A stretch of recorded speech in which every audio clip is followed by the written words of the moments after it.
in a set pace.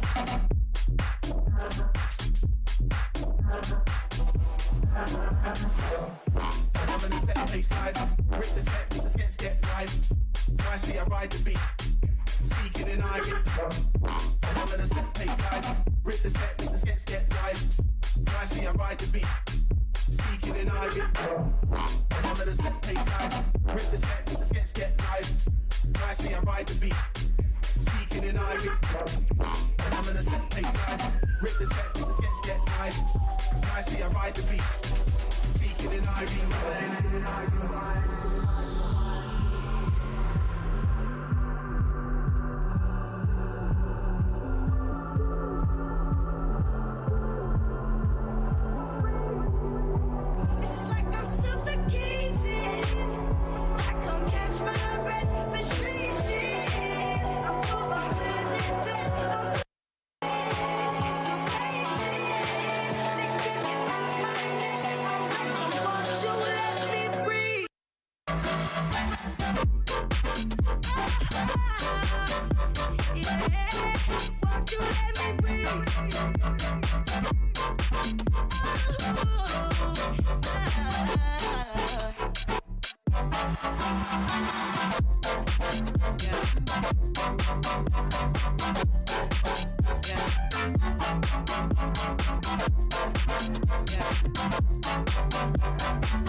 Valorant champions. We've already witnessed some incredible Valorant action, but it's time for more, and who better to bring on the desk with me today than Bala and Mitch. Your first time working together. Welcome back, bro. Welcome back. It's been a while. Thank you, man. We missed you. Words cannot describe how happy I am to be here and to be with both of you as well. It's going to be a lot of fun today.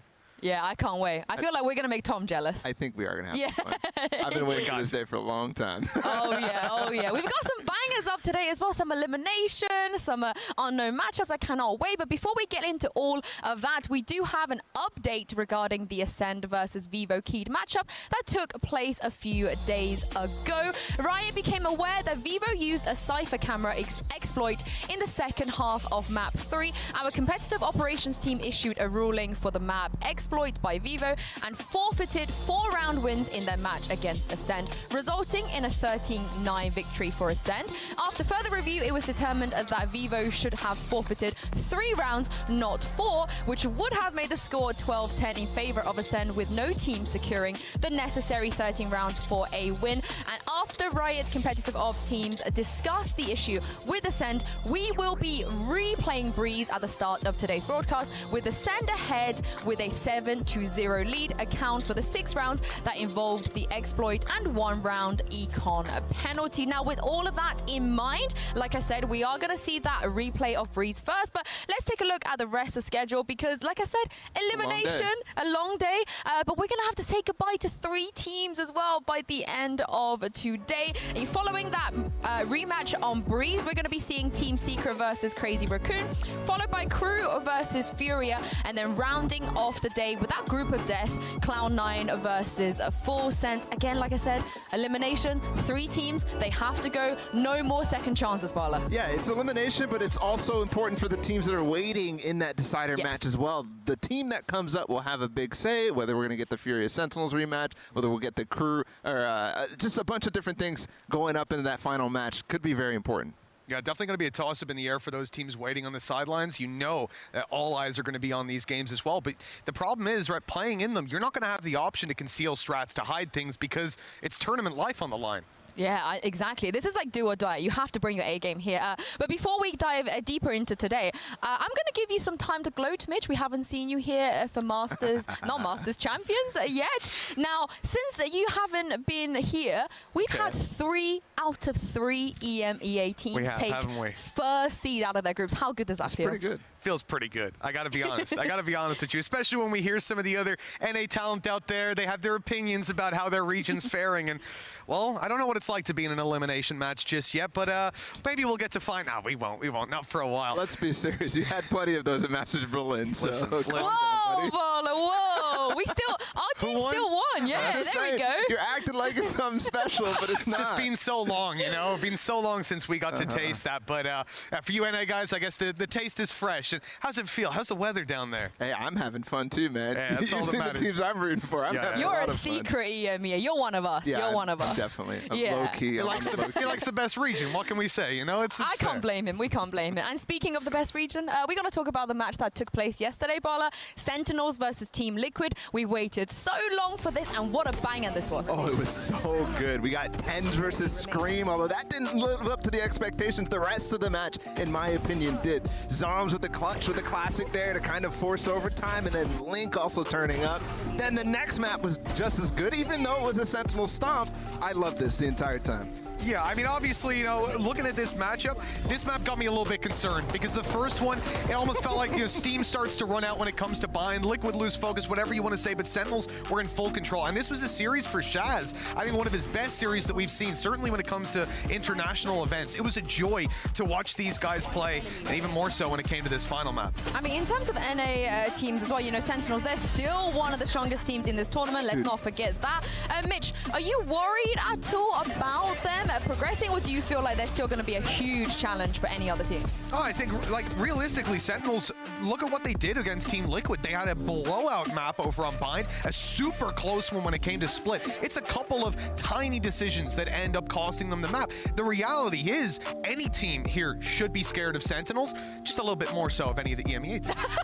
Like Liquid. I think that matchup was a head-to-head IGL battle that was so fun to watch, especially on that last map of Split. We saw that round with the dueling Viper's pits. That was so cool to watch the entire time. You could just see the tension building between them and how they're anti-stratting each other. I think you should be scared of that, but I still like, even though that was a great match, even though I really, really liked how Sentinels played in that, I'm still concerned because it was Tens for the first 2. That was literally, it felt like he was willing them through it. Sure, there was a Zombs clutch. Sure, there was those moments that were like, okay, cool, Sentinels has still got it. But other than that, Shazam also stepped up. The rest of them, I was not seeing that same level that I saw at Reykjavik. Let's just say that. Yeah, I think that's fair to say. Over on the other side, though, Team Liquid, we got to talk about them, the performance that they put up. In particular, Yumpy has impressed me again and again. Just looking at this guy, obviously he came in to Valorant. You're looking at him, you're thinking, oh, Jett, he's going to be playing these simple roles. Now he's even pulling out an Astra. His Sova play on Breeze, so important when you look at how he's controlling Halls and Tube and then flexing into whether it's mid, whether it's pushing down to actually hold a site. The Sova util provides so much for countering the typical kind of Viper push out towards the site. He's been a lot of fun to watch and really grow into this game over the last couple of months, and I think really hit a peak in the series up against Sentinels. Yeah, it does feel like the Sova players are really stepping up. They're getting aces left, right, and center. I know, right? They're doing amazing. And speaking of those amazing players, let's take a look at the top 5 players in this tournament according to ACS so far. You guys are not going to be super surprised with who is top of that leaderboard right now. It is Durka, of course. A lot of people doubted him. I mean, a lot. Bala, I'm not going to call you out because I don't think you were one of the people that doubted him, but Plat Chat. I think you could throw me in on that boat, Okay, but this is an absurd performance. MVP level, like the stats that he has right now are crazy, but I do want to point out, look at this. Durka, yeah, he plays Jett, but he played primary Raze, I think, for the most part. Sassy, Sova player, CNET Jett player. Mazzino, not so much. Zeke as well, Raze, and a bunch of different options for him, too. It's not those Jett players. Finally, in Berlin, in Masters Berlin, it was Jett, CNET 10s, you know, all that stuff. So I'm very happy to see this, and I actually think that kind of speaks volumes to what the tournament has been like so far, at least in terms of the meta. Yeah, I think it's interesting. We got Zeke there as well, right? He's been pulling out the KO as well. So viable agent, evidently, top 5. It works. But no, I think Durka, you know, a lot of people, we heard it. We've had those chats. Some people didn't have him on their players to watch list. And I think now you're starting to see that this guy, he is the talent that has been rumored for so long. Whether it was back in Season 1 when he was playing over in CIS, then moving over and playing with the Fnatic guys, obviously, he's just been unbelievable to watch. I think one of the most skilled players. I'm surprised there's some names on that list that we're not seeing, and it is like the Jett players that I want to see start to show up a little bit more as the tournament goes on, to be honest. No 10s, like no Yay. Like, Yet, I feel like. Yes. That's the very important point, right? Because we've only seen 1 game for most of these teams, maybe 2 games. So yeah, 100%. Exactly. Yeah, well, we're going to take a short break here, but when we return, we will refresh you guys on Ascend versus Vivo Keed before their deciding map.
Win streak, kaya nating lahat.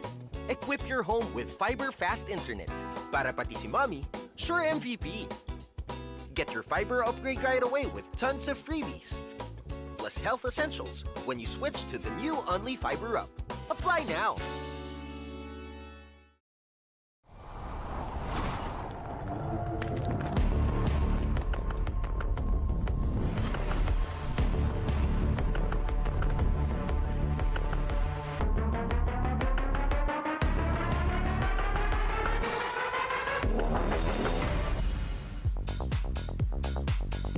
Welcome back, everybody. We're going to talk about Ascend and Vivo Keyed. And now we're going to do, you know, some highlights as well, look back on what happened in those two maps they did play. But before that, Midge, I want you to give us a rundown as to who they are and how we got here. Well, obviously, when we're talking about Ascend, it has to be said, this is one of the strongest teams in EMEA. It's a team that's had a lot of hype behind them for a long, long time. And the fact that we turn around and see them challenged by Vivo, it was super exciting to me, honestly, in that first map. The fact that we had to go so tight, it showed that Vivo come in, at least in EMEA's estimations, is not a very solid team. When you look at Ascend are proven, they've proven themselves in the international stage, Vivo have not. And this is where they actually stepped it up. Icebox was a slap in the face to all the EMEA fans looking on at home, expecting this to be a blowout series, because Vivo, they had some plans for this map.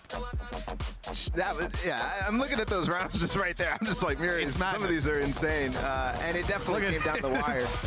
I love the opening match for MW. He was so solid. I'm very shocked that we actually didn't see him in the top 5 because I think he's lingering around there. And again, the Sova player, historically, you know, he's been playing Duelist, but our first time seeing him on Sova, that was the big question coming into this event, and he looks solid. Yeah. One of the other things, sorry, we had some really nice plays coming out of Heat as well. I felt like his jet, especially on Icebox, really hit exactly what it needed to. He was able to entry into sites, but also play those longer range angles, really make Ascend worried about peeking into anywhere that had long range sight lines, because there's a good chance Heat's going to be waiting for you there to take you down. That's exactly what you want from a strong jet on a map like Icebox. I think someone like Defo showed that, obviously, in their series earlier on. You really want to have that player who's confident in the early duels. Yeah. I mean, I think one thing to note about this entire battle, right? He did step up. CNED, he played well, but he didn't play up to the level that CNED should be at, you know, especially when it comes to LAN. So, I mean, yes, the second map was pretty good for Ascend. I don't think anybody's expecting to lose at this point because they're, what's the streak right now? 17-0 in non-seeded matches? Just don't pick bind against Ascend. Agreed. It's a good call. Honestly, this was easy. From the get-go, Ascend were completely in control. And after a tight enough first map, to have this kind of confidence boost coming into the final is exactly what you want. There's nothing better than 13-2 in a team. There really isn't. You just feel like all your problems, they're gone, they're washed away.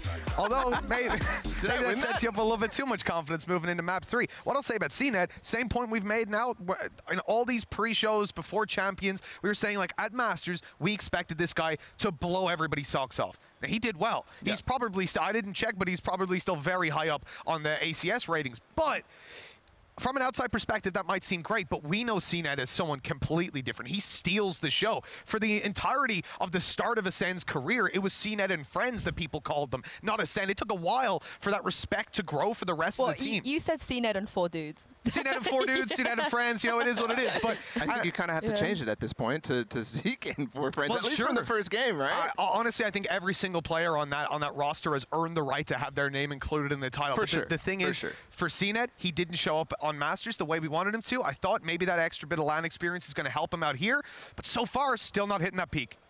Yeah. There's just a lot to say about it, but I'm just really excited to get in the match. Yeah, we will have time. We will have time. Don't worry. We have 8 different teams competing today on here at Valorant Champions. So let's get day 5 underway.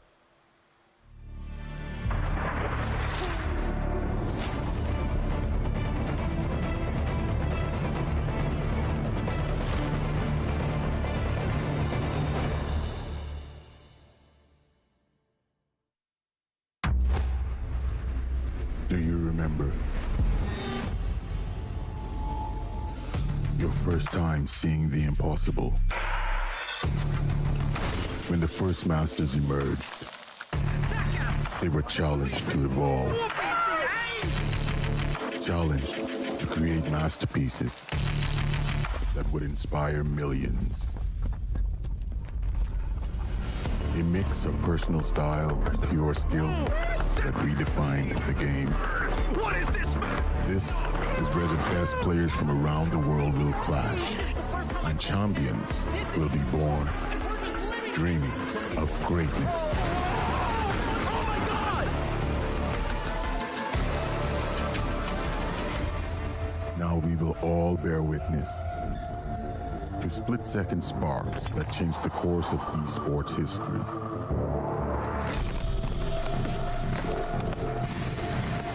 An inspire future generations to find their own flash of brilliance.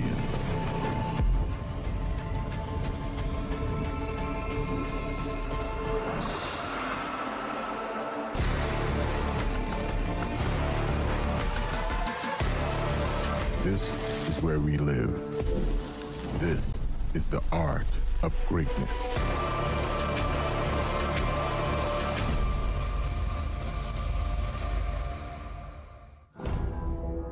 La presión de jugar una Champions, lo que jugar cualquier torneo presencial, no somos el mismo equipo que cuando estamos practicando. Y siento que si jugaríamos una vez más, sería un resultado completamente diferente. Team Secret shocked us all.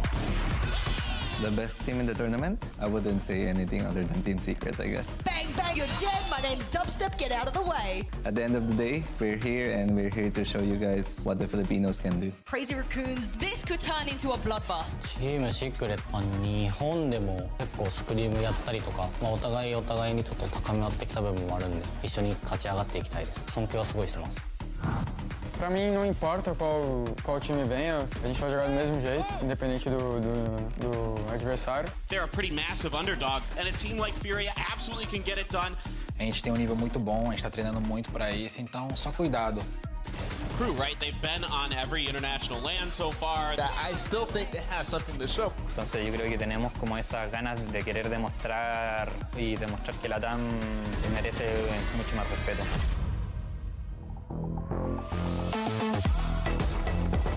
Cloud9 are finally riding high. Being here, being at the first World Championship is pretty surreal. We wanted to get here, but it wasn't like the end-all be-all. We're more so worrying about the future. I think we should easily breeze through the lower bracket. Just like we do with Rise during LCQ, we'll bounce back stronger. But obviously, the goal is to win. Guys, what are you doing? Cloud9, I think they're at the same level as Sentinel. Yeah, no Neymar here, so they don't know much about us. Full Sense could have a ton of things up their sleeves. But I think this is the time for us to prove ourselves. Full Sense is going to jump you. They're going to catch you by surprise. Porque qualquer erro a gente vai punir e a gente tá bem preparado para esse jogo. Prepárense, Furia, que ustedes ya nos conocen. Be well, as maybe we can bounce back. Honestly, hope you guys prepare well. We know what we can do against them. Crazy Raccoon, good luck. そうですね。次は負けない。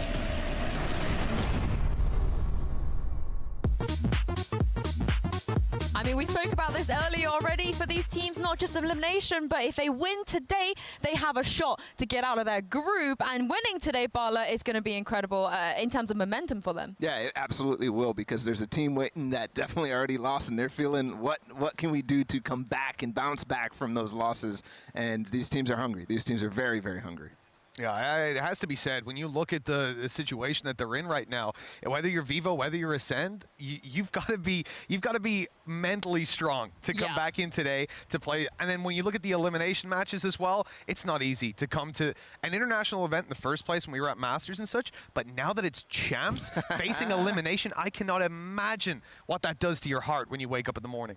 I mean, as you said, for Vivo and Ascend here, they don't have to think about elimination just yet. They have to get over each other first. And we touched on the big hitters on Vivo Keed, but what about the other members of this team, Mitch? What are they like? Well, I gotta say, for Vivo, there have been a couple of very, very strong performances. We talked already about MW as well, and how he was able to put up some serious figures. The Reina of Muri's as well, I think, can do a lot more. Joe had a little bit of a slower start in the first two maps, but obviously we saw him a little bit later on. I think Ascend were calling him Jay-How. I was like, Jay, how can he see me? But coming into this, I think it's going to be a challenge, really, to deliver on the same level that they'll need to overpass Ascend. Yeah, I think there's a bunch of role players on this team that, yeah, okay, we talked about the heavy hitters, but I have to say, Joe, sure, he had his moments in those, like the pistol round, for example, very, very strong. He had a couple clutches down the line as well. Very important for him as the Cypher player on Breeze, and I think that that's going to play a big impact. And sure, he has to think about what has happened for them to be here at this point. So whether he can continue to bounce back is very important. Yeah, I mean, speaking of big hitters on the side of Ascend as well, we haven't seen, you know, the full-fledged CNED that we've been expecting, but the rest of his team, Bala, over the last last tournament as well and this one, they have been stepping up. Yeah, I mean, Zeke in particular, we've talked about him a lot already, but I think for me, Keylets is another guy that's like just consistent as a rock for this team. The rest of them, though, they're very inconsistent. Bone Cold can go from clutching, like serious good 1v3 type of things, to not having a major impact. Starkso is disappearing on lands. Sure. This is the second time now, at least in these opening matches, that I just don't feel like we're getting what we should be getting out of Starkso. Yeah, they're young players playing on a big stage. It's honestly going to require a lot of kind of warming up to, and I think for the same reason that we made the point earlier about CNED, that playing on LAN, he has not reached the same form that he does elsewhere. Now, that might sound hilarious to be almost critiquing him to people who are going to pull up the stats and be like, dude, he's like going positive in every game. Like, he's playing objectively well. It's the LeBron James effect type exactly. It's like, yeah, but he's not playing like CNED. He's playing like a good player, but CNED's a great player, and we want to see him reach that form, as well as the rest of the team kind of normalize themselves. And I think when you have a player like CNED who is having that little bit of inconsistency compared with his past, it's no surprise then that some of the other players on the team are facing the same issues here on the international stage. Yeah, I think one important thing to note here as we go into Breeze for just like the players in general is how does Zeke play on the KO, and specifically how they've actually prepped Zeke now, because they've watched, they've seen, they've played, and they understand where these timings are going to be for him. And I'm sure there's going to be someone that says at home, you know, oh, well, maybe they just won't play the KO again, right? But they have to. We have it confirmed that these players are going to be playing the same agents they did last time. So that KO that didn't bring nearly the value that we were kind of hoping that it would for it to be picked in this series now has to come up big coming into, because there's no choice. You can't change it, you can't get rid of it, and they know how you want to use it already. Well, one of the impactful players they have on the team is Starkso as well, and this is what he had to say about his roster.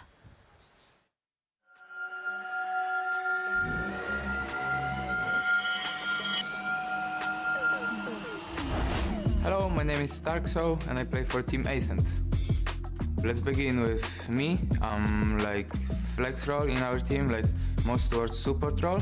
Then it's Zeke, he's playing like secondary duelist, also he's playing sometimes supports. He's secondary IGL as well. Then it's Bonkod, he's our main IGL. He was used to play smokes, but he went into initiator role more. Then we have CNED, our superstar. He's his main jet, obviously. He's just doing all the job. Then in the end it's Keylets, and he's our sentinel, and he's holding bomb sites for us. So the main goals we were focusing on in the practice between this tournament was like mainly communication, chemistry in the team. When people hear my name, I want them to like know that they don't need to be sad their whole lives and they can have fun, and it's not only about like work, winning and stuff. You just need to have fun in your life, and that's it. Our goal is to for sure show like the best performance and like what we're capable of, but we obviously main for the main trophy, and we're gonna do our best to take it. And I hope we won't disappoint you.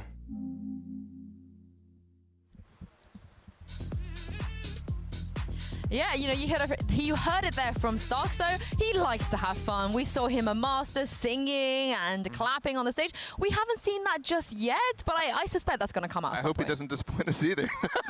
Wow, Baller, wow. That's what he's saying. I hope we don't disappoint you. And to be honest, that kind of, I mean, it's just a random interview type of thing. He's just saying stuff, but those are the types of things I'm kind of scared to hear from him.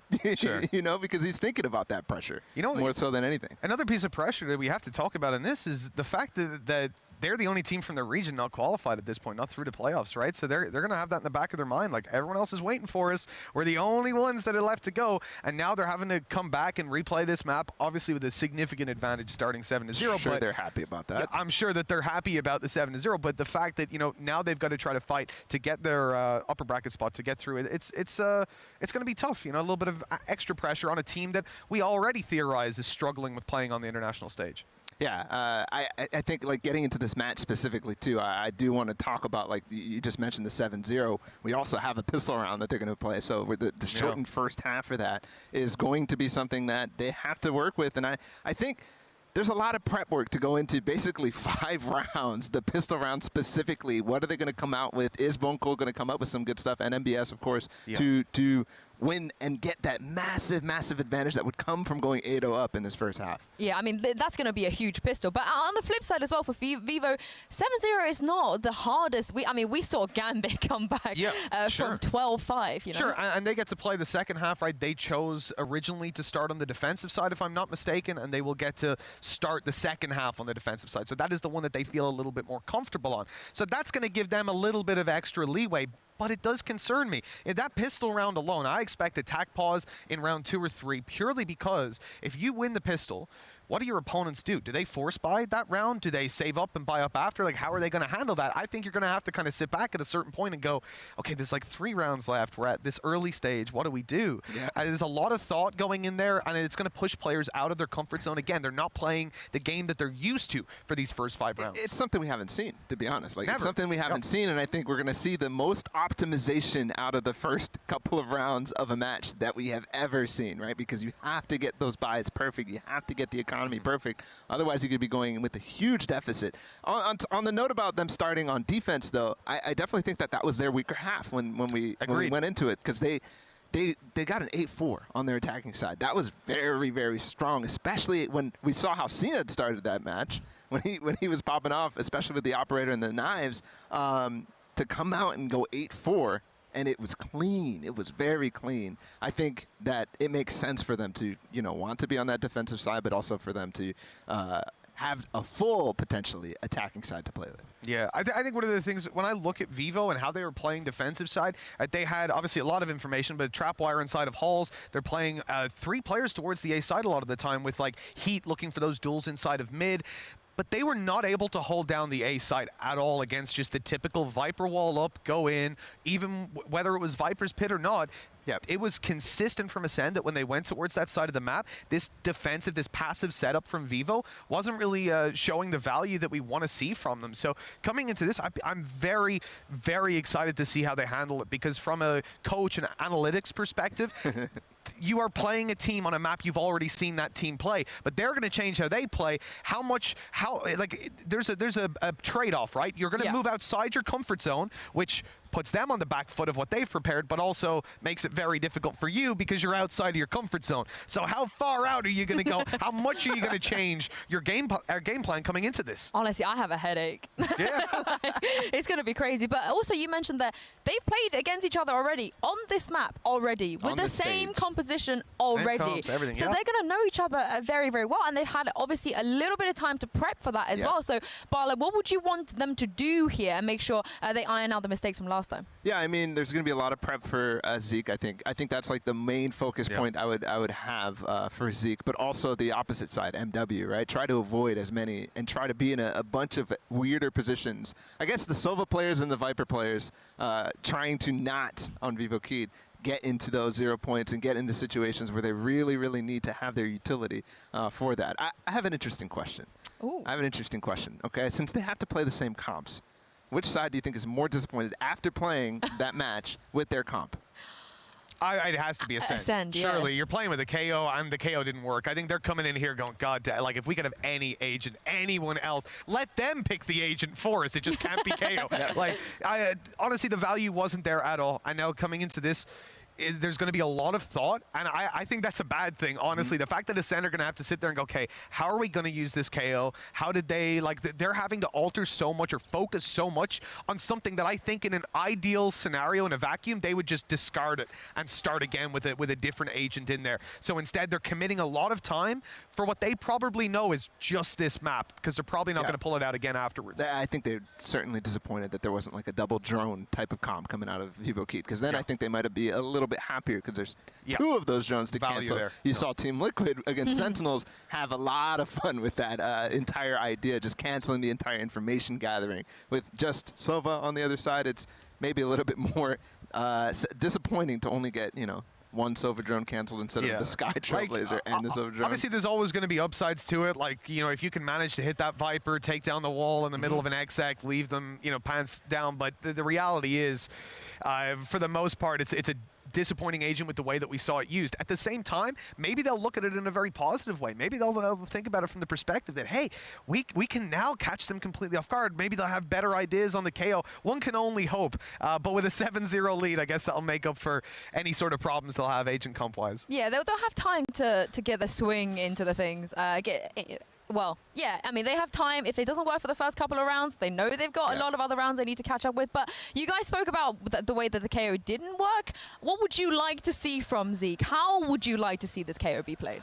I think I kind of want them to, like, obviously you use the 0 point, you get it as optimal as you can, try to cancel drone, try to get the Viper wall down, but I think I want them to play it a little bit more aggressive. Use those flashes, right? I saw a couple rounds on their defensive side where they were able to get into very, very advanced positions, like down mid, for example, and then Zeke pop flashes from double doors or nest, and it works so well. So if we could see some of that stuff, maybe in cave, try to catch them off by surprise, do things that you weren't doing before. Yeah, I think it was, it might have been X10, if I remember correctly. They were doing something similar. The KO's pop flash ability up against a Viper especially, right-click it through the wall, you and a teammate push through at the same time, you are guaranteed frags for retaking in towards 8-side breeze. It can be super, super valuable. So honestly, there's a lot of potential there for that agent. It's just a little bit disappointing that they have to play with him. At the same time, you look at the rest of the team, I'm going to look at CNET, I'm going to say he needs to step it up here on breeze. It's an open map. It's one that I expect him to have a lot of control over, and I think Heat's going to be coming in looking to take him down. Yeah, I mean, he is definitely going to be on point here, and definitely one of the bigger win conditions. So, Barla, would you be worried for Ascent if CNET isn't able to match that?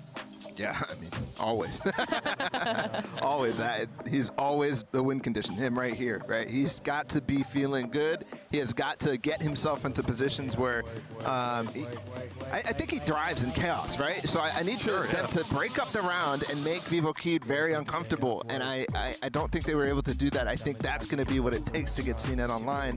And then once they do switch to that defensive side, he has to be consistently good throughout there and not falling off after he, loses an op or something like that, has to play with just knives and around. Things like that cannot stop him. I gotta be honest with you, man. Like, I'm thinking about, I'm putting myself in their perspective because I'm looking around and, seeing the players, which, again, is so damn cool. But I'm thinking, right, you've got 5 rounds to start it off. Now, for Ascend, they're already in the lead. Worst case scenario, they come out with an all right half. For Vivo, though, it must be insane. You think about the pressure that's normally in a pistol round anyways, and now losing this pistol means this half is going massively against you, and then you've got to fight back on a half that, yeah, I agree with Balla previously, wasn't that impressive. So you've got to be very confident, no matter what, that your second half has been fixed, that the work you've put in has been valuable and will pay off. And then secondly, you've got to already build those foundations in a very short time span with very little room for error in that first half. Yeah, it's a lot of pressure for both teams. It's definitely going to be a very exciting map here. Now, yesterday I heard something called a bold buff, so this must be the most overpowered casting duo of all time, Tom Biz and Ryan Central. Thank you very much, too. Of course, I am joined by Doma. Oh, wait. Or is it Link? Yeah. Okay, but either way, it's some bald guy, and we're going to be getting into what is probably going to be the weirdest cast of our entire... Well, people of Middle Earth, mukhang napalitan kami ng onti doon ng mga Mr. Queens, but we're good, we're good. Oh my God. Kaya nagsimula yung video, sinusundan lang kita. Nananahimik ako dito. Anyways, guys, there's nothing wrong with that. There's nothing wrong with that. Every man is balding. I mean, I already see a lot of hair fall sa buhok ko. So, probably like the next 3 years, makikita mo kalbo na rin si Azuray. But anyways, that's my name kasi I'm always civil. Hey, what's up, guys? And yeah, as you can see, it's 0-5 ngayon. I mean 0-7. And sa mga nagtatanong, miski ako, I'm actually wondering kung saan ba sila sisimulan to.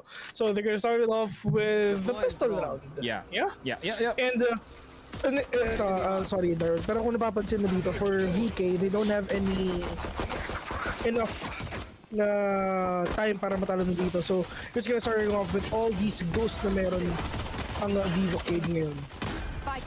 You know, I have to rin Villa kasi Vivo Kid are coming in from, let's just call it a very less than desirable situation. That's a good pistol, bone cold. Yeah, there's no utility. He's up against people who have ghosts in a classic. He's not gonna win that long range fight. But anyways, this is gonna be a match where Ascend obviously have the high ground in a sense. Pero I don't feel Ascend are gonna be happy about this one too. Kasi Yeah, same. Parang may sour taste na sila pag pag nilaro nila tong last game na ito eh. Even if they have those fast couple of rounds, napakabilis na mahabol yan. You think 0 to 7 is long? Siguro sa CSGO, di ba? Pero pag sa Valorant, it's very fast. Meron nga 9 rounds eh, kahapon eh. Diba? Oo nga naman. Oo, di ba? Tayong dalawa magkasama nun, man. I mean, 9 rounds straight. Jesus. Bawing-bawi ng gambit yun. Yeah, dude. Pero dito ngayon sa Ascend, para sa akin na lang siguro, I mean, yes, wala naman tayong say sa mga rulings nila or whatsoever. Yeah. Pero the best thing for that is siguro ibigay na lang talaga sa Ascend yung win. Pero wala VK talagang kumapit sila, no? Ano yun? Kasi yung mga ibang teams, nga ng ibang teams, di ba? I mean, after nila malaman na ganito yung nangyari, may nagka-problema sa camera ni Cypher, something like that.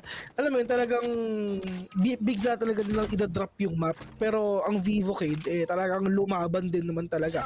Pero nasa kanila naman yun eh. I mean, dito nga sa VCT PH, di ba? I mean, nagkaroon nga tayo ng problema dito ron eh. Tanda ko pa yun. Well, it does happen like that.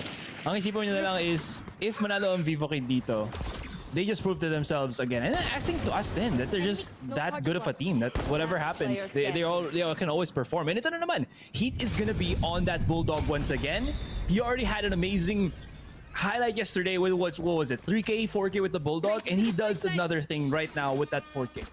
So, Vivo Cade, all is laid bare, okay pa rin performance nila, even without some of those tricks na ginagawa nila from that last, from yesterday's matches. Tama. But at least nakakabawi na rin dito ang VK. I mean, it's gonna be really salty if ever talagang manalo pa ang VK dito. Sobra. Grabe pagka-salty ang mangyayari doon. If ever lang naman, di ba? I mean, napakadaming pwede mangyari dito. What if talagang makuha pa rin ng VK to? What if Acend na ang manalo? I mean, there's a lot of things that you can consider then lalo na breeze yung map. To be honest, ang dami kang may ayaw na ito eh. Miski nga Sentinel, ayaw maglaro dito sa breeze. It's a very difficult map. I mean, ano eh, di ba, in any other map, there is ways para makatago kayo to play for post plant even while you're on the site. Pero sa breeze, I feel it's much more difficult just because ano eh, attackers will always clear up until triple for the A site and up until elbow or nearing yung McDonald's sa B site. So with that being said, again, it's going to be very difficult here for Ascend to forfeit a site and try to retake it for Vivo Cade. So Vivo Cade, all they or other way around, sorry. So Vivo Cade, all they have to do right now is stop Ascend from coming in before they get the site. That is the most important thing. Pati nga rin yan, for the side of Ascend naman, at least they really want to put on all the hype para sa mga para sa kanila, pero yun nga lang, it's just sobrang solid din talaga ng holding ginagawa dito ng Vivo Cade. Pero nga lang, at least in terms of man advantage, nakuha na talaga na Ascento. They all have all these utilities para lang at least to spot every agent na mayroon dito sa site ito. Acend popping off the head of that Sova. Heat only man remaining right now to the side of VK. This is gonna be a match for Ascend for sure, man. I mean, sobrang mahihirapan si Heat dito for sure, pero yun nga lang, at least nakapatay siya ng dalawa. So pwede nang sabihin na next round, ano yun, broken by ngayon ang side ng Ascend for sure. Kasi yun naman talaga yun eh. If ever you have that gun round, ang number one thing mo dyan is wag kang mamamatay. And dun naman sa kabila is, yes, they don't have enough firepower, pero ang goal mo is manalo or destroy the economy of your enemy sa gun round. That's like the 5-step process para manalo ka sa Valorant in terms of economy, diba? It's always to be able to save the expensive buys that you have on your first gun round if you didn't win that pistol round. It's always that thing talaga na kailangan minamarkahan nyo as players. So with that being said, Ascend, you have the blades kay Acend. Acend, fantastic player. He has already proven himself as one of the best, if not the best sa EMEA ngayon. But he's being played around, I gotta say, by Heat, who is, again, somewhat of the born star para sa Vivo Kid. So it really is a battering of heads for Jets dito. And we'll see how that goes. But Vivo Kid, they're on the weaker weapons. It's only Vixen with the Phantom. So this should be a one and done para sa Ascend if they play this correctly. Yeah, and ang pinaka-importante dito is just a VK. Just destroy the two heads of the players of Ascent right now. Pero nga lang, Bone Cold trying to be really cold and really strong right now here in this game. 3v2. Vexen needs to make the most out of that Enemy remaining. Phantom. Pero yun nga, oh, Joe and Vixen doing that to win. That is actually huge for the side of Vivo Cade. Pero yun nga lang, it's just the time is not in their favor. Ascend, 4 more rounds. Umpisahan na natin ang TS tsaka CR. Konti na lang. Game number 3 na nga pala to, guys. Just to clarify dun sa mga nanonood. Kumbaga, ito, filler match lang to. Mamaya, after this game, yun na yung yun na yung main event. Yung tipo na nanonood ka na One Piece, pero siniskip pa yung mga fillers kasi gusto mong sundan lang yung story arc. Oh, yeah. Sinimulan ko siya panoorin actually. It's good. Ikaw ba? Yung sorry? One Piece, bro. Oh, One Piece, I'm not a fan, dude. I'm not a fan. Okay, that's totally fine. I wasn't a fan before, pero the story is really good. I'm not, okay, One Punch Man eh. One Punch! Yung mga anime na paabot ka na sa pagiging kalbo. May problema ako sa mga kalbo. Kanina ka pa eh. Wala nga. Sabi ko nga, magiging kalbo din tayo sa... There's this, pupunta kami ng Hong Kong. Pupunta kami ni Darwell ng Hong Kong para sa isang gig, 2016. Nagkita kami sa studio ng Mineski, mga kaibigan, pareho kaming kalbo. Hindi namin ine-expect yun. Okay. At least naman si Sova dito or si Zera, meron naman siyang Hunter's Free just to stop the possible plant of the players from Ascent. Pero yung Vexen, sobrang ganda na posisyon na dito. Pero dinuruan na lang. Hindi ko alam kay Vexen, bakit ito patuloy yung snake bite na yun? Out of charges. Wasn't probably expecting na someone was right after agad. So he was just expecting na matagal pa na onte. Pero this is still looking pretty solid. Starkso's gotta have to go back to B.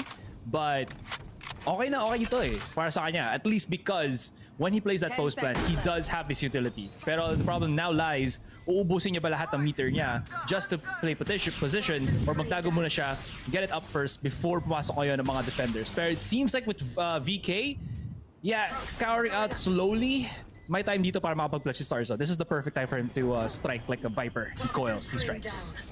Yeah. Pero dito, it's a Starzo. I really love his position right now. Pero yun nga lang, nag-whiff lang siya ng konti. Makukuha na sana yun eh. I mean, that is actually an easy clutch if ever talagang nag-connect yung mga shots ni Starzo doon. Pero yan, nangyari lang dapat nangyari. 3-9 in favor. Still off Ascend. And going on para sa ating second half. Sobrang bilis ng mga pangyayari dito, mga kaibigan. Talaga ito lang yung Valorant to. Lahat nag-start sa 7. may coin flip kung paano yun. Man. I mean, coin flip muna tayo. Pag heads or tails, pag heads ka, ikaw 7.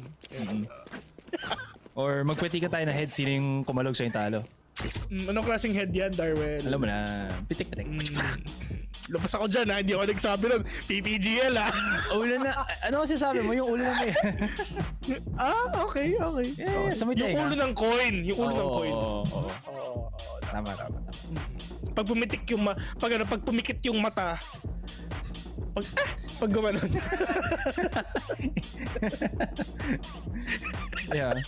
Nag-itay. Masakit naman talaga, di ba? Pag ganun. Pag gumanon. Anyways, medyo nag-rumble na ako dito. Yung last round din na yun, there was 2 scenarios na pwede manalo dun si Stark, so if ever man. One of them was yung pinaka-obvious, not missing yung shot niya dun sa Sova and then following up of course kay Sined. The other one was, he already saw 2 of the Cloudburst and he immediately knew na ginagamit yun ng defenders para makapag-cross in sa site as a form of cover. If he wanted to risk it, he could have actually pushed up without making noise into the cloudburst itself and could have had a moment na hindi nakatingin sa kanya ang members ng Ascend because they were looking and scanning the site because Ascend still did not know where where Vixen was actually positioned. So yeah, very very close, or not Vixen, sorry, but Star yeah, the Vivo Key, the Viper Vixen. Yeah, Vixen, yeah. At saka kung napapansin mo, I mean, sobrang sneaky ng mga position ng mga players nito. Hindi talaga sila napapaka-all out na magpapakita talaga. I mean, doon talaga sila sa pinaka-corner. Kasi meron nga tayong tinatawag na peeker's advantage nga, di ba? Kung sinong unang mag-pick, siya unang makakita, ganun, something like that. Pero, sipin mo, no? Samantigin na ito. Ramdam ko yun, best. Ramdam ko maglalaro pa kayo ng 7 game. Sana nandun kayo sa hotel ngayon, chill na lang. Pero sa totoo lang, gusto ko yung setup nila. Yung mga hindi nakapunod dito sa studio, na naglalaro nila sa mga ano nila, sa mga hotels nila. I mean, I really love that setup, I swear. Kasi yun yung mga setup ng mga dating pro teams eh. Lalong-lalo nung COVID season last year, 2020, 'di ba? Yung mga pro teams natin, yung mga tawag doon, yung mga events, 'di ba? Lahat na lang lagi nasa bahay lang nila. Kunyari magkakasama sila sa isang bootcamp, tapos meron sila mga sarili-sariling camera. Lang. Tapos ngayon, andito na tayo sa Berlin, pwede na sila lumipad ng ibang bansa. Pero nga lang, they need to do some tests para lang at least sobrang clean ng lahat. Legit Vil. Yeah. Miss ko na yung time na pwede tayong mag-cast in a live venue. I feel like, alam mo, with everything being said, medyo malapit na siya. I feel like 2022 could be the time para magkita-kita tayo.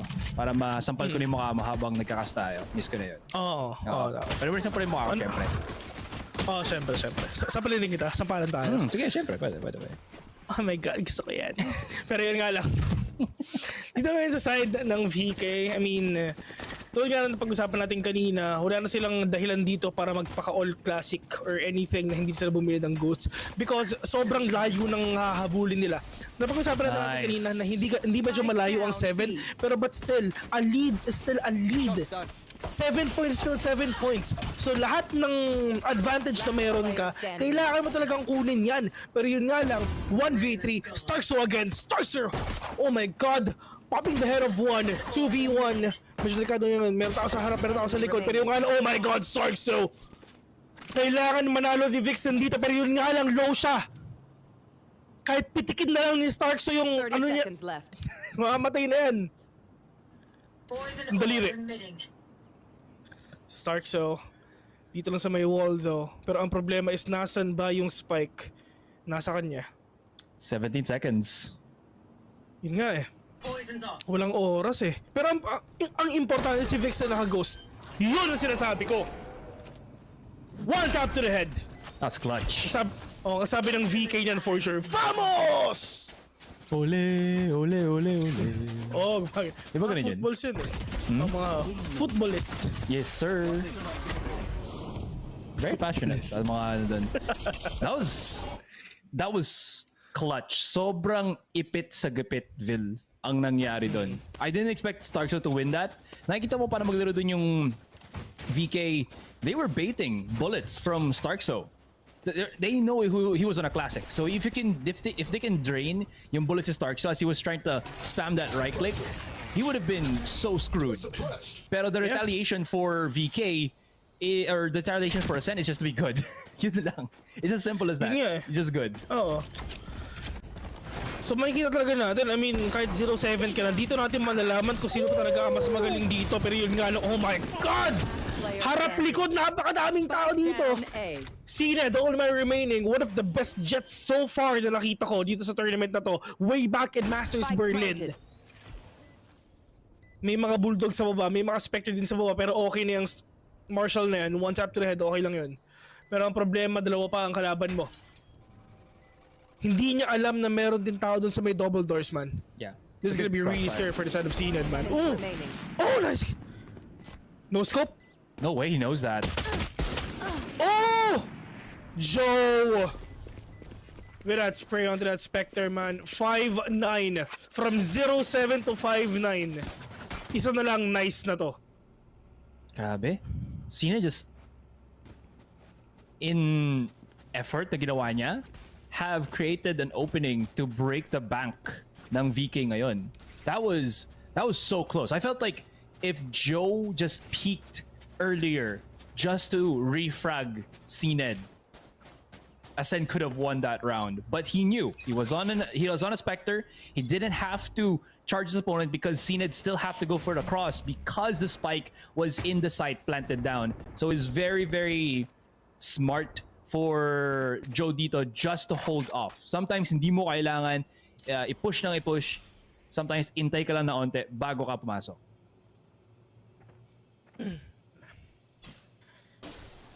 Side of VK. Paano pa sila makakabawi dito? Kasi sobrang tagal nila, more than a day. Ito na ata ang longest game ng Valorant.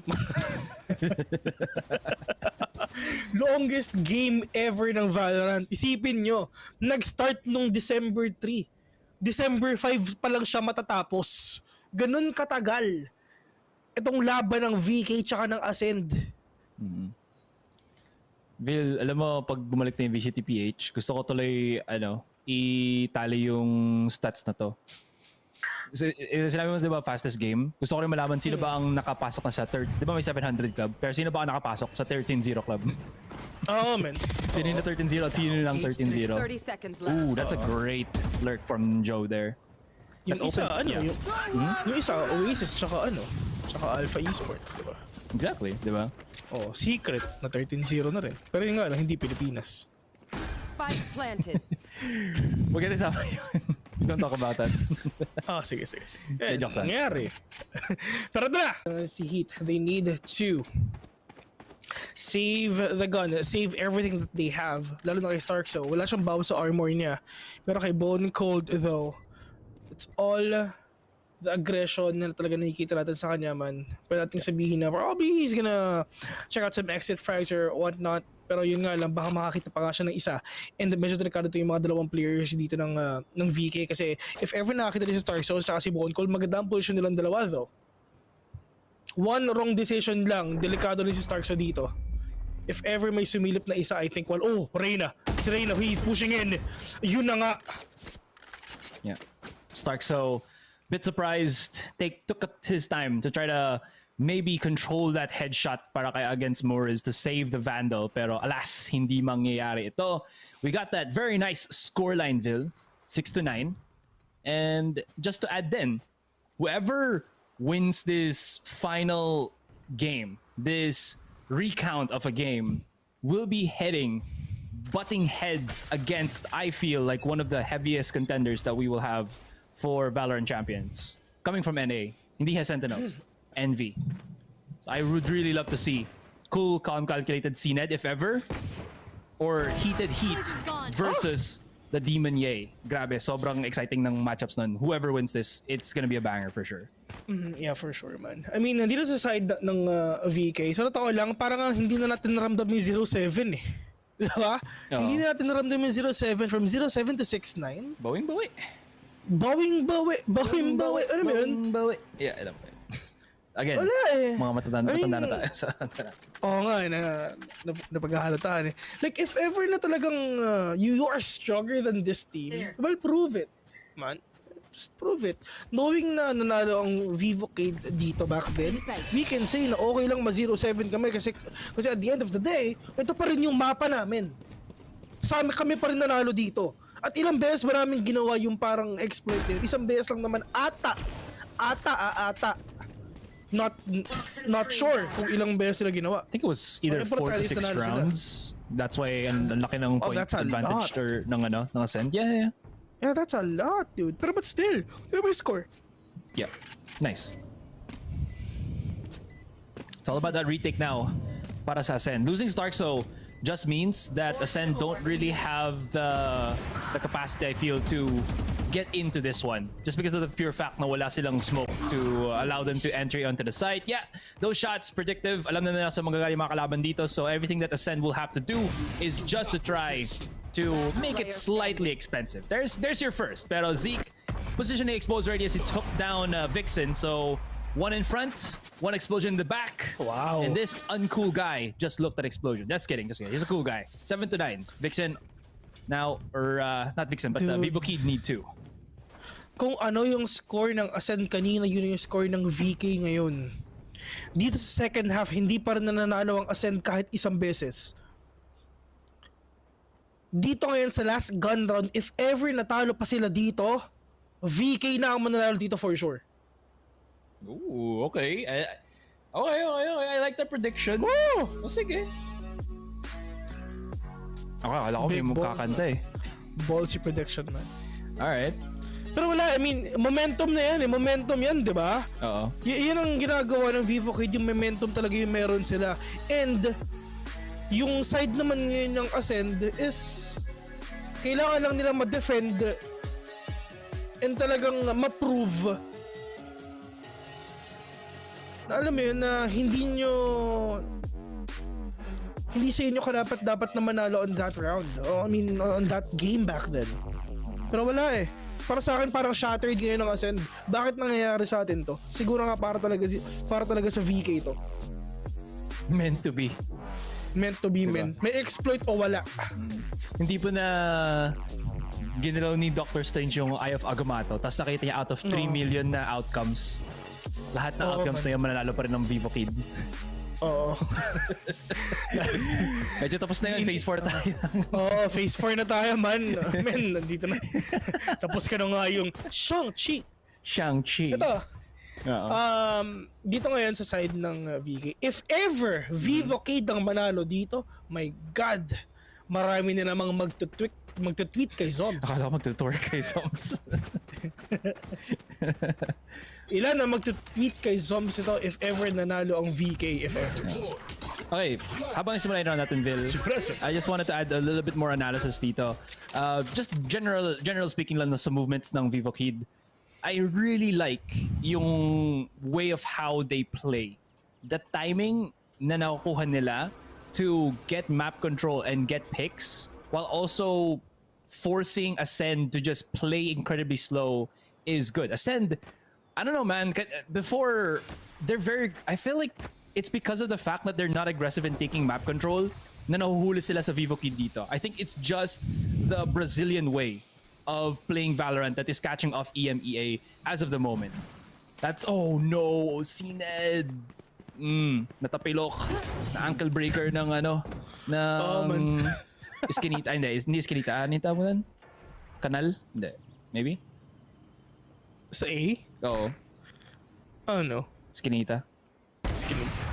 Oh! Sino at least patay ngayon si Heat. So one main duel is now down for the side of VK, pero sobrang daming tao ngayon pumapasok dito sa may double doors. Yun nga lang, that shot is actually really crucial.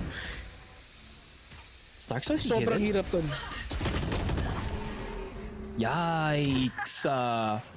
To be honest, I mean, sobrang unpredictable yung galaw ng VK ngayon, It's really hard for you to determine kung saan ba talaga sila pupunta. Bakit ganito maglaro ang VK ngayon, pero importante, it's just Zeke and Vixen na pero yung nga lang, what? Kay Zeke na yun, pero oh my God, he whiffed! Oh no. Oh no, man. You clearly have the shot already, man. Hindi nakatingin sa'yo, pero but still, you whiffed. Ang sabi ni Zeke, sorry akin. This one, that was weird for Starkso. Like, he had to push forward para makita siya kalaban. I think he was trying to do that trick with the Viper na pag nasa dulo ka ng Viper pit, excuse me, pwede mo makita even beyond yung fog of war niya. Anyways, yeah, this is where we go and get schooled. This isolates Joe from the rest of the team. Kyles has gotten right in, but he needs to hit those. Pero Joe just decimates the rest of the squad. That's going to be a equalizer, 9-9 na tayo. But again, Vil, kita mo to, Ascend. They're playing aggressive when they don't have the weapons. When Acend does not have the operator. And this is where they're making the big mistakes right now. And this is where they're giving technically easier rounds para sa Vivo Kid. Because Vivo Kid are so, in tuned in how they fight agad pag ganun yung ginawa ng kalaban. Yeah, I mean, to be honest, itong match na to is actually still in their favor. Kahit 0-7 to, maraming tao sumusuporta sa VK pa rin at the end of the day, man. I mean, ito yung para make or break situation nila eh. Kasi yung mga other na teams talagang dinrap nila yung map. Pero itong VK nakipaglaban talaga sila. Na even though 0-7 sila, talagang pupusuan nila. Which is nangyari, oh my god, check your corners, man! Get out of my way! Kalma sa puso. Kasi Vixen naman, here to save the day. Makakuha siya ng refrag, so to speak, and even drops a Dookie dun sa ating A site ngayon with that Viper pit, keeping the MW0 alive. Bone Cold not gonna be popping the ultimate to stop the plantation. That's a big miss on the shot. He allows Acend into the site, and he could be out in the open ngayon because Null Command is open. It's gonna just deny all use of utility para sa rest of the members right now, and this is allowing Ascend to get a very easy push up onto the site. The door has been opened, pero Ascend are very much known of where the rest of Vivo Kid's positions are. Great retake for the side of Ascend. I mean, yun na talaga yung hinahanap nila. At least nakita sila ng great opening for them to take down VK. They know how to break the momentum of these Brazilians, and it's just inch by inch, they're actually doing it. Pero yun nga lang, napapansin natin dito, it's just yung mga main players dito sa side nga ng Vivo Kid, they're not actually performing that well. If ever you're gonna compare dito sa side ng Vivo Kid, I mean, iisipin mo yung isa 1 kill lang. Pero dito naman yun sa side ng VK, to be honest, everyone is actually really performing really good. Very much so. They have a lot of frags. Pero if ever you're gonna compare you sa may Ascent, I mean, alam mo yun, you have the upper hand already. Pero it's not really looking good. 3 hands off, Ascent pa rin eh. Yo, heat. Maala Tom Cruise, man. He's doing everything by himself, charging right in, using that mobility ng Jet just to sneak through tunnel and catch off Acend, being left out in the open. Ascend. No retaliation. It's very late. Nakapunta sila doon, and they have allowed VK to snuck up into the site. The problem now is VK, medyo uncomfortable sila to get that spike to be planted. They have a minute. They could rotate back, and they bait expertly yung ultimate dito na MW0. So this is gonna allow a little bit more leeway para sa Vivo Kid. They can rotate back if they want, but this smoke from the Viper kind of keeps them a little bit more honest. Although this is going to be big from MW0. Sorry, Boneko was the one that used the ultimate. MW0 has a cross angle dun sa window all the way through B main. Yeah. 35 seconds in, hindi pa rin talaga ma-plant ni Vixen yung spike, pero at least meron na siyang chance in order for him to do that. Pero yun nga lang, paano nila ma-hold to? This is a 3v3. Kayang-kaya nila. Pwede pa naman. They have enough firepower. They have enough utilities as well.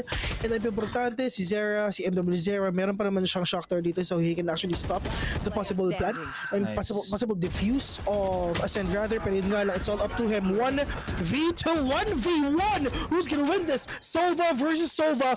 Bone Cold is a low, pero nga lang, Bone Cold still getting that shot. 11-9. Ascend bumabawi na. Muntik na yun, man. That is a 1v3. Very close. Very, very close. 9 to that 11. Ascend. They're coming back into this. And again, they only won a couple of rounds in, pero they'll take any and every advantage against a team like Vivo Kid. What was the setup there? Parang siya nakabawi. There you go. Yep. Bone Cold. No fear. He knew exactly when he had to pop that shot, and he didn't really have to reload. I think MW0 thought that Bone Cold had to reload before he had to fight, looking at that POV. Anyways, that was a messy setup ng Vivo Kid. It looked good. I mentioned how MW0 was holding that window angle. Ang naging problema dito, Vil, was that wall. that came out from Starkso. That was a huge wall because that separated the 3 members of Vivo Key to a 2-to-1 split. And MW Zera, I think he just, I don't know, maybe getting closer would have been better. That would have been something. Because ano yun, antagal na nakipaglaban ng Vivo Key dun, where it was like 2 versus 3. MW Zera had to wait before anything else. Pero syempre, also the big danger to that, and probably people who already know will point it out. Masyadong maingay. Yung pag dropping on window, having to run up all the way onto B main entrance. It's all there, and I don't know. Vivo Key just had to play with the cards that they were dealt, and they had a bad hand. 2 more rounds and Ascend will go home Ascend. happy. Will ascend. Yeah, will ascend. Pero ito, I mean, for the side of VK naman, if ever matala pa sila dito, it's over. Wala silang pera next round, man. Yun yung number 1 thing din. We really thought na VK pa rin talaga makakakuha na to. Pero yun nga lang, I mean, wala, nakabawa rin talaga yung Ascend. They have the upper hand, and all they gotta do is capitalize that advantage na meron sila. Nice flash, nice pop flash, pero yung nga, oh my god, di sila nakakakitaan dito. And as you can see, he's just seen it, waiting on that area. Hindi talaga siya nakapag-follow up dito, just waiting for that timing for him to pull that trigger onto that operator. Where is low on HP. He's tagged Zera as well. Mahirap to, man. Dalawang low, wala ko yung sustain. Hit! With a 1-to-1 though. Ooh, doggy. There's a percentage chance that tatama yung second shot na yun, huh? Even through the smoke. And Zera, understanding that he's low on HP, cannot stay any longer with that rifle. So nagpalitan na muna sila dito. Understanding as well that CNED is gonna be on that A site. And losing Vixen, they're gonna have to reformulate yung strategy nila ngayon. Because, again, one of the only things that you can really do up against an operator, up against a sniper, is to smoke out the angles. But when you don't have that anymore, you're just gonna have to fight into another location ngayon. You can see already that Starkso is throwing out a lot of his snake bites all the way towards that B main entrance, and locked and loaded na ito ng Ascend. Yeah, there's not really much that VK can do, especially again that they don't have that smoke, they don't have the explosiveness, especially when a lot of their duelists have used a lot of their utility or are very low. 10 seconds left. Nakasingit pa, pero... It's all about the crossfire na talaga pwede nilang gawin dito, but still 3v2, wala silang oras. Yun yung sinasabi ko kanina naman. I mean, yes, Ascend is on a match point already, pero dito naman ngayon sa VK, kaya hindi talaga sila nag-risk din masyado. Is para at least merong mag-anchor sa kanila na naka-rifle. Kasi halos walang pera ngayon ng VK. Pero mo, broken by man. Isa naka-guardian na nga lang eh. Si Heat naka-guardian na lang eh. Yeah. Half armor. Phantom half armor yung isa. Ito, Bulldog half armor si Zera. Yeah. I mean, I'd still argue. And ito Yeah. Si Joe walang utility sa tol, kahit isa. Wala. Oh, this is... Okay, this we don't see from Ascend. Joe... Oh no. He don't know. No. He's gonna get screwed. Okay, that's a step in the right direction para sa VK. That was huge. Nagkamali sila. I thought Joe was screwed kasi naiwan niya yung ano. He had his camera on mid, and again, as you mentioned, he had no utility whatsoever. He had no right to get that kill. Oh my god, Bone Code, always check your corners at least, diba? Yeah. Lesson learned. Para sa round na to. Oh, dude, I mean, Zened, he's on site. Get an op. Yeah, Zened is inside already, pero yung let's see if ever makakuha ba siya dito. Pero wala, bakit ka magpupush? Hindi mo kailangan mag-push! Round B. Gives time to kill us, though. Starkso. Yeah. Pero di sa si Starkso, meron pa naman siyang Viper Spit dito. He can actually stop the possible plan of a VK. Pero nga lang, Kill is just using all the money that he has. 1v1. Starkso versus Heat. Meron pa bang isang puntos ang VK or tatapusin na lang Asento? Oh no. This is problematic para kay Heat. He has absolutely no idea where his opponent's gonna be coming from, and he doesn't have a dash anymore. Get out the blades, maybe? Yeah, there it is. Oh no. Oh, alam niya, he knows! Alam na kung saan. Oh my god, okay, one more round. Okay, that was smart from Heat. That was just smart. Kasi again, Bladestorm versus Guardian. Guardian has recoil, Bladestorm does not. So if you run and gun with the ultimate, you have a better chance at dealing that 1 versus 1. Plus, you're already at technically match point. So just use everything that you have for your advantage. There you go. See? Very good stuff para kay Heat. Yeah. And Starkzo's just Okay like... lang, okay lang. Yeah. Sorry akin yung nasabi. Still 2 more rounds ulit. Para dito sa VK for them to push to an overtime, but Ascend medyo humirap na nga yung laban because of that round. I mean, di ko nga alam kay Sinid no? Hindi naman niya kailangan mag-push dun eh. Diba? Pumasok siya sa smoke. I mean, why? For what? I think all you have to do is wait.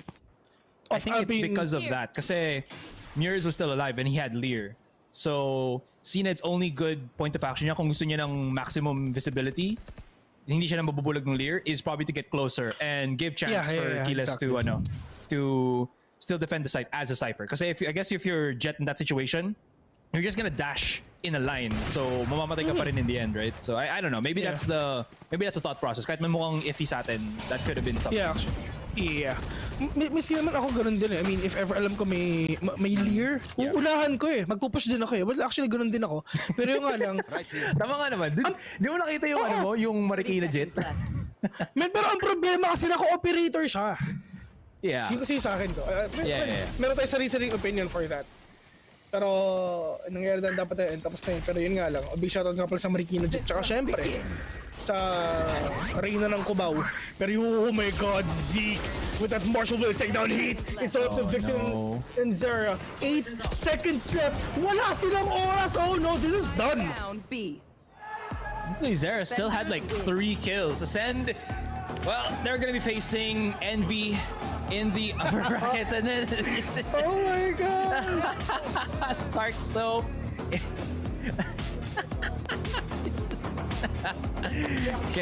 Kembot sa bewang.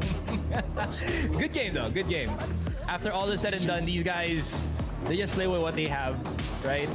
You're never gonna, you're not always going to have a neutral start. Sometimes they'll have an advantage, sometimes you'll have a disadvantage. You play with what you got, and at the end of the day, VK, they're still into it. Right? They're gonna fight X10, so it's still fine. Meron pa namang match to. I mean, pero nga, they're gonna fight X10, pero eliminations to it. If ever gusto nyo manalaman sa VK tsaka sa X10 ng Southeast Asia, medyo matagal natin hindi nakita itong mga players na to. Sobrang tagal. Siyempre, hindi naman sila naglaro ng LCQ. Kasi pasok sila, matik na eh. In terms of points eh. Pero sino nga ulit yun? Si Patifan. Yeah, si Patifan. Hindi naman si Patifan. Yun siya. Yeah. Yun nga. Yun pa yung number 1 factor, si Patifan. Medyo matagal siyang hindi naglaro. Kasi nung Berlin, wala siya.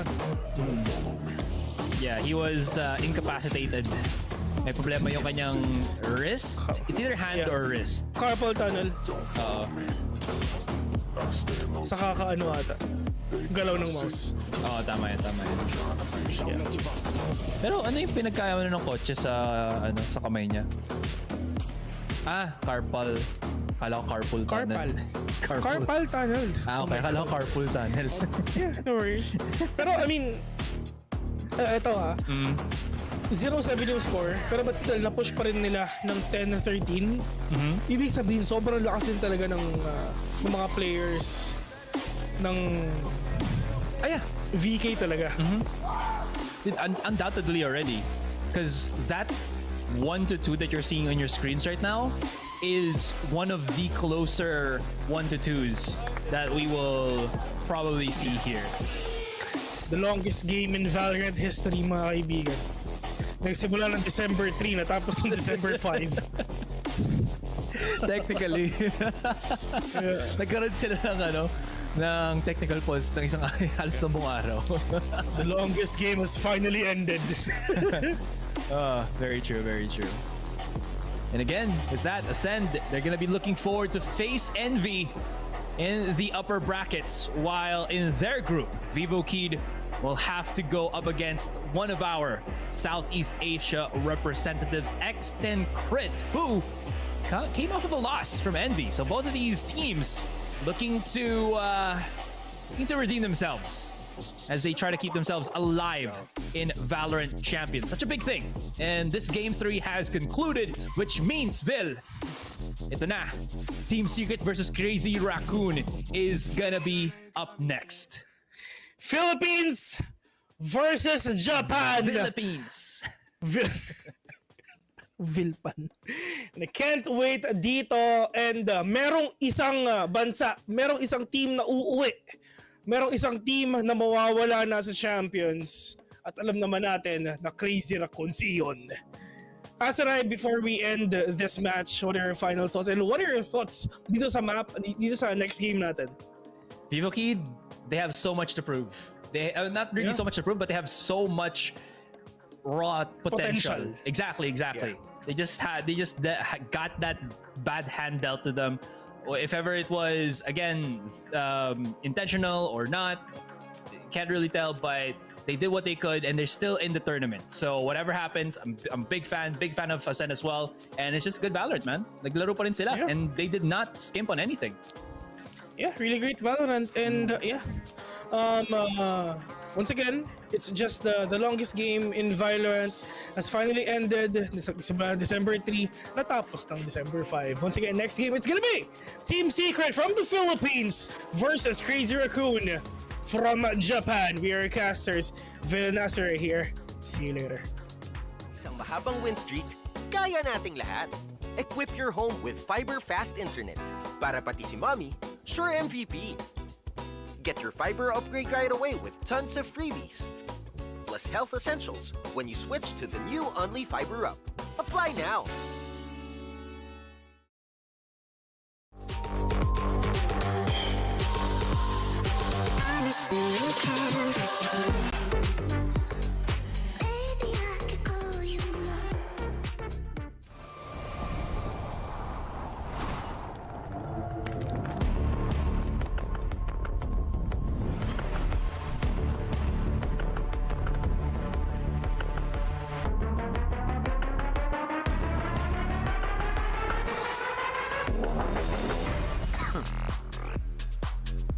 It's a rematch for Ascend versus Vivo, but Ascend, they take it in the end. I'm back here with Mitch and Bala. It was a close one. They very nearly didn't take that one, Bala. Yeah, that was really close. I thought it was going to get there, to be honest. But I think we kind of undersold a little aspect of this, which was the pressure that Ascend was feeling in that situation, right? Because they come into this up 7-0, like... You have to win. You have to win. You have to win. And everybody, when they feel that sort of thing, they're already in the position that Vivo Key'd end up being when they tied it up. Once they tied it up, all of a sudden you can see, oh, we're about to do this.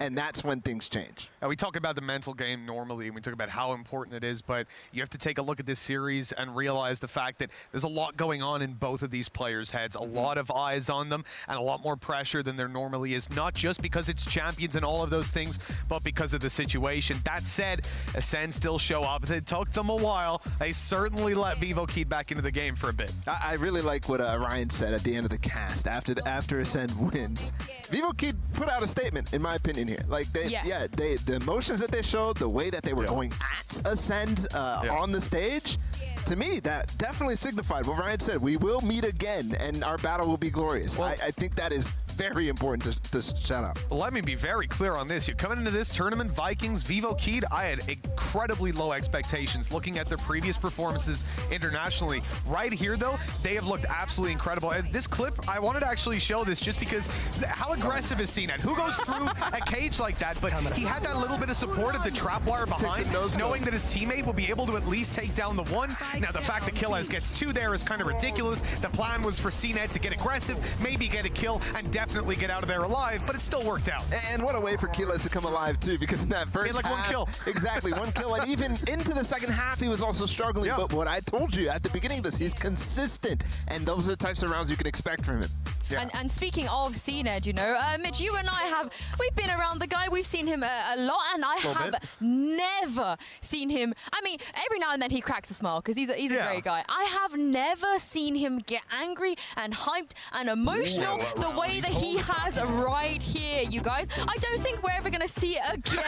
This is CNED we're talking about. And in Turkey, when someone pops up, you say, oi, and I want to drop a big oi for CNED. And I love this, you know. That's crazy. If there's any time you're going to react like that, it's right here at Champions. Yeah, and I think speaking to what we talked about in the pre-show, Starkso's struggling a little bit. I think he definitely, you know, he was happy on that stage, but I don't think we're seeing the level that we see of Starkso online, where he is literally dancing on the camera over and over and over. And when you start to lose an emotional leader like that, you've got to have somebody else who steps up, and I honestly think that's a big factor in why they were able to actually hold on to that game. Well, I'll tell you what, something that we were discussing even watching it was like the Vivo just didn't look, Ascend didn't look activated. They looked like they were in their own heads. They didn't feel like the same team. Even just having a look at the players and their body language during that game, to have someone like CNED step it up, it elicited a physical reaction from me, seeing it out of the corner of my eye. Imagine being on his team, you're like, guys, is that CNED just do that? Really? That gets you right back in, and I think that's why as well, towards the end of the game, we start to see that little bit of Starzo coming out.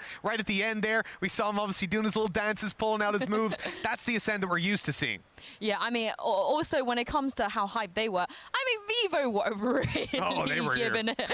I feel like CNED probably wanted to just exert some of that energy out. Yeah. But with that in mind, our bracket looks a little bit different now, and we can see what is going to happen next, because we have a few elimination games coming up. But Ascend winning this game means they will be facing against Envy for that spot to get out of this group. Again, we set a precedent here, Bala. 3 MEA teams have gotten out so far. Do you think they can do it?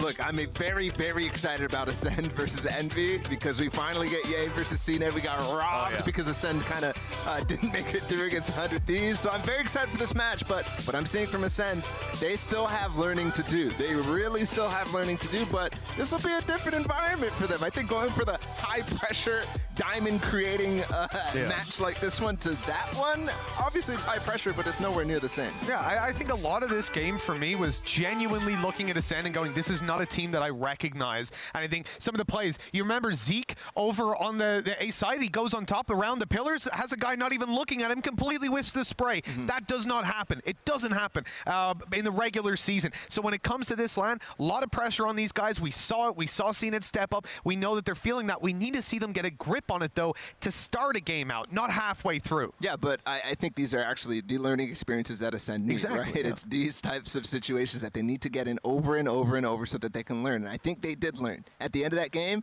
who was the person who was walking down halls and getting a kill and falling back bone cold, right? Yeah. This is the guy that everybody's criticizing after Masters Berlin, and I think he kind of showed a little glimpse of what may be to come. Oh yeah, I cannot wait. This is just the appetizer for today, guys. This is the starter. We're going to get in the main course soon because we have 3 more matches coming up. Going to take a quick break here, but don't go anywhere because Team Secret will be playing Crazy Raccoon right after this.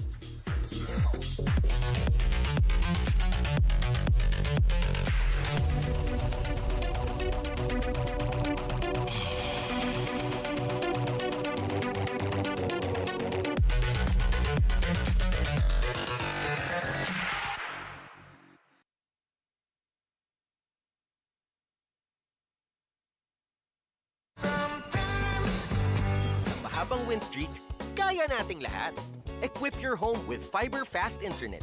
Para pati si mommy, sure MVP. Get your fiber upgrade right away with tons of freebies. Plus health essentials when you switch to the new Only Fiber Up. Apply now. Isang mahabang win streak, kaya nating lahat. Equip your home with fiber fast internet. Para pati si mommy, sure MVP.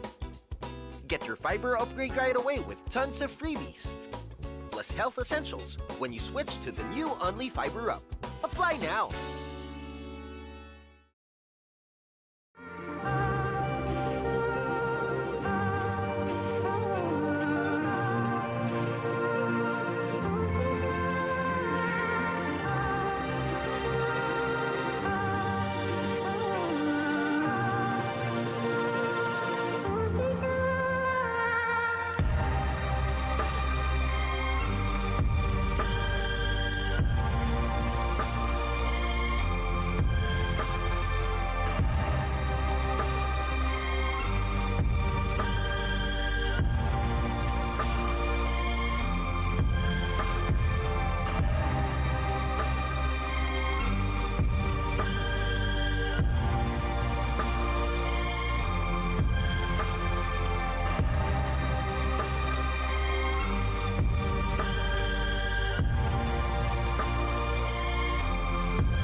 Welcome back, everyone, to the analyst desk. It's time for the main course. Let's get into those elimination matches. But first, welcome, Ryan. A great job on the caster desk. Yeah, it's fair to say that that was a difficult cast. It was cool that Vivo could make it close, but in the end, it's still one of those things that because we have Envy playing later, it's just a bit of the whole group has a lot to quickly catch up on now, which I think makes it more interesting. Ascend versus Vivo Kid is now a bit of a grudge match that we might see again. Yeah, you talk about main course. That already got me stressed out, right? And now people are going home.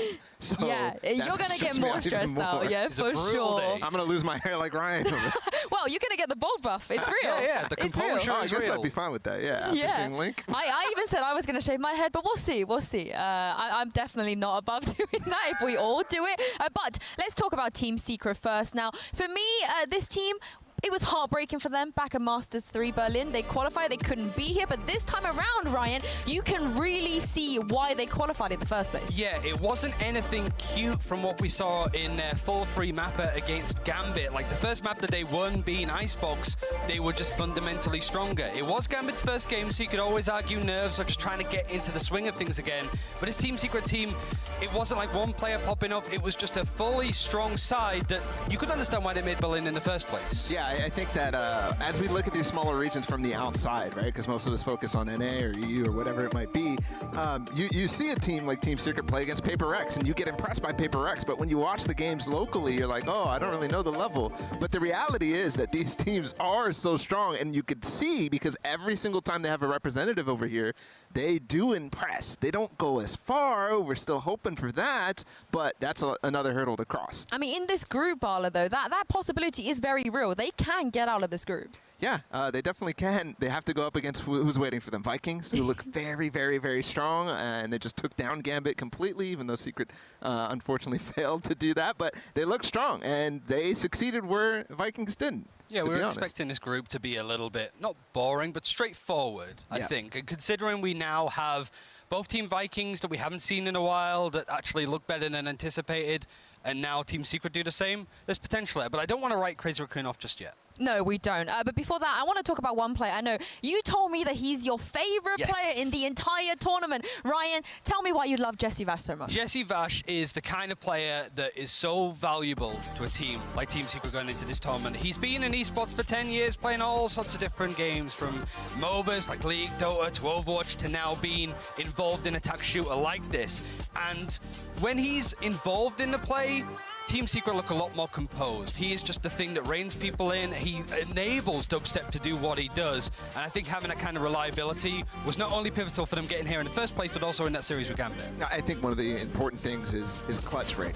He has taken a lot of clutches, and he's way up there, something like 25+% on his success rate. You can see it in these rounds over and over, the 1v1s, and that was against Gambit. So if he's getting that many clutches and winning that many, that is crucial to talk about. But I had that breakdown where I'm talking about his Sova utility on Icebox. I think his prep specifically is what is giving Team Secret an edge. And that prep is the thing that maybe caught Gambit off guard at this point. And if you compare that to like how Crazy Raccoon played Icebox, if that is going to be a series in there, it was just very different styles of teams coming into this tournament. Because some are like, we'll change up, we'll put a KO in there, you know, throw a bit of a curveball. But it looks like this Team Secret team is, we're not going to try and do anything zany. We're just going to fundamentally try and outplay you and actually face teams like Gambit and almost have them ask and answer the questions. And speaking of Jesse Vash, he seems very confident ahead of today's elimination match. Hi, my name is Jesse Vash. I'm from Team Secret. We can really win against any team right now in Champions Berlin. We just let them think that we are the underdog, but we know that we can win. We started as Brand Esports, and after a year, we won a qualifier. We are very confident against any Asian team because we can scrim against Japanese team and Korean teams. I think we can make it to the playoffs. Thank you.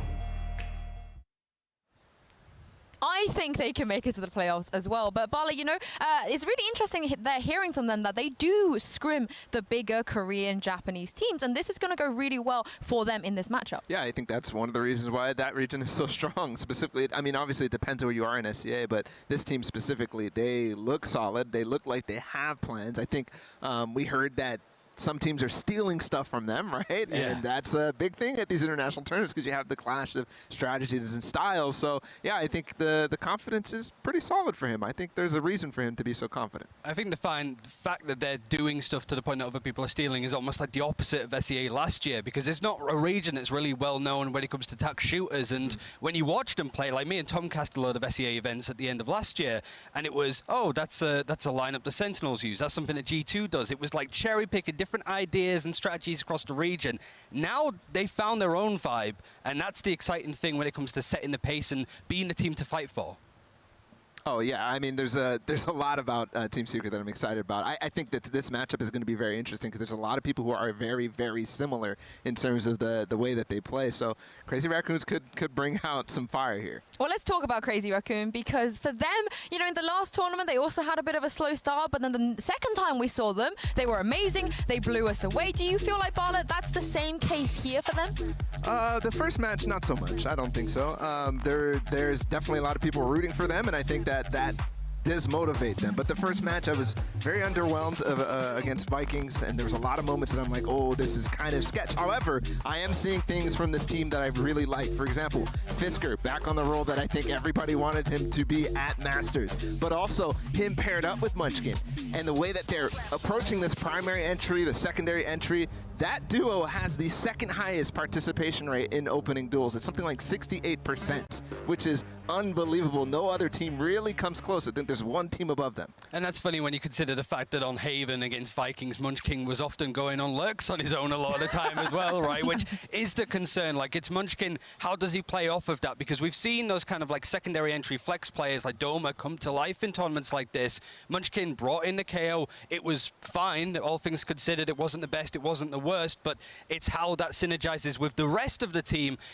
at this point in the tournament, it can't just be like the Munchkin show or the Patipan show for these teams. It has to be a synergy with the roles and how it all comes together. Here's where I'll disagree with you, though, because I think that it's important for a team that has these that is their team, right? Munchkin and, of course, Fisker on this team. That is the importance for them, right? They have to be playing well if they want Crazy Raccoon to win. And sure, there's Nath, Ade. These guys are going to step up, but the two main stars on the team are, in my opinion, they're winning conditions. If they don't have that, they don't have a win. I think of players like Adi, though, that had a really rough series overall, right? It's just like, there's only so much, especially if you're on defense, there's only so much you could do over on that. And the risk when you run those kind of things is like, I think Zeke in that last series was a prime example of, I need to put the game on my back, I need to play aggressive, I need to find my own thing. And I think that's the impressive thing. And I think when you look at Munchkin, it's just a case of he can play all sorts of different stuff, including the KO and Yoru. I added them together and said Yayo. But it's where does he fit best? Because like you said, like Fisker being on the Jet, all of the teams that have had like a duelist and then brought in a player like Durka for Fnatic is the first one that comes to my mind. You have to be the player that goes, okay, I need to know what agent synergizes with that well. Not only when it comes to utility, like Sova's always a good shout, but if you're doing something else on a different part of the map, it's hard to set up those players on utility and roles like that. Yeah, I think Haven specifically is a map where it's just awkward for them because of the way that they play. They need to play Medusa and they can't bring in Bazi, so they need a Sova. It's just really, really awkward. But either way, does he really have an 8% Yoru pick rate? Yeah, I mean... I love that. You never really know that it could just the one Yoru, the one. I think a lot of teams are sort of like, we'll see what the devs do because there's, you know, it's potential that agent gets changed up in the future, so let's not go for it too much. But the one nice thing about Crazy Raccoon is how they did bounce back in a lot of those series, at least in the first half against Vikings, being 5-1, 6-0 down, and then bringing it to a 6-all half. It's just those streaks of rounds that Vikings brought together. You could sort of see that Sassy was such a main integral point of keeping Vikings under check and not panicking a little bit. And I kind of feel that Jesse Vash is going to be doing that similarly for Team Secret. Well, you guys have heard it from these two about Crazy Raccoon. Now let's hear from Aneth to give a breakdown about his team.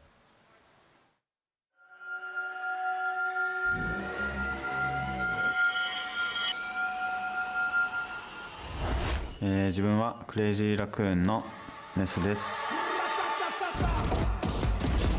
クレイジーラクーンは結構クリエイティブな攻めをするチームで、ちょっと敵にすると厄介なチームで、自分ネスはいろんなキャラクターを使いこなすオールラウンダーで、バッジはチームのサポートを担当するプレイヤーです。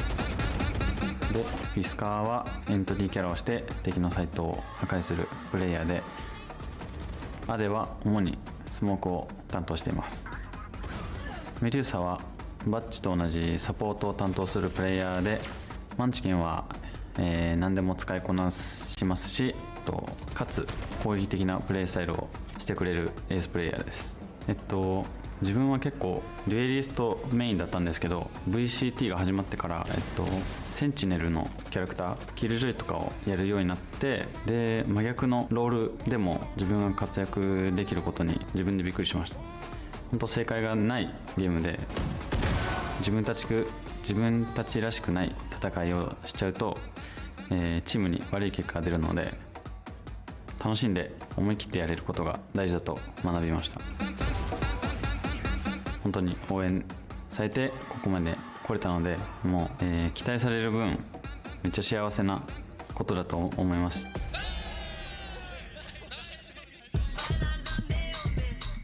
And when it comes to Crazy Raccoon, you guys, we've seen the emotions back at Reykjavik and Berlin as well. It means so much to them to even just be here, Bala. Yeah, I think Nath specifically is the guy that you think of when you think back to the interview after Reykjavik, where they're so disappointed. But after Berlin, I think everybody started to get really, really excited about the Japanese team. They got their first win over a Brazilian team back at Berlin, and I think now we're hoping for something else, right? And from Nath, I'd like to see him talking about his teammates in a lot of different positive ways, because there is a lot of depth to this team. Yeah, well, let's talk about the maps for today. That's going to be very, very important in this best of three. We've seen both teams play already, Ryan, and they seem to have banned out a couple of things. Do you feel like we're going to see a replication of that here? It's hard to really gauge. Like Crazy Raccoon throughout the year have been banning out Bind. That's not likely to change. And really, when you look at the other maps as well, like we saw it's just the kind of like middle of the pack stuff. I guess the only question is, Team Secret being 13-0'd on Breeze, is that enough that they want to take that out of the pool, or whether it's just the freak of nature Gambit on that map and they think that they could still take Crazy Raccoon here as well? I think the one interesting thing about this veto, and everybody's very excited about Fracture, but Team Secret is one of the few teams who has actually let it through. They didn't play it, but they have actually been okay playing it, right? And the conditions to like allow us to know that is very difficult to see, but yeah, Breeze bind for them, that's different. They didn't fancy to go a repeat of the 13-0 again here, Ryan. I think you called that on the nose. Yeah, and it's like Team Secret used to ban out Ascent as well, so maybe there's a chance that that doesn't get put into play. Split is very interesting, especially from Crazy Raccoon. It's one of these maps that they have played frequently. The only concern I have for some of these maps is, Nev said it in the interview of just when we don't look like ourselves, we struggle. But the issue is, when do they look like themselves? They change up their comps so often, they try and throw in stuff like KO. Like, what is their identity and what is their strength? Especially with 6 players on a roster as well. I do want to come back to the Breeze ban real quick, because at 13-0, everybody's like, oh, okay, it makes sense, but it's against Crazy Raccoon. It's not Gambit, you know? True. It's completely different, so I'm a little confused about that. I think they should really be focused on their own game. It's a bit knee-jerky, isn't it? Exactly. Yeah, but this to me, though, well, Haven is locked in for the next map, but it looks like to me that they really want to just bring out the Fracture, because it feels like in this tournament you're taking away one or the other. I think at this point Team Secret's map pool is starting to bloom a little bit more, to be fair, because I think that was my complaint from being on the desk with the team in the Gambit game, is that their icebox looked amazing. Breeze, it's hard to really get a gauge in the 13-0. It could just be all Gambit, all Team Secret. But the bind, they didn't play Viper, for example. So the fact that that's not going to be played, I think almost falls into Team Secret's hands. They don't need to sort of stress about the compositions, and I think these 3 maps, they're going to feel at least a little bit comfortable on, and they can easily ban out Ascent at this point too. Yeah, I mean, if Ascend gets removed off the table, Bala, that's going to be pretty good for them, given that that was their ban against Gambit. Yeah, that could be very nice. I'm looking at the icebox right now, and I'm actually surprised to see Secret not pick that, given how strong that was. You already mentioned it, kind of, but going to Haven is going to be interesting, because I believe we're going to have another Breach Mirror matchup for Crazy Raccoon, and that didn't work out for them. Yeah, Fracture is left as the map for the last pick. We're going to see Split, Haven, and Fracture, Bala. Do you feel like these maps lean one way or the other, or is pretty balanced for you? No, I think we're pretty balanced here. I think both teams have some sort of advantage in either one, but I don't think they're either enough to go anywhere crazy for them. I think we have a very balanced map pool. We could have a 2-0, we could have a 2-1 based off of it. Yeah, and we say that like Icebox looked really good for Team Secret. They would have played Haven if given a choice against Gambit. Obviously, we know that Gambit ban out Haven because some really kooky stuff starts to happen on there when it's unleashed. So it's almost like Crazy Raccoon, yet again in this position where they have that first map pick, they really need to bring it out on Split. I do want to talk about that real quick, because they've only have ever lost twice here on Split. This is arguably the map statistically on paper their best one. So Ryan, it's one of those series where you got to start out strong. A Secret, they looked good against Gambit. So do Crazy Raccoon essentially have to win here if they want a chance in this series? I think so, just because of how scattered Crazy Raccoon looked in their series with Vikings on Haven. I imagine that's a lot of stuff that they can easily fix if it's like obvious things like why are they not playing together in these scenarios. It's very easy to try and turn that around.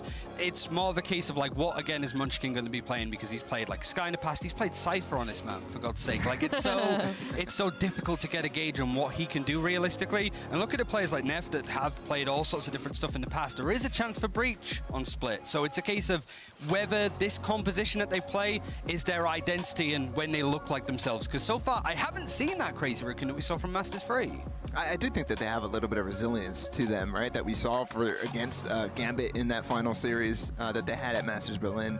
So losing this map, I don't know. I'm not saying that it's going to go either one way, but I do think that they have resilience. So losing one doesn't mean that's going to really bleed into the next. Although when we see the opening match, yeah, I might kind of lean more towards that direction. But then again, I think back to Berlin, and I think they lost their opening match 13-1 against Gambit in the last time. So who knows? Maybe they can bounce back as well.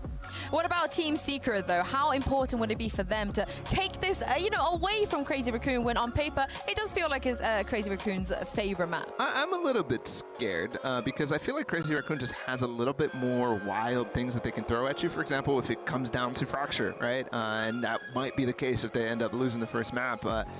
Going against a Japanese team, on a Fracture when you have no clue what they're going to do because they've never played it before is a scary thought, I think. I think that is pretty terrifying. Yeah, sort of looking at the three teams from APAC that aren't Vision Strikers, in this case, like Crazy Raccoon, Team Secret, X10, all different ways of how they want to really get under the skin of some of these top teams, especially when you're on a stage and you've got the pressure on you being the team to perform. It's that underdog performance. So now the Team Secret are kind of the favorites in this one. It's how they sort of make sure that Crazy Raccoon don't get under their skin, don't panic when they see a KO, because that's something that Team Vikings didn't struggle with, that kind of thing. Envy dealt with X10 in similar fashion of, oh, that's weird. Second round, they didn't let it happen again. That's what I want to see from Team Secret.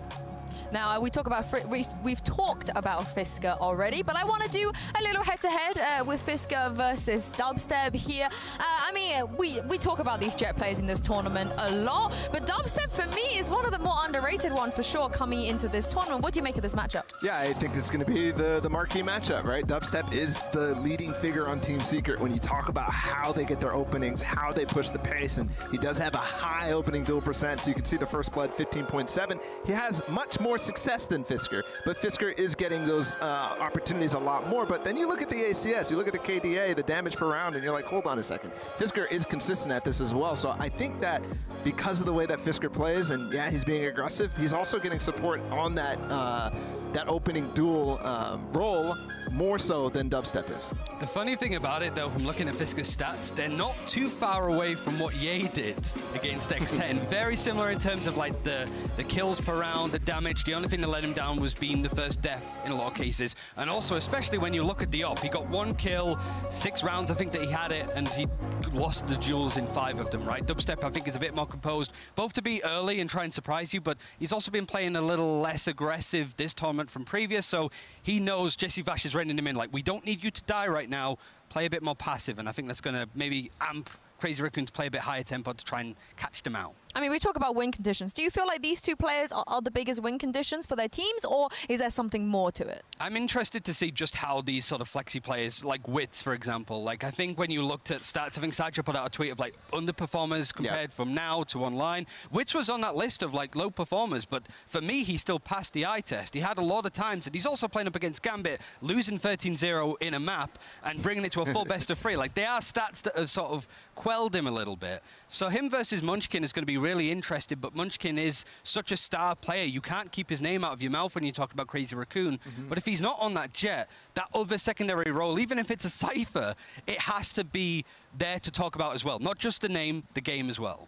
Yeah, I think you're going to have a hard time ever saying or getting out of us that, oh, one player is going to be the win condition for the entire team. But if you want to talk about players being win conditions, I think Neth is. His performance in the first game was definitely very underwhelming compared to how he normally plays, right? Back to Reykjavik and Berlin, both of them were very high up in terms of stats compared to his regular play. Here, they're much, much lower so far. Yeah, I'm looking forward to seeing how these two teams go up against each other, but we're going to step away here for a couple of minutes. But don't go anywhere because Agent Select is coming up.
win streak, kaya nating lahat. Equip your home with fiber fast internet. Para pati si mommy, sure MVP. Get your fiber upgrade right away with tons of freebies. Plus health essentials when you switch to the new Only Fiber Up. Apply now.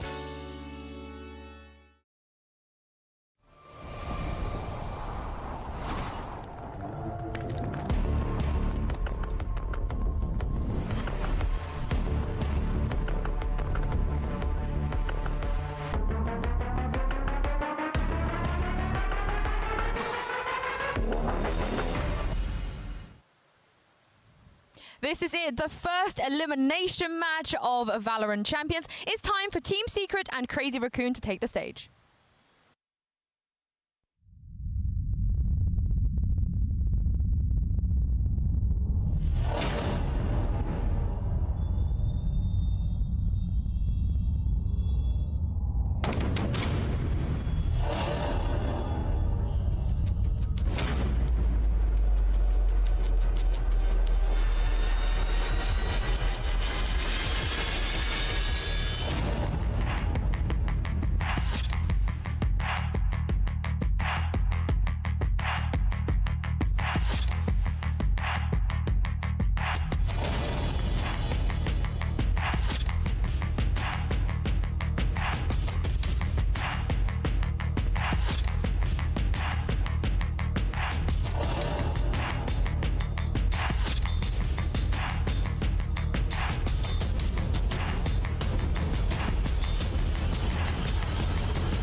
Both teams have a great chance of getting out of this group, and all they have to do today to stay alive is to beat the other one and progress to the next round. Now, I gotta say, that twerk was a textbook twerk, Bala. That was amazingly well textbook? done. Okay. Yeah, I think that might be like better than Boaster's twerk for sure. Well, yeah, I mean the form is exquisite. That is the best like flick of the day that I've seen this tournament so far. I think that's the team synergy you want to see though from Team Secret. Yeah, I think that's a Verizon high-speed moment right there. I think that's worth putting it out there a little bit later.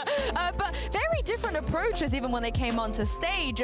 Team Secret, very playful, high energy. But Crazy Raccoon, Ryan, they're keeping their cards closer to their chest. Yeah, they want to keep themselves composed, and it's understandable, really. It's the last time that they'll play, potentially, if they get eliminated here in this tournament. But also, the way that the Japanese region is going at the moment, there's a lot more competition. It's not necessarily going to be the Crazy Raccoon show in that region, especially with how like North Epson looked in last chance qualifiers. So, yeah, Crazy Raccoon want to use this as much as possible when it comes to that experience and put themselves on the board. Yeah, I think there's a big... You know, this is it. This is the end, potentially, for one of these two teams. And this is not just, you know, this tournament qualifying here. This was the entire year building up to it. So you can tell Crazy Raccoon is focused. They have a job at hand. They really do. I mean, for one of these teams, this is potentially the last series they're going to play here at VCT for the entire year until 2022. So a very big moment for both of them. But let's talk about map one, which is going to be a split. Ryan, you touched on this earlier in terms of how many different compositions Secret they like to pull out. I have a stat here. Out of the 13 times they've played split, they've played 9 different comps. They've had Raze, they've had Reyna, they've had KO. They just like try everything. But what do you think could potentially work for them here? Oh, it's just about sort of keeping everything as consistent as possible, I feel, because you look at the team and you sort of know that the roles that they're playing, not necessarily agents, but like Wit's being able to be like that sort of Swiss Army knife of agents. He's been more of that secondary duelist on the like this, and whilst it's a little bit different, it kind of worked before. An Omen baller? Yeah. Sorry, we're into the Prime Gaming Agent Select, and yeah, an Omen. Omen, but the other side, look at this. Mozzie is playing for this team on Split, so he's going to be playing Sova and Breach. This is literally that Gambit comp that they had before. So we had all those notes talking about Gambit playing that potentially, but they're playing Sova on Split. That's crazy. We had Medusa here previously, right? So he's not here now to accommodate for the Sova and Barzi. This is very interesting, Ryan. It's also scary as well because I think Medusa looked good in the series that we saw before. Like he comes in on Haven, puts up, I think, like the top ACS performance on his side at the very least, or at least up there. It's kind of scary to sort of take those gambles with players. Jesse Vash also on the Sage, considering that they're defending first, you see a lot of teams moving away from the Sage completely because you have have enough of an advantage defending anyway. So this, for me, screams that Team Secret want to win this first half dominantly if they can. Just really stack on that defensive sidedness, use the Sage for those quick rotates through mid. Really don't like Crazy Raccoon have an ounce of like map control. I think this is actually very difficult for Team Secret because they don't have as much delay as other teams. They're playing Omen, right? They don't have Astrogravity Wells to stop. They have nothing in that regard. They don't have any combos either except for the Sage Slows and the Raise Nades. So when you have that breach executing on the site, taking space for your team and taking control early on, that becomes very difficult. I would love to see how they deal with it. I would really like to see it. Well, we have some funky stuff at Agent Select already. I love it. It's time to toss this over to your casters, a Paper Thin and a Kilios to get us into game one. Thank you very much, Yinsu Bala. It's time for the main event! Ladies and gentlemen, welcome back here in the Valorant Champions. We are casters. My name is Phil. At kasama ko naman ang poging-pogi si Ilo. At saka syempre, it's gonna be Philippines versus Japan. Ilo, it's time. Alam na natin mananalo ng mga Pilipinas. Pero yun nga, we're actually waiting for this, bro. Elimination. I mean, I've been waiting for this for so long, dude. Like, I think this is one of the most critical battles here in Valorant in this entire tournament. Siyempre para sa Team Pilipinas, napakalaki nito para sa atin. Kailangan natin manalo. Currently, nasa pinakababa tayo ng scoreboard. And we really need to beat Crazy Raccoon, at least in terms of points here. Getting a 2-0 would really help our chances of getting into the playoffs. Yeah, for sure. Knowing, ito lang kasi yung problema natin. Yung second map natin is actually Haven, which is yung talaga ang mapa ng Secret, which is, itong first map natin is Split. Medyo pa natin sabihin na this is a map actually ng mga Hapon eh. Kung napapansin natin, lalong-lalo na ng Masters Berlin, dito talaga bumaba yung mga Japanese, which is ang Split.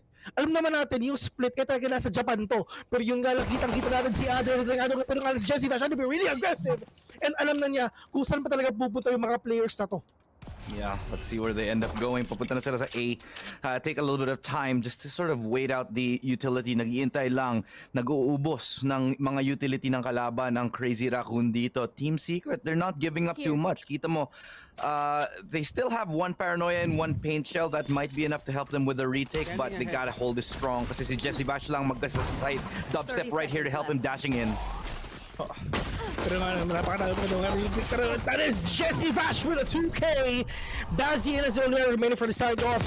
Crazy Raccoons right now. Oh, Raccoon finishing it off. Net na lang mag-isa dito. Pero nga lang, Dispenser will finish your head. And your champions ng Valorant Ito na naman tayo, Billy. And your champions, mga kaibigan. It's time. Alam mo, actually, ganito lang yan eh. If ever na talagang manalo ang Team Secret dito, ang makakalaban nila is yung Team Vikings. Pwede nating sabihin na mas malaki ang tsansa na manalo sila sa Vikings kaysa dun sa isa, which is yung Gambit. And we already got 1 point against Gambit here. So, honestly, yung chances natin dito para makapasok sa playoffs, I'm pretty confident in it. I think Team Secret, they have a lot of chance to get into the playoffs. Feeling ko talaga kayang-kaya, lalo na after a shot like that from Dubstep. Grabe, sobrang lutong ni Dubstep today, and what a way to start off the game. That's one player you have to look at. Si Dubstep, pag maagang nag-init yan, nako, kabahan na yung mga Japanese players. Yeah, that's gonna be a really big thing if everyone talaga medyo uminat na yung mga kamay ng mga Pinoy. Alam naman natin na sa Japan, nagsisnow dyan, malamig yung mga kamay ng mga yan. Pero dito sa Team Secret, mga kaibigan, mahilig yan sa mga maiinit. Mas mabilis ang daliri ng mga Pinoy, tandaan nyo yan. Pero yun nga, nakikita natin dito, if ever talagang Team Secret, can they capitalize all the aggression, all the advantage na meron sila. Jesse Vash, siya lang talaga ang mag-anchor dito sa may A, pero yun nga lang nagbabantayan sila dito. Kailangan mag-flash ng Crazy Raccoon dito, pero yung nga lang makita na sa'yo, pero nga sumabog na kayo buko ng dalawang players. Ano dito, pero si Bazzi will take Jesse Vash down, pero okay lang yun at least, pero wala napatay nila dito. Saka napakasakit pa ng Paint Shell. He's able to get them down to 72-62. Shots coming in from Dubstep. Hindi niya nakuha yung isa, but 7 HP na lang kay Net. 3 players still alive. They they still want to keep this clean. Anti-eco nga to eh. So they want to make sure that they get it. Borkum spots one. He's able to get the final kill. So that's going to be another round here. Team Secret. Nakuha nila ang 2-0. 2-0 na. At ito na mga kampiyon ng Valorant champion. Tingnan mo naman, di ba? Si Witch, tingnan mo si Borkum, si Witch at Dispenser, hindi pa namamatay-matay kahit isa. Di nga. Kayang. This Malayo ang datingan. Oo, tama. Tama. And it's a really good sign to keep these so many players alive here. I want to see what they go ahead and buy si Dubstep maagang magva-vandal para lang ma-increase yung chance na manalo dito sa bonus round. And alam naman natin pag si Dubstep nag-init ng maaga, they might just win this bonus round here. I like this buy from them. Yeah, for sure. Pero nga nakita dito, Fisker going in there, trying to be really aggressive. Ooh! Will actually take down Dispenser agad-agad, pero it's not yet over till it's over kasi apat para marating dito sa Team Secret. And it's just Dubstep actually fall down to the hands of Fisker as well. This is the map that is picked by Crazy Raccoons. Pero hindi sabihin na yes, meron silang upper hand dito. Pero hindi pa naman tapos to. I mean, yes, kayo pumili ng mapa. Pero hindi pa sigurado kung kayo talaga mananalo dito. Pero yung nga lang, it's all up to Wits. Well, with that raise. Oops. Oh, nakaisa pa nga. Oh, gusto pa gumugusto ata yung mga Hapon, mga kaibigan. Alam naman natin yan na yung mga Hapon sinakop din ng Pilipinas kahit isang beses man lang. Pero ito na ang ganti ng api. Pero yung alam, Bazi nakaisa lang, pero isa lang yan, okay lang yan. Ang importante is they took down Fisker, which is at least diba maramdaman yung economic damage for sure. Tama. Pero meron naman siyang Blade Storm anyway, so pwede lang sabihin na he can actually use that instead. Pero but still, ano pa rin yan, economic damage pa rin yan kahit paano, kahit isa lang yan. Well, let's see how much they hurt the economy here for Crazy Raccoon. Tingnan natin, not too much, but Dubstep, mukhang may operator na siya. Tingnan natin kung makakapit ba siya ng maaga. I want to see if he makes the right call. He's going for an early peek here towards B main. Tingnan natin, Dubstep, early aggressive peek. He gets stunned up, so that's gonna stop him a little bit from making that early push. Meanwhile, dito naman sa mid, they only have Jesse Vash. He has a res available, kaya Jesse Vash, I imagine he's gonna play a little bit more passively, a little bit more controlled. Pero ito na nga, close range, Dubstep, can he land the shot? Yeah. Ito na sumisilip-silip sa ating pero unang nakita ni Dubstep, sabi ko nga sa inyo, ibang klase talaga ang daliri ng mga Pinoy. Tinabihin kay Ilo, mabilis ng daliri ni Ilo eh. Mataba pa. Mataba at mabilis ang daliri ni Ilo, mga kaibigan. Kailan ka ba nakakita ng mataba na mabilis? Dito lang sa Pilipinas. Dito lang sa Pilipinas yan, mga kaibigan. Sa ibang bansa, wala silang ganyan. Pero but still, Sinet ang problema dito, Sinet, meron siyang rolling thunder. So if ever lang talaga, pwede nang gamitin na for them to go inside A. Kasi wala na silang chance na pumunta sa A. Talagang B, wala na silang chance na pumunta sa B. Talagang ina lang talaga, yun nga. There's a rolling thunder. Fisker going in already, pero wala silang idea kung si Fisker nasa loob na nga. Pero yung ang problema is, dalawang tao yung nasa likod ng Fisker ngayon. Oh, hinabol ni Jesse Vash. Behind! Hinabol ni Jesse Vash, mga kaibigan. Pushing up with a 4v3 situation right now. Jesse Vash, pwede nang buhayin si Dispenser, pero yun nga, binuhay na nga yung pati, pero Munchkin with that peak, with that swing will take down 2.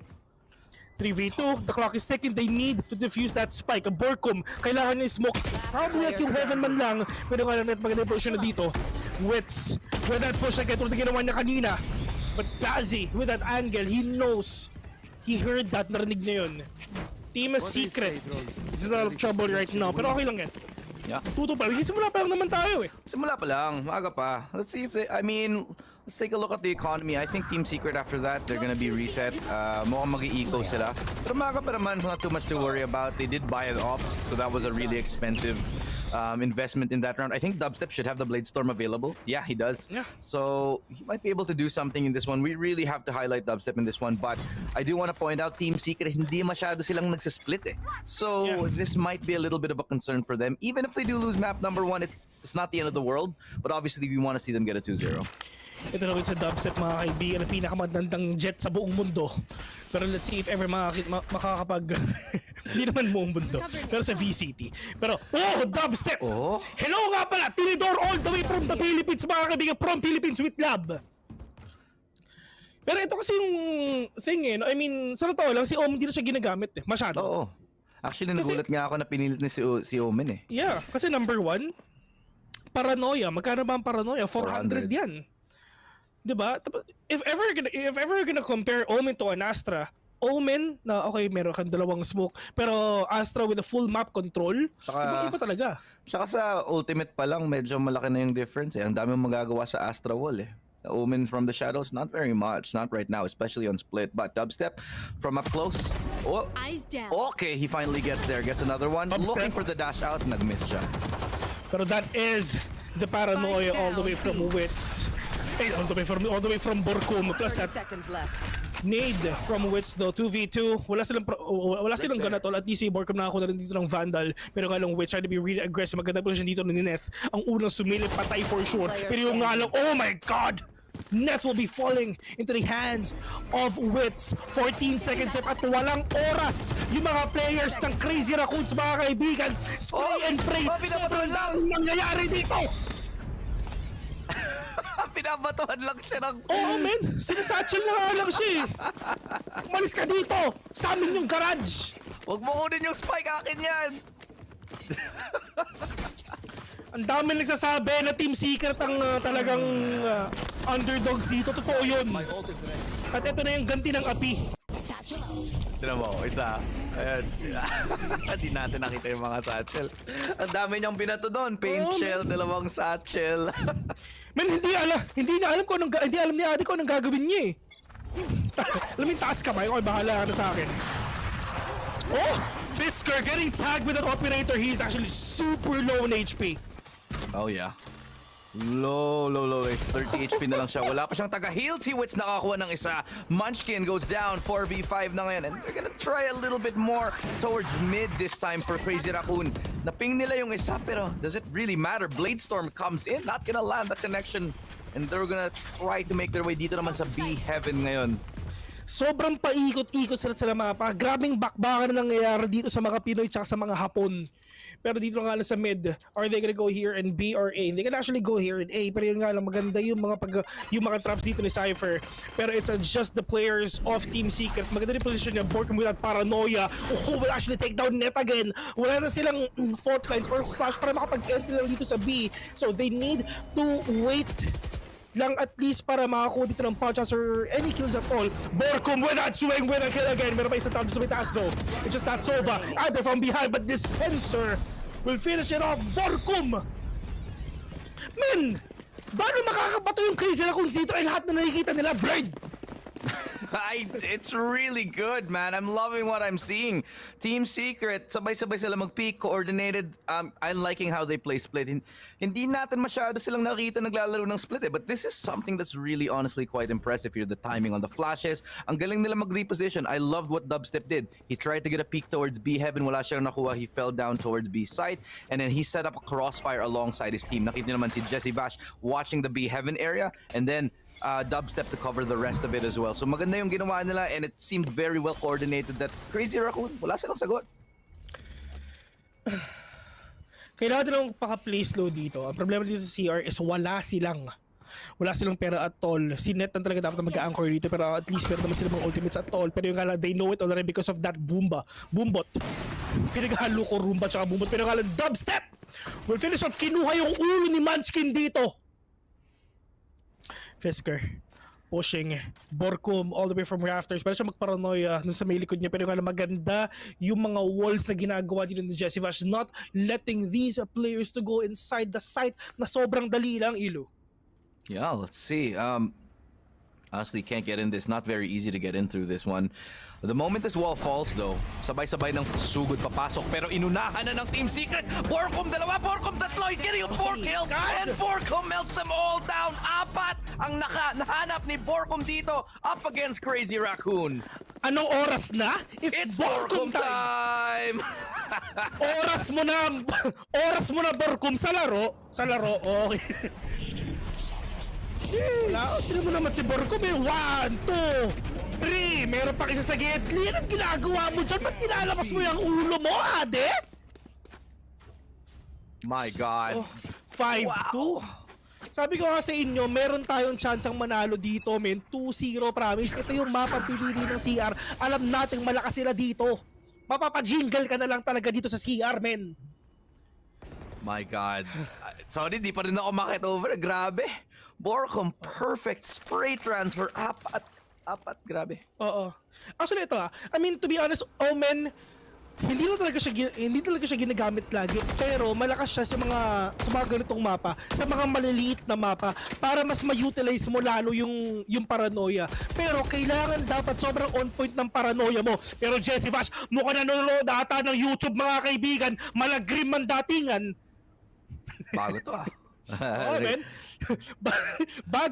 bago na si Jesse Vash, bago siya nag-start, nanood muna siya kay Grim. Mag-sage. How to sage wall Grim. Ganon. Yun ang ginawa ni Jesse Vash, men. Nag-aaltab-altab yan habang naglalaro. Oh, actually ngayon yung sinesearch niya lang Naghahanap pa siya para sa mamaya Well, let's see if it pays off. Mid-control naman dito ngayon para sa Crazy Raccoon. They're trying to get in, but nobody's really going to be contesting them too much. A little bit of utility from Team Secret. Binato ng grenade ng dash, pero ito na yung dash. Jesse Vash with the first kill. Oo, gulos. Hala, nasa si Jesse Vash? Ano pala yun? Ginasabi ni Fiske, pwede nga lang Jesse Vash magandang posisyon dito, just hiding inside that smoke, but he knows ito na ang kalapag ng papag. Pero nga wala siya natutuwa dito, pero nga na-add with a kill onto Borcom right now, pero Jesse Vash all the way from behind! Will be taken down by Net, pero nga hinati na ang mundo. 11 seconds left, Munchkin seeing thumbs up right now, and he knows exactly where Dispenser is. Pero nga nice kill to be from Dispenser ito, pero marami siya kalaban dito, pero nga si Ade. Nakakuha pa with that wall bang 5-3, okay lang na importante is lamang pa rin ng mga Pinoy. Tandaan nyo, mas masarap ang lambanog kaysa sa sake. Mas masarap ang lambanog or tuba. Oo. Tuba. Actually, di ko alam tuba Tuba, alam yung lambanog, sugar cane yata, tapos yung tuba parang kanin, bigas ata yung gamit. Oh yeah, sige. If ever umalis na ako, i-try ko yan. Tuba, Philippines, Google. Mas masarap ang Lucky Me kaysa sa kaysa sa ramen. Palm tree pala yung tuba. Oh, okay. The sap of palm tree. Yan. Oo. My God. Pero, ito na. Aldrone comes in and that's gonna be giving a little bit of an alert for Wits to use the boom bot, and they're gonna spot him out. Dubstep has the operator. So Dubstep's watching the cross, so they're gonna let him take the first contact instead. They're gonna let Wits fall back a little bit. At saka gusto ko to si Wits, tagal ko na siyang di nagduduelist He's on the raise. Yeah, that's true. Kasi alam naman natin lagi initiator si Wits ngayon. Pero yung nga lang split, hindi naman talaga sila naglalaro dito sa split ilo, di ba? Kaya kailangan nilang ibalik kung ano yung lineup nila dati. Partida. Yeah. Oo, partida, di ba? So nakikita natin yung parang ito yung classic na Team Secret lineup sa split kasi hindi talaga natin sila nakikita sa split at all. If ever na i-ratio yan, siguro out of 10 games, dalawa lang yung split, pero nga lang Borcom. Hindi nga, nasa gilid na si Ade, pero nga lang nakita ni Borcom. Malaki ang mata ni Borcom. Kitang-kita si Ade. Mas malaki ang mata ng mga Pinoy, mga kaibigan. Tandaan nyo yan. On the way onto A side. Oh, Wits first kill. Trying to get a couple more. Meron siyang pain shell. Is able to hide behind. Pero nasa-spam siya. Wala siyang pakialam. He gets another one here. Fully flash. Dodges it in time. But Neth gets the trade frag. Traded out by Munchkin with the operator. 2v2 na ngayon. Nahanap niya si Dubstep. And the spike does go down. May chance pa rin with 14 seconds left. Now they get the spike off. Rolling Thunder will be deployed here just to buy them some time. Si Borcom na knock up nga pero hindi pa siya nahuhuli. Oh my God. Ricardo Tomeso, Borcom nag-ilo. Hoy, anong ginagawa mo dyan, baby boy? Si Munchkin na lang natira dito mga kaibigan. The clock is ticking. Pinatik na nga yung spike. Pero, hoy! Jebaited ka diha? Pero tingnan natin if ever si Silly pa ba. Munchkin low on HP. Isa pa, 6 bullets step into the side of Borcom right now. Pero yung nga lang nakascope na nga yung isa. Ano bang gagawin nito? Pero nga lang Borcom, kinuha niya yung katawan ni Munchkin. Borcom again with another clutch. Paulit-ulit na lang is able to win for his team. Yesterday, the last time that they played, Vil, medyo matagal nag-init si Borcom. It took him the first, 2 games bago siya uminit. Pero ngayon, 12-3 in the first game pa lang mga kaibigan. Ang init. Hot! Sobrang hot ni Borcom. Mas masarap ang kwek-kwek kaysa takoyaki. Tandaan nyo yan. Mas pipiliin pa rin natin si Bowie Taylor kaysa kay Mario Osawa. Tandaan nyo yan.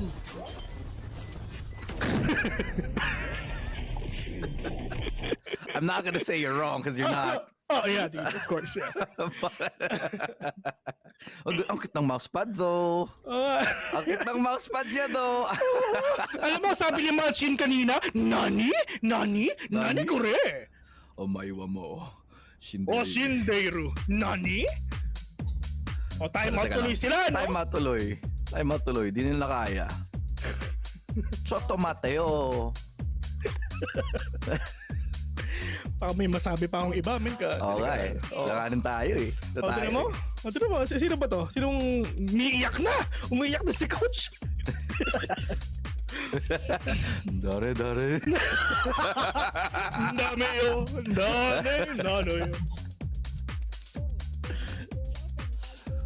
Aga-aga pala.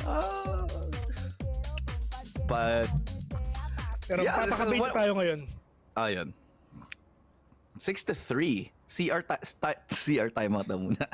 Oo, timeout muna sila mga kaibigan. They needed to think of something para lang at least makabawi sila dito sa side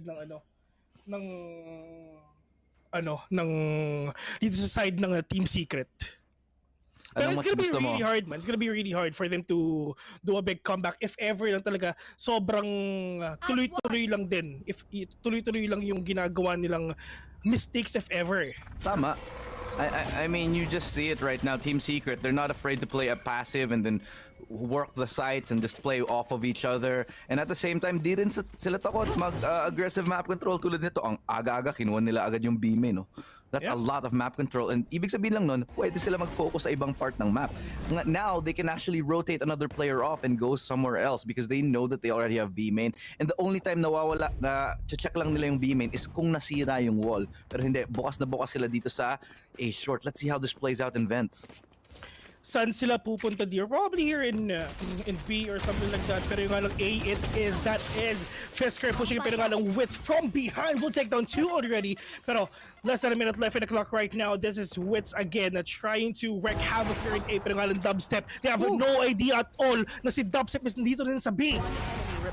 Easy cleanup, and that should be the round here. Munchkin, katabi niya si Dubstep. Oh, nice shot though. Yeah, still a 1v4, nakuha pa niya yung op, and he actually might just go ahead and try to save this. I think a good strategy, kung ako si Munchkin, itatago ko yung op. Babato ko na lang.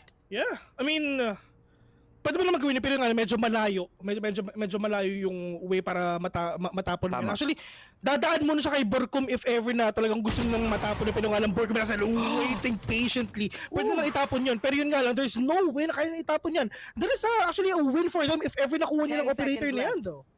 Oo, I mean, pwede lang itago kasi wala masyadong pera yung Crazy Raccoon. So I guess they're gonna keep it for now. Oy, mali!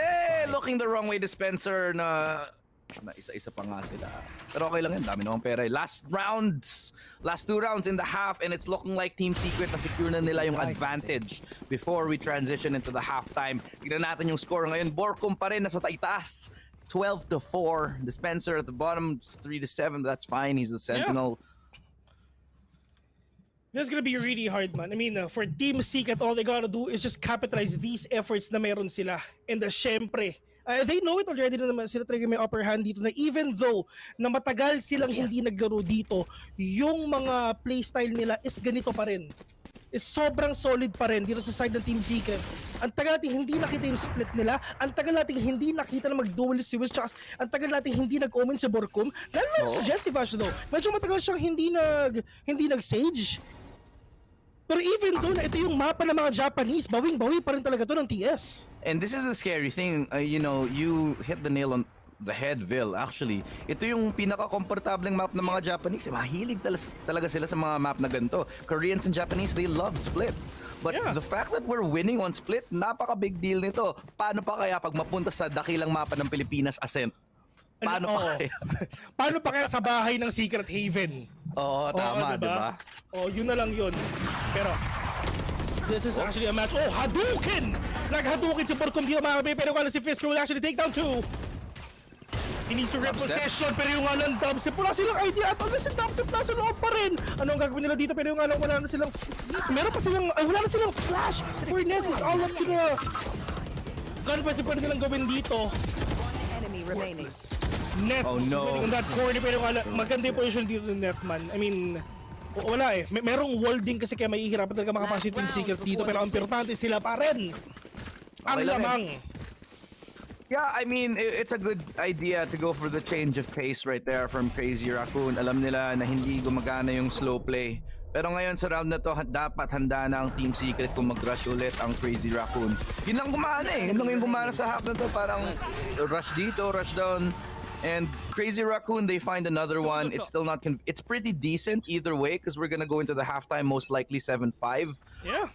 Kasi walang pera. Tira dispenser only with the Sheriff, but I would not be surprised if they get something out of this round still, if they manage to get a few kills. Dubstep with the Blade Storm, hindi niya nakuha yung kill, but still able to apply some pressure, and that's a lot of information for Team Secret. Saan yung next na pupuntahan dito ng Crazy Raccoon? There's a chance na talagang they didn't expect this. Pero there's a chance na rin talagang mahihirapan sila dito sa Team Secret, knowing, nasabi ng Crazy Raccoon sa interview, they're actually looking up dito sa Team Secret, man. Here. Pero sabi mga idol nila to eh. Oh yeah. Siyempre. Actually, lahat ng team dito nagpapa-autograph na lang sa Team Secret eh. Di nyo alam yun? No. Pati sa press conference sabi na. Jesse Bash, man. Oo. Totoo yan. Mga alamat. Mga alamat din, yung mga ninunuyo ng esports sa Pilipinas. Oh my God! Dubstep from downtown! 3 points yun. Blade Storm sa mukha. Ang basket 3 points yun. Ito na. Rolling Thunder. Kakasabay na nga dito. Rolling Thunder will connect onto one Dubstep. Kailangan na gumalaw dito mas mabilis. Pero kala dati isang Hunter's Fury from Dazzy will actually take down. Pero kala dispenser. Gumugusto pa Dubstep again with that tinidors. 2v2. Ade. Low on HP. Dubstep nakakuha ng Vandal dito. Kaya ba na tapusin ito? Pero kailangan Borcom 1 more orb for that. For that ultimate, pero hindi naman niya kailangan yan. Pero yung alang hindi niya kailangan mapaka-agree dito. 2v1. Ito ang tulubasi ngayon. 13 seconds. Wala na kayong oras, baby boy. Saan ka pupunta, Bazi? Sabi ni Borcom, dito ka sa kamay ko. First half, 8-4. Team Secret winning. And your champions. Ang ganda ng crossfire. Ang ganda ng play nila doon. Team Secret played the time perfectly. Alam nila unti na lang yung oras. And they just alternate. Switching aggro back and forth. Palitan lang sila eh. Tingin ka sa akin, nope, look at me. And then his teammate would swing out. And then ganda ng bait and switch na pinakita sa atin dito ng Team Secret. And on top of that, on lesser weaponry.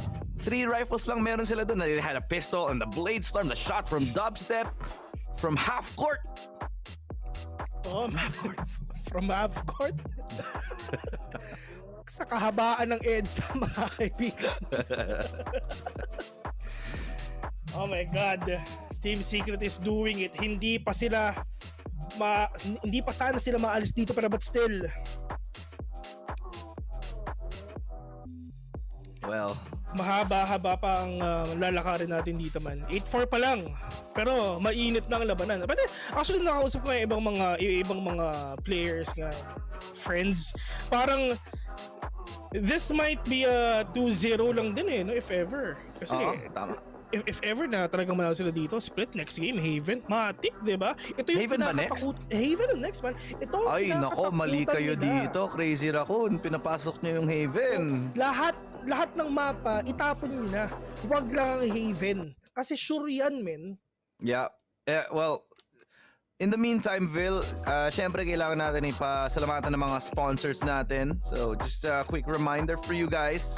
Malayo ang mararating ng gaming needs mo with Globe at Home prepaid Wi-Fi. Just load HomeSurf 199 para may 30 gigabytes data ka na, valid for 7 days, 199 pesos lang. And winning starts at home with Globe at Home, only fiber with plan 2699 with speeds of up to 100 Mbps. Siguradong panalo ang pamilya with its powerhouse bundle. It's actually a really great match, man. If ever lang talaga makuha to ng Team Secret, at least they have this upper hand, which is yun talaga pinakakailangan nila. If ever lang din talaga na makakabawi pa rin yung mga players dito ng Crazy Raccoon, medyo mahirap lang din eh. Mahirap talaga. Mahirap talaga. 30 seconds just to chill out. So, look at them. Sobrang kalmado lang eh. O, diba si Dubstep ngiti-ngiti lang. Yeah. Sino yung katabi ni Wits? Si Dispenser ba yun? Nag-iba siya ng book, no? Nag-die siya ng book, no? Siyempre, nasa Germany na siya. Hindi. Oo, medyo naging pula. Oo. Kasi dati, di ba, si Borcom Phoenix? Oo. Tama. Ayan yung Ayan yung nakatago, Ay, di ko na-picturean. Ayun. Di ko na-picturean. Pero yun eh. Yun yung nakatagong bear. Para may price, di ba? Ano yung price nun? Di ba may price yun pag nakikita mo? Ayun, picturean natin. Pipicturean mo siya? Okay. Na-picturean ko na. There you go. Tignan muna natin dito ulit. Magbabalik na naman tayo and let's see if ever ano bang gagawin ng Team Secret dito para lang at least mas sila na makakuha nitong game na to. Fisker. Pushing in. Ginawa niya kanina yung ginawa ni Jesse Vash. Pero yung alang dalawa ang tumingin sa'yo. Dubstep together with the Dispenser. Double peak. Alam mo ba? Si Dubstep at Dispenser, ang turingan niyan magkapatid na. Kasi ito yung dalawang pinakamatagal nang magkasama sa FPS scene. Si Dispenser tsaka si Dubstep. Parang 8 years na yata eh. Oo, ang tagal namin. Sobrang tagal. Pero ito, Neff, close range. Hindi niya nakita. Oh my god, but he takes so much damage here. Si Basi pa nga ang namatay. Nasa likod yata eh. What? Ha? I have no idea with all these. Si Basi yata yung nasa heaven. Tapos siya pa yung namatay. Oo. Ewan ko ba? Pero tingnan natin dito if ever. Paano ba? Papasok ko sila dito sa baby mga kaibigan. Jesse Vash with... Ewan ko ba si Jesse Vash? Laging nanonood na ating YouTube ko na pinapanood na ata si Game. Pero yun nga lang alam ni Munchkin nasan ka. Pero Dispenser pushing in napatay pa nga si Munchkin dito. Pero yung nga lang yung manig na nga ang mundo ni Dispenser. Pero but still, makakapag... Plant naman yun makakapag-plant naman siya ng spike though. Net, the only man remaining. 4 kailangan ng patayin mo dito. Medyo mahirap to. Alam pa nila kung nasan ka. Dispenser with a one tap to the head. 4 kills for Dispenser. Dispenser says, ako naman ngayon ang bida. 4 kills for him. Easy cleanup for the boys here in Team Secret. 5 kills kanina si Dispenser, nakahabol na ngayon. And now he's at the middle of the scoreboard, just on top of Jesse Vash. Look at that. Oh, yung nagalit. Huwag ka magalit, sir. Pero ito na. 9-4 already and Team Secret pinapakita nila sa atin na sila talaga ang karapat-dapat lumaban sa mga Vikings. Kung may Vikings, ano ang counterpart ng Vikings sa Pilipinas? Sa Pilipinas? Mga datu. yung mga, ano yung tawag doon, yung mga mandirigma nung panahon? Hindi ko alam. Basta may parang class yun eh. Kasi dati, di ba, may mga babaylan, may mga datu, tapos may mga warrior class tayo eh. Hindi ko alam yung pangalan. Mga mage ka na. May mga mage sila, may mga mangkukulam. Mga mangkukulam. Yun yung mga mage. Yung mage siya. Gawa tayong Filipino RPG eh, no? Sino yung tank sila pula-pong ganon? Oo. Miss ka. Timawa daw. Iba yata yung Timawa eh. Ewan ko, parang sounds strange. Tama, Timawa. Tama. Salamat. Okay. Salamat. Timawa. Sorry nung salamat to Ralph. Nung history class kasi nag-Valorant ako nun eh, sorry. Oo. Time travel ka pala. Pare. Bukas na bukas ang A-site. Easy take for Team Secret. Wala, panalo na tayo sa round na to. Exit kills na lang dito yung Team Crazy Raccoon. Pero there's a lot of things that is happening here in B na hindi nila alam. Hala! Ang sabi na... Nani? Nasa A pala sila? Pero nga lang Borcom, hoy! Baby boy, ano ginagawa mo dyan? Pero nga lang Dubs, pagkatapos siya dito, pero si Spectre, kaya na umubos dito, pero nga lang Fisker, siya tayo natin, pero Wits! With a big retaliation, meron pang pasabog dito mga kaibigan, Wits! Well, finish it off 10-4 and 3 more rounds and Team Secret pupunta na sa Haven. Next game nila, yung mapa din ng mga Pinoy. Yeah, this is looking really bad for Crazy Raccoon, but it's still a little bit of a way to go kasi tingnan muna natin yung mga statistics dito ah. Team Secret ngayon, -13 bago nag-start ang game number 1. Crazy Raccoon, -9. Kung nanalo if they need a lot of rounds para makabawi dito and to get to second place. So they need to win para makuha yung third place. Tapos kailangan pa nila manalo ng 8 more para makahabol sa Vikings. So 4 plus 8. 12.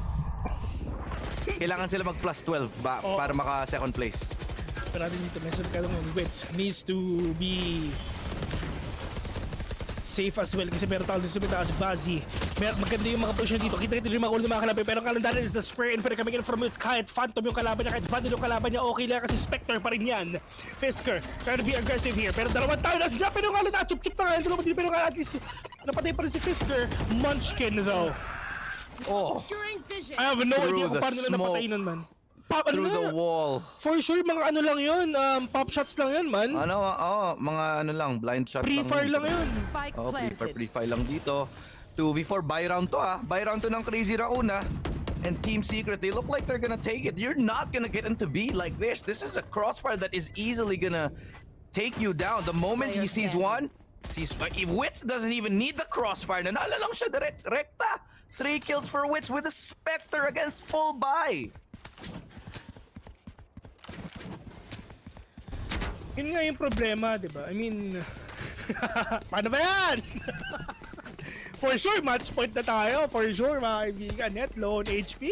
Ang gagawin niya ng 8 HP mo tsaka ng Phantom mo, bes? Alam mo ba, ang net, it rhymes with net. It also rhymes with yep. Oh, man. My name is Yep. My ultimate is not ready. You know what rhymes with great? Grape! Di na ako yan, ha? Di na ako yan, ha? Bait na ako, man. Isa lang. Pabigyan naman. Para matry mo lang. Oh my God. Sakto, orange si Omen. Oo. Ay, orange violet. Anong orange? Sorry. Nag-agree pa ako. Nag-agree ka pa, no? Sorry. Ano pala? Baka purple. Purple. Grape talaga. Grape. Helicopter ka na lang talaga dito. Hindi nila alam kung sila pupunta. Paikot-ikot lang sila no? Oo nga Oo. Ewan ko ba? Time out muna.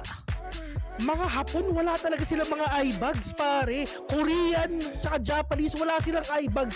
Hindi ko alam kung bakit. Naiinggit nga ako sa kanila, men. Okay. Wala silang eye bags dahil, ayun talaga Ganun talaga ang genetics Hindi ko nadadagdagan pa. Okay na. Pero grabe Crazy Raccoon looking very disappointed. This is their map pick. If they don't win this, I think it's over, honestly. Ito na. 11-4. Walang pera ang Crazy Raccoon. Careful. Crazy with a K.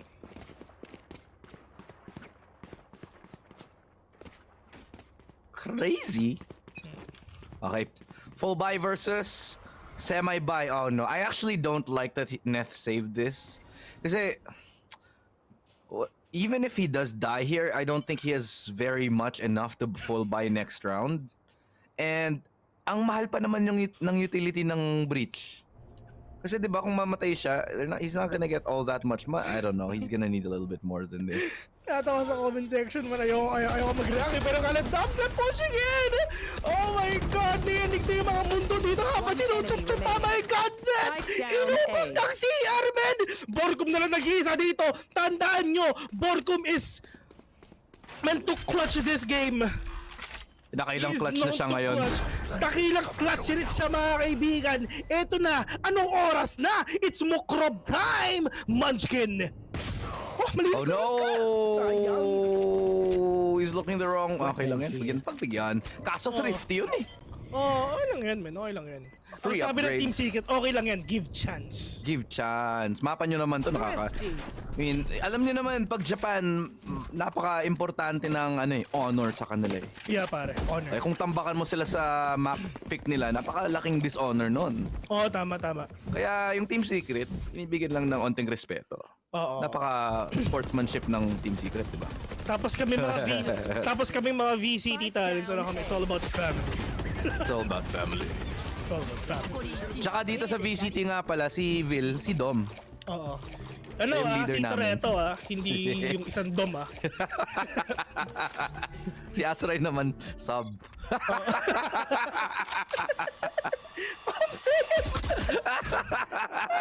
Naka-mute siya, naka-defend siya, di niya narinig. Hindi niya narinig sa'yo, pero ito na. Yanig sa banig ng CR, mga kaibigan. They need to push it, pero kalang tapos kasi waiting right there sa labas. That showstopper not gonna catch anyone. That might be the first showstopper na nakita ko dito kay Wits. Oh, well, that's a 4v5 that they managed to find. And there's so much map control now for Team Secret. Ang dami nilang nakuha. They have almost basically mid for free, A main, nobody's pushing. Hindi nagpo-push. Sobrang passive ng Crazy Raccoon. Wala silang makuha. Sobrang takot maglaro ng Crazy Raccoon ngayon kasi hindi nila malaman kung saan nga ba pupunta yung Team Secret. And they have no idea how to approach this. Now, they have so much utility. Ang dami pang utility ng Team Secret to. Meanwhile, sa Crazy Raccoon, they don't really have that much to play with. A couple of flashes, a couple of shock darts, and an outlet. That's basically it here. So they're in a really bad spot. Team Secret, they can take any side they want, and they're gonna try dito sa B. Which is inside that smoke. The Spencer popped one head, which is si Bazi. Pero nga lang, alam ni Wits kung nasa ba yung mga players ito. Oh my God. Spencer. Walang bawas sa Flawless. Team Secret. Flawless. Ano ba yung commercial na yun? Di ba may commercial na ganun? Yung flawless. Parang, I forgot. Di ba? Ewan ko, hindi. Pero meron eh. Yung mga nasa chat doon, ano ba yung commercial na yun? May flawless. Okay, hindi ko alam kung mga pinapanood mo, man. Sa TV yun eh. Hindi ko ba nanonood ng TV?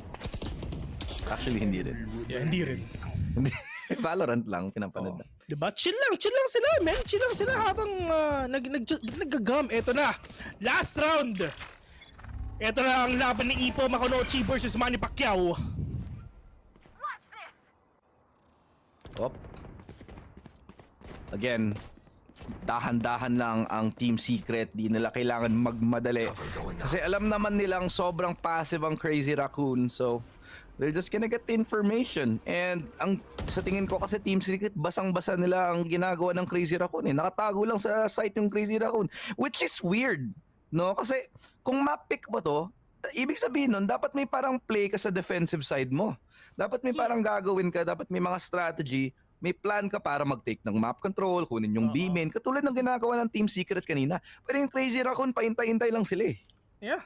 I mean, sobrang passive kasi na ginagawa ng Crazy Raccoon dito. Tignan mo yun. I mean, ito na yung last round. Well, pwede natin sabihin na this is a chance talaga na talaga mag-all out na sila and probably gamitin yung Astra Wall. Pero yun nga lang, if ever ginamit nila yan, it's gonna be a big waste for sure. If ever meron silang narinig na kahit konting tunog lang, dapat gamitin nila yan agad-agad para lang at least just to prevent the possible push of these players. Pero yun nga ito, naunahan na nga ng smoke, tamang chup-chup lang pero wala matatamaan dito si Ade. Bazi with that recon bot, naka-charge lang yan para dito lang sa may heaven, pero ang problema, saan ba talaga pupunta yung mga players dito lang ng Team Secret?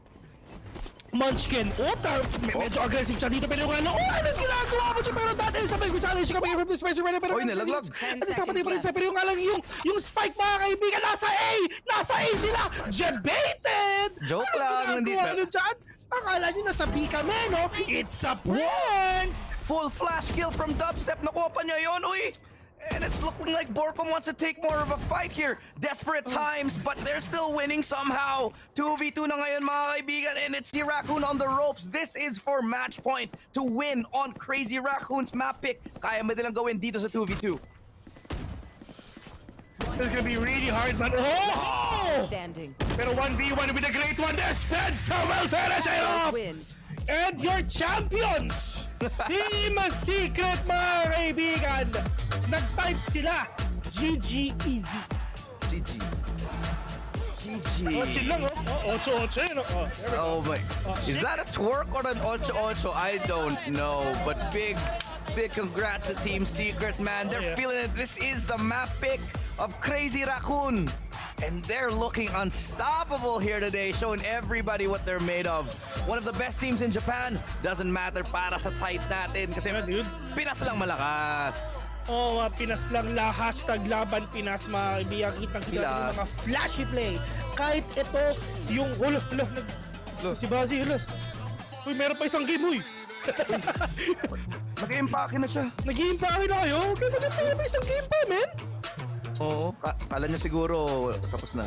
Hindi baka masub sila.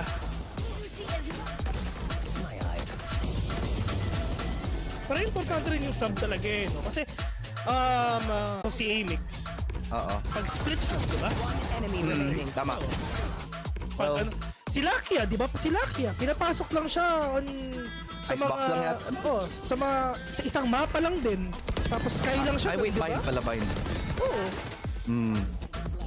Pero, ewan ko sa tingin ko tapos na to eh. Tingin ko, yung Team Secret, sobrang laki talaga ng skill gap. Ang laki ng lamang sa skill. Crazy Raccoon, they're just not here to play, man. It's just not here to play. Pero, ayun, balik muna tayo sa mga mukha natin. GG Team Secret, panalo na naman ang Pilipinas. Yeah. I mean, nung nanalo yung Pilipinas dito, to be honest, we're not that surprised anymore. Kasi nung nakita natin yung bracket, we know it already. Not being biased, but in terms, yun nga sa stats, knowing na natalo din nila yung Gambit ng isang beses. That is actually a big reason para lang talagang makaalis sila dito sa bracket ito. Ladies and gentlemen, up next, it's gonna be Haven, the map of Team Secret after the break. See you later. Isang mahabang win streak, kaya nating lahat. Equip your home with fiber fast internet. Para pati si mommy, sure MVP. Get your fiber upgrade right away with tons of freebies. Plus health essentials when you switch to the new Only Fiber Up. Apply now.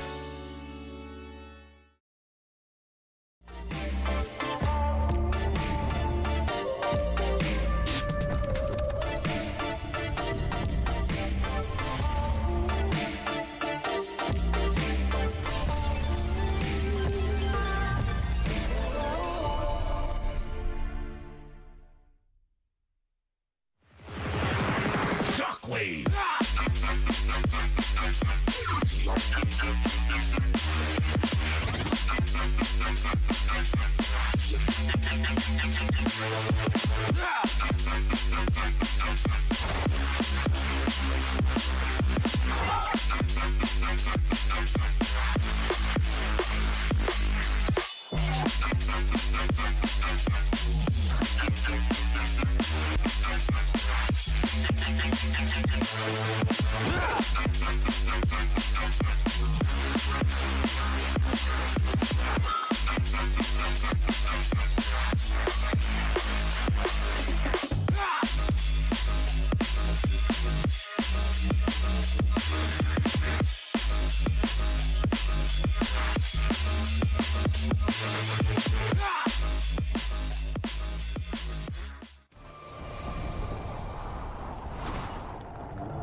Well, a fantastic start from Team Secret. They were able to close out that map against Crazy Raccoon. That was Crazy Raccoon's map pick, Bala and Ryan. And we said before the game started on the desk, we kind of need them to win this one. Yeah, I think it was a split decision on that, Yeah. that whole argument. But I, after seeing it, I agree. After seeing it, I agree. I think Crazy Raccoon's form on that map was not up to the standard that it needs to be. I think they tried to come out with a little bit of a gimmick to catch them off guard, but it honestly doesn't even feel like Team Secret cared, right? Yeah. Like we sort of joked about like, oh, Munchkin sometimes plays Cypher on his map. How about that? And then he does. It's like, all right, like it makes sense considering we were like I was lamenting him for like lurking on Silver on Haven. But then after a few rounds, he picks up the operator on attack on Cypher, and it's like, I like the idea of trying to catch them out, but that was the thing. Team Secret just seemed fully in control. And it's a case of like, they change up their comps, their agents, but you still see the semblance of what made them potentially scary about Gambit. This is also like Team Secret's one of their usual permabans. Like they get rid of maps before like Ascent, and then they brought in Breeze, but Split was the other map they really didn't want to play. The fact they win that dominant against one of Team like Crazy Raccoon's better maps is drastic. I think that it kind of felt like, I mean, we're watching Borkham here. It kind of felt like the entire time, not only him, Jesse Vash, we're looking at their reactions, and it doesn't feel like they're playing an elimination match. No. They're so calm. They're just doing their job. And I said this before, you know, about Paper Rex when they were here at Masters Berlin. They felt like a European team. It felt like you were watching an EMEA team, the way they set up, the way they have their team plays, and some of the cool stuff we saw here, so, particularly around the Omen, Ryan, I feel like they play really similar to the EMEA teams. Yeah, it was the idea, not necessarily the agent dictating it. Like one of the rounds where we actually saw that From the Shadows used on defense from Borkham. He goes onto the A site, it's chaos, and he's like, all right, I'm going to bounce. I think Witz stays there. Witz still gets 2 before he's traded out. It's just the whole idea of like, all right, they're aggressing early. We'll just slow it down, play the retake, just because so much utility gets used at Crazy Raccoon. Borkham's like, I'll wait. You do your thing. All right, and then I'm going to go. That's basically their plan. Yeah, on the other side, I felt like Crazy Raccoon in the first couple of rounds, they exhausted all of their ideas, right? And it felt like they were just kind of doing some of the things that we've seen Gambit do in the past, or some of the other teams that's run Sova on Split, but also Breach on Split, where you take heavy A control for the top side, and then you just kind of go from there. But they never really pushed the pace. It never felt like Fisker was getting into those positions that you are really, really advanced, really, really fast, and then either taking extra or actually taking the fights or slowing it down and waiting for them to come through to you. Yeah, I mean, Dubstep also popped off in that game as well. We took a look at the Fisker versus Dubstep matchup before this split map. Let's revisit it. I think that there's an update here, just a little bit of an update, but Dubstep with that operator, massive impact, Bala. Yeah, you know, the operator, there was definitely times where I'm like, okay, this works. I think it was mostly because he was in good positions, but when he was getting pressured, I wasn't necessarily the biggest fan of it, but the rest of the team really coming through. The other side of things, 11.1 first blood percentage for Fisker. That's the guy who's taking the most duels on Crazy Raccoons, and he's not getting much impact on that at all. That hurts. And also just the fact that if Dubstep goes down in some of those duels, there's somebody like Witz right behind to trade out. It's just how tight the play was from Team Secret for the most part, and Crazy Raccoon. I firmly agree with what you said. It was just the idea. So when now it's like, let's use this default, let's use this idea. Team Secret was like, this is the main focus of why we're doing this composition and what our win conditions are. And Crazy Raccoon, sorry, were like, what idea sort of breaks this? And they might have had one, but it didn't work the second time they tried to use it. I also think they had like a bunch of audible calls where they just don't really know what the real plan is. You know, the full stack on A or on B site, for example, or they're attacking around there. They're just kind of sitting outside of A, ready to execute, but they never really do it.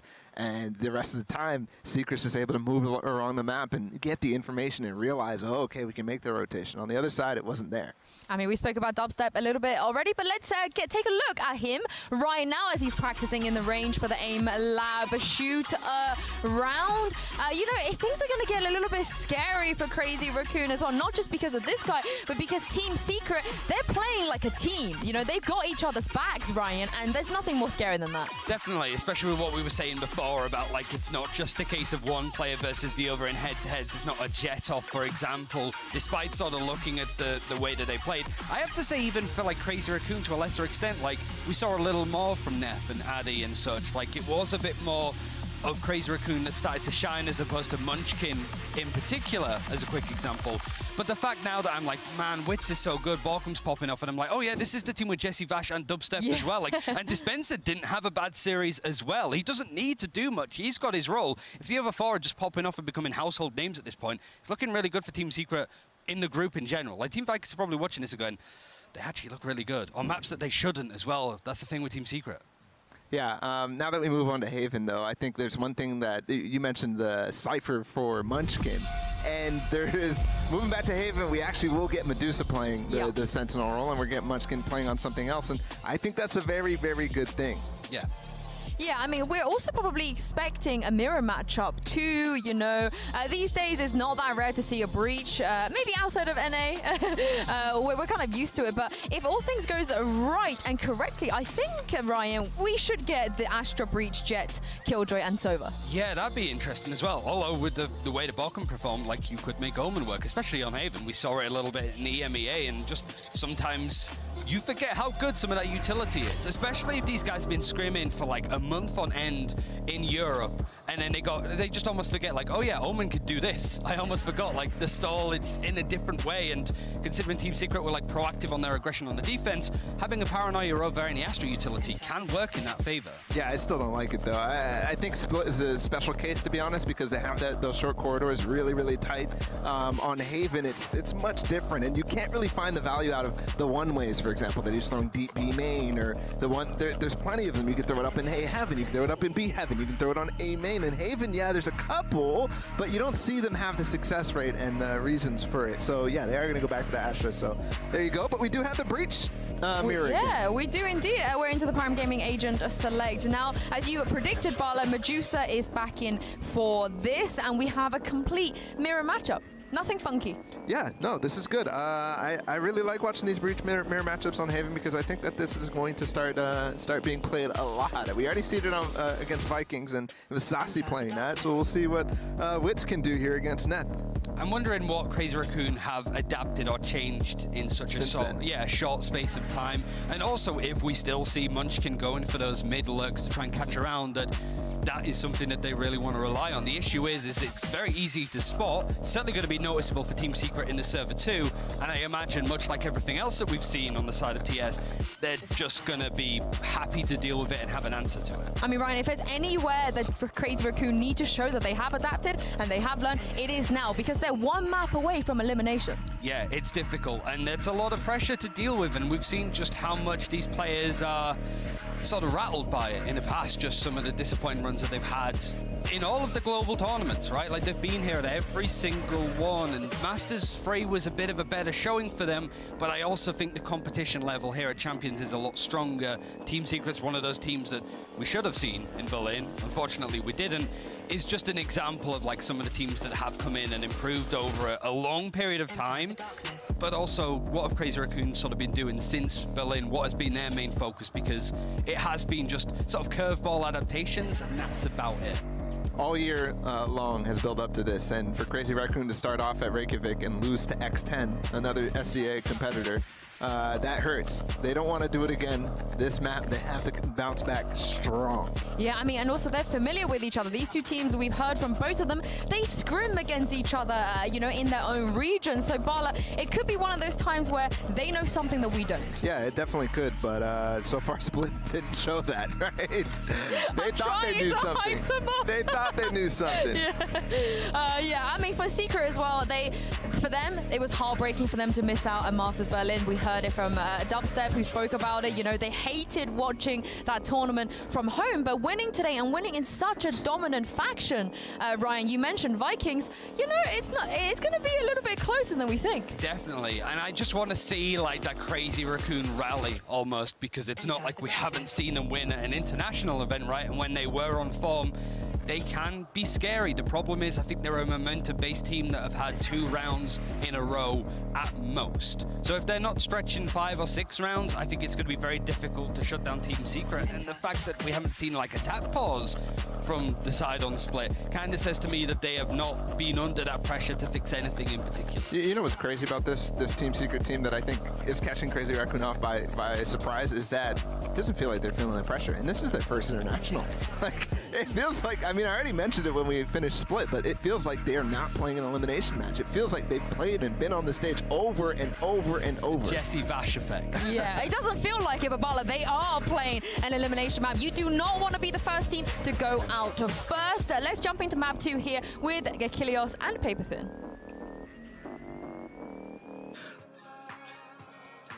Game number 2, here we go. Team Secret in the lead, 1-0 up against Crazy Raccoon. Grabe ang pinakita sa atin ng Team Secret sa game number 1, 13-5. And obviously, the Japanese side, very, very quiet for that. You're joining me. Ako sila Estrella, kasama ko si Vil. What do you think, man? 2-0 ba to? Merong chance na ma-2-0 talaga to because ito yung number 1 talaga. Ito yung isa sa pinakaunang binan ng Gambit, which is itong Haven. Pero yun nga, this is the comfort map. This is the comfort pick of Team Secret right now. I mean, there's a reason why they banned it against them. Yeah, dude, I mean, sobrang taas ng win rate ng Team Secret dito sa mapang to. Baka matalo, min. Very rarely does Team Secret ever lose on this map. Kaya alam na ng teams. You gotta respect Team Secret. And if you don't ban Haven against Team Secret, alam naman natin yung nangyayari doon. So, Crazy Raccoon, napakalaki ng gamble, napakalaking sugal na ginagawa ng Crazy Raccoon na hinahayaan lang na malaro yung Haven dito sa map number 2 after especially natalo sila sa map pick nila. Yeah, exactly. And the next map is, kung napapansin nyo, is Fracture. Kung napapansin nyo pa, ito pa, malakas ang Team Secret sa mga mapang malalaki. Fracture, if ever aabot man tayo, doon malaki din ang chance nila. Pero yun nga lang, sobrang sayang lang din na hindi namatay yung Owl Druid ngayon para lang kasi sa Dubs. Pero that is the engine na ginagawa dito ng CR, trying to be really aggressive right now here in A-Long. Pero yun nga lang, they need to take cover. If ever na talagang papasok sila, merong chance na hindi na talaga nila i-restock. They're gonna head on to a full 5-man retake if ever. Kailangan nila yun. 30 seconds left. Well, Daxian. Pero kala much cube kill on to one. Pero kala Fesker with another one right now. Pero it's all up to Borkum with the suspension na titira dito for the side of Team Secret. This is gonna be really hard to retake for sure kahit dalawang low sa kanila. That is knowing na frenzy pa ang gamit mo, na talagang sobrang medyo limited din talaga yung mga bala niya. Pero if ever talagang tumama ng solid, patay talaga yung titirahin mo. Yeah. Sobrang hirap nitong retake na to. Let's see if they can do it. 2v5 here. Low HP, 1v5. Not gonna happen. Not today. Team Secret take a loss on this one. Crazy Raccoon. Strong opening from them as nakuha nila yung pistol round. Hindi talaga nananalo ng pistol round yung Crazy Raccoon kanina. Team Secret were able to take them easily, but this time Crazy Raccoon not on their map pick. So important that they get this pistol round, and it's a little bit of a thorn in the side, a blow to the confidence of Team Secret. Yeah, pero it's just one round anyway. I mean, well, technically two. Yeah, 2 rounds. Ito, Team Secret's actually known na Kings of Retake. Diba? Dito sa Haven. Tama. Kailangan nilang i-prove sa atin totoo yung pero yung nga ng dubstep. May siyang that shot na at least si Munchkin daw. Yun ang importante pero yung nga wala silang sustain. Yun yung laging wala ang Team Secret. Ay, ang Crazy Raccoon. Wala talaga silang sustain dito pero yung nga sobrang aggressive yung ginagawa dito ng Crazy Raccoon. Mga kabayan, that is spraying break na ginawa ni Fisker pero Justify with a kill on to one. Which is another one right now pero yung nga net. We'll get the heads of these players, but that is the frenzy. Kasi ito 1v1 situation. Borkum went, he knows, alam niya kung nasan. Pero aftershock will be activated as well. 1v1? Hindi na alam ni Net kung nasan ba si Borkum dito. Alam niya! Pero kala, oh my god! Pero kala may smoke! Pero magkataas smoke na pala! Borkum Benagel! Borkum outplayed Net! What? Sobrang galing! Inuto, mga kaibigan, si Net smoked himself off, changed his angle, outplayed, outsmarted, outbrained, destroyed Borkum! Oh my god, nakakailang clutch na siya. Ang dami na. Sabi nga sa Knights, Borkum time nga. Be ready, guys. Anong oras na kasi, no? Anong oras na eh? Mag-alauna na eh. Galit na si Mukrub eh. Oras na niya eh. My God, that was an eco round, man. They only had a Marshall and a couple frenzies. Nanalo pa rin partida. Pero ito, aggressive naman ngayon si Dubstep. Gusto niyang makakuha ng map control dito sa labas ng A. See if he can do it. He's able to get, no one's gonna challenge him. Saka wala silang anti-flank, kayang-kaya mag-push dito. Dubstep, Hindi nakalabas yung turret. Hindi nakalabas yung turret ni Medusa dito, pero okay lang. Alam naman natin if ever na tumitingin tayo kay Medusa, naninigas tayo. Pero ang Team Secret, hindi yan maninigas sa mga to. Kasi alam naman natin manalalambot ang mga puso ng mga Pinoy. Tama.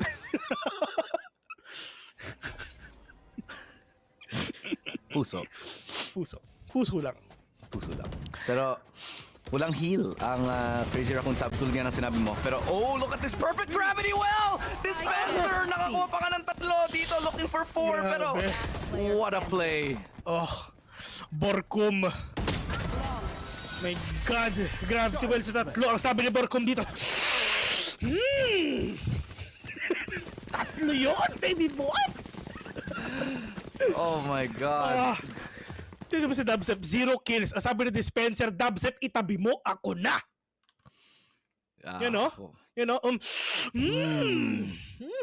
Ropsy. God! Sumunod pa si Munchkin. Oh, sabi niya, outs gig. Outs gig. Mga kaibigan. Obscuring vision. Okay. Little bit of map control taken here. Borkum gets tagged up. He has to hide. May backup ba siya? Yun ang tanong. He's gonna be able to cross? Hindi. That's a combination of the skills. The aftershock plus the recons enough to force him in the open, tas na-spray down na siya. Pero hindi i-commit ng Crazy Raccoon itong C site. They're just gonna try to wait for a reaction, see if anyone pushes. Mag-iintay lang na naman. Ang tawag dito mga kaibigan, mga bago sa Valorant, reset. I-reset lang nila yung round. Pero hindi hahayaan ng Team Secret i-reset kasi magpo-push sila. They're gonna try to go for a triple push here dito sa mid. Medusa. Oh! Maganda yung angle dito ng Medusa. Okay talaga, pero yung nga, it's all up to these players. Kumakabay pa lang sila, pero nga si Witch sa Team Secret, mga kaibigan, Witch with that flash, may natamaan pa nga yung isa, pero medyo malayo yun. Pero buhay pa rin yung mga players natin, pero kailangan nila i-defend to. Dalawa pa ang kailangan na orb dito na Witch para lang at least makakuha siya ng Rolling Thunder, pero yung nga lang, hindi na natin sa dispenser, nasa likod lang. Delikado yung dalawa doon. Pushing it to. This is a lockdown coming in from dispenser. Alam naman natin na sanay ang mga Pinoy sa lockdown, pero ito na ang kalampag ng papag dito para kay dispenser. It's all up to it, pero Munchkin tinago sa box. Sulit pa rin yun para sa Team Secret. Bonus round lang yun. And they got, hindi lang 3 kills yung nakuha nila. They got ultimates. And that's a big ultimate that they forced out. Wala nang Rolling Thunder ang Crazy Raccoon. Kahit sabihin natin natalo sila dito, it's still forcing an investment. Look at the money here in Crazy Raccoon. Wala masyado silang pera. Naka-SMG na nga lang si Ade dito. And I think Fisker, he's just gonna try to go for an orb para makapag-Bladestorm. He's gonna drop for his teammate, tapos mag-Bladestorm na lang siya. Right here. Hindi pa naman tapos naman. Marami pa talaga tayo magagawa dito. Importante is just maraming pera dito ang Team Secret. Payaman ang Team Secret dito. Pero nga si Fisker with that Bladestorm, he needs to make the most out of this ultimate. And the problema din, half armor siya. Naka half armor lang siya, so medyo prone din siya sa lots of damage, of course. Pero nga lang, Dubstep nakita ng outcode mga pero nga lang ulit si Dubstep hindi pa rin siya nagdadash para magdadash lang siya if ever nakaputok na ng isa. Pero nga lang, Fisker going in already again like the thing he's doing all along here in Jesse Vash. Delikado siya, pero Jesse Vash hindi para isa, pero that is right coming in from Jesse Vash, pero Fisker from up top, pero that is Witch from down below. It's all up to these players, pero yun nga lang, ubus na ang mga tropa nating CR. Hindi pala natin tropa yan. Sorry, nakalimutan ko. Si Dubstep, 0 kills. Pero importante lamang tayo, okay lang yan. Okay lang yan. Pero mapa ni Dubstep, malakas si Dubstep, mamaya. Makita nyo yan. Kumukota pa. Kumukota pa. Oo. Pero yung gusto ko lakas ni Dispenser ng game na to.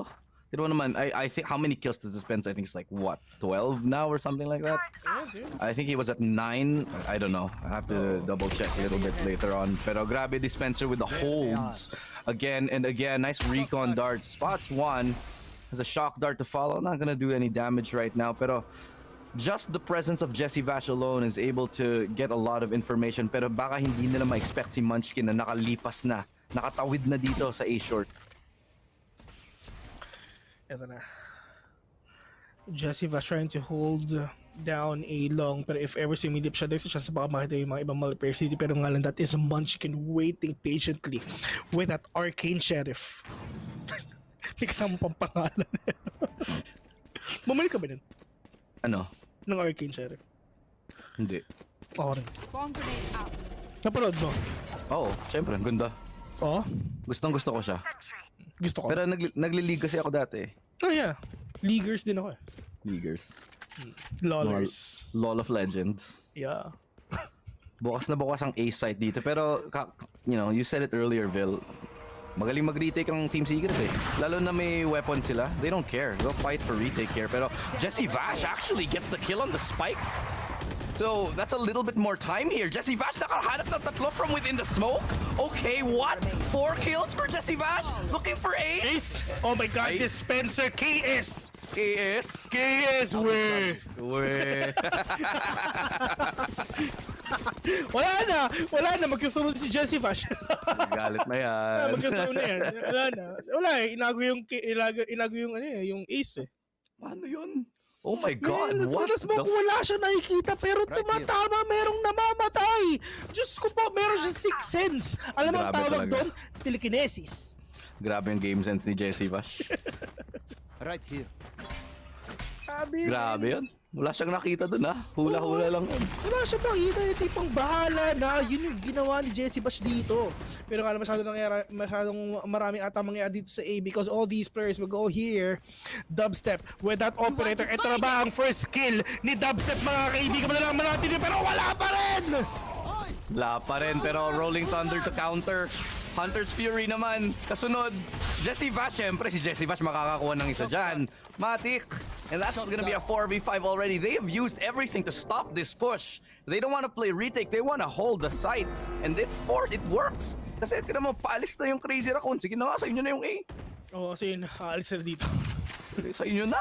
Hindi na nila makukuha to for sure. Pero yun nga, ang problema nila si Dispenser. Waiting there in B. Kahit narinig ng Team Secret na nasa A itong mga Crazy Raccoons, wala silang pake. Hindi pa rin sila aalis sa site kasi hanggat hindi pa napaplant yung spike, hindi sila magro-rotate. Tama naman. Yan. Hindi sila nagpapaka-overextend talaga. Over-rotate. Which is yan ang isa sa pinaka malaking problema din ng mga iba't ibang Valorant players. Pagka-over-rotate din talaga. Oo, tama ka dyan. Lalo ng Team Secret, alam nilang may advantage sila. Hindi na sila magpapahuli. But look at this, double recon. Hindi pa alam na si Borcom nandito. Isa pa lang ang nakuha niya, pero si Jesse Vash Dispenser is able to get 2. My God, and that's Dubstep. the cleanup. The first kill of the day. First kill. Yay! Yay! May kill si Dubstep. Pero jet diff ka pa rin kay Fisker. Jet diff ka pa rin. Pero okay lang yan, men. Importante. Lamang tayo. Ito si Mr. JV, tropang-tropa yan, men. Isa yan sa pinaka-solid na tropa sa mundo ng FPS, mga kaibigan. Tagal na natin kasama yan. Magkasing age kami ni Dubstep. Isang comment, oh. Ano? Galing daw mag-cast nila Lanzetta at saka si John Lloyd. Ang tanong, sino si John Lloyd? Siyempre ako. Ano ba? Alam mo kung sino ka man, sasabihin ko sa'yo, ingat. Pero eto. Dubstep. At least meron siyang kill dito. Tingnan natin if ever mapaparami o ba na yan. Ang problema is Medusa, meron siyang lockdown dito. Medusa, maganda na yung position dito if ever pwede na patayin si Dispenser. Pero nga, Photos will go in and tamang he knows kung nasa si Medusa dito. Patay. Nabuhay pa. Oh my God, Dubstep, ito na ang ganti ng api. Anong pinagsasabi niyong wala akong kill? Ito na yon. Well, 4 players na lang natitira dito sa side ng Crazy Raccoon. Papunta sila sa C. So they're gonna try. Uy, nag-line up para kahit, ay, kala ko nag-line up. Hindi. Dispenser could not get the adjustment. Fisker with a close range is able to get 2 kahit na-stun siya. Walang problema. But still, it's a 3v3 here. He's able to pick up a gun. Dubstep. Oh, yun lang. Pero dito pinangalan Jesse Vash. At least Sova Diff, pero alam Borcom. It's Borcom time. Si Ado na naghihintay dito. 1v1 Jesse Vash versus Ade. 24 seconds left. Spike is planted already. All the smokes are now being set by Ade, pero yung alas sa bas talaga pupunta. Oh my God, he's actually looking the wrong way. Ade, nagpatago siya sa smoke. Sino ang magiging outplayed dito? Pero yung alam Jesse Vash, maganda yung posisyon niya. Jesse Vash will get that kill again. 6-2. Naghahanap muna siya ng magandang skin.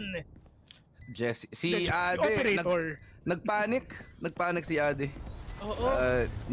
He should have hit that first shot. Dapat kinumit na niya yung spray nung nakita niyang hindi nakatingin. Pero, ayun, 6-2 na. Dahil medyo nagpapanik na dito ang members ng Crazy Raccoon. Sa tingin ko, dapat nag-timeout na sila eh. Pero sige, wag na tayo mag-timeout. Patilt lang kayo.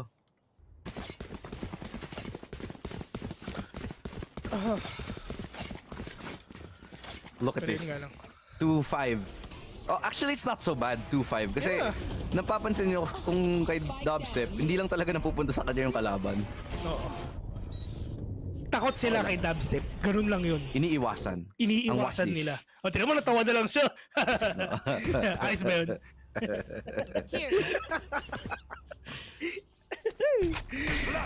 Jesse ba siya gatin mo? Ako pa magsasorry sa'yo.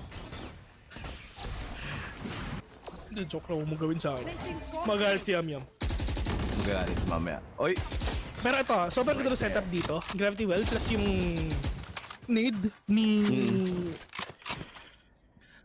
Kanina pa nanguhuli ang Crazy Raccoon sa garage eh. Yun nga eh. Wala silang magawa eh. I mean, they won one, they almost won the round nung nag-eco sila. Nung nag-garage sila. But most of the time natatalo sila. Crossfire dito, Jesse Vash, isa lang nakuha niya. But Dubstep looking for the trade, looking to be re-aggressive here. Can he get this close range? Yes, he can. Nice flick upwards. And push na siya. Instant flank. Ang bilis niya makaikot dito. Nakapinch na ngayon ng Team Secret dahil nabuhay pa rin si Dubstep. Lockdown. Meron namang lockdown. Napakarami ng lockdown mga kaibigan. Once again, sanay na sanay ang mga Pinoy sa lockdown. 2v2. It's all up to Net and Ade. Kailangan nilang lumabas dito, Ade. Saan yung next nilang destination? Is it gonna be B or C? Medyo napaaga ang lockdown sa tingin ko. Oo. Pero importante at least napalis nila. Yun talaga yun, okay na yun. Pero yun nga lang, ito na yung mga stars ulit, yung mga Astra. Probably this is... Oh, yun nga lang. Oh, ang ganda ng... Diyos ko ba na? Chop-chop din sa nito. Anong ginagawa mo dyan? Anong tinatanim mo dyan? Nagtatanim ka ng kamote? Pero yung ano, all the way from Silong, mga kaibigan, dispenser. Pero meron pang isa, 2v1. Anong gagawin mo, Net? Dalawa yung kalaban mo, Net. Kaliwat kanan yan, harap likod. Ano pang gagawin mo, pre? Pero yun nga lang, Borcom. Fall down in the hands of Net. Pero 1v1 with a great one. Parang 2v1 lang kasi meron turret na nakalabas dyan. Dispenser, binilad ng bandal yung turret, pre! Dispenser! Triple kill na naman ang nakuha niya dito. Wow, I really like what Dispenser did there. He went for the fast flank. Alam na niyang walang pwedeng pumunta sa B dahil meron na nga siyang alarm button. At saka na-relay pa ni Borcom na yung information na meron ng tao sa C. So the decision making for Dispenser was to immediately go for the long flank. He was able to get one kill before his teammate was traded off. Chup chup. Mama chup chup. Mama chup chup. Mama chup chup, tapos mo hugs. Yan na lang talaga ang sabi mo, men.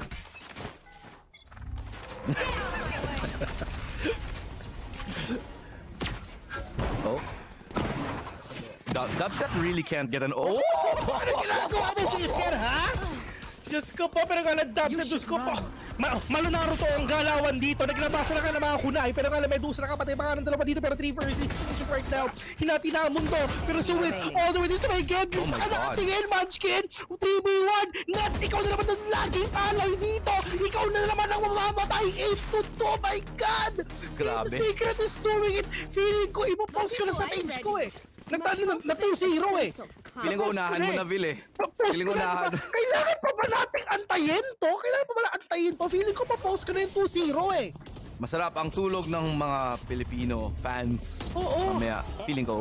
Pero wait. Wag muna nating batiin. Chill lang. Oh, sige, hindi mo na. Hindi mo na. Sige. Baka may chance pa. To the above. Sana all may chance pa. Out there.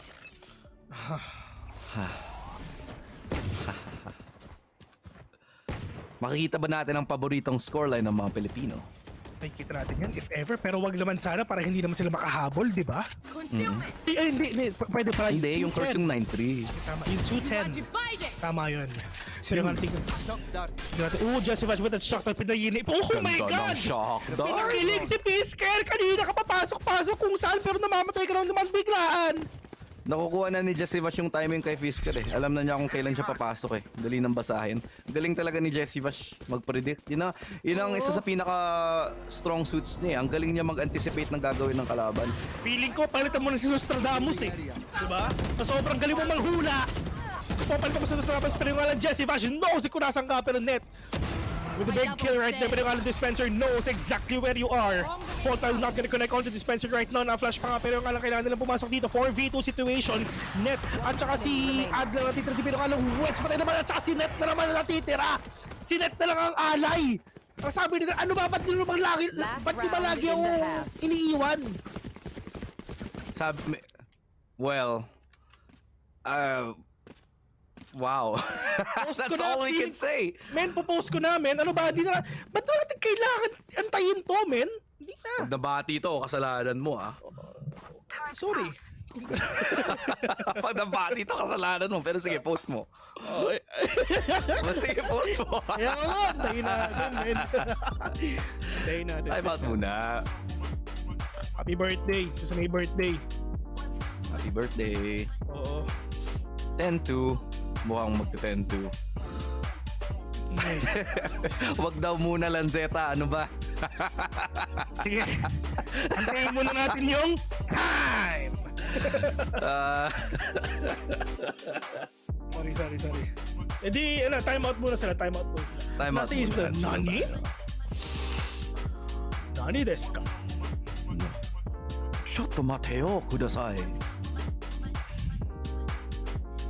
Gusto ko magaling mag-Japanese Actually, yun lang yung alam ko eh. Sorry, ikaw yung pinakamahilig sa Japanese, kayo ni Asurai. Ako? Oh, huwag mo sabihin hindi. Huwag mo sabihin hindi. Depende.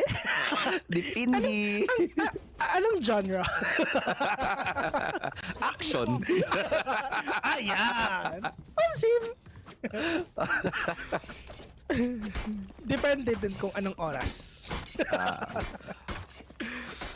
Pag bago midnight. Oo. Si Asolay kasi anytime. Any day. Anywhere. Pumapasok na sila dito. Mukhang masarap ata ang kain ng pansit canton natin mamaya. Pero nga, dubstep parang Diyos ko, alam na alam Alam na alam ni dubstep Alam mo ang tawag dyan, calculated. Game sense ang tawag dyan, men. Kaso dito mama, pero okay lang yan. Okay lang yan. Okay lang yan. Bawi-bawi mamaya dubstep. Kumalampag yung tatlong ulo dito ng ng Crazy Raccoon. Hindi na nila alam kung saan sila pupunta. Team Secret Smurfing. Oh yeah. Will it be 9-3 or will it be... Oy, nahanap pa nga si Dispenser. Pero 4v5. Dalawang op, by the way. Dalawang op ang meron ng Team Secret ngayon. Gusto lang makahanap ng pitas ng maaga. Let's see. So sobrang dami nilang pera, nag-double up setup nila sila. Pero oh my god, Borcom yung ginagawa dyan, hindi na ina-expect na nakado rin si Borcom, di ba? Pero kailan Borcom, kasi kung kailangan mo tsumatch, baka matama ka ng long katog ng all the way from Japan. Pero yung alam Borcom yung Nakadalawa pa nga. Pero Jessica, sinampal ng long katog si Fisker dito all the way from the Philippines with love, with kiss, mwah, chup, ladies and gentlemen. Munchkin, yung manig, ang banig. My god, 2-10! Let's go! 2-10 dito! Team Secret! What a play! Borcom nakadalawa pa nga gamit ang operator. Kahit nag-miss yung second shot niya, okay lang yan. And he got backed up by Jesse Vash with that Hunter's Fury. Grabe ang coordination. Stylishly finished off by Wits. And the Rolling Thunder. Easy. Grabe ang linis nun. Easy, men. 2-10! 2-10! Is the score. The first, ito naman ang first 2. Feeling ko ito yung first 2-10 Ewan ko, di ko kasi napapanood yung ibang match. First time mag-2-10? Okay. 2-10? Okay. It's my first time, but to get to 2-10 scoreline this tournament. Yeah. Yes. Na. Let's just say na kailangan ng Crazy Raccoon yung pistol round. Oo. Otherwise, GG na to. Not even Meron kidding. silang 8 rounds para magkamali dito sa... Hindi mo para magkamali. 8 rounds para magkamali ang Team Secret. Pero 8 rounds sa bahay nila? Nope. Haven? Baka! No! Baka naman. Baka! Diba? Sobrang init ng Team Secret. Mas mainit pa sa bulalo ng mama mo. Di nagluluto yung mama ko. Di marunong magluto yung mama ko. Okay lang yan. Okay lang yan. Kaya ako yung natuto magluto. Di ba, Bill? Oo, tama. Kaya rin ba ikaw natuto magluto? Kasi out of boredom actually. Okay. Kaya na ganun. Wala, grabe ka naman, Bill. Oh, wala. Naging chef lang ako kasi bored ako eh. Ayos ba yun? Check nyo nga pala yung cooking vid ko. Aroma. Uy, di ko naman sinabi yun. Hindi ba ikaw yun? Hindi, I mean, may mga memes na sinasabi ko doon pero hindi ko naman talaga sinabi. Hindi mo sinabi, okay. Nakita ko lang kasi sa Discord eh. They made that up, pero hindi nangyari yun. Good meme though. Good meme. Oy, si Team Secret nag-comment dito sa PPGL, adobo gang daw. Adobo gang ka ba, Phil? Masarap ang adobo. Pero ito ano ang gusto nyo sa adobo? Yung dry o yung may sabaw? Gusto mo yung sabaw na adobo? Para sa kasama ng kanin, di ba? Oo. Pero yung pinakamasarap na adobo na tikman ko, yung adobo ni May. Wow. Sinasabi mo lang ba yan dahil nandyan siya?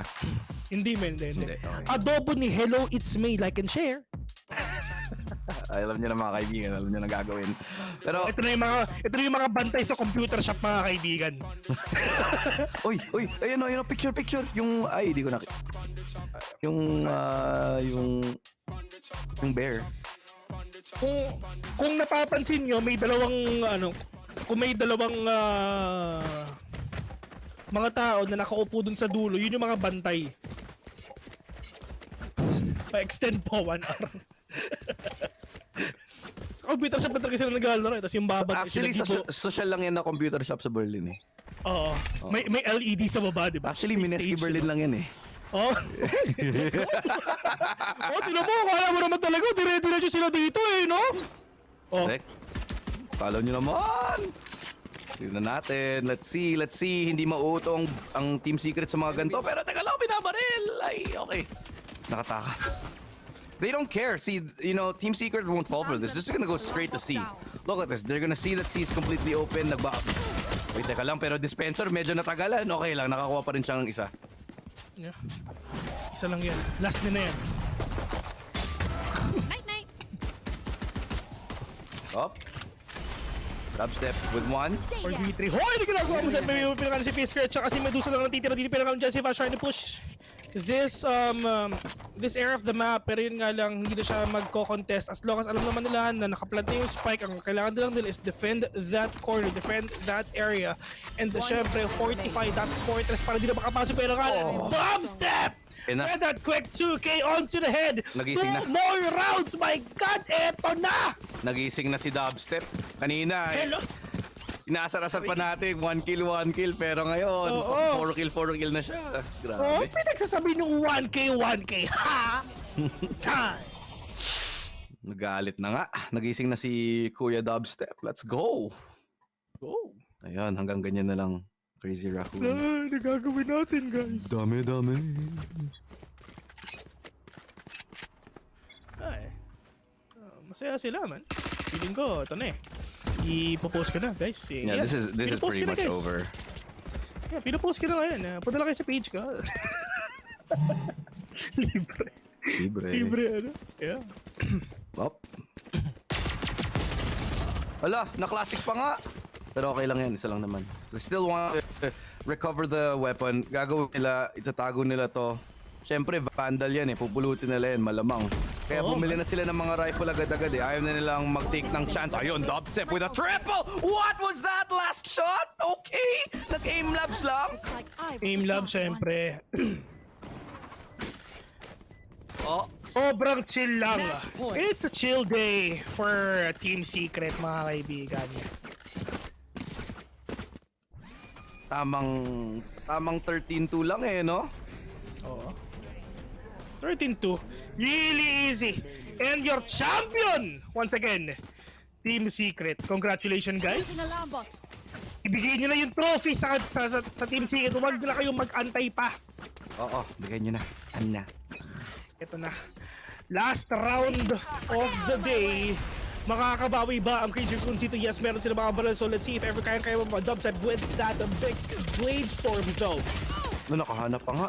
Oh my God, nakachamba pa nga ng isa. Dispenser is now down. Pero nga lang, sila magpupush probably here in A. Pero kailangan talaga nila yung mga mahaba naman nun. Grabe naman yung lineup bolt na yun, men. Gagalin pa atang split yun. Pero nga lang, Jesse was with a kill on to one. Trying to go for the second one. Pero nga lang sa loob. I mean, nasa labas yung mga players ng CR. Spike planted. 4v4, net low on HP. Shocked they're not gonna connect onto these players as well. My God, Borkum, mababa rin yung buhay nila dito kaya with Jesse Vash. Paano nila mariretake to? See, the wala nang flash. Recon bot lang titira, have to work with what they have. Counter flash comes in, Medusa gets the first kill. Babawian ba nila? It's gonna be Wits and Dubstep with a couple of kills. Player standing. Borkum, it's Borkum time! Hello, Borkum! 1v1 with a great one! No sila. Kaya ba? Men, ipopost ko na! Ito na! You 2-0! Let's go! Borkum time again! Clutch ng clutch! How many clutches can Borkum get? Low HP! And they're gonna take it 2-0 Team Secret. Nagwagi ang Pilipinas up against the Japanese here in Valorant Berlin. VCT Berlin. Woo! Okay lang yan. VG's man, really great game, I swear. But not really. 8-8.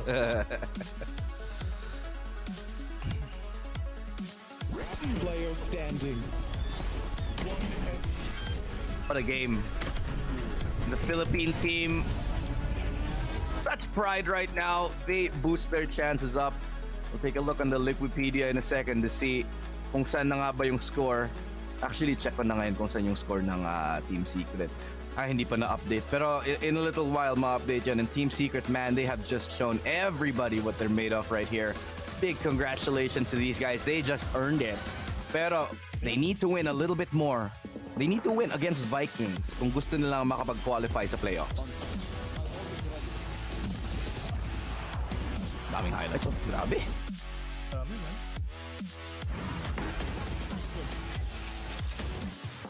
We're gonna take a little bit of a breath here while we congratulate Team Secret.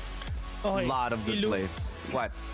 Team Secret versus Viking. Yun nga. Sabi ko nga. Yun nga. Sinabi ko lang ulit. Okay. Kailangan na manalo ng Team Secret against Vikings kung gusto nilang makapasok sa playoffs. Yeah. Final score, 2-0. Team Secret takes a win against Crazy Raccoon here in VCT Berlin. And as they walk off the stage, we have to congratulate yung mga kababayan nating Pinoy. Ano nga sila? DH Pride, look at that. Tuwang-tuwa.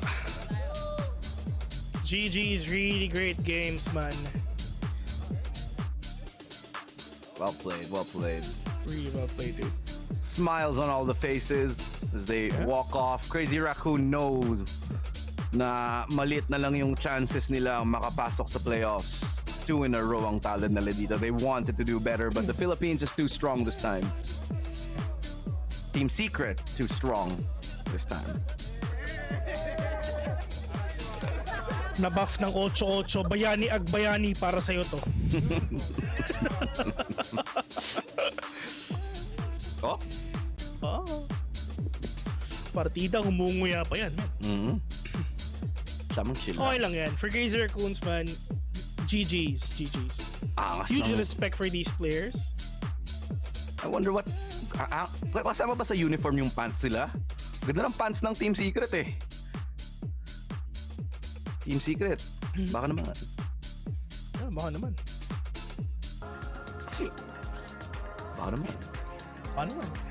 But yeah. Hoodie lang oh. Hoodie lang. Yung pants lang nila oh. Pero ayun na nga. Kahit gamit na oh. Team Secret 2-0 up against Crazy Raccoon. Grabe talaga. The Team Philippines has won their first victory here in Berlin. Begging the question, my God, what else can they achieve? Yeah, man. I mean, the best of the best here in the Philippines. Not just here in the Philippines, but the whole Southeast Asia for sure. But, yeah, we need to end this matchup. Pero marami pa namang mga games na susunod. It's gonna be Furia versus KRU Esports. And once again, congratulations to Team Secret and GG's as well to Crazy Raccoon. And we are casters. My name is Phil alongside with me is Illustrator right here. See you later. Isang mahabang win streak, kaya nating lahat. Equip your home with fiber fast internet. Para pati si mommy, sure MVP. Get your fiber upgrade right away with tons of freebies. Plus health essentials when you switch to the new Only Fiber Up. Apply now.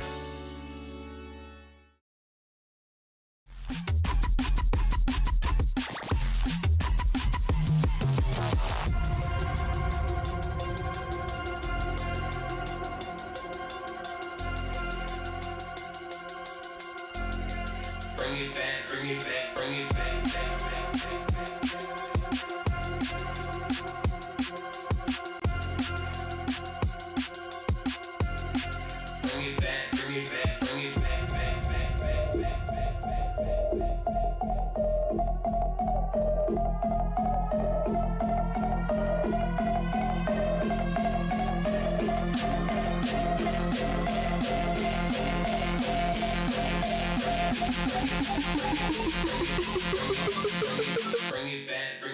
Hold up.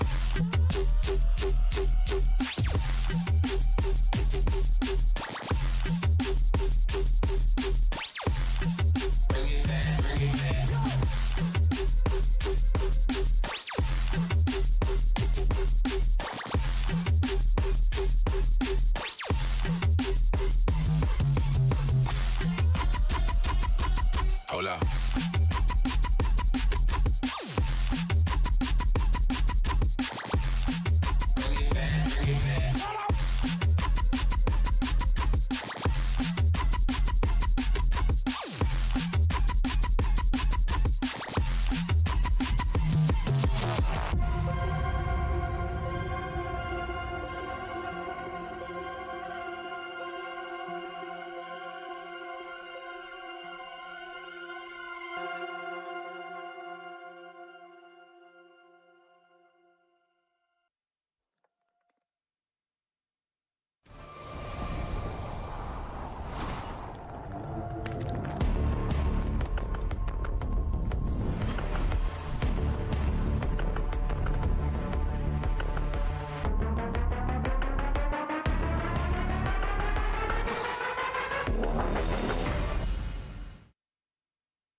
This is it, the first elimination match of Valorant Champions. It's time for Team Secret and Crazy Raccoon to take the stage.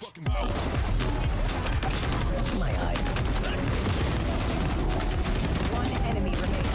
Let's go! One enemy remaining. One enemy remaining.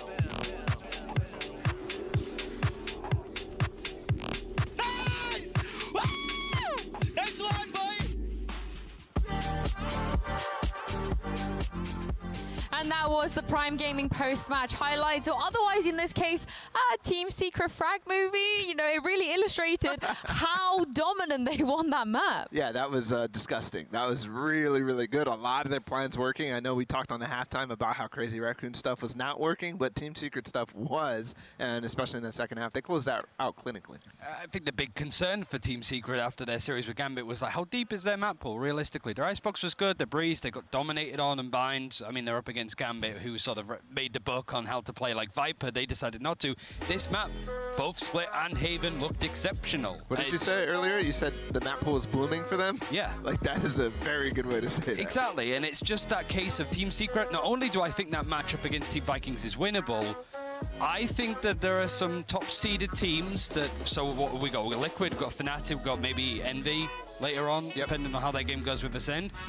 This is a scary opponent, even past that point of getting out of groups, because it's not only just an interesting take of stuff, it's a cohesive one. It's not, hey, I got an idea. It's, we've been practicing and we've got this down. Like, this is a top 10 team in the world, which I think a lot of people might assume that, oh, these are the two worst teams, Crazy Raccoon losing out against like another poor team.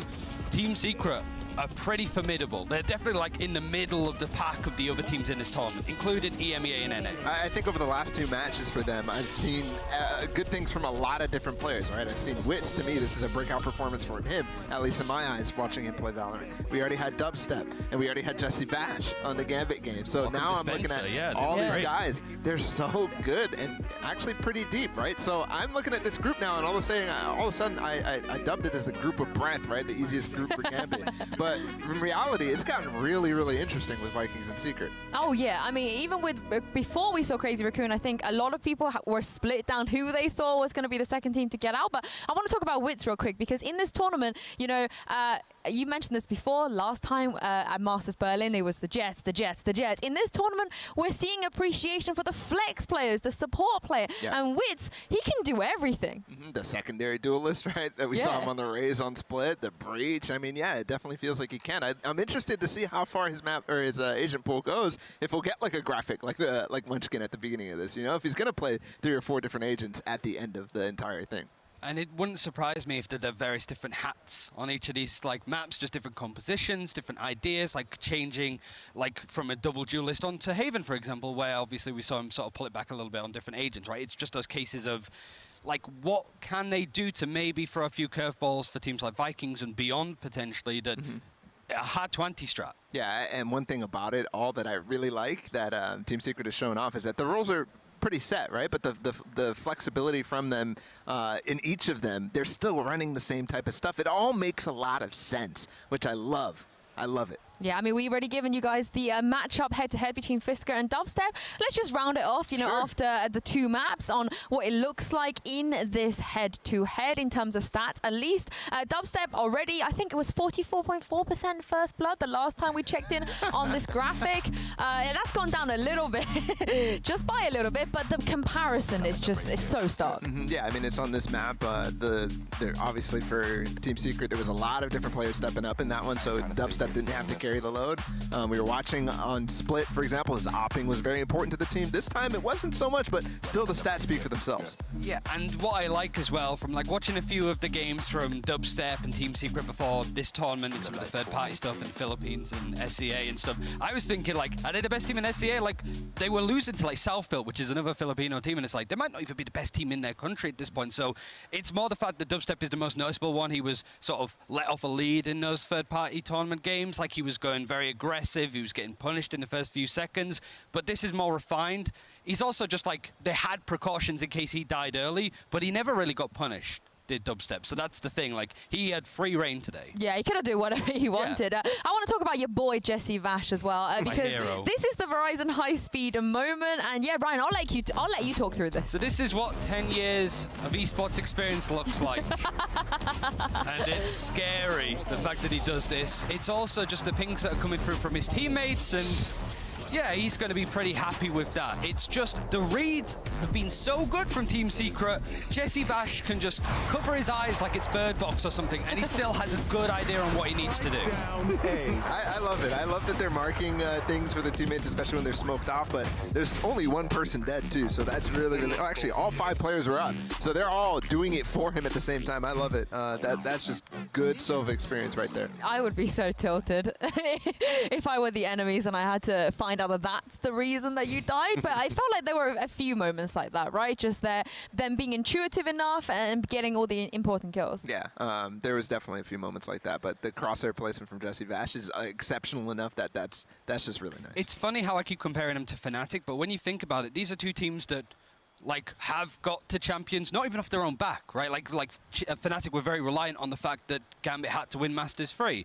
Well, they could have played LCQ. Yeah, of course. But it's like, I imagine once they got to that position, it's like, oh, we really need to work our asses off to get there. It's the same for Team Secret, because they only got through because Paper X didn't go further in the tournament. They were equal on points, and it's just because Bren at that time won the SEA playoffs at that. So I imagine it's been a case of, yeah, we need to actually work on our game because we didn't really do it off our own back, so we need to be prepared for it. Yeah, well, we spoke about your favorite player, Jesse Vash, and it's time to hear from my favorite player, Dubstep. He's standing by with Mitchman in the Verizon post-match interview. Thank you very much, Yinsu. Yes, I am here on the interview stage, joined by Dubstep from Team Secret, and we're about to go through that incredible game you guys just played. I want to start out by saying, man, congratulations on your first win here at Champions. Thank you so much. It means a lot to me and my team because we were really looking forward to go out the groups, and we are also looking forward to facing Vikings soon. Yeah, absolutely. Well, speaking about that, before we get to Vikings, I want to talk about the opponents you just faced off against, Crazy Raccoons. Now, these guys, I heard in some of the videos we had before the game that you guys scrim within the Japanese region a little bit. Were you familiar with Crazy? This wrong because there was a really big gap in the scoreline. I know Crazy Raccoon is a very great team, and I feel like we were just used to how they play. So it doesn't mean that they're not a good team. It's just that we are really ready for what's coming for us. And I have a lot of respect to Crazy Raccoon, especially the guys there like Net. I can see his emotions when we were fist bumping earlier, and it really broke my heart. And I wish we could both go out to the groups together, and I wish them good luck on the future as well. That's a really beautiful thought. Yeah, you know, obviously you came into this, and as you're saying, you're familiar with this team, but I bet you didn't expect it to be as dominant as it was. I mean, it felt like you guys were in control from the start to the end of this game, and I have to ask, we see a lot of teams take their foot off the gas a little bit. It's easy to get that maybe 10-2 first half, but closing it out flawlessly is a difficult thing. How do you guys keep yourself in the game, even when the game is flowing that easily? I guess you could make an example like the Icebox game from Gambit. We could close it out without any problems, no 9 tweakers or whatsoever. But I feel like closing games is such a big thing in Valorant because there are ultimates in the game, like you can utilize them, you can take advantage on what round you should use it, what round it would count the most. How you use your per se bonus rounds or some sort. Yeah. So like whatever happens, just don't choke. Just don't choke. Yeah, a couple teams could use that advice, I'm sure. Well, listen, talking about the opponents you've got up next, Vikings, both of you have had some pretty close games up against Gambit in the grand scheme of things. How are you feeling now coming into this? Do you think Vikings is going to be a big challenge? I'm pretty sure they're going to be a big challenge because I saw them against Gambit as well yesterday, and they were really doing good. We have to watch out for Stacey also, and I feel like it's going to be a great match, and I'm looking forward to it. Well, I wish you the very best of luck, and thank you for joining us here on the interview stage. We're going to toss things over to a break, and when we come back, we'll be launching into KRU versus Furia, so don't go anywhere.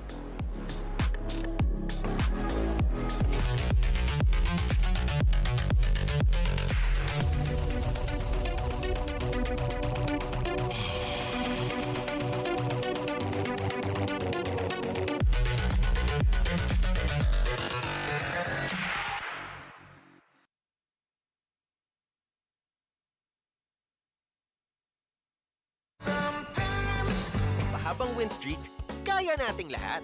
Equip your home with fiber fast internet.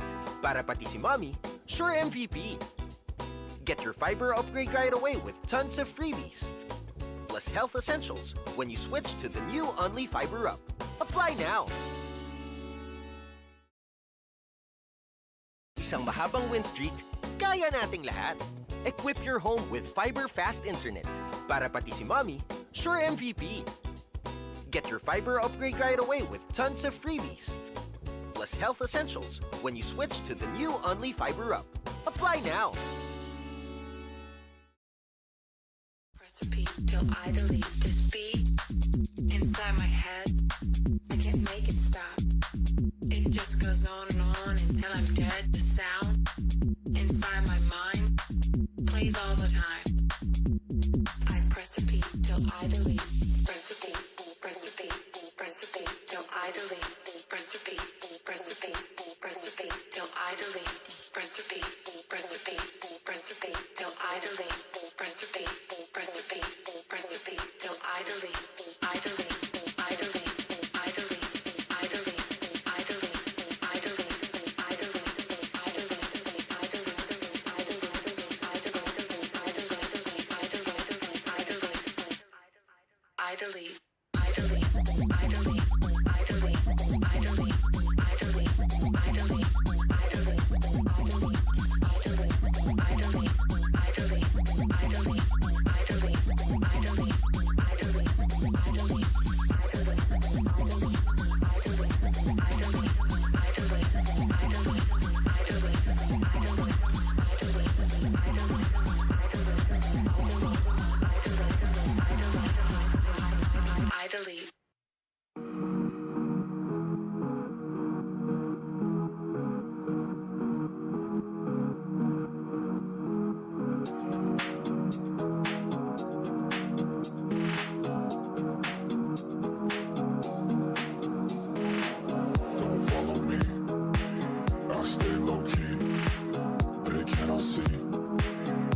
trying to be. Don't follow me. I stay low key. They cannot see what I'm trying to be. Don't follow me. Don't follow me. Don't follow me. Don't follow me. Don't follow me. I stay low key.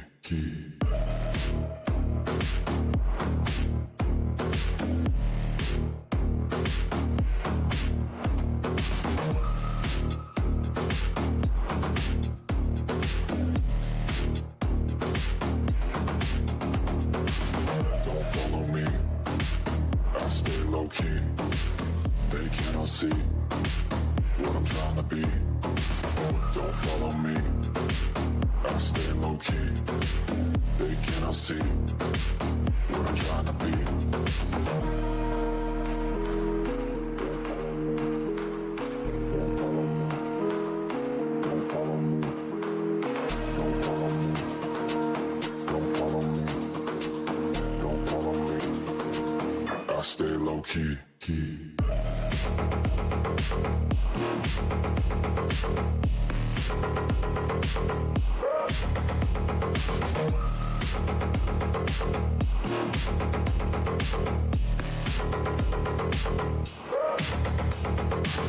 Don't follow me. I stay low key. They cannot see what I'm trying to be. Don't follow me. I stay low key. They cannot see what I'm trying to be.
Welcome back to Champions, everybody. I'm Dash. That's Potter. That's Jess. And we're jumping on for the next two matches of the day. Some elimination matches coming up. That means the pressure is on for all the teams taken to the stage. And we kick things off with KRU versus Furia. And I want to start by setting the table for everybody at home about what we've already seen from these two squads. For Furia, they actually pushed Sentinels in a 1-2 loss across 3 different maps, and they were relatively close battles. KRU, unfortunately, had the privilege of playing against a very dominant team Liquid and falling down to them 2-0. But both of these teams very much have it in them to get that rematch or get that second match against Sentinels to try and get out of the group. But I want to know your take, Potter, when you take a look at these two teams, how they should be feeling coming in. I mean, you touched it, right? You nailed it. We got to focus a little bit on Furia because, as you say, Dash, that matchup versus Sentinels, that could have been a 2-0 very easily. You know, had Furia converted that first one, Breeze, they looked freaking spectacular, right? Yeah. And they just came out swinging, and it feels like it's hand in hand. The map Breeze, it's just such a large map, and when we think about Brazilians, when we think about this Furia lineup, we think aggression, we think in your face, and Breeze, it just seems like the perfect layout for the squad. I don't even think it's just the layout of the maps. I feel like it's the layout of the team. They're on your screen right now. I mean, Acend, the big man, and he, of course, unfortunately has to make a lot of space for the team. I thought he would be Acend and friends. You know what I mean? Acend and co. Right. Turns out Furia is here to play, and everyone on the roster has their own role. Exactly that, right? You see them making their way into the arena just now. I love the confidence from the players as they step onto the stage. They're going to have very much at the forefront of their mind how close they were to pushing Sentinels over the edge and being in that, you know, qualification match that Sentinels found themselves in just yesterday. They want that rematch as well. And as we talk about Acend and Co, let's talk about Co, Khalil. I mean, he really showed up in that first series and surprised many, I think. Yeah, exactly. And you know, we don't talk about the Sentinels enough, right? And it's hard to, because when you've got flashy duelists like a Jet, like a Reyna in the forefront, it's hard to kind of shift your gaze towards the Sentinel. But Khalil, he's always in your face. He holds the back lines, and he's so clever about it. I love watching Sentinels because it's not, as I said, as flashy, but when you get flanked by a Sentinel, you're thinking, what the heck is he doing? He's still where you buy guns. He should be out on the map. He should be poking, but the best of them, they don't have to have the best aim. They just have to have a bigger brain. And Khalil, he's got it, man. You know what? He had the highest ACS, and I know we don't point out ACS when it comes to Sentinels, no problems, but he had the highest ACS against Sentinels. He outdid Acend, and I think that's something to really, shout home about when you have a player that's consistently keeping up those results for the team on any map. Also, too, just the idea that so often he's the second in, right behind the entry, right? And it's like that's kind of somewhat unusual to see from a player like that, but then he follows it up by hitting the shots. You've heard a bit from us about Furia. Let's hear from them themselves.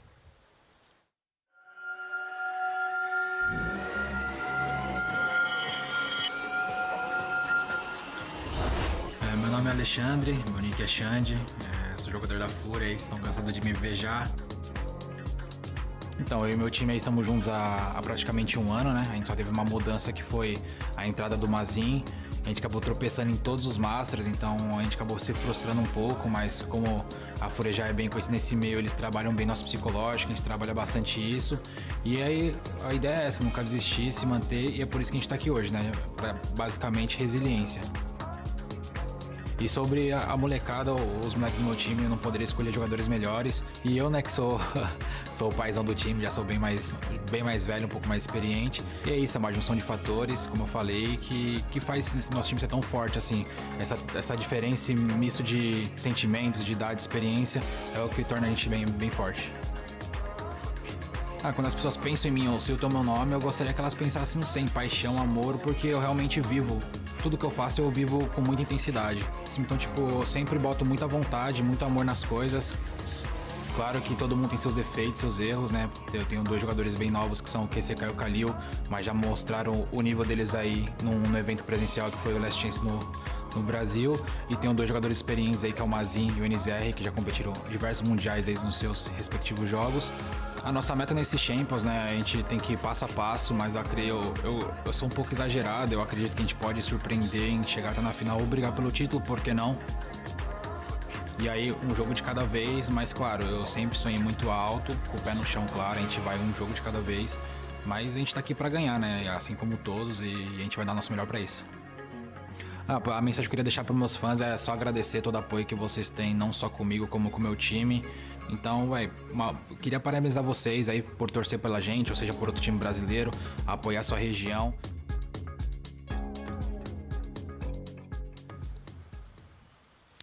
I'm taking things step by step, citing resilience as the key factor that he thinks makes them a strong team. And resilience is something you're going to need here on an international stage in order to eventually lift that trophy. And speaking of resilience, though, another team that's going to need it is KRU. This is a team that might have a little bit of a chip on their shoulder, having made it to the quarterfinals at Masters Berlin, but now already finding themselves in an elimination match and on the verge of not making the cut. Jess, this is a squad that we know has what it takes to get there, but we haven't necessarily seen it just yet. Yeah, and I hate to say, the Crew's looking a little bit hot and then they look a little bit cold, and I never know where to put them on the spectrum, especially in this matchup. Production, what is your prediction? I don't know, give me 5 minutes. I got to think about whether or not I feel Crew's on the hot or they're on the cold today. So for me, I'm sort of looking at how they're going to go throughout the rounds as a team rather than the individual plays. You better figure it out fast, because I'm going to ask you in just a couple minutes. What are your thoughts on KRU? I'm glad that Jess mentioned as a team, right? Because when we look at this KRU lineup, it was hard for me to make any sort of judgment. There were small, minor mistakes that made their jobs and lives a lot harder than it should have been, right? I think back on that Haven matchup, there was a missed smoke in Heaven. Nags, he gets picked off as he's entering into the site. Small, minor mistakes like this kept catching KRU off guard. And although they had a fight in the beginning, those first 6 rounds, later it looked like they got outclassed. I'd like to see them coming out swinging this time, polish it up, tighten it up, actually have yourself a chance to fight back in this map. I think a key part of that's going to be Klaus. When we talk about the success that they had at Masters Berlin, he was a big piece of it. You know what? He's a big piece of that, but he hasn't been a big piece so far, and that is probably the detriment of us bringing him up as the counter sentinel to obviously their opponents of Furia today. We're talking about Khalil. The man was a shining star. Unfortunately, Klaus, he was almost missing on the map. Multiple of those maps, he was not having the impact he was looking for, and I was looking over to some of his stats, and okay, stats don't tell the full story. I know know Potter will probably agree with me here, but I just couldn't find moments where I felt like he had the impact a Sentinel should have on maps where Sentinels will have great impact. Well, I'm definitely curious how he'll show up today. They're going to need it, as we mentioned. When he finds the shots, he's there. And that's a big piece of their victories. I'm wondering how he's dealing with the pressure of the event. And luckily for us, we've got him on tape talking about dealing with pressure here at Champions. Hola, soy Klaus de KRU Esports, juego Killjoy y estoy acá. La presión de jugar una Champions, lo que jugar cualquier torneo presencial, o no somos el mismo equipo que cuando estamos practicando, y eso es lo más importante. Y creo que es factor de la presión y eso. Primero que nada, muchas gracias, y no solo a los fans de KRU ni de Latinoamérica, sino que a cualquier hispanohablante del mundo que está apoyando a la región, no solo a KRU como a nosotros, sino que todos los días está apoyando a cualquier equipo de la región, y hoy nos toca a nosotros representarnos. Muchas gracias por bancarnos en las buenas, en las malas, igual que perdamos, igual que ganemos. See if we can deal with that pressure, because again, it all comes down to this matchup. It's do or die for both of these squads. And I want to start kind of reframing towards the matchup at hand. We talked a lot about what we've seen from them so far. Let's talk about what we might see from them today. And it's got to start with the map vetoes. Interestingly enough, both of these teams have played the same maps so far here at Champions. It's been Haven and Ascent for both of them.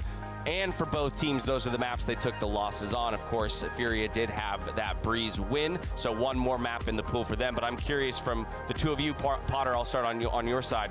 What do you think is going to break down here? You know, I think we're going to have a rematch once again. The same maps coming out. I think KRU, as I mentioned before, they didn't really get to play out the rounds and stick their game plan like they would have wanted to. I wouldn't be surprised if they come out and pick Haven again. I'm probably looking at a bind Breeze for Furia, perhaps. And there it is. There it is. Yeah. Icebox and Bind off the table. So definitely still an option for us to go back to Haven and Ascent for both these squads. I'm a little surprised by the Icebox ban. Yes, okay, both teams have mixed results, but their opponents have worse results than them. So if you really want to take them off guard, but I know I see your face there, Dash. Yeah. Is that a fracture? Is that a, wait, hold on. Is that a first map fracture, not a deciding map fracture? That's what it is. That's why it's so surprising. Sheesh. All right, I love it though. And the fact that, you know, KRU, they banned Breeze the last time around, and generally speaking, in your opening match, if that's not a map that you want to even flirt with or even have the chance, second time around, that's interesting. That just means that they went back to the drawing board and figured a different game plan out, and they're feeling a little bit confident to let that float. This makes me happy though, because tournament life on the line, bring out the fracture. Yeah, you're absolutely right. You're absolutely right. I mean, Ascent is going to follow. Okay, we're going back to the script here, ladies and gentlemen, not sort of veering off the road here. We're going to go back onto it. We almost went over the edge. We did, and well, Ascent is going to be one of those maps that, yeah, okay, we have mixed results again here from Furia particularly. They're so 50-50 on this map, but when they have a good map, it's really obvious.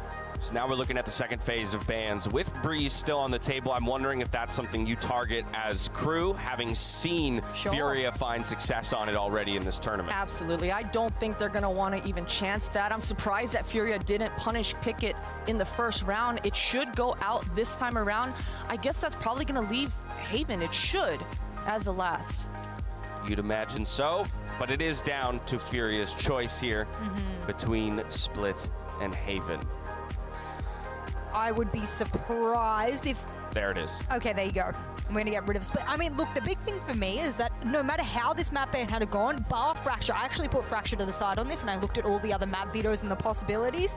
I was expecting either Split or sort of like maybe an Ascent. We know KRU likes Ascent to some, and then Bind is a huge favorite for them. So I don't know who this favors, because if you're going to highlight Fracture even as map 1, we can't give you even like a foundation as to what to expect from either of these teams. We're going in blind here, ladies and gentlemen. It's like jumping in a plane and hoping you know where to land. You're just going to see if it sticks. Right, we've barely seen it at this tournament at all, let alone these teams on it. And so a lot is going to be up in the air with that map 1, but that's why I think it's going to be so important. Haven and Ascent are comfort picks, but it makes you think that whoever does take map 1 has a tremendous edge in this series. They certainly do, and I'm still so shocked that we're seeing Fracture this deep into the tournament. That's ballsy. I'm loving it. you know, there's no blueprint for that map. There's no past successes that these underdogs or top dogs can look at and feel like, okay, this is the game plan that we want to optimize. This is going to look good for us. There's nothing like that. These guys are innovating out there. We're going to see brand new stuff on a brand new map. Exciting stuff. Maps are in. We're starting with Fracture. We're going to go to a break because that's going to give us a minute to figure out what the heck to talk about when we come back. We'll see you in just a bit to dive into this matchup.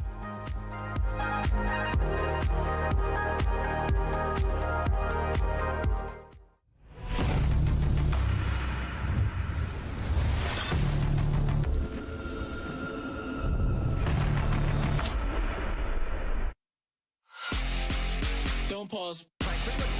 Press play. Don't pause. Press play.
Mahabang win streak, kaya nating lahat.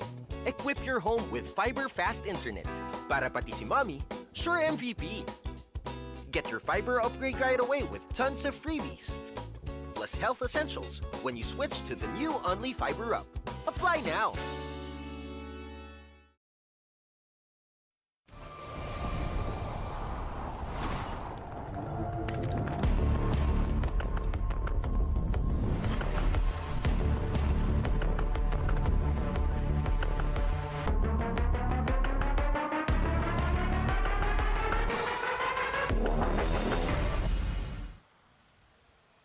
Welcome back to Champions, where the pressure is mounting for our next two squads. It's KRU versus Furia. 3 maps out there in front of us, the first of which is Fracture. And I don't think I can say that enough. I'm just so happy that we're going to see Fracture as a first map between these squads. But again, it's all on the line between them. And with so little tape on this map, we're just going to have to wait to see what the teams have for us. They're ready to walk out on stage. Let's go meet them.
respect shown between the players, between the coaches. A little bit of joking as well about those height differences. You gotta love it. But for both of these squads, they want to make sure that this is not the last time they step out onto this stage. And if they want that to be the case, they gotta take 2 maps here in this series. Big thing for me is that I've been seeing a lot of people talk about the fact that this might be a 2-1. Now maybe I'm just reading into the wrong thing. Maybe I've watched different matches or different maps here, but I really feel like KRU is going up against a big Titan Goliath today. I don't think it's going to be as close as people say it is, and I know people are going to criticize me for that, but I don't know. I just feel like recent form from the team of Furia has shown severe strength compared to KRU. On paper, it certainly has. I mean, KRU, they've got to come in with a different flavor, right? Yes. When we think back on their first initial matchup, it was the mid-round that they were struggling in. Right before they exec into the sites, those multi-kills from Liquid Link, I mean, he was getting 2, 3, 4Ks back to back to back. I think the spacing, KRU, they really have to focus on that. They cannot give these defenders so much breathing room to be able to pop those different shots up on multiple targets. And you're going to want to start out on the right foot. And to do that, that means you need to take a Fracture. Again, I know we threw to a break and I said we're going to try and come up with some stuff to talk about, but there is so little tape on this map across the world that it really just leaves so many open questions. You know what? I'm going to throw something out here. Please do. How good was Fnatic on Fracture? And as a result, the biggest thing you can do as a team is look to what other team successes are doing. Wonder whether or not the copy-paste can work, the Control-C, Control-V, if you know what I'm up to, and see if it sticks on this map. I don't think that that is the play necessarily, because you'll be pushing people out of their comfort zones and whatnot, but you are in a do-or-die situation. You can go in comfortable, or you can go, what I like to call in Australia, balls to the wall, and just go, what does this map have to show? Fnatic has shown how it is best. Let's do it that way. Yeah, I think that's not a bad shout at all. Copy-paste, and, you know, Fnatic showed pretty clearly how to attack that B bomb site, right? That tower split, the fact how they were utilizing the rays and the paint shells to buy space. Certainly, I think that sort of blueprint is laid out. But again, everyone saw that, right? I think as we go out through this tournament, we're going to see the different reactions for these teams as they make those kinds of reads. As we see these Asian selects coming out, I think Breach, it's a given. Both squads, they're definitely going to want that sort of fault line and flashes to buy them some time within the rounds. Very interesting, though, no raise, because I love the call out on the success that Fnatic found with it, and so both of these teams mirror matchup between them. Speaking copy-paste, that mirror matchup. Both of these teams are like, all right, let's go to Fracture, high five on it, and let's just verse each other exactly as we please, and show exactly how maybe, you know, we do it in different parts of the world on Fracture. I want to see a different region's take on this map, because we're setting the meta. We want to see where it's going. It's very early in setting the meta here on Fracture, but this is the World Championships, baby. You don't leave anything in the door. And another interesting point is that both squads are deciding to bring out 2 controllers. I think that's the biggest point of contention across not just Fracture, but even Split, even Icebox. How many smokes do we really want? Is Viper really enough? And both squads say no. They want to have the extra utility from Astra. We get the handshake when it comes to the comps. I was saying yesterday when we saw so many comp differentials that sometimes it's really fun to see the strategic differences, but by the same token, when you do get that mirror matchup, you really feel like skill and team synergy are what's going to come out on top. And so what a way to start off this 3-map series than by going up against each other with the very same tools in hand. Let's go to predictions. Jess, I told you I was going to ask, and you've had a few minutes. I have So had a I'm few going to minutes. start with you. Who are you thinking? I really still have to put, you know, some respect on the name of Furia. What they've shown me thus far, recency-wise, I think I've just got to put them down as the winners, especially for the series. Do you think it's going to be that 2-1 that you mentioned some people do think, or you think it's going to be as dominant as a 2-0? I want to also then, in return, be able to put some respect on KRU's name and say 2-1. Yeah, Okay. absolutely. What about over here? I'm going to say 2-0 Furia. I'm going to say 2-0 Furia. I think both of these squads are pretty familiar with each other. I think the fact that KRU are bringing out Fracture into the mix, it can be a great thing, but it's a little bit worrying for me. It's yet to be seen, but I'm going to say Furia 2-0. All right, there you have it. Some faith in Furia here. We'll see if KRU can keep their tournament hopes alive and challenge them. We're kicking things off on Fracture, and we've got Mitch and Tom standing by for the call. Sounds pretty good, doesn't it? They're finally... Yeah, we're here, guys. Starting it off in Ilustrado. Dang, dude, you were so serious. I like your hat.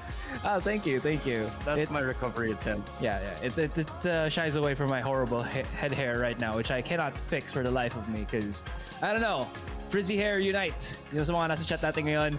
And di ko na bataw nag-English for a long time because I think we were just listening to the analysts for a long time there. But yeah, this is going to be that match. Another elimination between KRU and Furia. One of the Brazilian teams up against an EMEA team. We'll find out how this goes because one team is going to be going home tonight. Oh yeah. That's good. Ito na, pasok na tayo mga kaibigan. Fracture, and oh my god, it's just already a bloodbath here in Dish. Already one player going down, 2. Could be 3 in a second here as Khalil can't get the kill. See Klaus. And Santa has decided you were a bad boy this year. Santa, tell me. Oh my god, Klaus! Ooh. Where's the last one for that ace? Very far. Something. It's gonna be all left to NZR. This guy was actually the one with the highest performance output from that last series. So maybe he can get more here. That was pretty good, I'd say. Even if he loses the round, okay pa rin naman siya. Well, yeah, it's still pretty decent, but on a pistol round, it's not about the economic damage. Mas mahalaga na, syempre, gusto nyo manalo. But Klaus with a 4K, good way to start it off. Let's take another look. Tignan natin muli kung paano nangyari yung quadra kill dito ni Klaus. Bad boy. Oh, so many bad boys. This is getting weird. It's just that kind of time in the night, man. It's 1:38 a.m. in the morning. Yeah, he's on the naughty boy list. You know, because there's the good boys and then the naughty boys. Oh, are you on the naughty boys? That's right. Yeah, I've been a naughty boy. Oh dear. Oh, agad tayo, huh? So maybe a technical. Maybe. Yeah. Time out muna kasi gear. Okay, gear. As we are gearing up for another round here of Valorant, 139 mga kaibigan dito sa amin. And I hope you've gotten your coffee, nagkape na sana kayo with whatever snacks that you have. Sit down, relax, it's gonna be a long night. Matagal-tagal pa tayo magkakasama. Very true. Kasi second series pa lang to. Meron pang isa after this. Sino ba yung who's gonna be next? After us, I actually don't know. Okay, let's check. Baka si Vil sa si Ray Ray. I mean, what's the team? Who's the team that plays next? Oh, the teams that playing next, that is wait, why don't I not know about this? It's Full Sense Cloud9. Full Sense Cloud9. Welcome back, voice in my head. I thought I lost you for a while. Full Sense Cloud9. That should be good. Oh my god, I really want to watch that, but I really want to sleep, dude. I don't know. I'm torn. Full Sense Cloud9. Feeling ko may chance ng Cloud9. Ang Full Sense. Oh. I think I said this nung kinast yung Full Sense on day 1. They always come back from the lower brackets, from the loser's side of a double elimination tournament. So I agree. Ang naging problema they na need to talaga get sa out nila, of groups. yeah, they need to get out. I believe, pero man, it's up against Cloud9, dude. Like the Cloud9 they're a solid team. They're here for a reason, and we definitely saw that when they went up against Fnatic, you know. Yeah, but they're pero parehas silang LCQ team eh. Diba? True. Cloud9 Blue qualified through the NA Last Chance qualifiers. Full Sense nag-qualify sa APAC LCQ, and should be interesting. Kaso lang parang tulog yung Full Sense last game nila no? Yeah. Could be the jitters, you know, big tournament, LAN event. Sarap na yung kalaban nila, hindi lang sila naka-stuck sa isang apartment or something naglalaro. Yeah, it's not online anymore. Literally. Yung ibang bansa ang tagal nang naglalan eh. Vision Strikers, mga Korean team, tagal nang nakalan. Meanwhile, they have to, they gotta do something else. Kasi kung kino-compare nila sarili nila ngayon sa performance output ng, let's say, Team Secret, feel ko sila eh. They're revved up for sure, right? So that's definitely something then to watch out for. And ito din pala, off topic lang. Gotta say, big shoutout sa mga viewers natin ngayon. I don't know how the heck kaya nila mag-function, mag-chat at build diff. Yan ang 8-8 buff. Bago sa lahat, papaalala ko nga sa inyo na, by the way, malayo ang mararating nyo.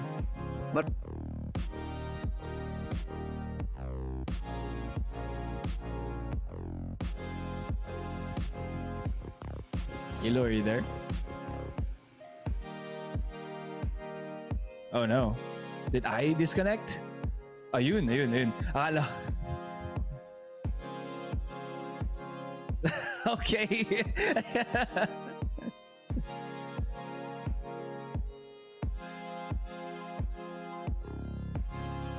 Okay.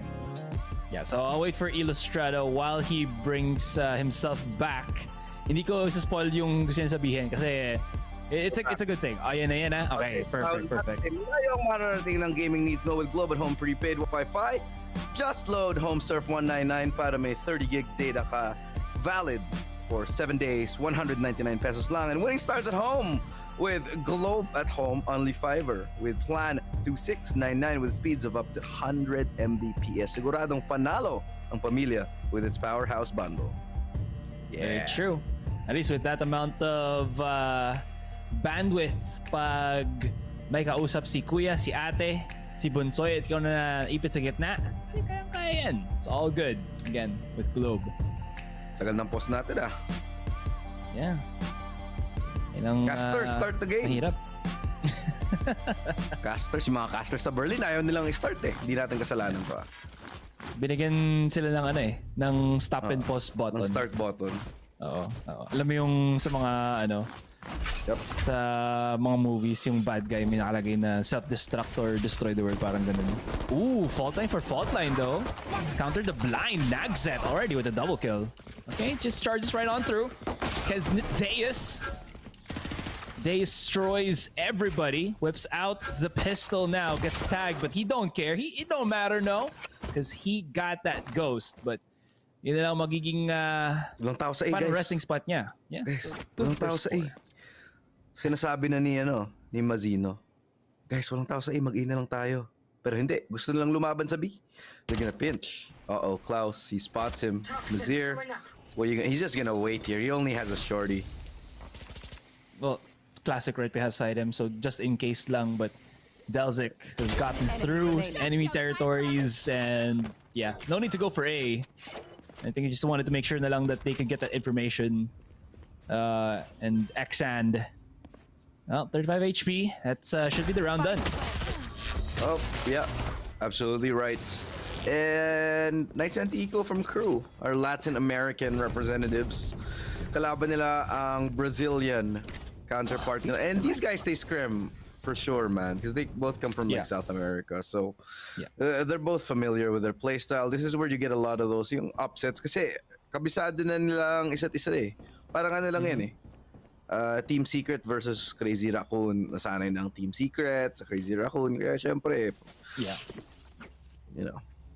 That's the thing I was pointing out yesterday then, that people just might not know, but again, nakaka-scrim palagi ng Southeast Asia teams ang Japan and Korea. So they're not really, hindi sila unfamiliar dun sa playstyle nila. Really good angle to push out from Acend here. And he finds a second. Beautiful stuff. Okay. Still allows the attackers to go into the site, pero at what cost? Kenzit as well as Delzik. Well, they're all left alone. Pero good stuff about this one. Ilu, mas nakuha sila ng plant on that spike. Now all they have to do is resist the defenders as they try to retake the site. And 4 are just going to be dropping down from drop. That's the flash, and here we go. Oh, flash comes in. Nice lineup. Gets on 1, gets on 2. Oh, sayang. Apat na sana nag-line up, but not enough bullets in the chamber for all of that damage. And Furia, they get the round sure, pero mahal. Tatlong namatay, muntikan pa maging 4. And KRU will be happy with that result kasi ang dami nilang nakuwang baril A lot of economic damage that they did in that just one round, so it's a pretty good bonus. Really good stuff. Okay, both of these, like you never expect, right, that these two teams who look so efficient and successful sa mga regions nila have been, I wouldn't say crumbled, pero yung ano sila, natulok sila pababa sa elimination bracket natin ngayon. Toxins going up. I want the dad hat. Ooh. What dad hat? The dad hat from Valorant. You mean the one that looks like felt? Wait, no. Yeah, like suede. Is it felt? Suede. There you go. Thank you. Yeah, that's a dad hat. It's literally called the dad hat. Cool. I mean, I would love a windbreaker jacket, to be honest. Maganda yung bagong merch, no? Tingnan natin. Yes. Okay yung design niya, pero hindi ko vibes yung hoodie. Honestly, I'm not the hoodie guy. I like all about living that thin jacket life. Speaking of thin life, Acend isang 1 HP and the dream. Isang pangarap na lang para sa kanya para makakuha ng one tap na yon. Crew, as you can see, very, very spread out. Para lang pinalaman sa pandesal ang kanilang separation dito from the rest of the teammates. 35 seconds. Pakita na onti si Delzik onto A main. And Crew cutting a little bit of noise. But it seems like A main will still be where it goes. Pero Mazino doesn't know, maybe? Second guy? He does not. He finds him in time though. Pero QCK immediately deletes that last person.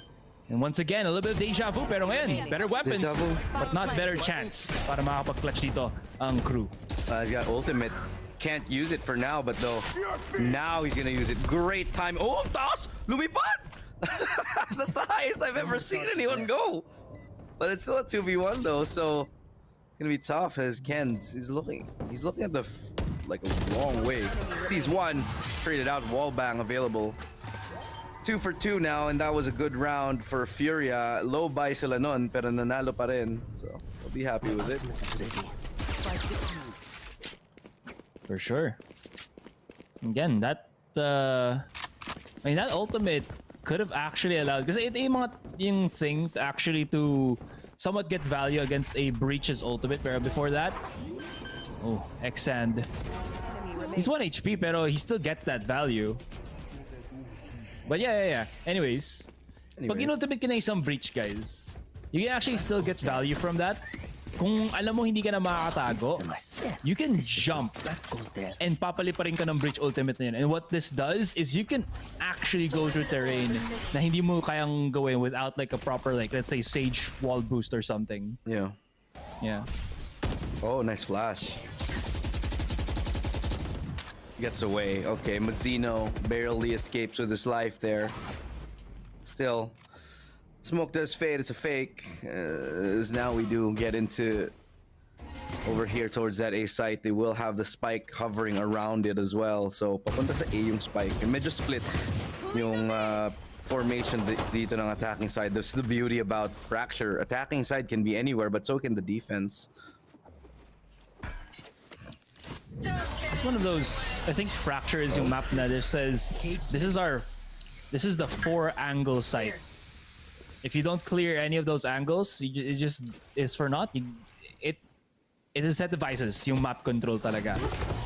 Speaking of map control, site control naman ang kukunin ng Crew once again. Medyo ipit sa gapit, walang kapera-pera, and that's gonna be quite the easy endeavor para kay QCK and the rest of the Furious squad to furiously break down ang members dito ng Crew.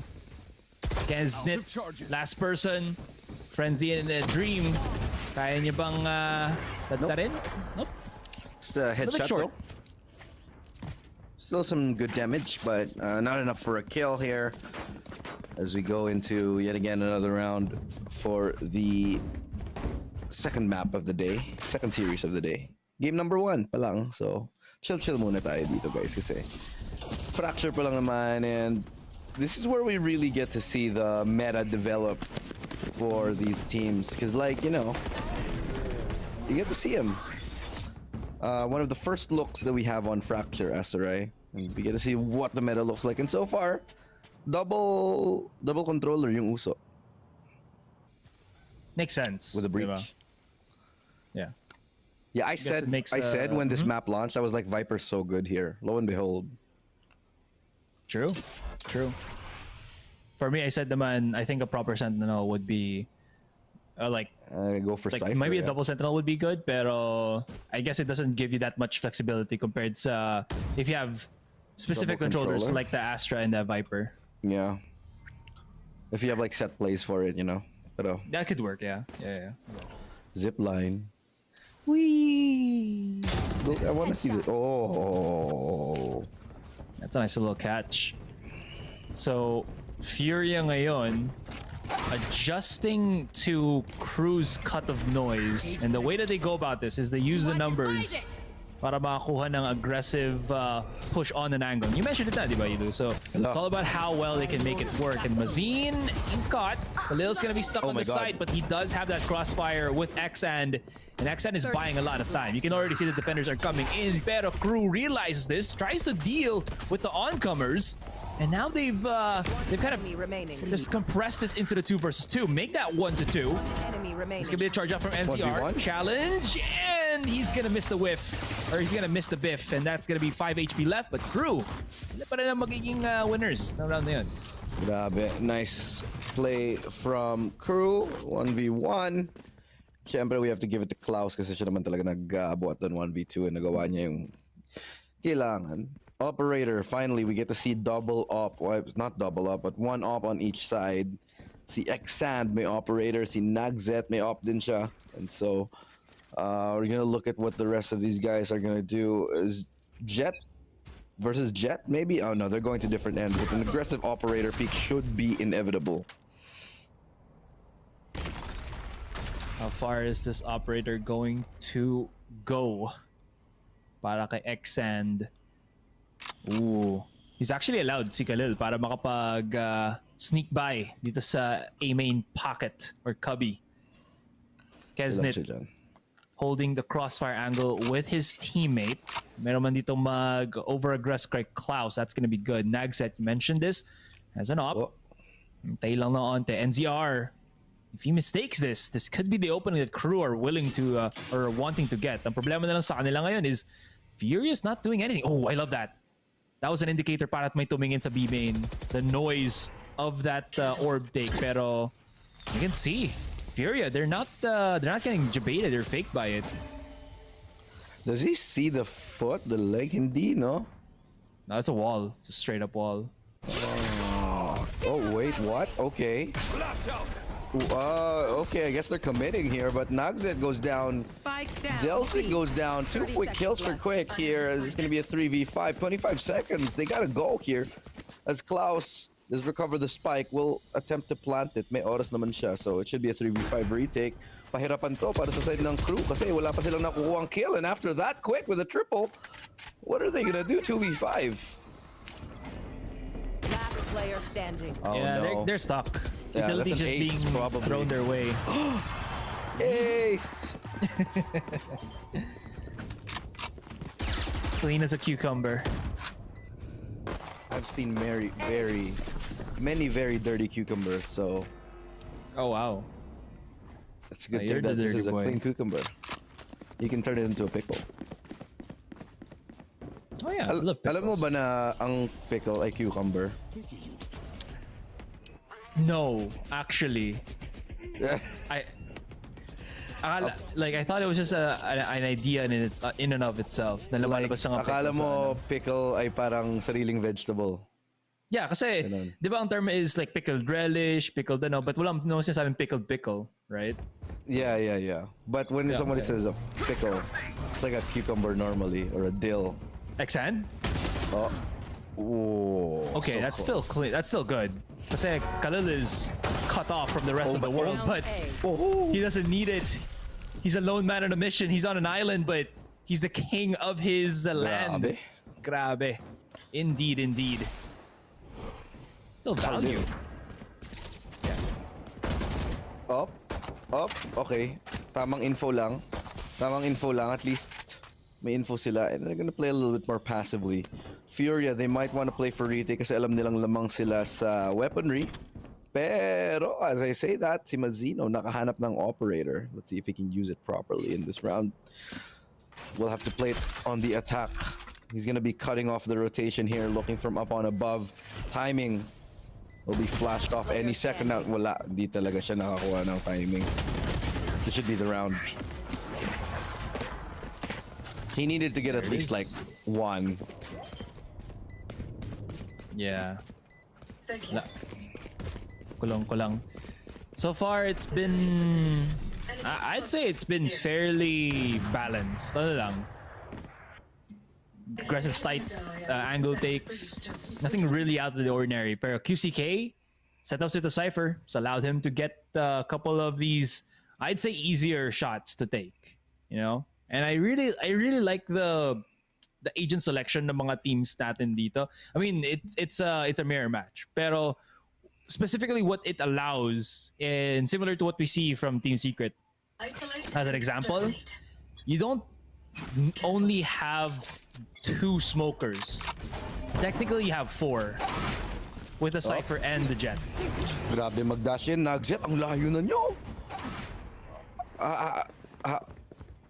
Oh my god, he's gonna catch them off. They have no idea he's already here. He's gonna get one. Oh, they're wondering how the hell did he get here so fast? Nag-Zet, ang bilis. Pero nabigay niya yung neural theft. Quick. What? What? Okay, akala, mali. Sorry. Never mind. I thought he killed someone else through the smoke. Hindi pala. Well, don't we wish, right, that you can get like easy kills through the smoke? Pero not like since he does, yeah, true. Since he does have that operator, that Phantom, his shots are hidden. Hindi alam nung kalaban saan siya nanggagaling. So this gives a little bit of leeway para sa crew ngayon. But Furia, decisions. Acend to remain. Does have yung blades. Pero he knows, immediately knows, no time left. No lands left for good men. As Klaus and Mazzino will just hunker away then, save a couple of rifles going to the next round and securing the round dito para sa crew. As, again, ang naging ano natin dito is the speed, the pace of which they can just outmaneuver yung kalaban nila. For both teams. Oh yeah. I feel like Furia, sa tingin ko magigets na rin ng Furia kung paano maglaro ang crew eh. Kasi pabilisan yung crew eh. Pero yung Furia, hindi sila nakakasabay sa speed. So eventually, gusto kong makita dito yung Furia, sila naman din, kailangan nila maging aggressive. Gumana yung play nilang nag-push sila ng B kanina. Gumana yung play nilang nag-aggressive sila and then they left A alone for a little while. So I like to see more dynamic play from them. So, tulad lang ng ginawa nila kanina, hindi lang sila pwedeng umupo at mag-intay sa site. Kailangan lang gumawa ng play habang maaga. Uh-oh. Okay. That's already Mazzino out. It's a huge blow too. Because again, to get that Cypher para makakuha ka ng anti-flanks, so to speak. Pero crew not missing a beat. Hindi sila matatakot to just go for that forward push. Delzik has already snuck his way onto A main. Aftershocks are being thrown. Acend has been spotted. Pero loving the baits to come out here. Khalil's left. Gets back into covering ngayon. So he's gonna wait for the rotations ng teammates niya and just hoping that nobody else is gonna be looking or coming in from the lurk angle. Still there's plenty of time para makabawi dito ngayon ang Furia on the retake. But looking at the utility, medyo light on the load na sila. So that means that they're just gonna have to go full balls deep into this fight. They do have maybe Khalil with 2 stars. But they need to work their magic fast because time is ticking. Same could be said para sa crew. As crew does not have anything left in the chamber, but they do have amazing crossfires. And Furia, well, they're not going to be expecting this one. Yeah, no need to use that rolling thunder of yours. Quick and simple. That's going to be 5-5. Crew coming back. Oh, 4 kills for 4 kills for Kenzideus. So, wow, grabe. 12 kills na siya ngayon. Init. Ang init ng laban natin all day long. Parang lahat yata ng series nagiging hindi. All week long. Ang daming 3-game series. Bihira lang magka 2-0. Pero yung secret na 2-0 nila yung crazy Raccoon. Proud na proud. Siyempre, proud na proud. Pinoy tayo eh. Proud. Pinoy proud. Pinoy pride. Pinoy proud. Pinoy proud.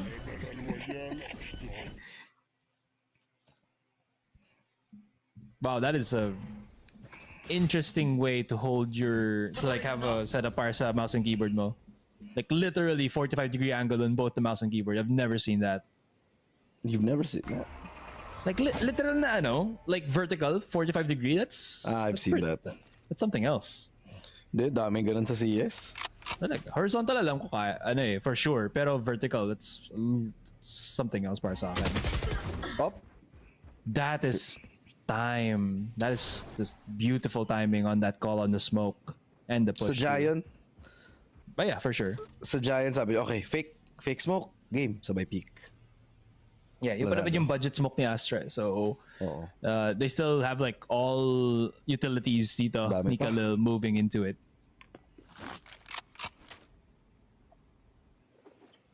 Tamang chill lang. I gotta say, ang weird ikas ng Fracture. It's very... Parang golf, no? Ang bagal. Yeah, di ba? Or baka dalawa lang silang mabagal maglaro, no? Could be. Also could be the reason, I mean, could be just them doing set plays lang talaga. That's why it's been like onting pakaramdam dito kung may nag-overextend, patay, tapos later execute. On, execute lang. And it's really just been that for the most part. Iba talaga yung flow ng Fracture sa ibang mapa. Ito, parang chill na naman. Tapos biglang pasok. Let's go. 1 kill right there for Sand. Viper's snake bite. Oy, Sminok pa nga siya. Right click, left click for Sand. Triple kill, and that's all he needs to get. Furia, they secure the 6th round of the board up against KRU. Last round before the switch. Bagal. Asa parang ganito yun eh. Parang konting chill lang sa start ng round. Tapos biglang bam, sasabog. Tapos chill ulit. Tapos bam ulit. Yan. Parang controlled aggression.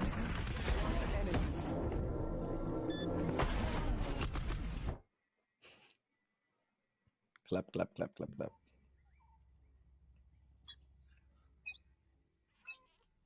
Next round. Operator has been purchased here by Sand. Tignan natin kung makakahanap pa siya ng pick dito. He's gonna look towards outside B, pero paramihan ng kalaban dito sa may dish. That's a nice double peek. Good aggression here from Furia as Khalil is able to get a second. Oh my god, Mazin. Another kill here.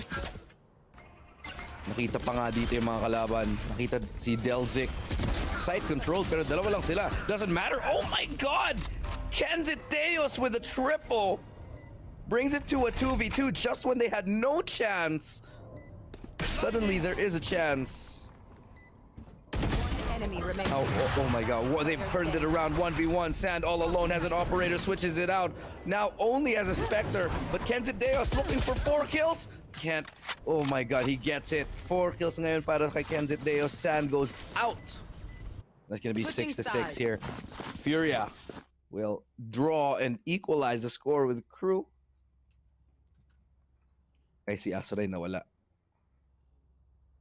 Sa tingin ko, dahil sa gabi na, baka nakatulog. Gisingin natin si Asoray.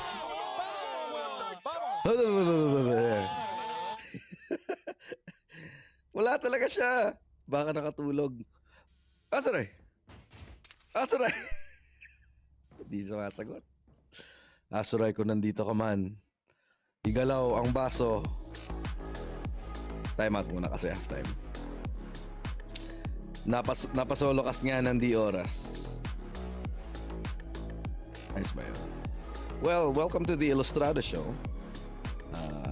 Dito nga pala tayo sa VCT Berlin.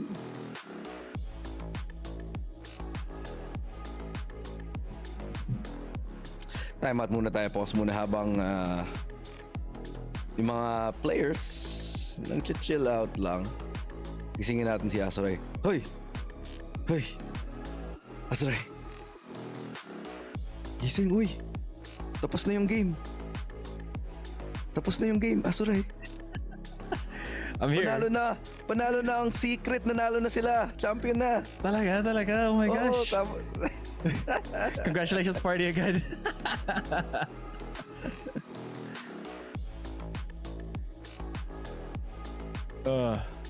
Okay.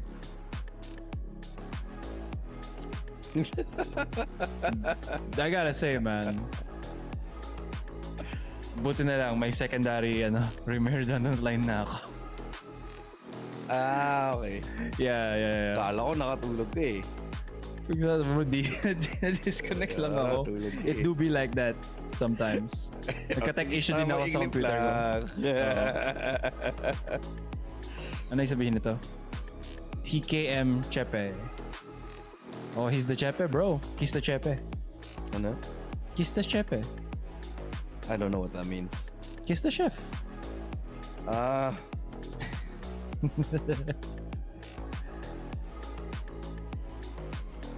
my goodness. Ano nangyari nung nawala ako? Bring me up to speed, bro. A lot. Crazy clutch. Crazy clutch. Triple kill, 2v5 na nanalo pa rin yung crew. Kahit 2v5. Oh wow. Yeah. Chill out tayo dito habang nanonood lang ng Valorant Champions. Yeah. Wala naman eh. Guys, we're having a chill pill break. Ooh, there's the bear. There's a bear. Ano ba mga napapanood mo pag na-picturean mo yun? Di ko nga alam eh. Basta trinay ko eh. Na-picturean ko, tapos sinend ko. Pero di ko alam kung ano yung premyo. Diba? I think free merch. Baka. Can only be, right? Can Gusto ko only yung be the free jacket eh. merch. Gusto ko yung hoodie na gold eh. Ganda. I want the dad hat. The dad hat's looks good. Yeah. That looks good. I'm getting into hats for some reason. Pero hindi yung mga snapbacks. Yung mga ganito lang na. I don't know what these are called. I can't see you. Yung kanina. Baseball caps. Yeah, there you go. Baseball caps. Yeah. All right. 6-6. Second half na tayo. Pistol underway. What's a setup? Acend. Ooh, I like it. Naka-frenzy siya ngayon. This is good. Pagka-dash in niya, you can just rush in against an opponent, use that automatic firing ng pistol, and basically get something in the blink of an eye. So, Mazin was somewhere on B main for a while, pero they've gone all the way through arcade dito with the rest of the squad, knowing na if they try to take tower, it can't just be two persons. One's gonna have to go above, but then two have to go for this cross, and maybe it's a bit dangerous to try to make that work out. Anyways, they're still gonna be pushed. Nice little tripwire, but still, Furia are gonna force the case.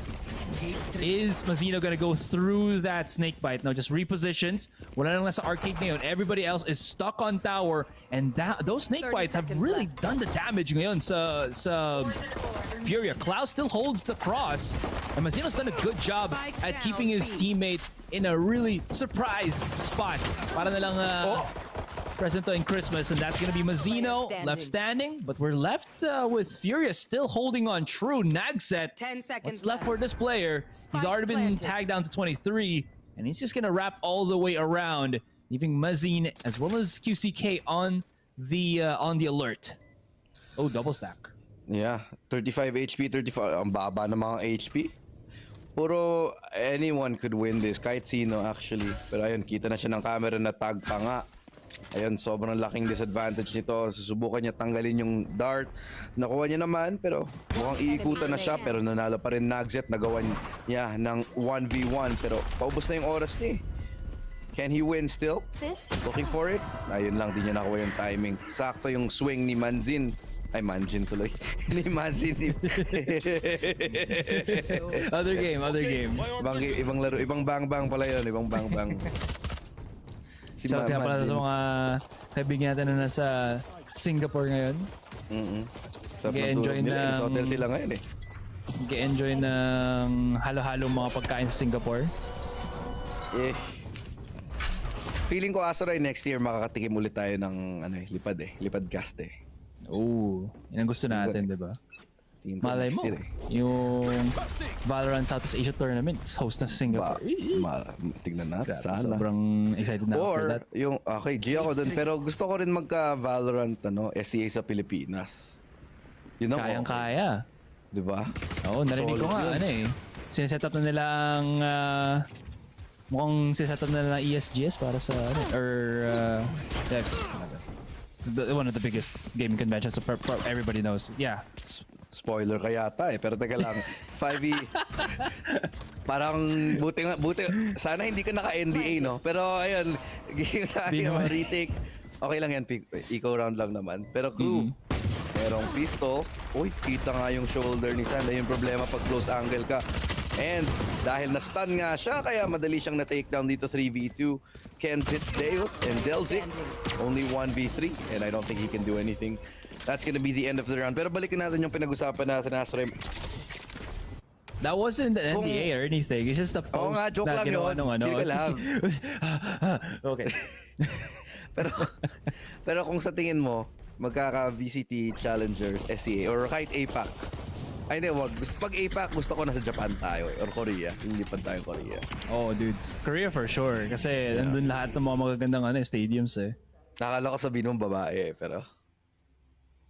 I mean, everyone's beautiful, man. Everyone's beautiful. Tama. Pero VCT SEA Challenger sa Pilipinas, sobrang saya nun. Yeah.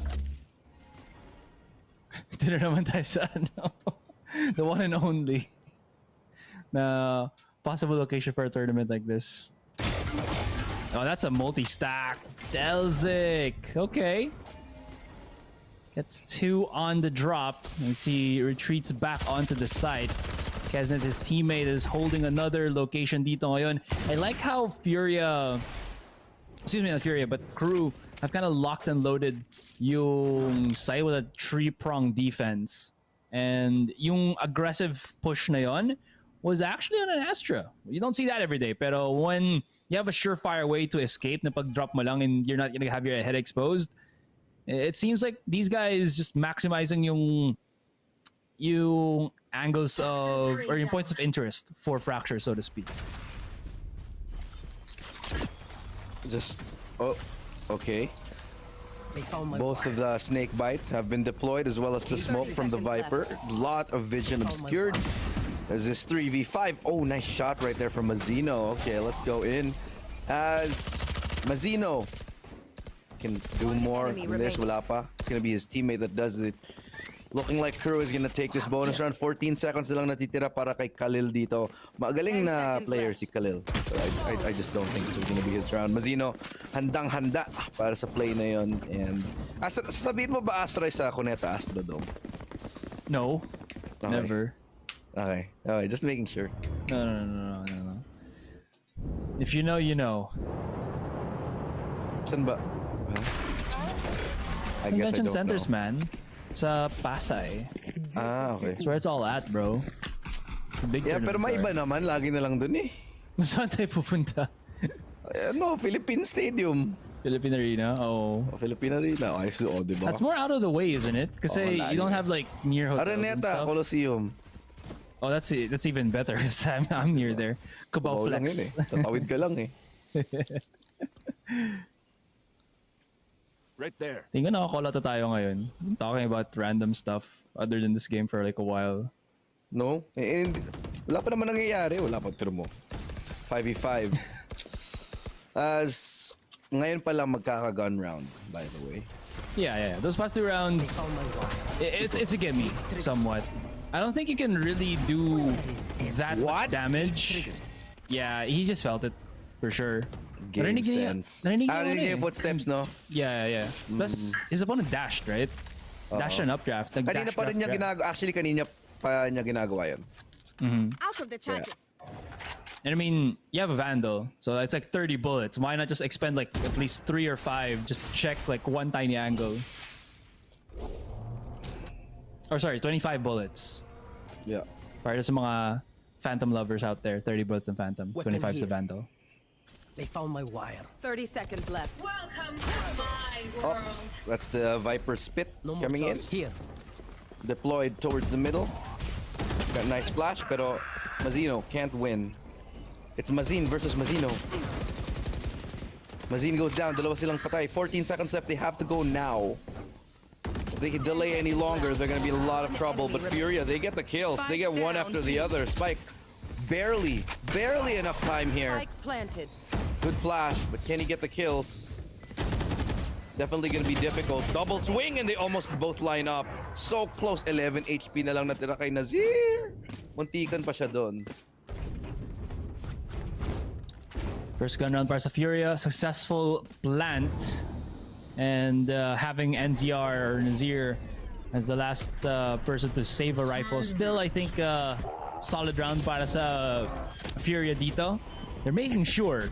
To be honest, I think that's like one of the things na have been adopted, I feel, by South American teams, you know, from Brazil and LATAM, na they kind of do an old-ish style ng Europe.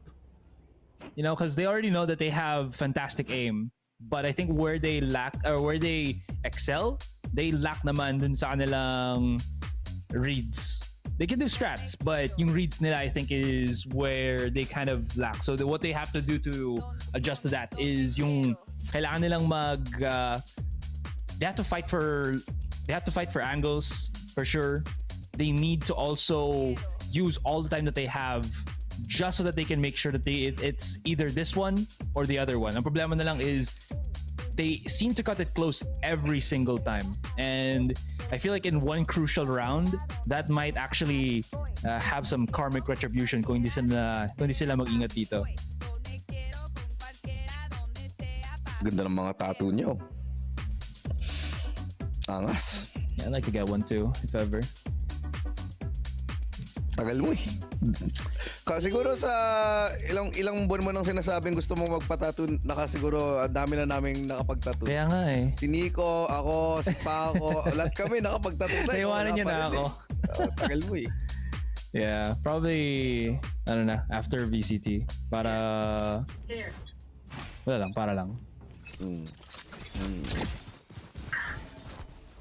Okay, game na ulit. Beautiful.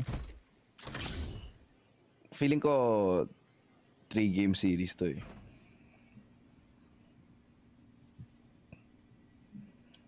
I'll say no. I feel like Furia can clean this up 2-0.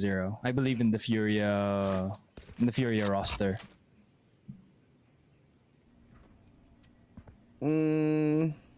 Where's the setup? Oh, okay, that's gonna encompass the B set. That's cool.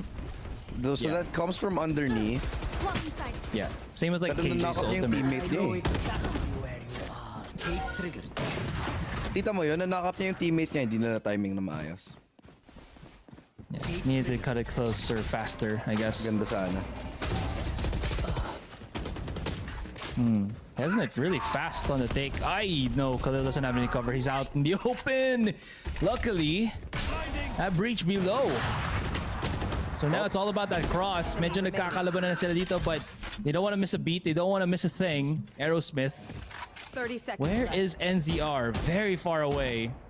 Mazin still has 30 seconds. He can play this cleanly now. Ang gagawin niya na lang ngayon is, just put Nagset in a very uncomfortable spot. And napadash pa nga siya, making all the noise and confirming NZR. He's got him in his sights. Ganda ng fault line doon. Ganda ng fault line. Napadash niya agad si Nagset. Naka-off siya, kaya wala siya magawa. Ganda ng coordination na kahit malayo yung isa't isa. They were able to regroup and force out that play. Really nicely done here by... Kaya baka tama ka nga. Actually gusto ko malaman, sino ba nag-pick ng fracture? Kaninong... Actually nandito yung chat natin eh. Yeah. You go for it. Ang i-add ko lang pala dito, Ilu, is that was all well and done because Mazin was popping a lot of shots. And those shots, hindi lang siya pang dissuade kay Nagset to fight. It's also to figure out if Nagset is actually pushing in and closing the distance. So, parang ano niya, he was putting dots, right? He's connecting the dots, and once he figured out where Nagset was, the fault line had 100% chance of hitting, and Nagset just panicked. You are divided. True ang nag-pick ng fracture, by the way. Doesn't seem like it. At least with how this is going. Oo nga eh. If this is the best that that Crew has to offer, you might be right. Kasi Ascent next eh. And Furia plays Ascent, dude. Down A. That they do. Crew though. Okay, Klaus. What's up? Nagset. Nakalusot pa siya. Still able to deal some fancy damage with the blades. That means napag-reset siya. Gives him the 3 versus 2. Here. Smoke's coming in for a little bit of that cover, pero this could also be used by Crew to get into the site. Delzik.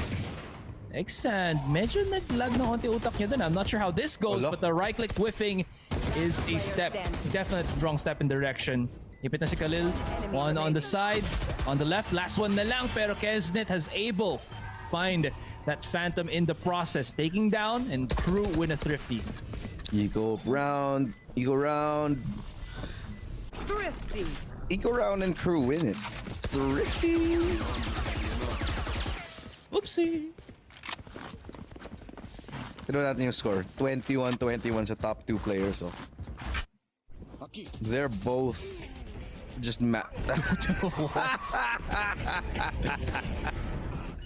That's the ridiculous thing about this map, dude. Like, imagine mo, naka-chill ka lang dyan, biglang may darating na naka-zipline, ikaw pa yung mamamatay. Spray control, bro. Oh my god, it's the worst feeling in the world, dude. Get out of my way. That actually breaks the ultimate. And both ladies saying, umalis ka sa daan ko. Viper and the Jet. So that's Acend and Klaus. Acend on Furia, Klaus on Crew. B-site is fully locked and loaded. Nakita mo yung outline sa minimap sa top left. It looks like the shoe. Cowboy shoe. It's out of the point now. Ooh, I like that dash. Acend actually able to go on top of the box. Actually, ang ganda ng set na yun eh. Kaso lang, tinunaw ni Mazino. Okay, Crew. Pero eco lang to. Okay, mag-alala. Eco round. Mazin. 1v5. Pero ginamit nila yung Viper Spit. Actually, sa tingin ko medyo sayang yung Viper Spit. Sana next round na lang sa hindi eco. Yeah. Oh, he's giving away his position. Luckily enough, makakuha siya ng 1 pop. You know, pop lock and drop it. Sayang yung Viper Spit sa tingin ko. Eco round lang yun eh. Tingin ko dapat di na sayang yung Viper Spit sa eco round.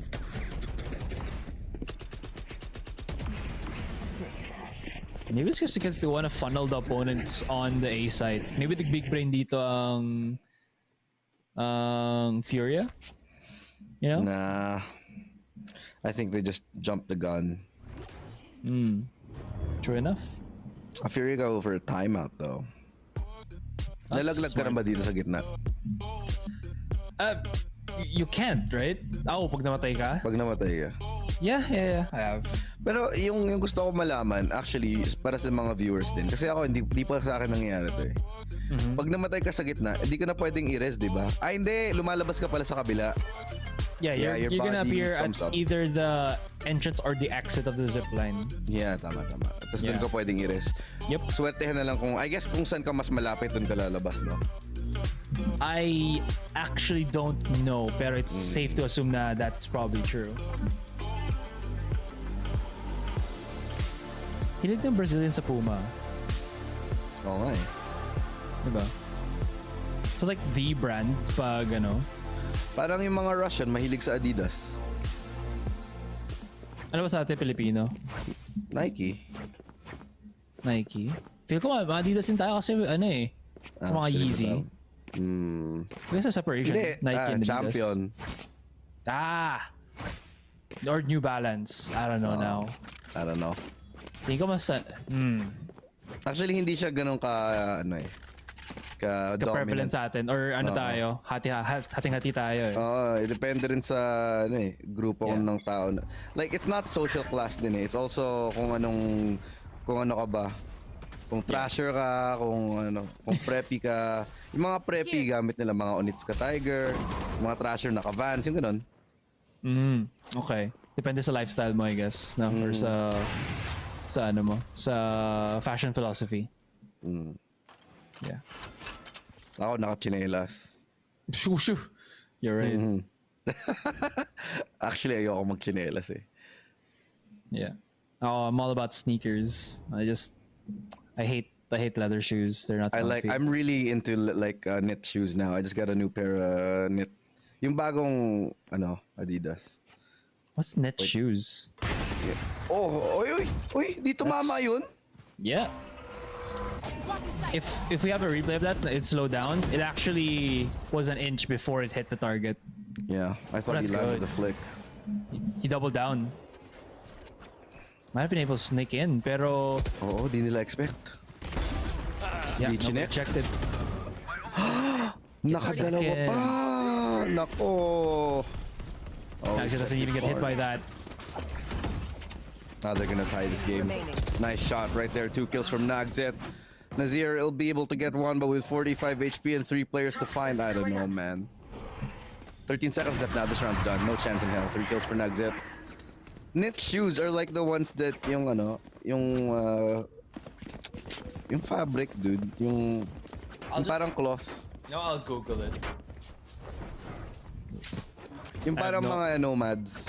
NMDs pala.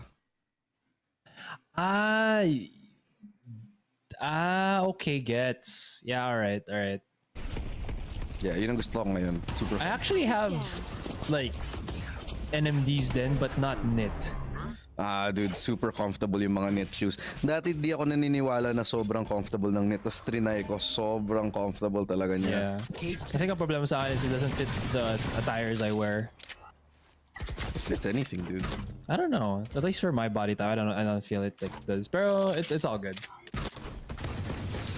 I just really Eco like round. standard sneakers. But yeah, I also like them eco rounds. We'll see how this works. Alam mo nangyayari ngayon pala? Anytime a team goes eco round, you never really see them split that far. And yeah, they win. Because they just rush in as a 5-man. They don't try to do setups or anything. They're not relying on their weapons anymore. They're relying on the numbers more specifically. Baka yun yung bagong meta. On Fracture, possibly. Baka naging uso dito yung B-Rush. Could be. Or Eco-Rush. Eco-Rush, yeah. Kasi minsan, di ba, may mga Eco-Rush talaga na strat eh, no? Yeah. Sa ibang game. Also, that was a preemptive Rolling Thunder by Kesnet on the defender side. Oo nga, ang aga, no? Yeah. To be fair. Kanina pa yan, actually.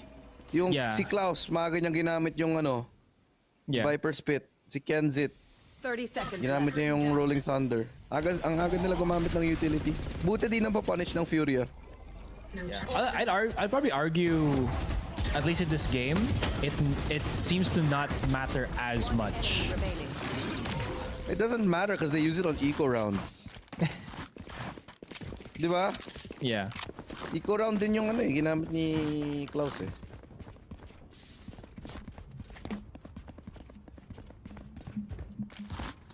They're lost. Like, that is just as simple as you can put it out.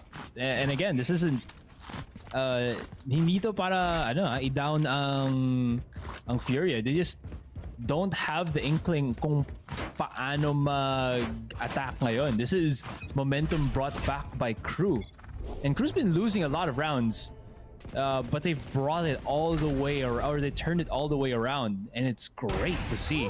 Kasi tingnan mo ngayon, Fury, they have everything. Problema naman is they just can't read the movements of KRU, especially Naxxet. He's not the highest in terms of kills, pero his impact is definitely much felt, especially now that he has that operator. That's a good flash, actually. I thought it was not going to be one, pero it does nothing for Mazin in terms of like getting a forward push. And now he's gravitated Kesnet all the way here. They're just going to be hitting each other pound for pound with flashes. Nagbabatod lang sila ng flash. Yeah, no? And at the end of the day, that's just going to be flashes that aren't going to be used once Fury decide to actually push it onto a site. Well, let's see if it comes into play a little bit later on. Kung sino ba talagang mangangailangan ng flash. Ubus na ang flash ni Kenzit pero may isa pa rin si Mazin. Tingnan natin. That's a neural theft. Good pickup from Furia. A lot of information. They know that A site is open. Pero makukuha ba nila kasi nandito nakabantay si Naxxet. with the operator. They know where he is. And he's looking at the right place. Ganda ng Viper's Pit. That's gonna allow them onto A site.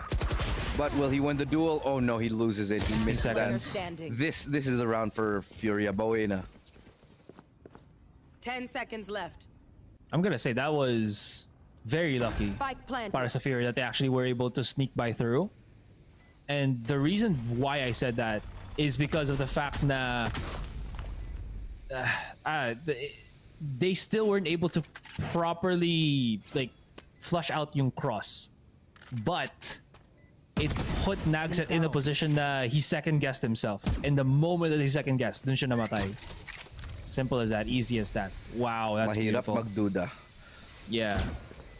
It's like the same thing sa, ano, diba? Sa multiple choice questions sa pag nagtetest ka sa school. Sure ka na sa C eh. Oo. Pero nakita mo yung katabi mo, linagay niya B, tapos nagduda ka. Diba? Napatingin na onte, diba? Ano, yung mata mo gumedli-gedli na onte. Gumedli na onte, nakita mo yung sagot ng katabi mo, eh B. Yeah. Taso hindi mo lang yung tamang sinasadya. sagot, eh nag-change Nag-aaral ka naman. Oo. Hindi mo lang sinasadya. Pero nag-ano ka, ay naku, lagot, baka ano nga. Eh nag-change ka. Oo. That goes there. Time out. This is hard. I mean, yes, they're gonna have to figure out where they're gonna go now and like how they're gonna approach this defense because this game is so close and it's fracture. I don't know what I'm seeing, dude. It's crazy. It's a very slow pace, I'd say. Like, this is one of the slower games that we've ever casted. And the indicator to that is every single round. Sabihin na lang ng announcer, no time left. Like Oo that. nga, So, nakakapagkwentuhan pa tayo bago may mangyari eh. Ang tagal. Literally is just that. There will be times then pala, just for the viewers, you know, that casts or games specifically will become like this. And there will just be parts that there's literally nothing to talk about. Just because the teams are taking such extra precautions. Like, we can point it out at the very start, and because they've taken it slow, yung next step para sa nila hasn't even happened. So, you know what I mean? Well, yep. Okay, halftime. I mean, timeout done. Let's go. Let's get it Sa on. mga gising pa dyan, 2:30 na. Sana wala kayong pasok bukas. Sunday ng gabi Monday na bukas. Pero ano, mag-holiday Monday naman na ng Wednesday. Monday na ngayon. Yeah, it's 2:30. May holiday ng Wednesday Really now? I mean, sabi. I've been in esports for a long time, so Yeah, a holiday hasn't applied to us in a very, very long while. Probably only Christmas. I've never Holiday? casted an event on Christmas. Weekend? On Christmas, like 24, 25, Yeah, pero- 26. I don't think I've casted on those days. Pero may umabot ng 24. 22 or 23, I think it is the latest. Is the last. Yeah. And then before like January 1, meron for sure. Pero like those trifecta days ng Christmas, no. Yeah, who would watch an esports tournament on Christmas, right? Definitely not. They're opening their presents. Binigyan sila ng magulong nila ng RTX na graphics card. However, Desnick, kaya niyo ba? Mukhang, beautiful job. He actually gets through it. That's gonna be the trade for trade. Thankfully enough, Kesnet actually gets in before Delzik was dealt with. That's gonna stop the plant for the moment. Pero once again, Furia pulling the quick trigger and QCK just runs for dear life. Bye! Have a wonderful time. Peace. That is actually good kasi akala mo matagal ang rotation dito ni QCK, but because of how Bilis lang. fast the zipline is, yeah, he's there in like less than 5 seconds. It's good stuff. Blocking sight. Tignan natin, kailangan nila mag-entry gamit ng operator. Wala masyadong map control ngayon Fault ang line. side ng Furia, but yeah, the fault line's coming in perfectly placed. Tignan natin. Nagzet, can't get the shot. Kenzit Deos gets one. Nazir gets the other one. 2v1 na ngayon, Kenzit Deos, pero hindi niya makuha Furia match point. And Kizuki had the impact play there. And he was the one na nakalusot pa sa clutches. Yeah, and we got ourselves a nice little quick replay where this happened. Oh, that took him a longer time. Just a few frames more. But still got it in the end. Ganda ng keyboard nyo. Di mo maganda na rin keyboard mo? Yeah, it's okay. It's nice. Nagzet. Out of cam kill. That was a big one too. Si Nagzet ang ang nagiging panimula at parisukat. Tama ba? Palamuti pala, sorry. Sa match na ito para sa crew. Furia sneaks into the side, blades in hand, down to 17, tagged down by Nagset.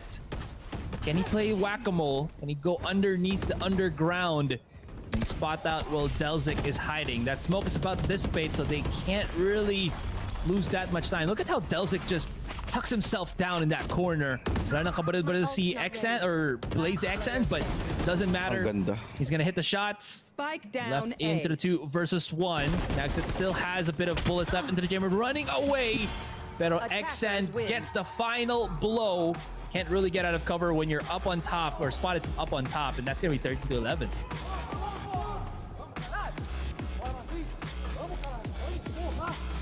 What a quick? I did not hear that. Oh, they're probably speaking their native language. What is the native language of Latin Americans? Portuguese? Thank you. Wait, no. Brazil. Yeah. Depending on the country in Latin America, it's usually Spanish. Okay. Yeah. But anyway, that's the game. Game number 1. Done and dusted. And we have a winner. There's nothing really much left to say there. I think it really just revolves around the fact na, again, both of the teams really fighting for those angle controls for the most part, right? Yeah. It's either that or yung all-out pushes nila.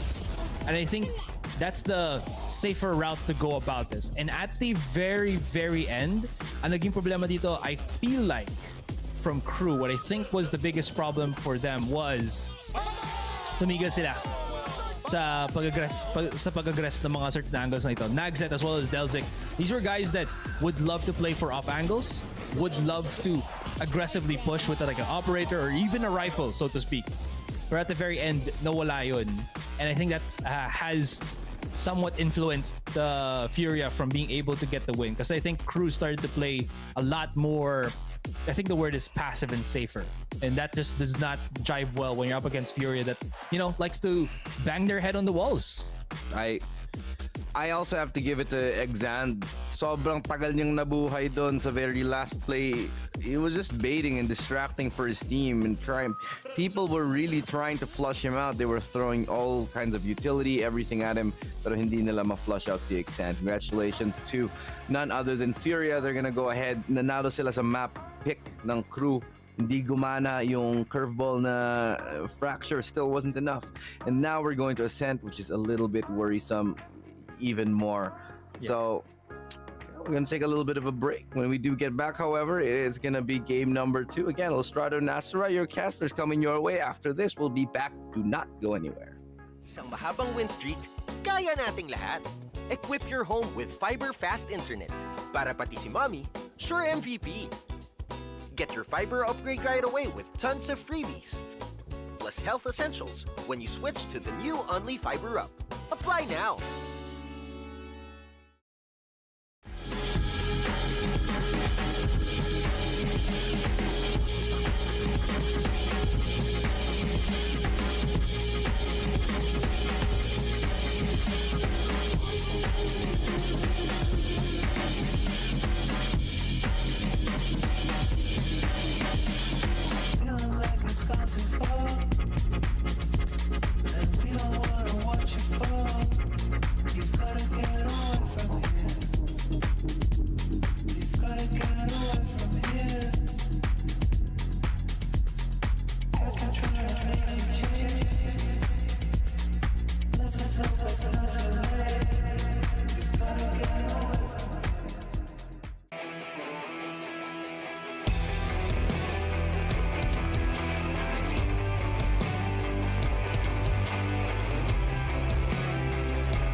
Welcome back to Champions, where we went the distance on map number 1. Fracture 13-11. Furia had just enough in the tank to push it over the edge and take their opponent's map choice. Oh my god, I did not expect to see a second half like that because I came in saying that I expect this map to be attacking sided. I expected KRU to be falling into the trap that they had unfortunately set for themselves, and it turns out they just aged like fine wine. Even though they didn't win the map, it was an impressive showing on that defensive half. Yeah, it was really impressive, and if it wasn't for QCK on that Cypher finding those lurk kills on the extremities, the dish control that QCK was finding in the late round, that really opened the sight up for Furia. That allowed them to come back into it because KRU, they were not allowing Furia to actually stick to their game plans at all. I mean, and Furia had to be strategically better, I think, in this one because of the way that Kesnet was popping off on the breach, right? It's just not something you normally see. Over 300 combat score on a breach. And it wasn't supposed to happen, right? Because when you watch Kesnet's point of view in the positionings that he was under the tower at B, 1 for 1. That's the best you could probably ask for. But he's getting away with 2 kills, sometimes even slipping past and slipping away. And you got to be able to punish Kesnet when he's in those kinds of positions. And that's where I'll go back to QCK, as you already called him out as the MVP for Furia. Coming up big on this Cypher. The dish control on both sides, actually, as well. It was an incredibly important part of the map to hold down, both attacking and defending. The only player that even put it up in terms of multi-kills to Kesnet was QCK. And some people know him as Quick, so, you know, if you're wondering who we're referring to, I mean, how many have? He had 2 2Ks, 3 3Ks, he had the ace, he had the 1v1 clutch as well. The man was putting everything up on the board, and some of the best Cypher plays. I mean, we don't always talk about the flashy sort of players on a map like this when you're looking at the utility, but I think Mitch said it best. This was the brainy plays. The brainy plays are what won this map, and I'm glad that we got to see it. It's like watching a really good game of chess. Yeah, it was, and I'm glad that it wasn't just a superstar from QCK that we saw, right? Because if we look back at the first half, Furia's defense is fantastic. That dish control you were talking about, Dash, they were able to have 3 members of Furia be very aggressive forward at dish, and because they have the Viper Cypher defending B, they can have that freedom, the stopping power, the Viper mollies. They can wait for those rotations to be able to make it through, find the help, and they've got all the time in the world. A complete team effort. Didn't take us long to find our Verizon high-speed moment from this map. It was round 7. Furia, QCK coming up with the ace. You mentioned somebody had to step up against the multi-kills that Kesnet was putting up, and QCK, he delivered this time around. You know, I was talking about those cages. A lot of those cages, he was actually forcing some of his opponents into lines of sight, which obviously shouldn't have been able to be pushing some of his opponents into. That's how he's getting these kills. You can see the tight little angle he got between 2 of those cages in that start of that ace. I mean, unreal the way he's able to manipulate the map. It takes very good map knowledge to do that, and a player like a Cypher player is the one that's going to be able to know how to do that. And you saw that energy there in the pop-off too when the game concluded. That's the kind of energy you're going to need to keep carrying through this series. We've already had a marathon map number 1. Now we head to map number 2. We're looking at Ascent. So that's what I want to start reframing towards. Again, this is Furia's map choice, and they've already locked up 1, so they're probably feeling pretty confident. Let's start on the KRU side then, about how do you attack this second map? We got to look at Kesnet. Just the fact that he had such an explosive first map, and he's going to have a completely different role change, right? Tom touched on it. The fact that he's going to Reyna, more than likely, on Ascent. He didn't have a good time on the opening day. I think he went 1 for 8 in his opening duels, losing out on most of them. KRU need him. They need him to find those openings, be slippery, use that Reyna kit to the max potential that he can, and hopefully create that sort of pressure on the side of Furia. As we continue this conversation, let's jump in to see how KRU is warming up with the AIM Lab pre-match shoot around, getting into that firing range, warming up the fingers. Make sure you can find those headshots. You guys may have noticed too on the team statistics that they were matched to the 0.1% on headshot accuracy between both teams from that first map. Honestly, the big thing for me is even if you've got players who are popping off with high headshot percentages, I think the highest I pulled out for the entire tournament was 40-something%, and it was unreal, and I didn't think I was sitting on a desk with someone had 25+ kills with a 40% headshot ratio. That's unreal. And I mean, obviously with the shoot around like this, you're trying to get yourself in the zone to be able to do this.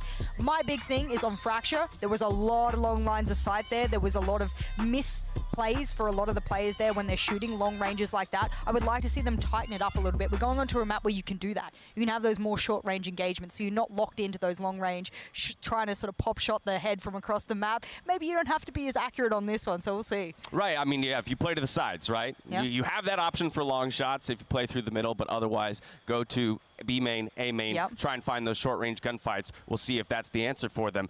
We already mentioned the Reyna switch up, and I think that's the key difference between these two squads. Last time they played, it was a Reyna on the side of KRU. It was a Sage on the side of Furia. So very distinctly different approaches there. Very distinctly different. And, you know, we have to touch on Furia just a little bit more as well. In the opening of the show, we mentioned that Furia, they almost 2-0'd Sentinels. The first map was Ascent. They were up 5-0 versus Sentinels, and they were at one point tied 8-8. It was those man advantage scenarios that Furia were finding themselves in, and they weren't able to convert 5 versus 2s, 4 versus 2s, those weird, wild thrifties. I'm looking at Furia to, they should be able to bounce back, right? I mean, just because this was just a couple days ago, it was so damn close. I think Furia are going to come out swinging. They should be feeling super confident. Some of the running storyline that we've had throughout the desk in the past couple of days, Dash, is the fact that some of the players are giving a little bit too much respect to their opponents, especially in those late rounds, turning around and going, well, such and such is still alive. We might not have what it takes to cap this round out.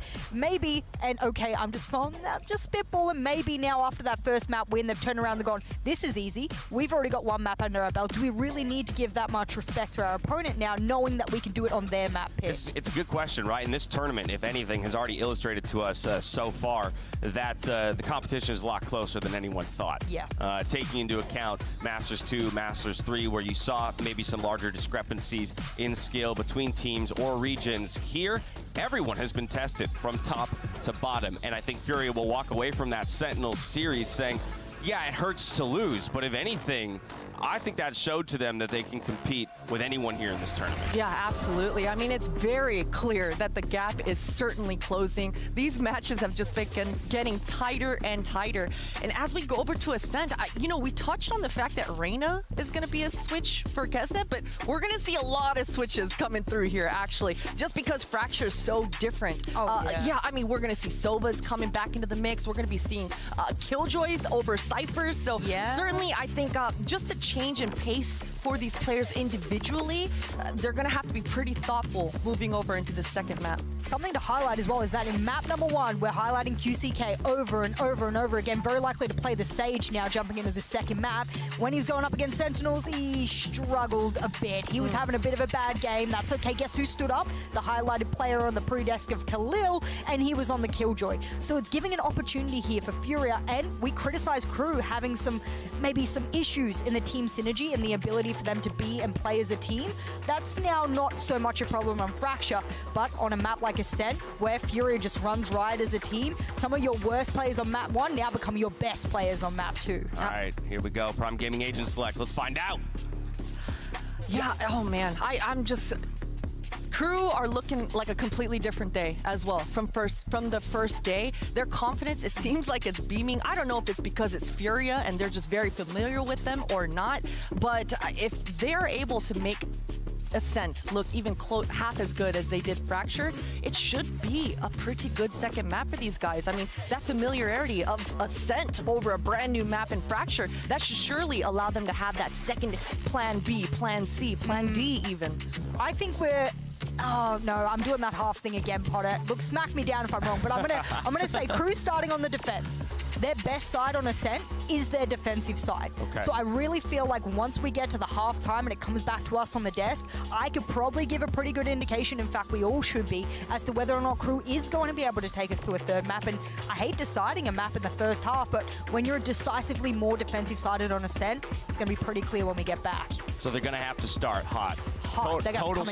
Total spotlight on KRU on the defensive side. I like that both teams are reaching for comfort here to kick things off when it comes to the compositions. You want to make sure that if you are, you know, or rather when your tournament life is on the line, that you're either moving forward on your best foot or exiting on your best foot. Either way, right? You don't want to leave any questions to remain on the stage as you have to step off. Yeah, absolutely. And, you know, I think KRU have shown certainly that they, again, as they're warming up more and more into this tournament, I mean, I just blinked out. Something dropped behind me on the stage and I blinked out. But yeah, KRU, they're heating up, Jess. I think we have to put a lot of respect on all of the regions. This is one of the highlights. Since we have a couple of minutes now, since the players are just getting their gear ready, I really wanted to highlight the fact that regions around the world, we're not going into the World Championships and going EMEA versus NA. We're not doing that. We get to come in and go, oh my god, Brazil, look at what they're bringing to the board. They're pushing Sentinels to the edge.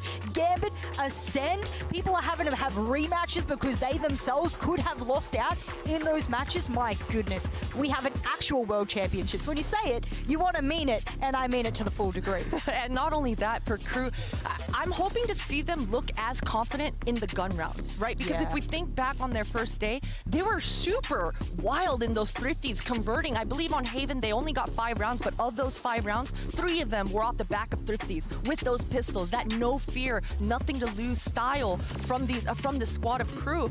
It was their back pocket strategy. It was a strong look for them. So I hope that it translates when they've got the actual inventory to be able to fight neck and neck, fire with fire. All right, the players are readied up. It's time for us to dive into round 1 of our second map here on Ascent. And as I think we do actually owe Tom a thank you for shutting Mitch up and getting us to that commercial break so we had a chance to talk.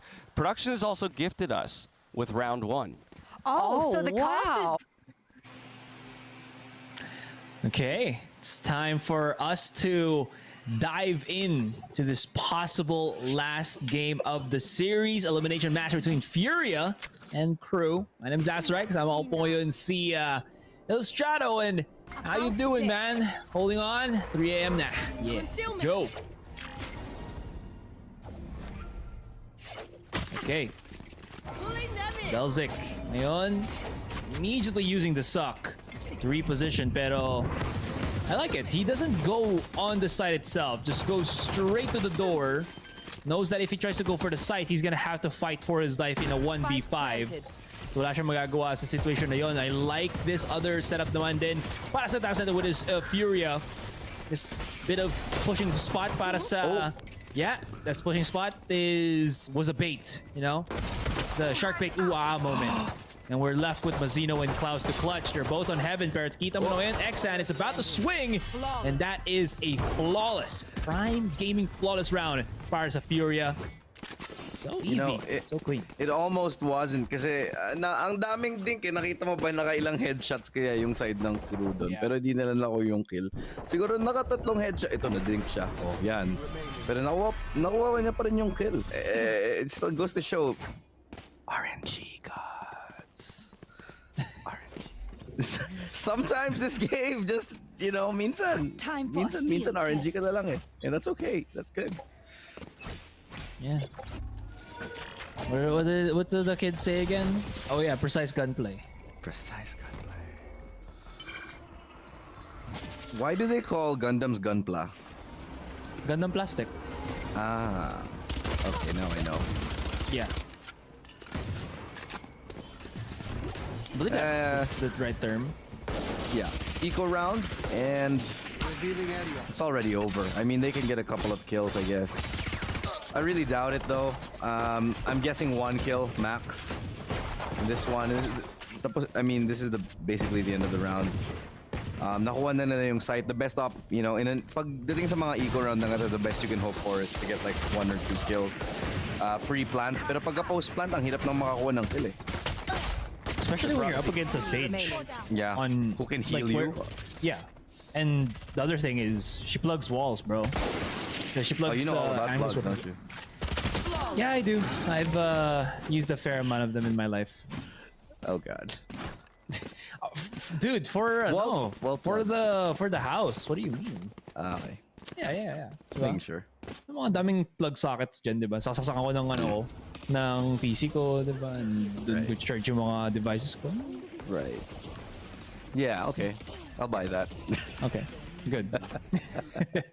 The counterpart pala, it supposedly was a mirror match, pero KRU went the way of the double duelist, and I don't think that works the best up against Furia. No, Furia's gonna out-aim them anyway. I think they should have went with better utility. Yeah. Because when they go for... Well, it could help sa attacking side nila, but on defending side, I'm really not the biggest fan of a double duelist that you're not gonna try to take offensive angles, especially now that you have like rifles. This is, I feel like, KRU playing at a much more afraid pace than what we saw from Fracture. Nung unang part ng Fracture, ramdam mo pa yung ano nila eh, yung confidence nila and everything, but I think they've been slowly worked down by Furia. Oo. Pagdating sa mga ganito, experience na eh. Pero tingnan natin, bonus round coming in. Furia, nakakuha na sila ng dalawa, and this already spells disaster. May res pa, and nakuha pa ni Mazin yung kill kay Mazino. And they're keeping on going, man. 2v4, the Spectres in close range, they can do this kind of damage. And they're gonna do more here, but it's gonna be another kill. That's 2v3. Okay, mukhang may chance pa rin dito ang KRU. Pero 2v3 na ngayon, tulad ng sinabi ko. Let's see if they can make this push happen. Jiggle peek, nagbabay lang ng time. They're buying the space for Acend, and Acend cleans it up. Triple kill para sa kanya. Furia nanalo pa sa bonus round. Libreng upgrade. Okay, I thought... Matikan pa niyang di makuha, no? Acend dashed onto heaven. Bro, just drop for your teammate. Huwag mo na siya pahirapan pa. Bigay mo na, bro. Ano ba yan? I like that. Yung setup na ito, if KRU went and challenged maybe a few seconds faster, and of course they had no information about this, right? It's only us. But if they did it a little bit faster, like 2 to 3 seconds faster, they would have caught Furia in a position na hindi pa sila nakapag-set up ng crossfire na yun. Because there was one point where the Sage was just a Jenny, and there's like 2 people that was on hell. And then Furia, afterwards on that, just said, mag-crossfire angle tayo ngayon. Let's set it up. Now, when they come in, we'll have somebody to always get that refrag. Really good stuff from Furia for the moment. And KRU just don't have the answer. And once again, they're just going to be on the weaker buy. And Furia, I'll just say it as is, man. And I don't say this often anymore. If it ain't broke, don't fix. All 3 rounds, 4 rounds actually. It's been A every single time. Medyo na-miss timing niya yung smoke doon. Pero okay lang yan. Pero libreng-libre yung A site eh. And, you know, look at this. Yung utility, sobrang daming utility dito ng Furia. Kahit they have 2 shock darts, they still have the heal. They have a lot. Pero on the other side, they still have 2 flashes that might be enough, including the tailwind. So, tingnan natin. Kaso lang, naka-pistol nga lang naman. As they go into it, the pistols are working though. Delzik gets 1. They brought it to a 2v3. Okay, lamang na ngayon ang KRU actually. Pero through the smoke, hanapan sila. Double push coming in through, and they know that both of them are pushing here, trying to get his timing in. Pero wala nang oras. 1 HP. 1 HP. Nabuhay pa. Kailangan niya mamatay. Ay, hindi. Sige, nabuhay naman yung... He had the Vandal. That's fine. Pero di siya makakakuha for util? Oh, that's true. But... well, money for utility meron kasi mura na naman yung utility ni Jet eh. Does he really? I'm curious though. Let's check out that Red Bull clutch. Ay, that dito. It would have been nicer if we got the POV of the people coming out from up top, pero... Yeah. Could have gotten a double there. Nag-line up sila for a few moments eh, but... You know what? Shooting in transition, shooting while moving, not really the hottest thing out there. So double checking. Yeah, okay. Acend got everything. Nagzet, what you got? Oh no! Nagzet's still in the corner. He's making a lot of noise here. My God. That is horrible. That is... Gulo. Yeah, that is just horrible.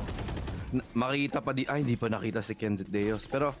Are they gonna boost? Lahat ng ginagawa ng KRU, nahahalata ng Fury eh. Kahit yung mga aggressive setup nila, yung mga crossfire nila, walang gumagana. Yeah. And Ilu. Just add lang real quick pala. QCK, di ba he had ultimate on the 3rd round? It's 5th round right now, and he's 2 charges away from another ultimate. Oh my God. Yung Sage, if people don't know who Yun ang QCK battle is. Sage. Yeah, for sure. Well, dalawang ulti dito. May chance yung KRU dito. Dalawa pa naman yung ulti nila. Tsaka 3v4. Kayang-kaya lalo na kung nakapitas na maaga yung KRU. Pero tingnan natin, jiggle peeking from spawn. That just means one thing. Kenzit Deus, he's playing safe. Playing very, very safe. Kaso, what I don't like about this is that he gets smoked off so easy. Just like I said, ayun. Nakakuha siya ng isa, good. That's a little bit lucky. Pero kung hindi siya nakakuha ng isa doon, they were at a massive disadvantage. Now they're playing close. Acend. Repositions. One thing to point out, Delzik's on the flank. The timing is perfect. That's beautiful. Now 3 versus 2. And Delzik doesn't miss. All right, we're left to QCK. No. He got the one he did not intend to kill. Wow. Sorry pero nakakatawa talaga yun. Hindi niya sinasadya, bigla na lang lumapad. I wanna see a replay. That's so bad. You probably will. That was good. I like that. A little bit rough around the edges, but that's a round taken by KRU. Timing. Malas naman nun. Furia. Si Klaus ba yun? Si Klaus nga. Yeah. Furia's got to go. Si have si to go for Khalil A, pala. right? Oh no. Because they have the Killjoy ultimate, so they're just going to go straight again for B.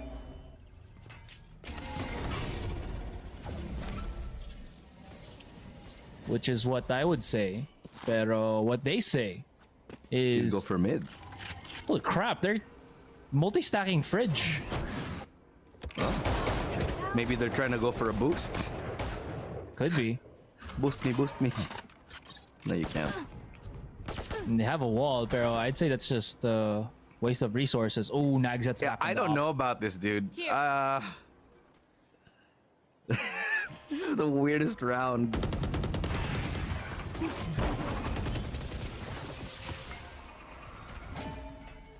How did they get out of that with no one dying?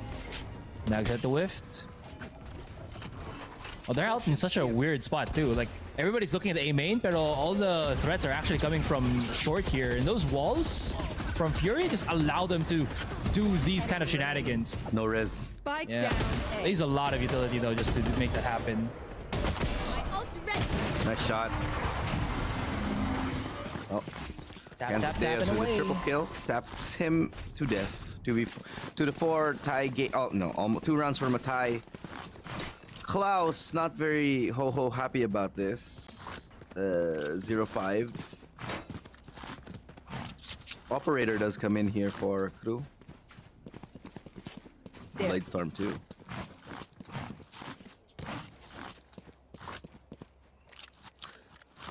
Okay. 3 a.m. my friends. 3 a.m. my friends. Sana okay pa kayo. Sana sa mga gising na good. Masarap ang ano nyo, ang kinakain nyo. Kung meron bang kinakain ng tao pag 3 a.m.? I feel like something oily. No way! Oh my god, the disrespect, Sand with the dash in from above and the shorty kill. Nakakuha pa siya ng rifle. This is actually now turning into a winnable round para sa Furia. They got 3 big ultimates. Saka sobra mag-push tong KRU kung mahuli to. Ayun na nga, kita nga siya. I'd say I like this more from KRU rather than just them being very passive. This puts Furia in alert mode sa simula. Not they have an to expend a couple anti-eco of... though. We'll see if that works though. Yeah. Oh man, that's just barely. At least Mazino gives the information. So, Kaznet, who's been at least doing well through those wall shots or those smoke shots, could have an opening dito. That wall's gonna be huge. Kaznet's going on the back of the side. Is he gonna get... Oh, he's not gonna get trapped. 30 seconds. Perfect. We don't know about this. He's gonna deal some damage before he actually goes down. Or not even. Down B. Yeah. One enemy. That's the good stuff right there. NZR out in the open and tatagain na lang siya dito. That's a solid round from KRU. Whoever called for Desnet, or Kesnet, excuse me, to just go straight to the back of the site kasi hindi siya gipit ng na ultimate. That was huge. Yeah, and it was weird where, excuse me, just finish off. It was weird where Khalil actually put his ultimate. Yeah, you're right. I think they put it there kasi para maiwasan yung shock dart. Na masira siya ng shock dart. Kasi yung common spot na siya, shock dart na siya. Nababounce na kasi yun double shock dart. Nasisira na. Kahit man yung yung nakikita natin sa scene na they put it like somewhere beside the box, not on top of the box. I'm not sure. Yeah, we've seen like I think the Vi missed that a lot. Yung nagkasoba siya dito. So I'm not sure how that worked out. Now he's screwed. Oh, okay. Good enough. Gets away. Tsaka gumamit yung Furia ng dalawang ulti Sayang din yun. yung crew na burn nila yung dalawang malaking ulti. Eh ano pa yun? Cosmic Divide tsaka Lockdown. Big deal. Big deal. Yeah. For sure, Furia, as I mentioned on that round, felt like they could win it then because they had the necessary tools. They just need to hammer the right places to get that round, to be honest. Oh, this is a good spot for Nagset. If he doesn't get smoked off on both A main and door, he can have a straight line shot to just shoot with that operator freely. Exit's gonna die to his own teammate. Or those Hunter's Furies. Yeah, that's some really good stuff. Really good setups. Para ngayon sa crew, they got in 2 already.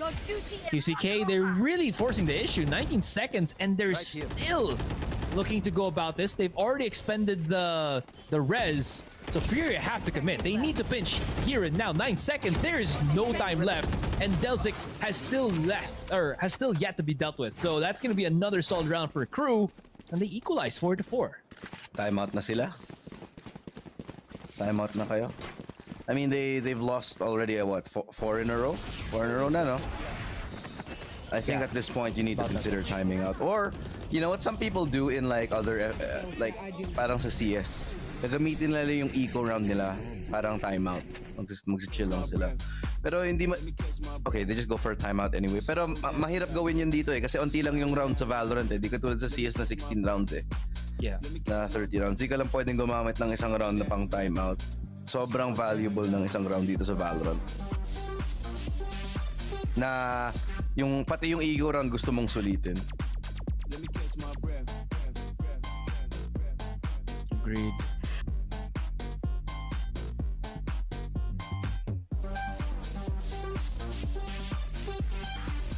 Ano sinasabi nila? Nag-aaway yan eh. Magaling kami! Hindi! Magaling kami! Uy, hindi nga. Ang pasid mo, ganito. Ganyan. Pak. Alam mo ba, na mas malakas ang Brazil sa Rise of Kingdoms? Have you been getting ads ng Rise of Kingdoms, man? That's on TikTok. God. Dude, everywhere. The like, ads are everywhere. I keep getting this ad for like this one guy's like, oh my god, I'm addicted to this game, and I'm like, shut up. I don't care. I don't know what kind of marketing that's called now. Yung ganun yung style, like B-movie-esque na ads. Because people are so used to good ads that you make a horrible ad or a subpar ad that actually is interesting to them. That's what Mobile Legends is doing with their horrible ads. Yung yeah, with the 3Ds, tas yung nakikita ko yung sa mga actor Squid may Game. pa live action sila eh. Yeah. Basta they put like this dank dubbing and stuff. Oh man. So weird. Yung parang yung parang 90s teledrama.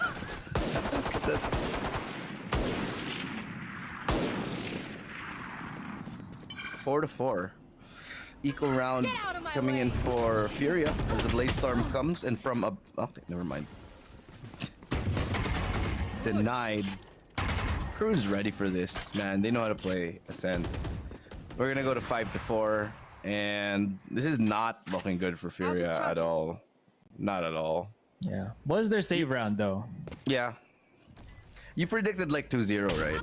Yes, I did. I also thought it would be 2-0. Mm-hmm. Oh, but now it's looking scary. Oh, he picked up a frenzy over a sheriff. All right. Okay. All right. Okay. All right. So that's gonna be Mazino. Pop shots through the smoke. This is just crew like fueling up the energy, the ultimate charge para sa round na ito. That was awkward, to be honest. Like, what was that updraft about? I mean, I get it, but what I don't like is the peak right after it. Like, your teammate already just died from the updraft. You don't think they're looking at that angle? Eyes up. True enough, right? Because they heard the wall for sure, and they heard the updraft. They're gonna be looking at it. Spike down mid. Yeah, crew, they're just feeling it.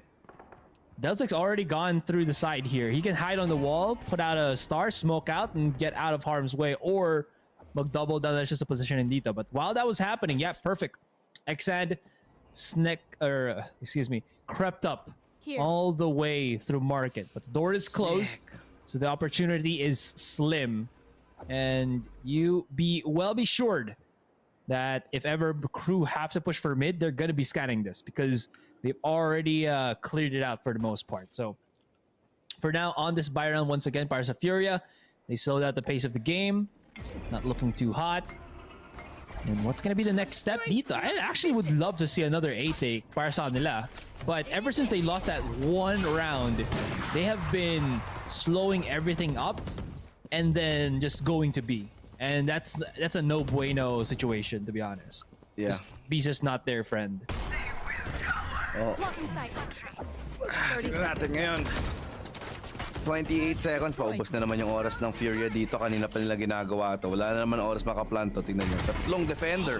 At syempre, hindi nila makukuha. Wala na silang time. Sobrang pressured na sila. Kailangan nila makapasok ng site. Look at this. Ang pangit talaga, sorry. I just can't support this. I just think it's a terrible play. One enemy remaining. Yeah, but they're not gonna win. Need to plan. No way. He can't. Yeah, they bought enough time. And ZR, just fight for your life. What to say?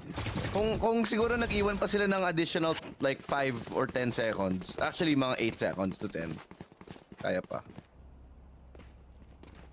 It's back to that fracture thing. It's the point that because hindi nila kaya makumuha ng map control, they draw it out up until the very last moments just to push in with a set play. The same with Fracture. I thought it was only going to be on Fracture, but it's kind of somewhat similar dito ngayon. Yeah. So if Furia keep doing the same thing once again, this is not going to be a good scenario. But interestingly enough here, I feel like they have the ability to do so. Kanina, they look so good. The problem herein lies, I think, once they lose like one person, nararattle masyado agad ang Fury dito and they don't know what to do afterwards than that. So the play for the moment is just to kind of feel stuff out. Onting Richaru lang muna dito. And the problem I think with that herein lies, Furia either full commit to getting information where they die or something like that. But at least one thing that I do know is they need to figure out where Nagset lies. If they can play somewhat with the information of where the operator is. If they're gonna be going to A, pero tatlo na yung nakaantay dito eh, para sa crew. Okay. Suwa. Wala na. They cleaned it up. Mabag. Hindi malinis ang execute ng Furia doon. Dapat nauna yung Dapat nauna yung Nano Swarm. Nano Swarm muna para ma-clear out yung corner tapos dash in. Was it me or was that smoke 10 seconds left. Closer to A main? Which didn't give anybody on top of the wall any leeway to actually spot out heaven. Yeah. Saka, I'm not sure pero sa tingin ko nagkamali si Sandon. Hindi dapat QE yun eh. Hindi dapat updraft dash in yun eh. Dapat dash updraft yun eh. Yeah. Kasi kung dash updraft yun, hindi siya mapapatay dun ng operator eh. Yeah. You go in a curve. Dash ang bagal. You go in a curve if you do it the other way. Or that way. Excuse me. Kasi kung updraft dash ang bagal mo eh. Kaya siya madaling napatay eh.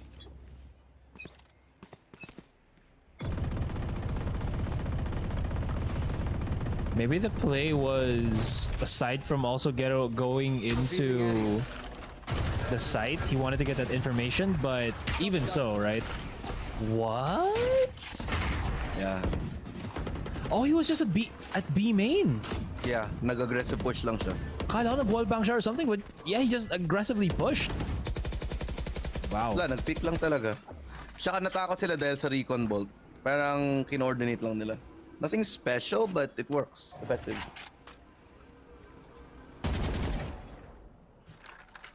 It's also the last round. from such a good start from Furia. They just got... This is, I think, where we pointed a lot of times that it's even, you know, on our own regions, sa Philippines and Southeast Asia. When a team gets the big whammy weapons on Ascent, hindi mo na also pupunta. And by that I mean it's the every wall is bangable on Ascent with the Odin, and then you have, you know, the operator on a jet. But this isn't really like the end of the day as far as a Furia ngayon. What they really just have to do is yikes. Yeah, okay, that's probably not that, but 15 seconds once again, they just have to run. And that's Furia, they're lost. I don't know what they're doing. Why is one guy running into B, one guy's running into A short with the spike? Switching sides. Yeah, whatever reads is happening, it's not working. So Furia, they have a second chance na lang dito to come into the second half. Going into that defending side na. Anong klaseng shot call yun? Sige, dalhin mo yung spike pa short, tas ako papasok ng B. Wala lang, trip lang. Wala lang, gusto ko lang. Hindi ko maintindihan. Ang pangit ng mid-round call na yun.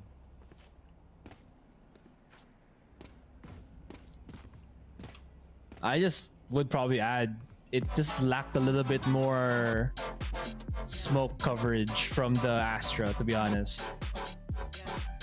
And I think ang nangyayari against the Furia is, at least from, you know, what we saw from the rounds they were starting to lose.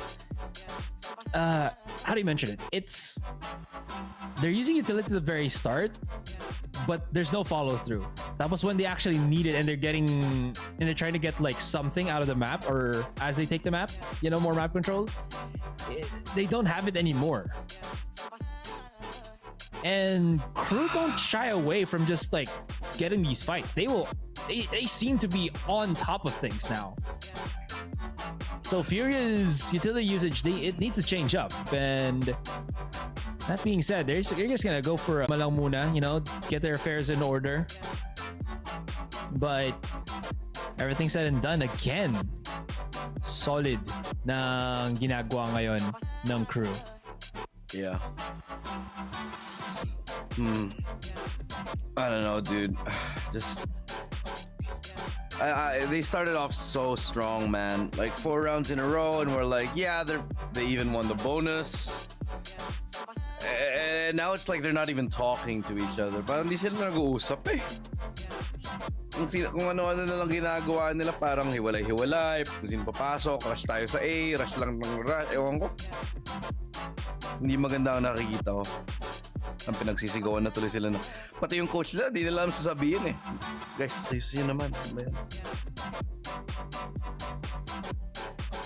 Map pick pa nila to ah.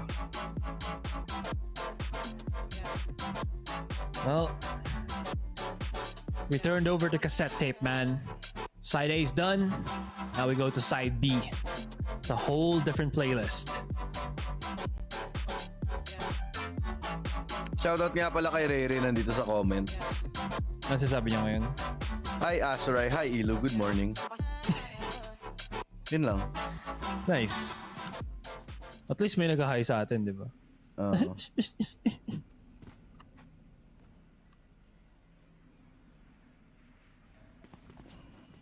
Okay, game na. Yeah. You know, at the start of this game, that I mentioned that KRU needed to be more aggressive with how they take, especially with the double duelist. They have been doing that so often now, and it's really come into full swing. Yowza! Ooh, a little bit of that shock dart in your system, but 1-for-1, losing Kesnit, but in return, they lose Mazin. Actually, buti nga, di namatay si Nagset dun eh.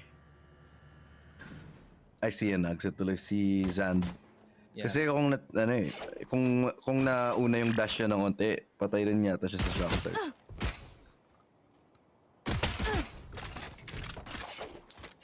Nagset vibing a little bit on top. KRU, what's the play? Seemingly just move back, and they're gonna double dip onto the A site. Here. It's a double fake in. They know that it's only going to be Acend, who does not have a dash anymore. but Acend's all the way on short. They've actually left up the A site. Oh, this is perfect. NZR, I think his recon dart should be up in a few seconds now, but yeah, no need to guess. No need for guesswork. Drone's up. There's the utility. There's the push. And there is the plant as well. So we're going to be looking into this 4 versus 4 retake scenario para sa Furia. Well, let's see. 4v4 retake na ngayon. May recon pa naman, so kayang ego kahit kailan. Unang papasok. Oh my god, right click. Delzik finds 2 with a classic and easy cleanup. Easiest hold right here. Mukhang mapapag-game 3 nga tayo. Unless Furia force buy and stop the bleeding, stopping the hemorrhage, so to speak. Can they feel it already though? They might need to force buy just to disrupt the status quo. No, they're gonna save. Okay. So bukas, ikaw yung 2 series. Yeah. Ako tatakay bukas. Tinitignan ko yung schedule. Yeah. Kaya ako tatakay bukas. So kailangan ko ng mahimbing na tulugan. Oh yeah. Lamig ngayon ha? Nakalagay sa news. Yeah, you know it's the record temperature. Yeah, 20 degrees, dude. Parang sarap lumabas. Alam mo ba sa Baguio nag-11? Wow. Sarap magbago ngayon. 11 degrees. Parang kang nasa States. Punta tayo. Diba? Tapos doon tayo mag-cast. Camping sa bundok. Camp casting. Oo. Ginawa ko yun. Nag-Boracay cast ako. Talaga? Oo, ginawa ko yun. Basta yung internet daw doon. At least doon. Wala, pangit. Nag-data na lang ako. Mas okay pa yung data ko. Sad. Wala kang Globe at Home Wi-Fi, man. Wala akong Globe at Home dun eh. Sad. Pero dito naka-Globe at Home ako. Kaya okay. NCR is just... Yeah, okay. Does not have the crossfire set up. Popping shots near with the classic. That's not going to do too well. And Nagset flushes Mazine off of that generator. So Mazine versus Mazino. Who's the better? Is it version O or version no? Oh, that's gonna be that's KRU getting another round, slapping double digits already. 10-4, 3 more, and we have ourselves a game number 3, if at all. Feeling ko tapos na to eh. Feeling ko pa game 3 tayo. Ramdam ko na rin eh. Nakakaramdam na ako. Yeah. Game 3 is gonna go to Haven, by the way. Hindi kasi nag-adobo tong Fury eh. Wala silang adobo buff. 8-8 sa ka-adobo buff. Pero ang tanong, nag-8-8 ka na ba habang nag-adobo? Ayun ang malupit. Talagang secure na champions mo nun. Gotta kill that drone. Oh no, it's gonna scan the right side. Not before Acend finally finds an opportunity. Takes off 2. Make that a third as KRU is down to the final beat. And Klaus, no. 1 minute is left on the clock though, so he still can wiggle his way to something. Pero yeah, this is a flawless round for Furia. This is the round that they need to bring back a bit of leeway dito ngayon, especially now that he can buy up the better armor, no need, or shields, excuse me, and utility. Tas itong si Klaus kasi wala eh. Low na blood sugar niya. Wala na blood sugar niya. Ba't may diabetes si Santa Claus? Every year he goes to people's houses to eat cookies and milk. What do you think? Si Santa Claus nagka-diabetes.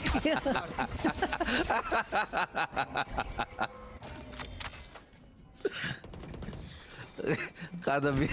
Oh my God. Tingnan mo, binibigay sa kanya ng mga pamilya, ano? Insulin. Sabihin ko, healthiness na kagaya ng juice saka vegetable, dry vegetables, so, di ba? Friend. Gabi na. Oh no.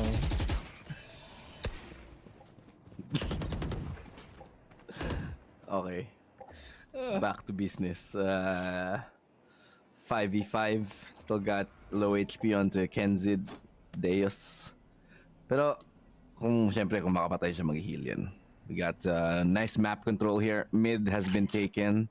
Ibig sabihin lang yan, pwede sila mag-split galing sa mid. They have options. Yeah. Now that may mid control sila, pwede sila mag-B split, pwede sila mag-A split na galing sa spawn. Ang dami nilang pwedeng gawin dito. It's up to crew kung anong gagawin nila.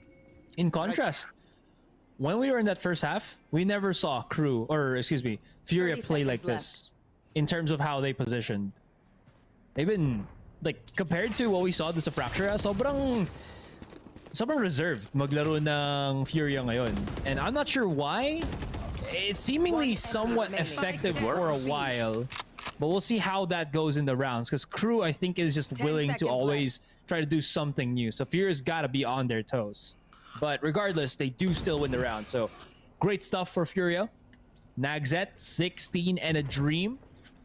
But Mazine, pretty sure, knows where this random stranger is.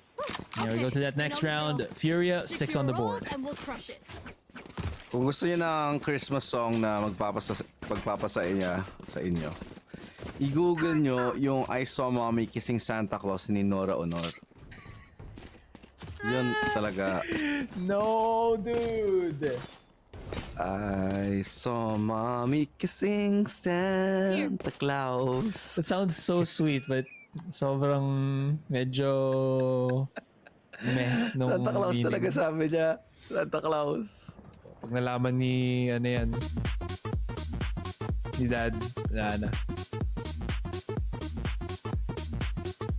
Unless si Dad yung Santa Claus. So, in that respect, good job. Congrats. You two have an amazing relationship if it's like that. I don't know where this is going. Yeah, it's okay. We can let that go. Time out.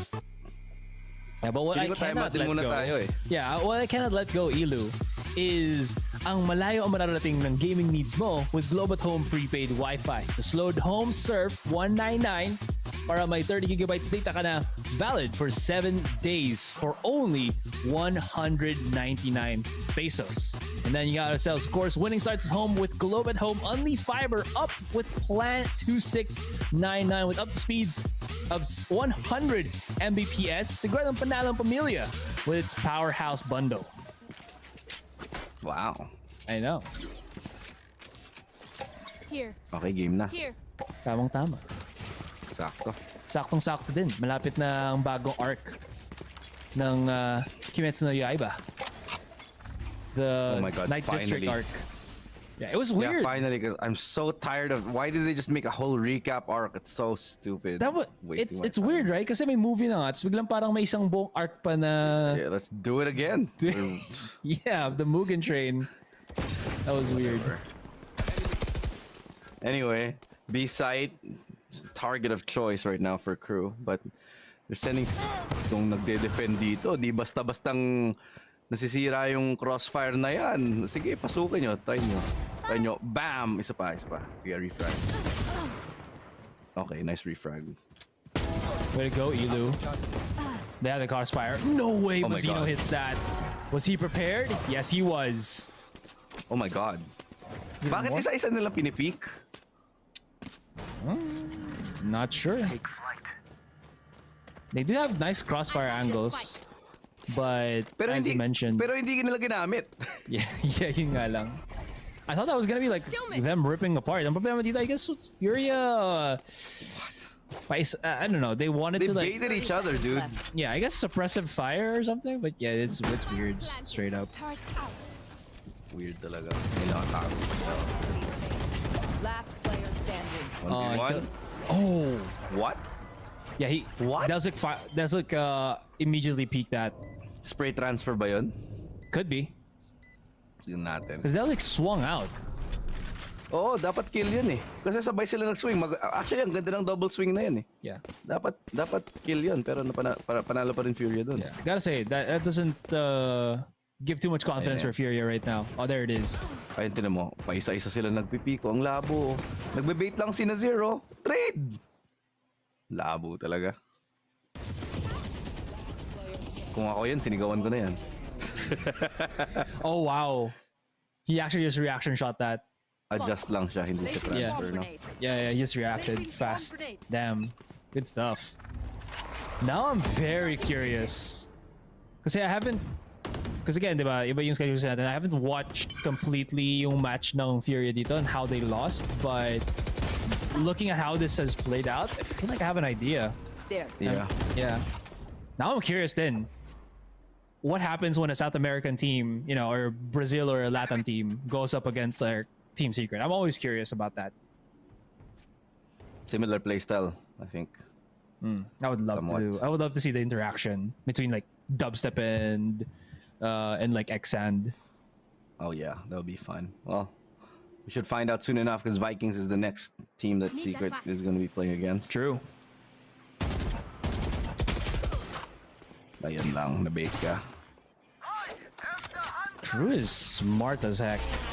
What the? They just have like these peppers of abilities. Ay, muntikat pa namatay yung sa likod. Yeah, but that still does nothing. Oh man, Kalo's gonna just rush out here. Has the double swarm.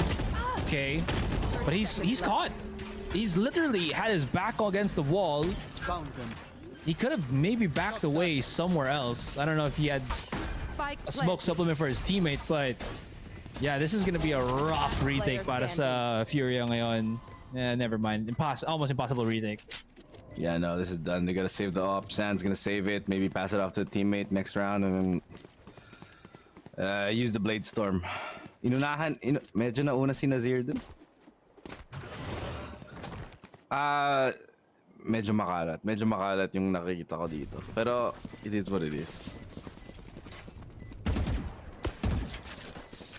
Feeling ko panalo tayo dito. Feeling ko panalo yung Team Secret sa mga to. Hindi malinis sa maglaro eh. Actually both of them. Oo, di nga. Seryoso. Yeah. Sobrang mas malinis pa maglaro yung Team Secret dito. No bias yung totoo. Sabihin mo hindi. Yeah. I agree. On Secret's good day, yeah, way better. On their proper day, they can definitely handle like yeah, but if they play like they played in Breeze. Yeah, no. If they play like they played in Breeze, that's no bueno. But this is so odd, because it felt like Furia had so much left in the tank, but they're shooting blanks right now. I don't know. Papangit? Oh my god. They need to say what? They need to know that they expect that. Ewan ko. A-rush. Okay, A-rush change of pace here for KRU. I like it. Kanina pa silang mabagal. Ngayon, mabilisan. Yeah. Up. Acend's gonna be holding off for the moment. Kesnit shouldn't fear the tag too much. But what they should fear is that Killjoy ultimate. Nothing to break it anymore. Everybody's gonna be escaping. And at the same time, para sa Furia to just rush on in and stop them in transition. This is perfect. They do get countered out by the other Killjoy ultimate, pero this just leaves them, all of them, exposed. That smoke is, okay. They might not expect heaven. Oh, they don't. Oh, he gets two. There gets two. Oh, but they defuse. It doesn't matter. Right click misses. Oh. Let's get these idiots. Weird round. So rough from Furia, but they managed to pull, a rabbit out of their hats, keeping them alive. Because that was already that was supposedly going to be the push to match point. Kind of weird as well to see Acend smoke out like that when there's like 3 people detained. Yeah, I don't get what that smoke was for. Yeah. Actually, pinahirapan pa niya sarili niya. Exactly. Yung Killjoy, patay na dapat yun.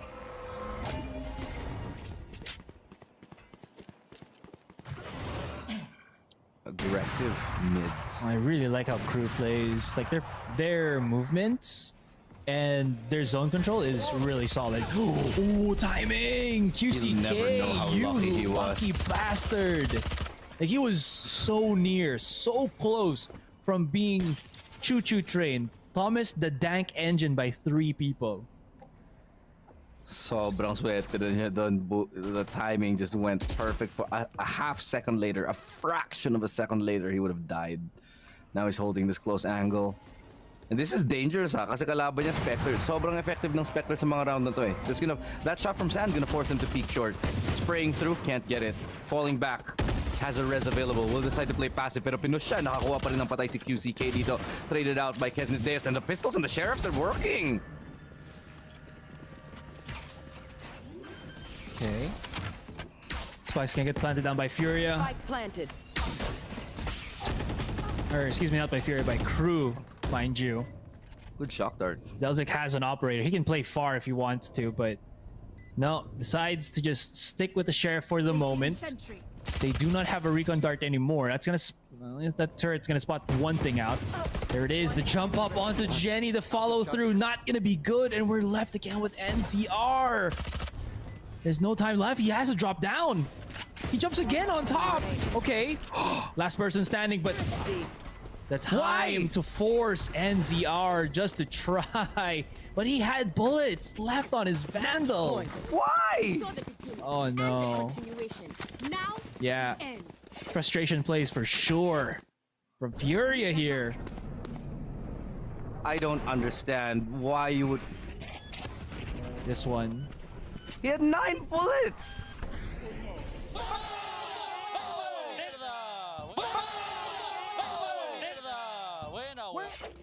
Wow. I don't understand. KRU's in just utter celebration right now. They have broken the barriers of Furia's psyche, and they're just like sipping away at the brain juices. Oh my gosh, I don't know what I'm talking about anymore. Labo. Ay, si Coach Kibo nasa chat, grabe daw, grabe ka Ilu. From one coach to another. Kitang-kita naman eh. Alam niyo na yun. Pero, okay lang yan. Wag lang i-English para di magalit yung mga kwe-kwe. That is a very old joke. I wonder if anyone from our chat actually knows the hue-hue. Alam niyo ba yung mga hue-hue? Yeah, Wait. Wait. That's a very old joke. Oh my God. Acend. And nobody challenges him, and he's gonna get another shot. Oh my God. An operator alone on short, and he is handling 3 members of Furia. Not like no. Acend, what are you doing? Okay. Buti bumakap si Nazir. But Mazino, they used like 4 players just to handle Acend.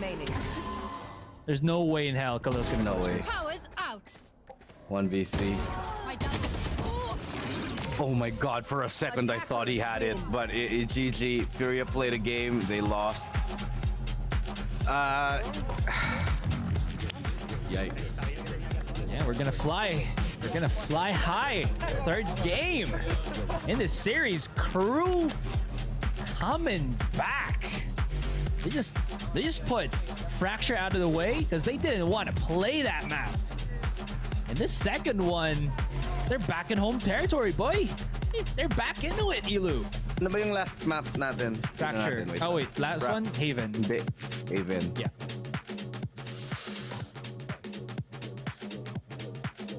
Okay.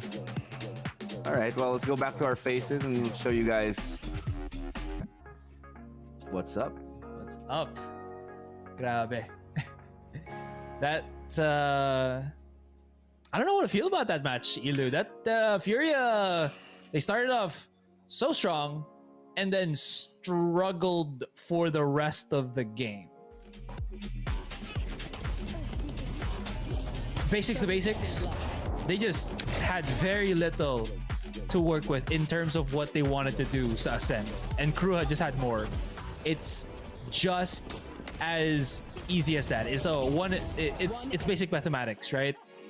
You have more, you can you can just greater than ngayon ng crew compared to Furia that is furrowing their brows. Yeah, it wasn't a very good game for Furia. Like, I feel like they just failed tactically. I'm not gonna sugarcoat it, man. This is their map pick. They should have been more prepared. Should have been better fundamentals from them. But unfortunately, that's just the way the cookie crumbles, guys, and boom goes the dynamite for these guys. So let's go and take a little bit of a break. Go into map number 3 when we return from this. Magbabalik ang Valorant champions dito sa Berlin. Kasi nasa Berlin kami ngayon. Ako si Ilustrado dito si Asray. Kami ang inyong shoutcasters at magbabalik kami in just a second. Don't go anywhere.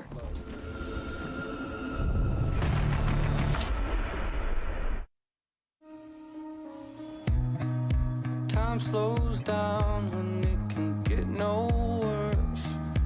Wishing there was something left to lose. This could be the day I die for you.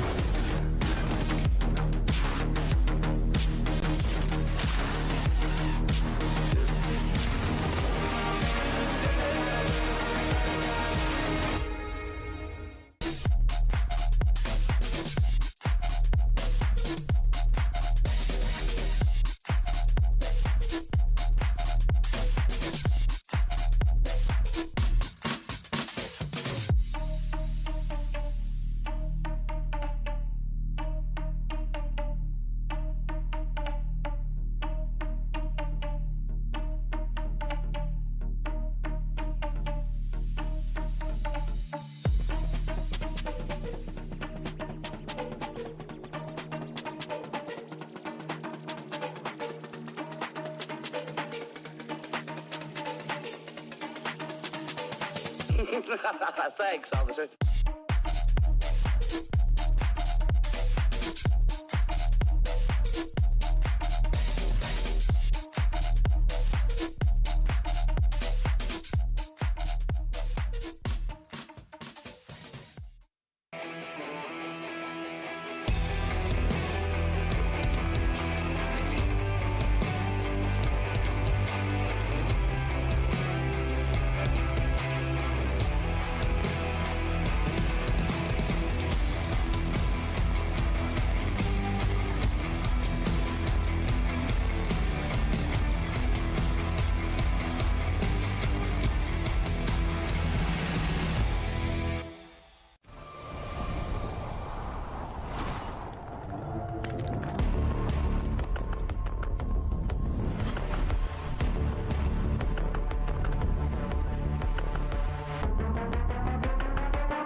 Welcome back to Champions, where KRU and Furia have traded maps and traded blows every step of the way, but KRU take map number 2 on Ascent. 13-8 fashion, pushing us to our third and final map. You love to see it after a stellar defensive half. They're still able to lock it up on the attacking side. Yeah, and I mean, I can't believe it, really. If just thinking how it started, Furia up 4-0, and the fact that they're able to just chain 10 rounds in a row, it didn't seem like Furia could even find an answer, which is so odd because Ascent, it kind of goes hand in hand with this Furia squad. Yeah, and the big thing for me, I'm sitting here, I'm like, okay, these players are popping off, this is going well. I'm speaking about the speed of Furia and their attack. Don't worry, you're on defense now, you can pick it up, and they're a pretty 50-50 team on Ascent, so things are looking good. And then KRU's like, there's something wrong with what you're doing on the defensive side. There's something like, oh, that's right, because most of your win conditions on Ascent are done pre-planned. A lot of people don't know this about Furia, but on Ascent specifically, most of their wins come from pre-planned eliminations.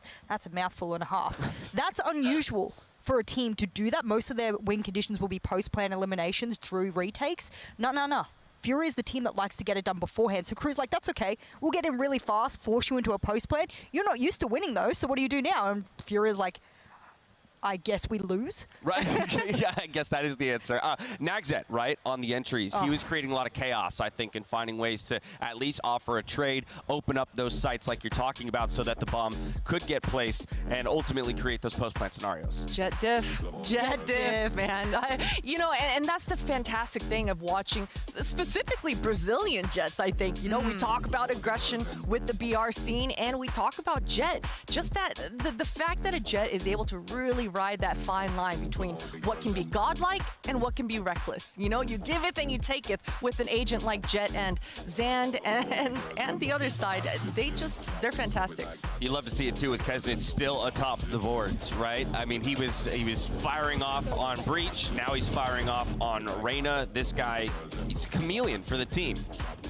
Looking over towards, obviously, the Jet of both sides here, and I'm like, okay, what do the op kills look like? Because we were criticizing, or rather the casters were criticizing, how many missed op shots in the early round were being done by KRU, and I absolutely agree with that. Missed shot, missed opportunity, players standing out in the middle of mid, for example, and you're missing it. That's a key area of kills you should be getting as a Jet player, and then I noticed as we started to get through that half, I was like, okay, he's getting his footing, he's stumbling to begin with, but he's worked out what he needs to do.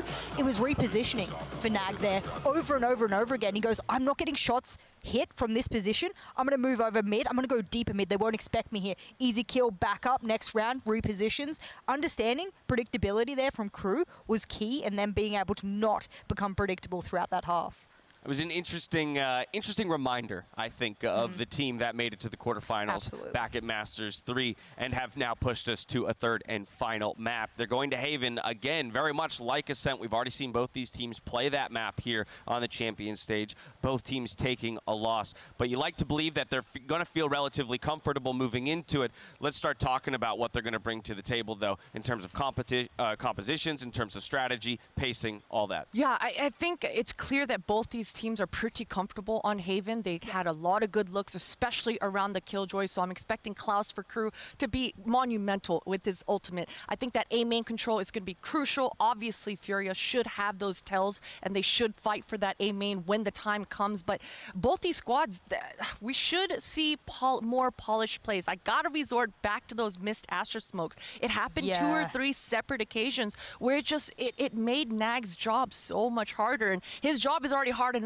The man is getting into the sights, garnering all that attention and all those crosshairs onto him. So we've got to make sure that that utility is set up and Nags is set up for success. Let's draw a more direct comparison between the Jets, right? I think we've called it out. We said it was Jet diff this time around. If we think that they're going to be important this time here in Haven as well, Acend, Nagzet. Bring him up on the screen. Let's have a little look. And, well, I'm just going to sort of lay it out for the viewers right now. The ACS you're seeing and the KD, etc., this is over multiple events. This is not what we're seeing just in the past few days. So do cast your mind back and realize that this is going to be an average over a multiplicity of matches that they've played. The big thing for me, and I know I've been bringing up the stats for them over and over and over again, but over this entire series so far for both of these players, I would say that I think it's by 8 ACS, the only, I think it's Acend who's the one that's leading the charge for the Jet diff here. So it's by minutiae kind of plays here by both of these players. Yeah, and I mean, they're both doing the right things, right? All the things that we know and love about a Jet player. Haven, it's going to be a playground, man. Haven, you got to be extra mobile. The map, there's 3 sites that the Jets have to be kind of wary about. And so there's a good thing and a bad thing about 3 sites. The good thing is that you can get to the 3rd site faster because it's right there, smack in the middle. The bad thing is the other site is on the complete opposite side. So these Jets, they have to have the reads. They have to make kind of those pre-rotations a possibility for themselves so that they can be extra mobile. I want to see the C-long contention. I want to see some long angles down C, whether it's with the Marshal, whether it's with the Operator, and I want to see the Jet. But that part of the map is where I know it's going to go down. It's like what they call it in the Western movies, where they pull out the gun, there's 3, 2, 1, and then they shoot.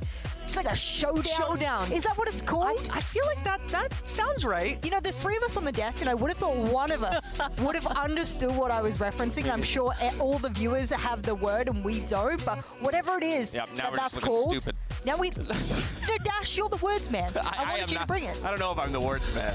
I'm the sit here and look pretty man, I guess. Haven, reminder of how we got here. It was Fracture first. Furia in a number of ways kind of writing the book on how to play that map and impressing us quite a lot. You move from there to Ascent, and that's where KRU takes it. Now we jump over to Haven. We've already set the table a little bit about this map, but I do think it's important to re-hit the idea of the width of the map, right? Those 3 sites like you're talking about, and how much that changes in comparison to a map like Ascent or Fracture. Yeah, it changes the mid-round mostly, right? Because when we think about once you start hitting that A main, all the pre-rotations happen. You've got to be able to have a player who's got that mid-rounding options available. Have that audible ready, put some pressure towards Garage, have a different distraction so that you can actually get some short A control, utilize Klaus's ultimate when the time comes, but really just apply that pressure so that other parts of the map opens up for your squad. As we dive into Prime Gaming Agent Select, taking a look at the comps that are going to be brought out by both these squads. KRU, in the last time they played it, went for the same composition that we had seen from them on Ascent. Looks like that will continue to be the case. The major difference here being the sky for Furia. That's perfect. I was worried about the lack of flashes, and especially when those cosmic divides came up, I was like, what's your counter? What is your counter to this? Because every time they came up, it was a win condition. It was an almost guaranteed win condition. We've seen it throughout the tournament. The cosmic divide comes up. Even they're giving ult orbs over towards their Astra players in order for them to have that to split sites across, because all they have to do is run through the cosmic divide, you're dead.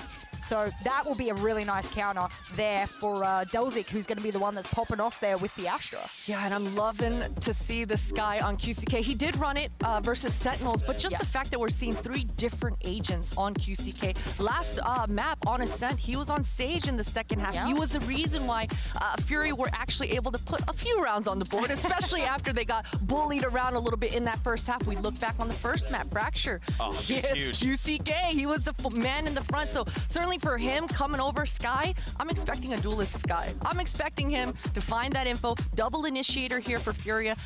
He should find those openings for the squad. This is the comfort map for Furia. When I say comfort, by far, like if I was going, yo, I'm Furia's coach and I picked the best map in their entire map pool, this is it. You go to KRU and it's like, well, toss a coin. You got 50-50 chance whether KRU shows up on this map or not. So go into a third map, you jump in on Haven, and it is on paper. Like the bookies are sitting there going, it's a 10-1 here on this map, considering what we have seen here from Furia. So I'm telling you what, KRU has leveled up, but how much have they leveled up to do it on this map against Furia? Well, Furia fans love to hear that. I do think it's going to be for KRU about taking the momentum from that previous map, remembering what worked for them in terms of the patience to string those 10 rounds together. Can they find similar patience here on Haven? Can they find those few holes, those few weaknesses to exploit within Furia's game plan and ultimately take the series? Yeah, and I think they can. I mean, I'm becoming a believer here, guys. It's the fact that we're looking and we're seeing different individual reactions. Kesnet, you know, at the start of the show, we talked about he was looking a little bit, maybe not nervous, but a little bit unsure of himself in the server on day 1. Today, confidence. On fire. Confidence all the way through and through. Do or die for both of these squads. One goes home, one moves on to challenge Sentinels for a quarterfinal spot. Back over to Mitch and Tom for the call. Thank you very much, Dash.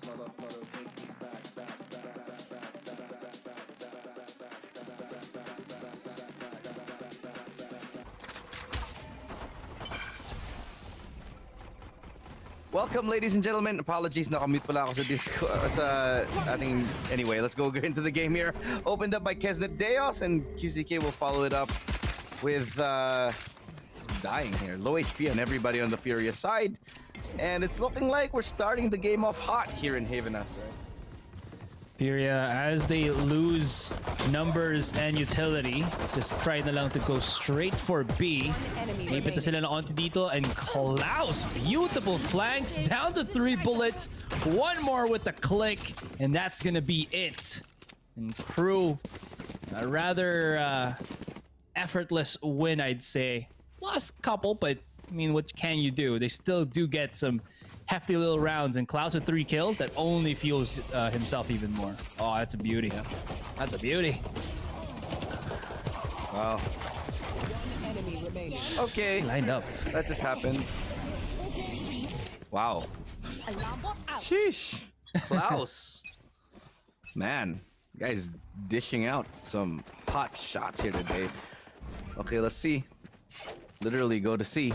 As Orb, nakuha na ngayon ng mga members ng Furia. Naping si Dilzik.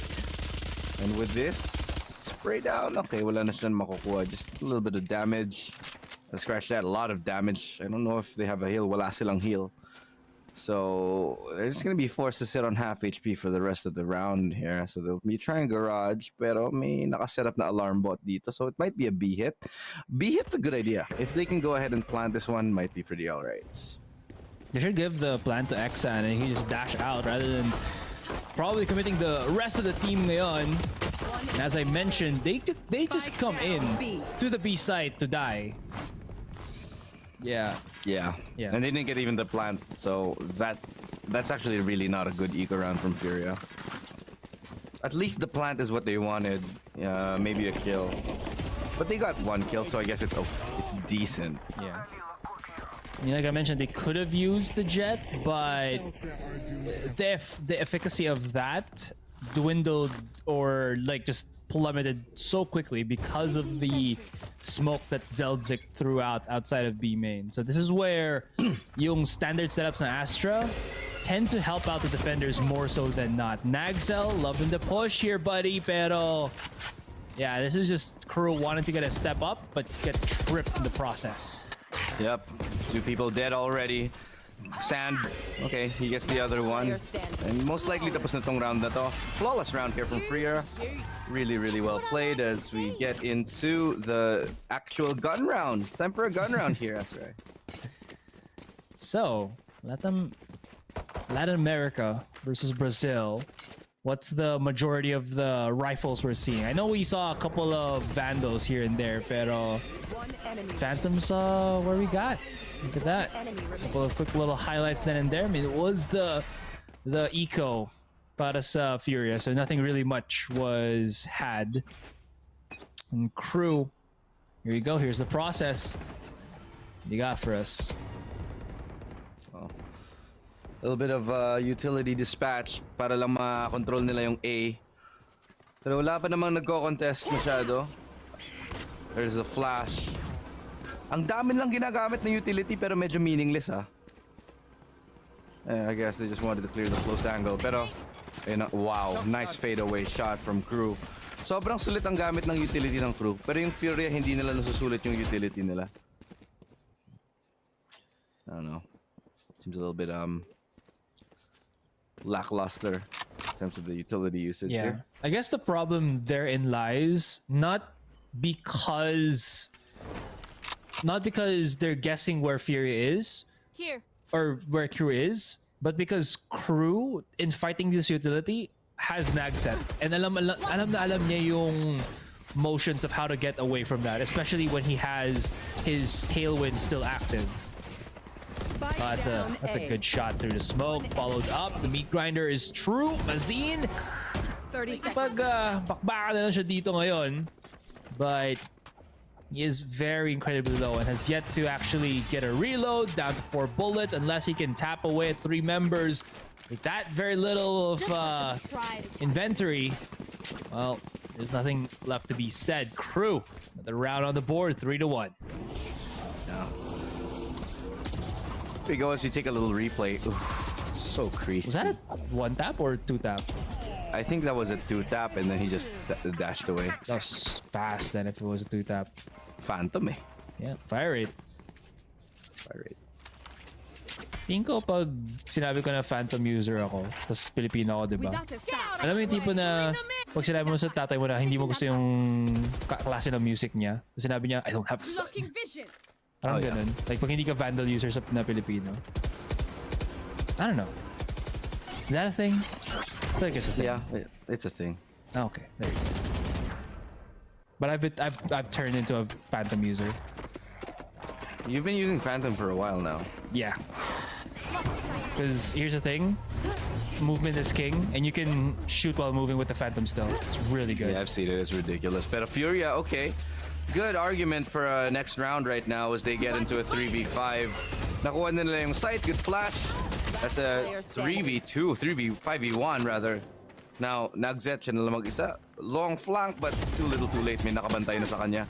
Gets one, sure, it gets tagged up, but I don't know. I don't know what you can really do by the end of this. Is Spike planted. pretty much already saved territory na ngayon. Kasi wala, crew have money, sure, but they still want to keep their economy healthy. Ooh, Nagsat not using any of his dash. Really holding on to that. If he plays it slower here, QCK could go to heaven. Yeah, that's the play style for him. He's probably gonna go maybe to heaven, scan onto A long, or he's waiting at that A-link entrance to spot out Nagset dito. But Nagset, he's just gonna be holding on through sewer there. That was a solid round for crew. Was a couple of rounds behind, pero nabawi naman nila ito with just really good set of utility usage. This is what was lacking, I felt, with Furia for like the past 2 rounds. Where was the good utility usage setups to go in onto the site, right? Because without good utility setups, it's kind of seemingly looking to be a pug game. Oo nga parang lang, barilan lang tayo. Ayun. Anyway. Placing sentry. 3-2. Ultimate available here for QCK. And Furia have a pretty good chance at winning this round. Si Nagset, nag-save. Nakapag-save siya ng Phantom. Kaya tingnan natin baka makakuha siya ng... If he gets like even 1 kill here, honestly, may Bladestorm na siya next round and he can probably drop for his team. Kaya siya ngayon ang mag-entry gamit ang Phantom. Tingnan natin kung papasok nga ba siya. Oh, that's gonna be a good spot. That's 2 players vulnerable here. Pero hindi, nakuha pa rin si Klaus. Klaus gets 1, Hunter's Fury deployed. Someone's gonna die. But someone's gonna get hit. Nice flash though. Found one. That's still gonna scan a couple, pero nothing really left said.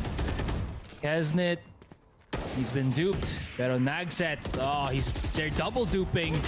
The thing is, that's some really good dashes. He's getting away, even smokes out and still survives with 5. NZR now left on an island.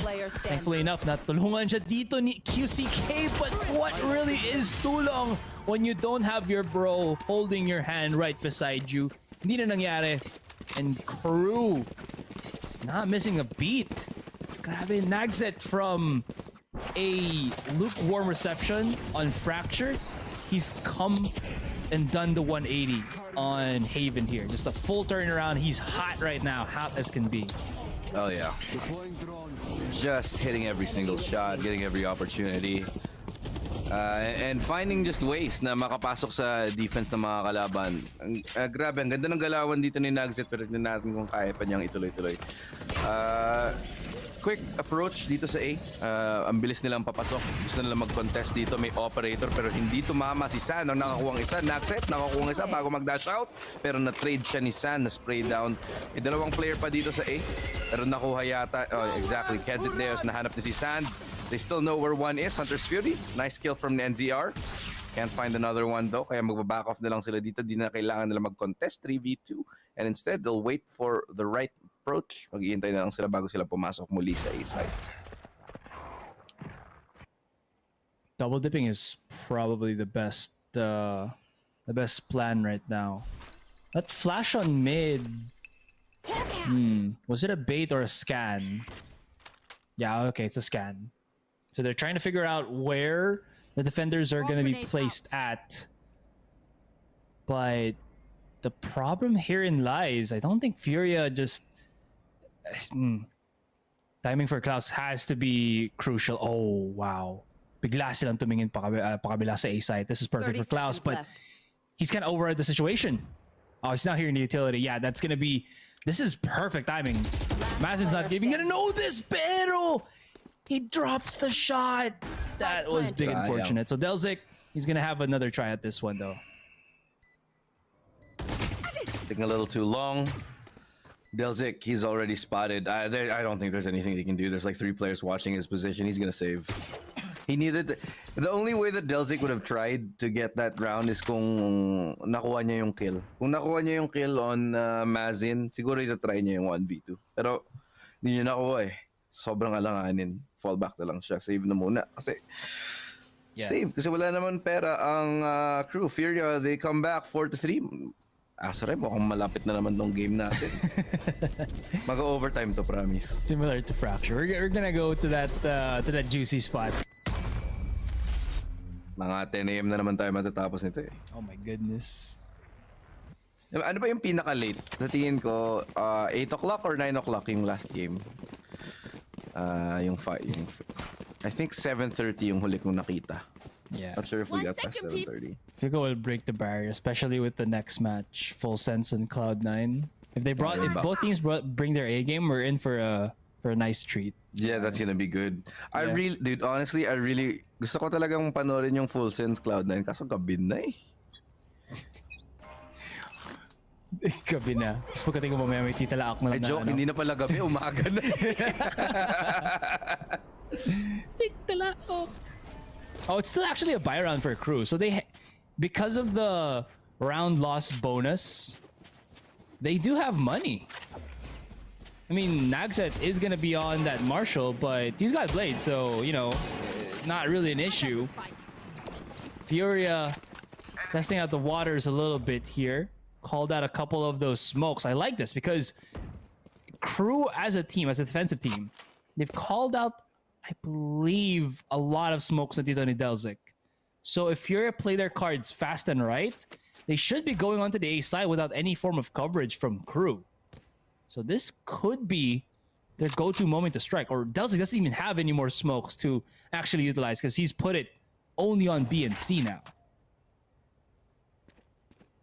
Well, defense will have a lot to do. Dami nakapasok oh. Doesn't matter. Mazin right there for the first kill. They haven't cleared out short. Mazino, 1, 2! Spike down A. Better than spray siya through the box right there. Wall bang is good. Right click is even better. Short close range. Oh, can he switch guns? Hinahanap niya yung baril. Makuha pa niya, nakuha niya, pero nalayo. Uy, muntikan pa nag-line up. Ult ready. Sayang yun. Yeah. Not the double push he was probably expecting. And Nagset whiffing the blades. If I'm not mistaken. So he wasn't able to get the reset there or whatnot done. Furia now have brought themselves back. Broken the economy dito din ng KRU. And now KRU, what's going to be the setup? What's going to set up here? They have gotten a good chunk of controls to A long. They gotta do that once again. Nice little shock dart lineup, but that only hits from A long from the looks of it. Pero well, that all is all happening. Everyone else from KRU and their grandmothers have gone all the way to C. Options. Yeah. Should be a clean plan. Should be a clean post plan. They even have the lockdown. Kung kailangan nila ng lockdown, pwede lang gamitin. This is a difficult retake. Ang hirap nito. I don't see how they can break this. It's gonna be very, very difficult if at all possible. Oh, nice shot. Good trade. Flash comes through. Perfect flash. No time. I don't think they can do it. It's just gonna be another round here for... Yeah, it should be another Furia round. Remaining. Pero ayun na nga. 3 players still alive kaya nakuha nila yung yung economy. They're gonna keep their economy pretty healthy here. Acend, 10 kills on him. Si Dels, isa pa lang. Pero okay lang yan. Ano naman siya eh. Controller. Kaya, hindi naman siya ganun kalala. Big question is, will we see a tie game? This game is just so close, dude. It's like 5-4. Now we get to see a full gun round. Nagset, nakakuha na siya ng operator. Makakatama kaya siya. Now we turn to the point. KRU, any form of hesitation that they had has been scrubbed out of them. But same could be said with Furia. So, with that in mind, KRU are now back onto the weaponry. Nagset, he just loves the close range operator. For some reason, sobrang mahal na mahal niya. Napa-expensive na shotgun na ito. Premium shotgun. Okay, that lockdown's gonna get denied. That was just to clear out the B site. They've actually separated C somewhat. Pero there is a hidey hole from Delzik. Look at how he just destroys one. Good crossfire with Klaus and he takes out another. Full blind and Furia secure the site? Question mark? Ends it? Yeah.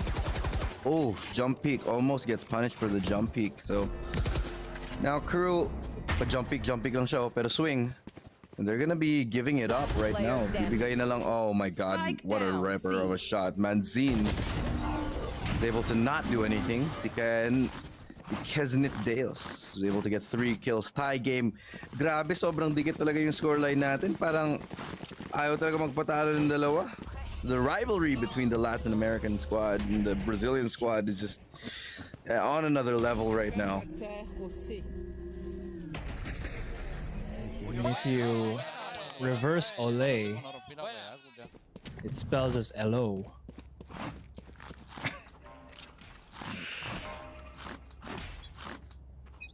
There. Nagset still with his operator. So kahit man take siya down siya doon, they were able to buy him back up. And this is what was missing kanina then from KRU. Nagset now finding a nice little pick off. It's a huge step since Khalil was supposed to have maybe some post plants with his nano swarm. But Fear don't back down. They're gonna be just scanning, playing the landmine game. Tanggal-tanggal muna ng mga palamuti ng KRU all over the B and garage area. And they do decide to set their eyes towards that A site. QCK gonna be making a lot of noise here on long. And does that actually pull anybody on the other sides? Looks like that's a big fat no. No. Yeah, they're gonna try their luck here at C. See if they can do anything. Pero si Delzik na okay, good recon, pero Delzik nandito pa rin, hindi nila hanap. So they have to push. Dami ng member dito ng KRU. Oh, tatlo sila dito, tatlo for the defense. A good flash, but oh my god, Sand still wins it anyway. Klaus is good for one, but just one. Oh, the timing just doesn't go Delzik's way. A little bit unfortunate there, 2v3. Nice timing for Mazzino. He gets a double, can't get any more. 1v1. Nagset all alone with 7 seconds. Sees the barrel of the gun. That's enough. KRU take 6-5. Cool, calm, and collected. No need to panic para sa final shot ni Nagset doon. This is where it starts it all. Yeah, that peak was monstrous. Ferrari peak. Furia. Okay, they're getting a couple of shots. They're getting a couple of these rounds. So as I mentioned, it's quite equalized na ngayon. Nothing really much to be said on that regard.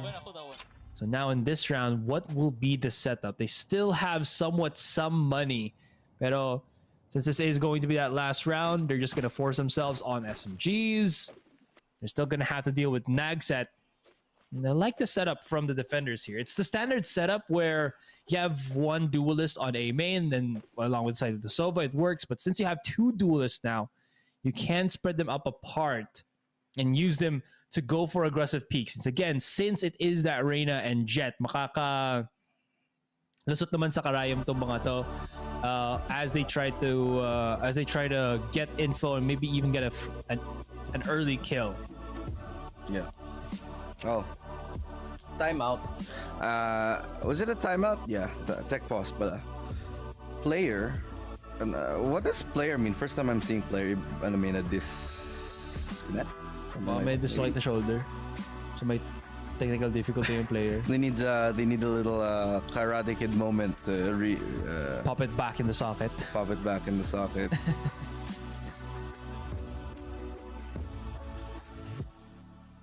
Oh.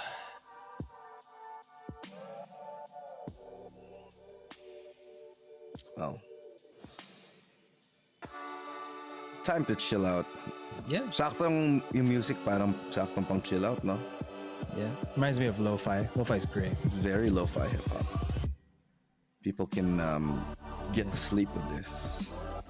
Weird na. Sa simula, sobrang disco music. Tapos biglang pag na. Pag tumagal na runway music, high, like high fashion stuff, and now here we are in lo-fi hip hop.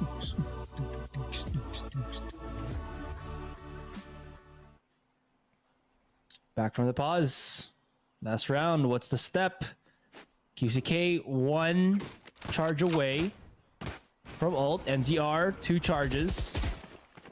So Furia, their round future is bright. Oh, that's a pop shot to Nagzet. No heals para sa Jet na ito. Look at the rotations from the attackers. They're looking to go straight for the A side as they back away from Nagzet. Mazino's going to be playing the quick little corner. Mitch just backs off. He's going to be out in the open and just barely gets out. And he does have that hand-to-hand with the Reyna. The wall's going to be huge. There's still 1 minute. This is those really uncommon times na nagpo-push ng aggressive any of these teams when there's still like plenty of time on the clock. Yeah, pero tinan mo naman yung push dito ni Delzik, ang layo ng napuntahan niyo. Tinan mo, he could be in prime. Good flash, nabulag siya. Pero alam nilang may malapit. Gonna try to get another one. They're not gonna overcommit to this because they know he could be close and just around this corner. Here's the reload. Knows he's close. He goes for the spray down. Pero dalawa yung nakabantay. Uy, nanalo pa rin. But now, na-pitch na sila dito sa C. Pero naman, ang hirap nitong i-breakthrough. NZR is able to get one. Is it Deos? Good for another. Delzik works hand in hand with him to take down Nagzet though. And it's gonna be another round for KRU. 7-5. And KRU, na-secure nila yung lead papunta sa second half. That was a good angle hold from Delzik. Like, he didn't have to get pushed that hard.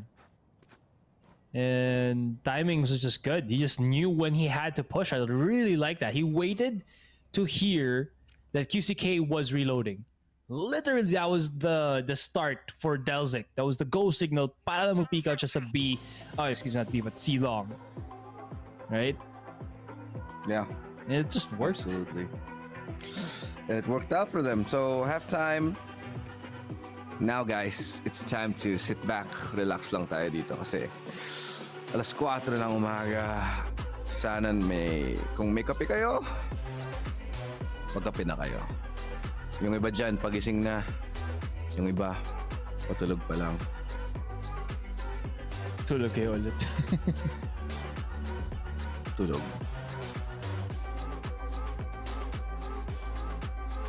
So cute. Ay.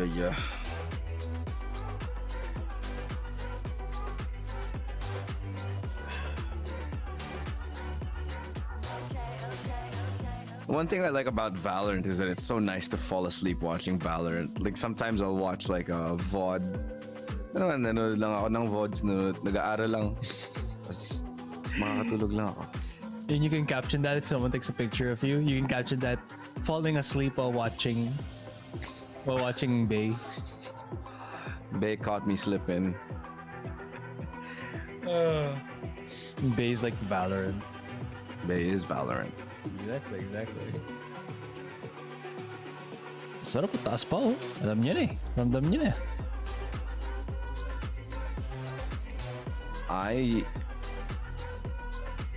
Yeah. Starting in 30 seconds. Oh, there it is.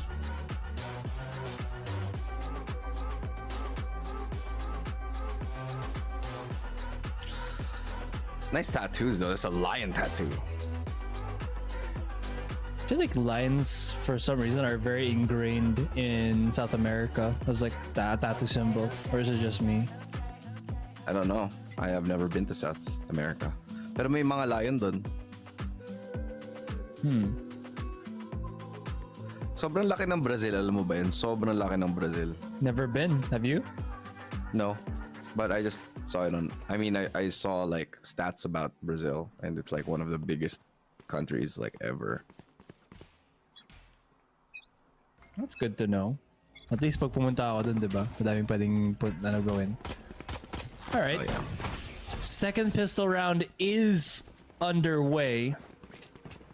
Acend playing a lot of a hell closer on that long area. And Furia, one of the few teams, very few teams, Elu, that would start any pistol round with triple frenzy. They really are fighting for supremacy dito ngayon. Imagine if you have like a nice little crossfire with those automatic pistols. You're in for a good spot, for a good shout. Pero looking into that, in terms of positioning, Furia, they've already shown all of their forces on A. The retaliation from KRU is to get a lot more control on B and Garage, excuse me. Yeah, well. Alright, so A control. They're gonna go to A, pero walang A. Walang tao sa A. It's gonna be a full retake dito. They tried to make a guess. Isusugal lang ng Furia na walang pumunta sa A, but they're gonna play a retake on it instead. Spike goes down without a problem. It's gonna be a full retake scenario. The problem with this though is matagal pa yung dahil sa sobrang bilis ng pag-take nila ng site. Medyo matagal pa yung recon ni NZR, which is gonna be a little bit of a problem. The only thing they really have is the flash. If they can get that in. Acend. Yeah, and this is the problem if you don't have that recon. The timing just didn't go their way, but Furia, they're making it happen. 2v2. Okay. Oh, the timing. Nice right click. Sakto na naman para sa KRU. At nakuha na naman nila yung pistol. Mukhang mapupunta sa 9-5 kung nanalo sila sa anti-eco na to, which is most likely.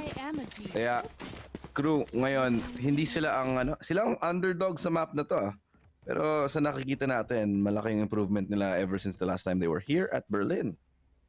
Furia can take the risky route and force buy. They have done it in the past. They have, I believe they've done it in Ascent in their past matches. But they decided to just, not pull the trigger. Don't buy the 12-12 or the force buy pag wala kang funds to buy it with. Right? So they're just going to be looking to get that full set of equipment for later on. Delzik. Oh, that's a crossfire and a half. He's whipped out the classic. Oh, that gives defenders here some time to pick up better weapons. Khalil and Mazin now in a 3 versus 2 retake scenario. Their opponents knowing that they're going to be coming through C long, through their spawn. So, as you mentioned, malayo nga siya. Layo. Good try. I like the idea. I like the initiative. Makakakuha silang dalawang Spectre, but it's a lot of ground to cover. And look at the map area na kontrolado ng KRU. Kuha nila yung B, kuha nila yung spawn, kuha nila yung A long. It's really good for them right now. Pero layo ni Kenzit Deus, oh.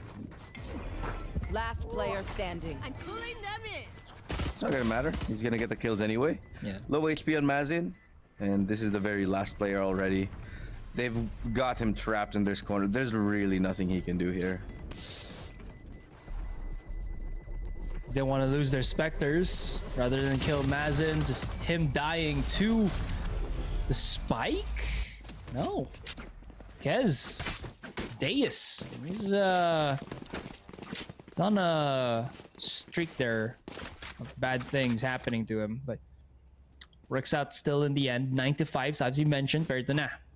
Furia have gotten themselves some rifles, but the defenders looking to bum rush onto C long question mark. Looks like that's going to be the case, leaving the two duelists to rummage their way through the close quarter of Garage here. KRU and the rest of the squad looking to work their magic onto long. Khalil, nice little dash right in, and the drive-by. Kenzit and Nagsel slap the faces of the Furia guardsmen. Oh. Well, the old guard, they have fallen on the C site. Now is being fully controlled by KRU. 5v3. And bonus round, by the way. Kaya mukhang early save dito ang side ng Furia. This is looking really bad for them, man. Man, there's no nice way to say this. Pero sa totoo lang, medyo disappointing talaga yung performance dito ng Furia. They should have done better than this. Yeah, they're coming a little bit at the seams. Oo, I mean, ever since yung Ascent game nila, parang medyo kalat yung game nila. With that, we're 10-5. Furia back to the drawing board once again. Their investments not bearing any fruit. And I don't know, it's weird. Like, they can stick to good... how do you say this? They can stick to opponents, right? I don't know. I just don't know what's happening right now. Excuse me. My faculties are now leaving me. It's medyo, it's that time of the day. The slurs are coming. I mean, the slurring is coming. Yes. That's the one thing I hate about getting sleepy. Like, if you drink, you can fight it off. But you can't fight being sleepy. Once it comes, it comes. It's just there.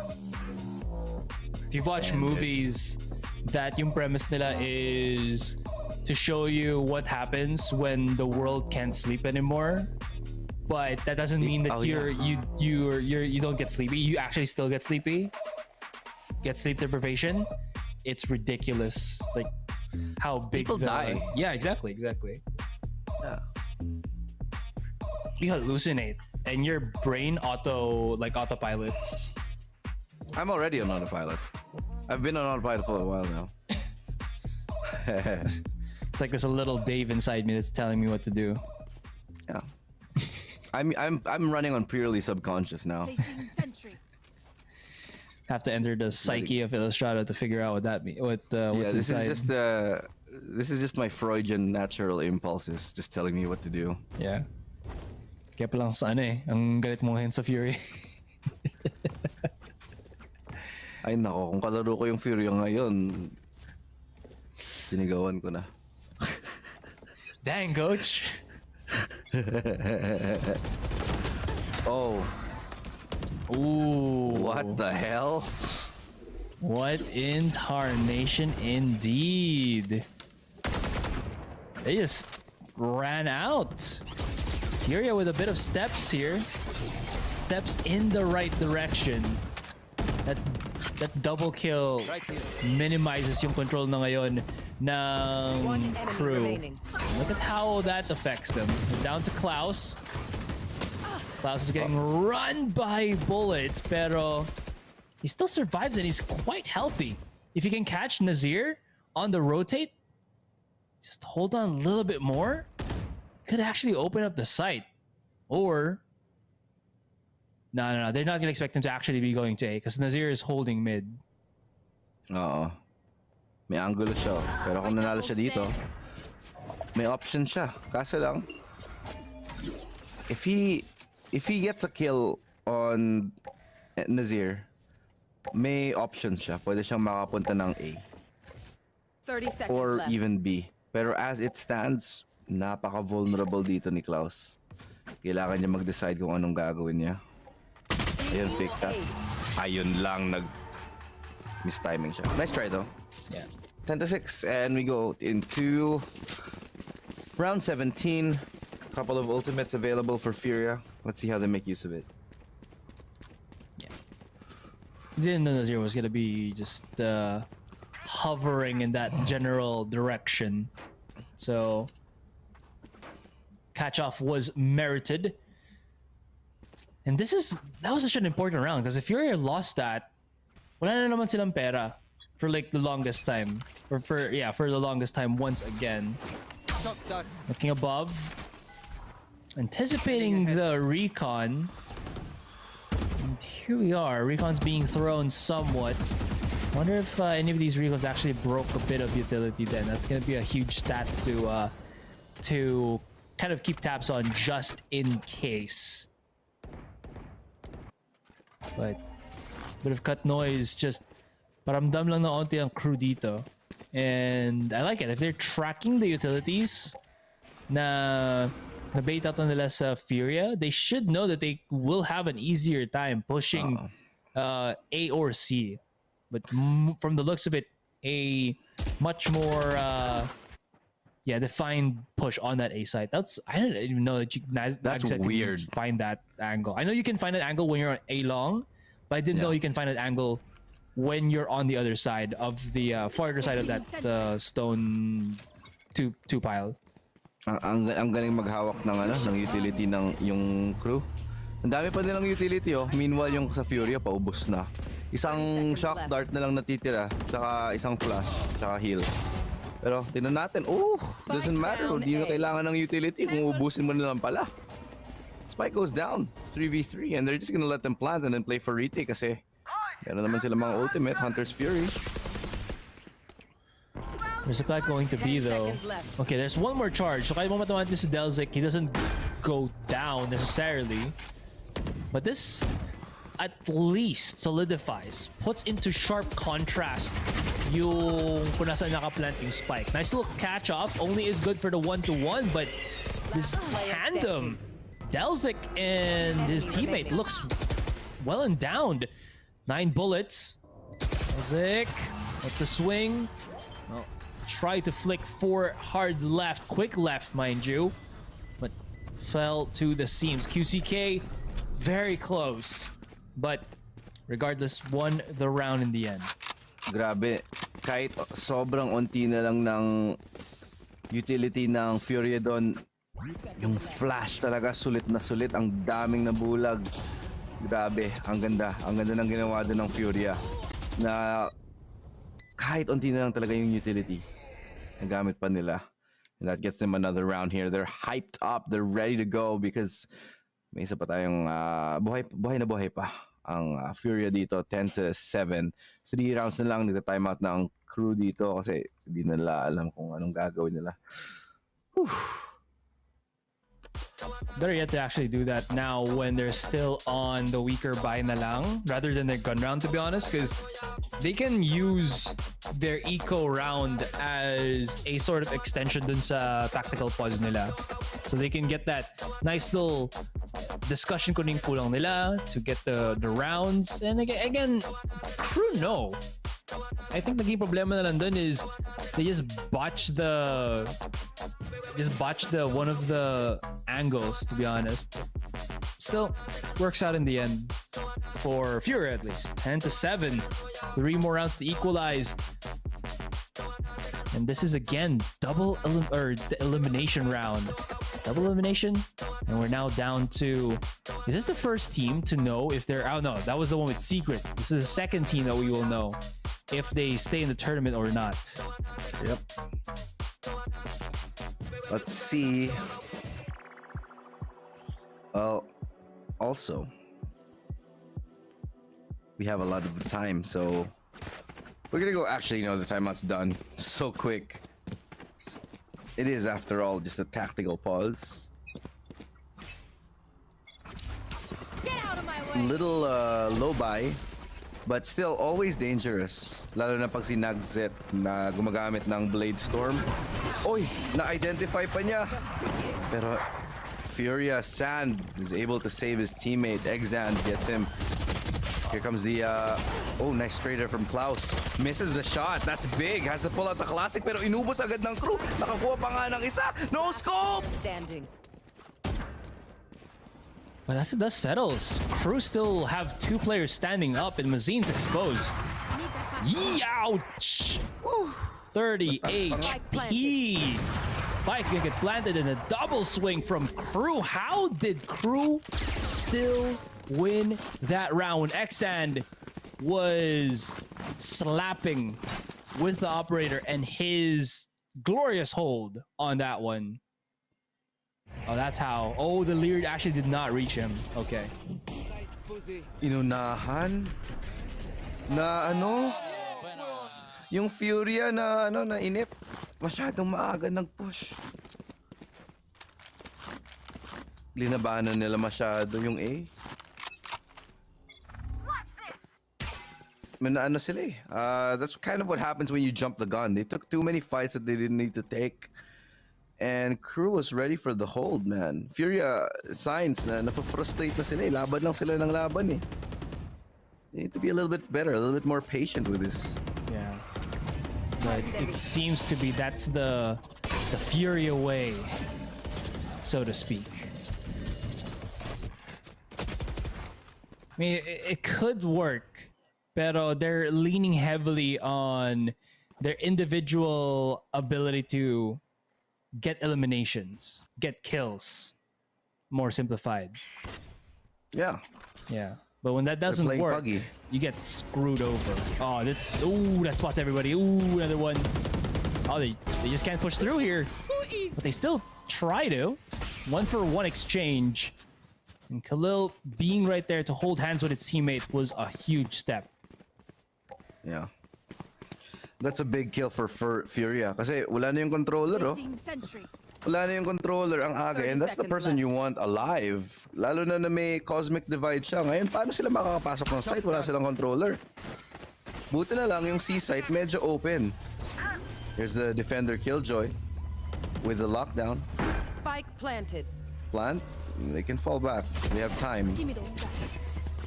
Lurk play gets caught off and that's gonna be no one detained. Kitang-kita dito. Uy, nag-updraft na buhay. Misses the shot. And that's gonna be Klaus who gets it. Gets another one. Klaus is ready but can't get the third. It's Khalil who closes it out. Here with 11-8. Timing a bit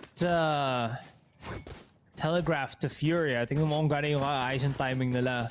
Everything that KRU wanted to do, they wanted to do quite early. So Furia was expecting a lot of things.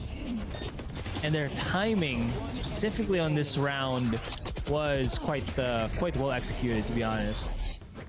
That being said, Furia mounting back, and they've actually bought Acend and Operator. So we're switching sides. Naxet's gonna be the one that uses a rifle, and then we'll have the other guy as the sniper. Yeah. Fast C. Let's go. Contact play. Hunter's Fury. Sinabay nila sa pag-entry nila. Magagamit kaya nila ng wasto ng tama as they enter into the site. They can plant it. Can they hold it? That's the question. Dalawa sa kanila naka-pistol lang. May lockdown pa na pang support sa kanila. Buys them a little bit more time. There's a lot of time being expended, but there's already people on site. They might not expect them so close so soon. They break the lockdown. They swing out alongside it. And that's some time bought for their squad as it's now a 3v4. This is very doable. Meron pa silang Cosmic Divide, but can they use it? Oh, both flashers actually do nothing, and even flash the teammates. Oh my god, Furia still make it work. QCK need that POV because he got triple. Paano nyo naubos yun? Ang bilis na. That indeed. We gotta take a look at the replay and see what happened there. There it is. Okay. It's the shutdown. Oh, it's because KRU went around. They all lined up. Okay. All right. Yeah, that they did. That was solid still, though. That push was very, very good. I was also expecting the spike to be planted a little bit more out into the open. So mas madali yung post plant if ever man.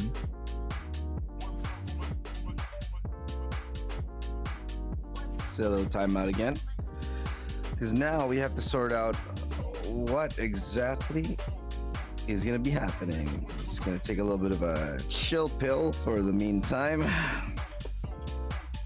You know, just hang out. Kalma sa kalma muna.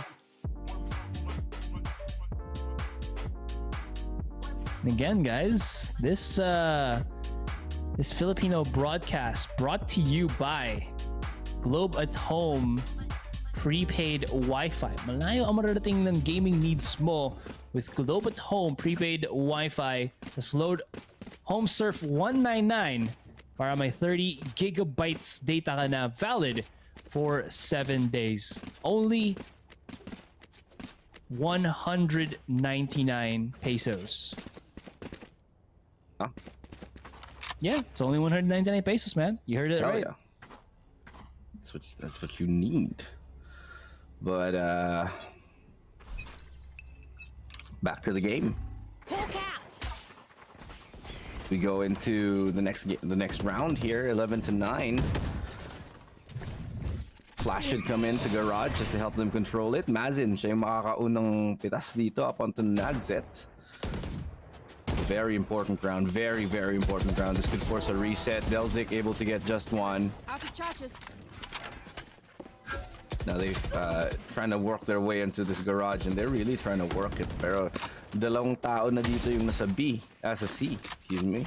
Trailblazer spots Kenzit Deus, so he doesn't know what exactly to do right now. They're gonna fall back. They're gonna try somewhere else. B site is open. Alarm bot will give info. No, and alarm bot doesn't go off. Bit of utility dito ngayon para kay Mazino, but KRU, oh, it could be. Wait, how did that alarm bot actually not go off? Because they don't have. Baka malayo yung Killjoy. Could be. Malayo. Oh, here's another trick. If you have a flash ability and you flash any of Killjoy's skills, 30 you can actually left. bypass it. It works like a smoke, like a cloud burst. I've done it before. Like if you flash a turret, yeah, exactly. I mean with a spike. Okay. Hindi malayo lang yung Killjoy. Hindi lang talaga na-place ng ano. Okay. Malayo like lang. Flash with the Leer or something, and they had like some extra technology, some advanced tech that they used to get through that. Wow. Well, back. Oh, right beside each other. Oh, he hears the he showed the footsteps. barrel. Those are some ridiculous kills, but in 2v1 right now, Furia, no way, no chance in hell. Klaus already too close. Match point for a KRU, and they could take an upset here. Match point. Furia need 3. KRU's knocking on the door, and Furia, are they gonna drop down in the trap? Get sent straight back to Brazil. I mean, they're still gonna stay for probably the rest of the tournament, but you know what I mean. Time for a field. Second elimination of the day. And of Yeah, this this tournament. could be absolutely heartbreaking. Furia definitely expect to do a little bit better.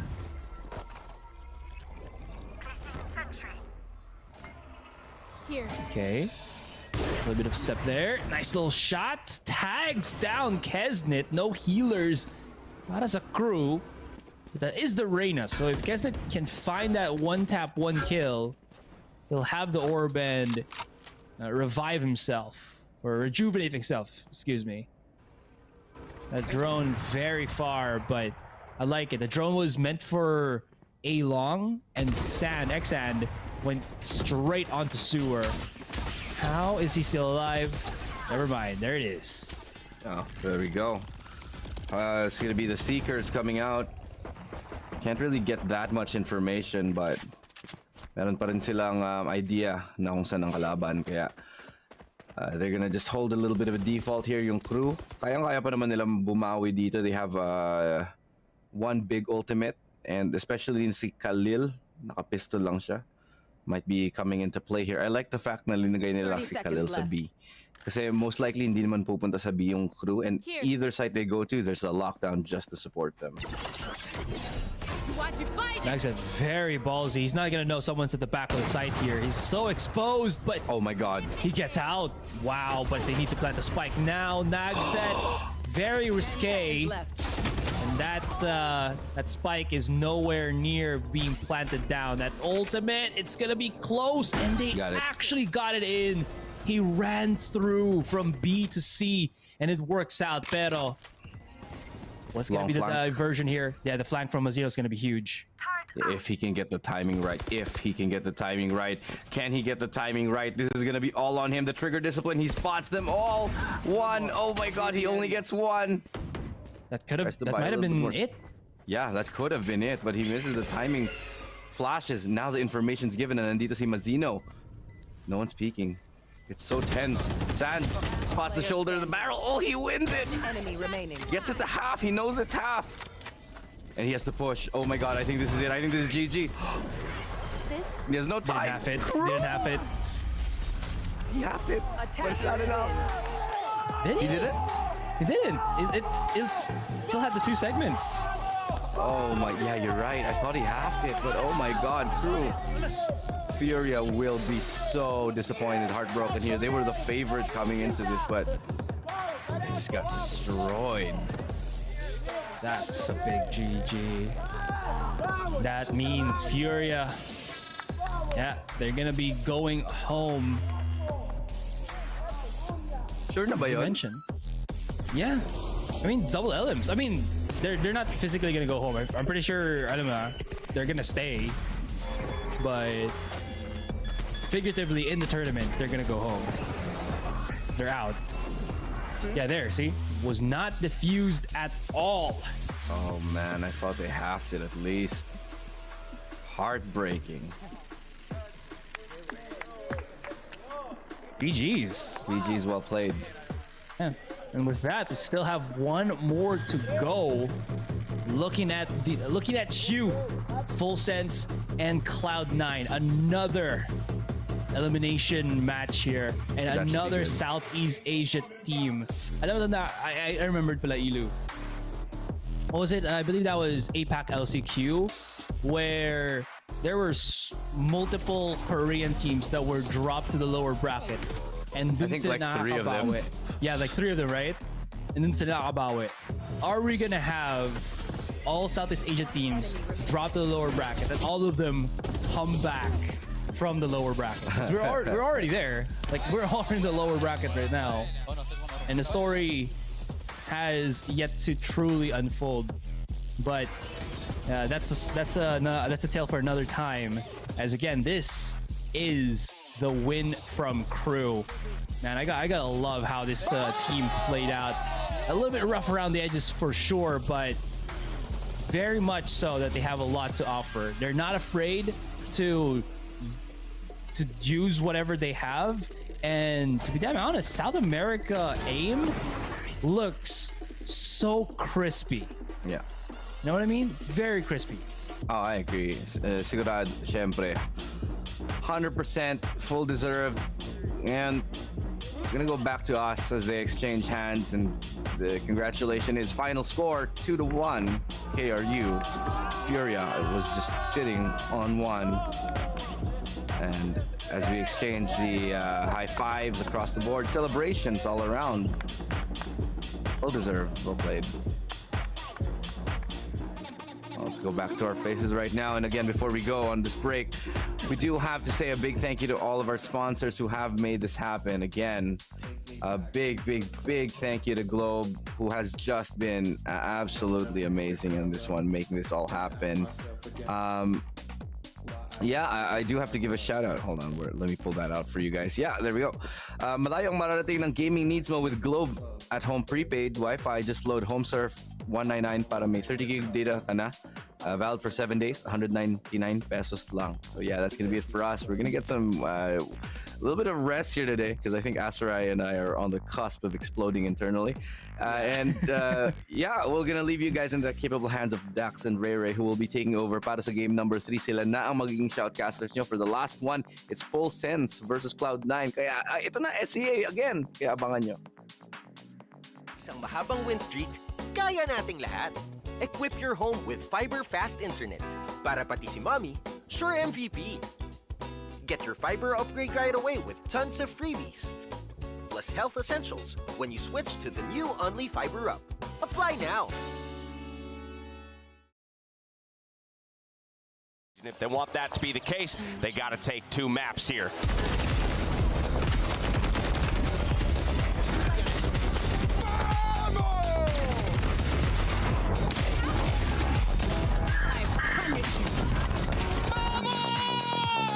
Keep the rhythm, keep the pace. Feel the burn. You know you can feel it. Yeah. If you're not feeling it, you're not doing it right.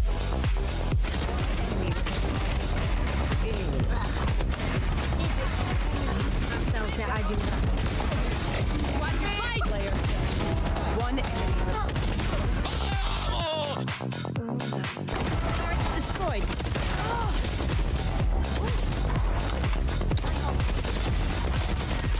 One enemy remaining.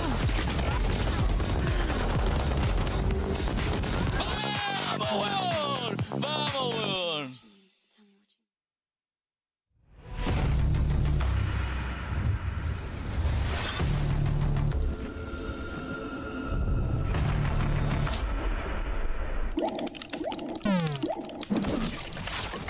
Red Bull gives you wings.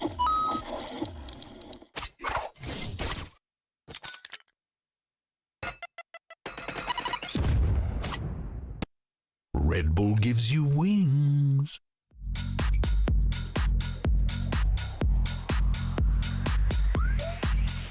Turn the LFO, come on, let's go.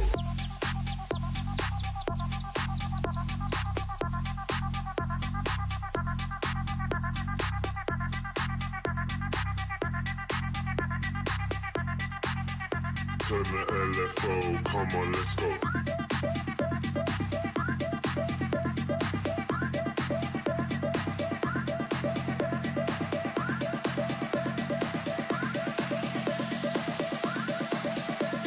Come on, let's go. Come on, let's go.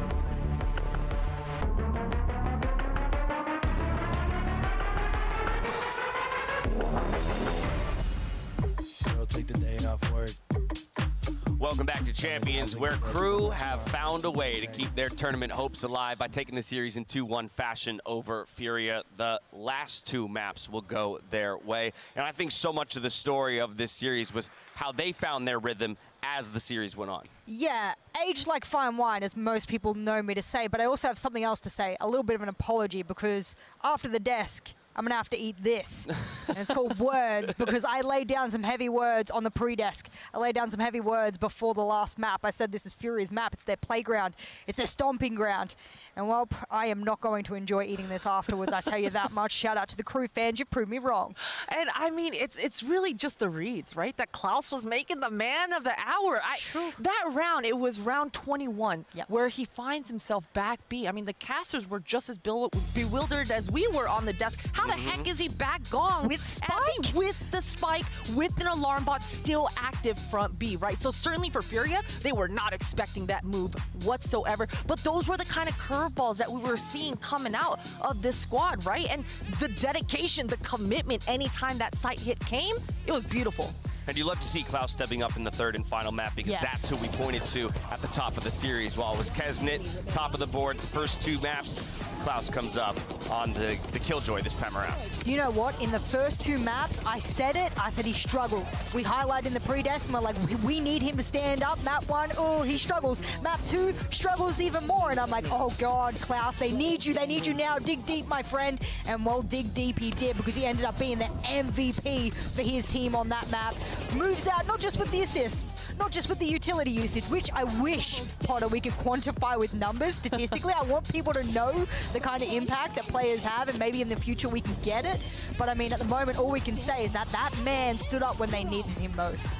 Now, by the same token, I do want to, tip my cap to the performance from Furia at this tournament. God, yeah. I mean, heartbreaking losses across both their series to drop in 2-1 fashion. And as the guys on the desk were saying, this felt like a team, a roster that could challenge most any squad out here in Berlin.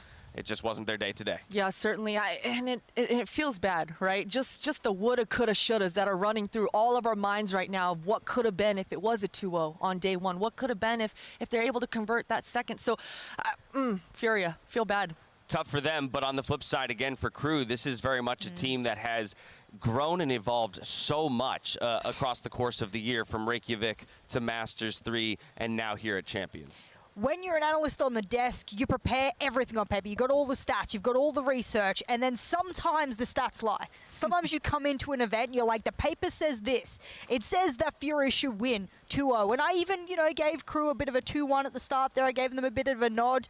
Again, eating my words later, not excited for that. But what I can say is that is an incredible transformation for the KRU squad. The boys hailing from Chile, well, there was definitely spice here today. Well, again, it was Klaus who stepped up in a big way on map number 3. He's also standing by with Yinsu for the Verizon post-match interview.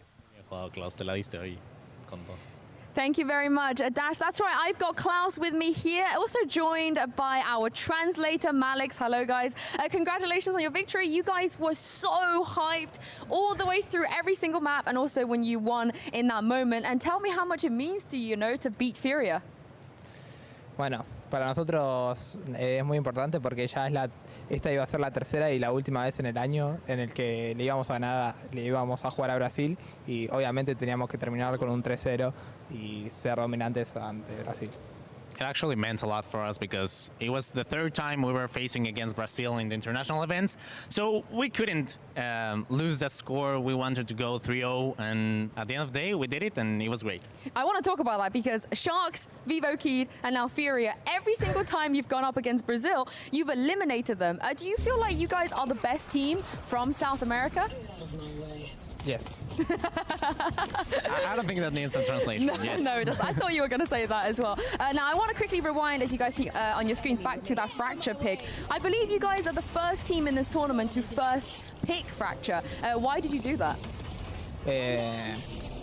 Porque es un mapa que justamente nos queda, yo creo que cómodos a nosotros y también le queda incómodo al rival, a Furia.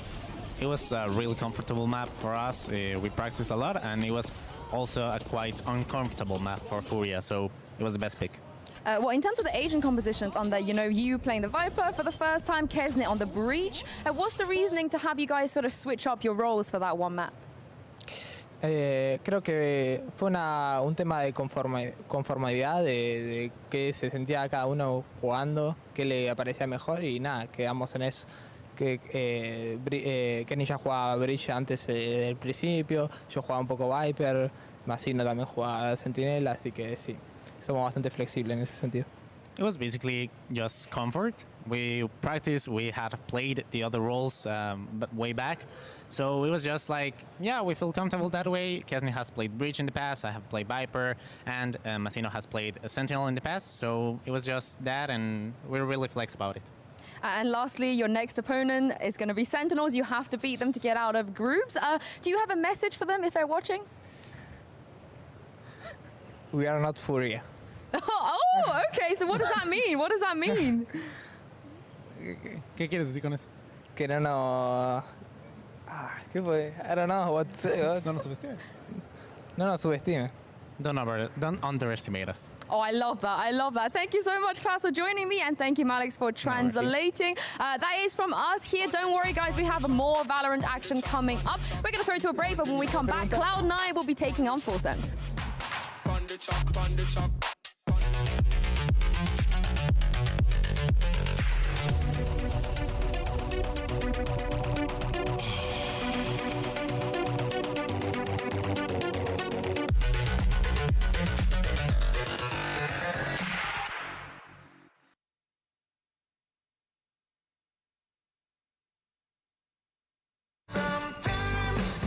Mahabang win streak, kaya nating lahat. Equip your home with fiber fast internet. Para pati si mommy, sure MVP. Get your fiber upgrade right away with tons of freebies. Plus health essentials when you switch to the new Only Fiber Up. Apply now.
And I'm in a set pace first. I'm in a set pace. I'm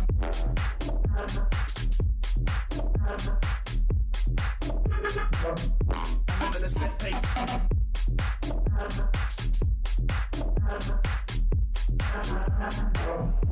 I'm in a set pace.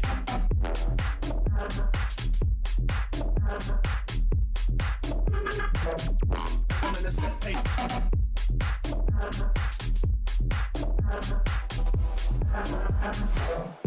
I'm in a set pace live. Rip the set, make the skets get live. I see I ride the beat. Speaking in Irish. I'm in a set pace live. Rip the set, make the skets get live.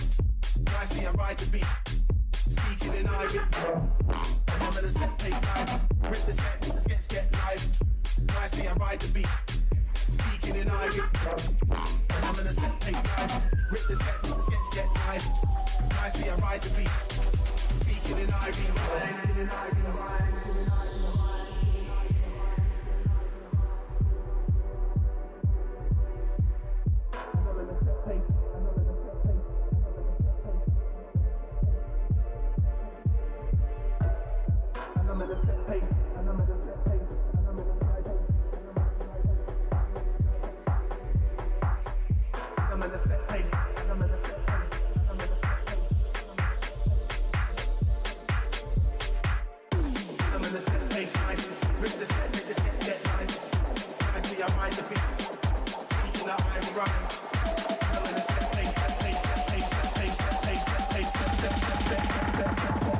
And I'm in a set pace first. And I'm in a set pace.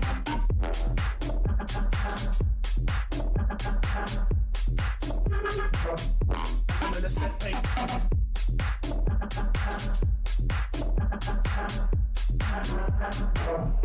I'm in a set pace.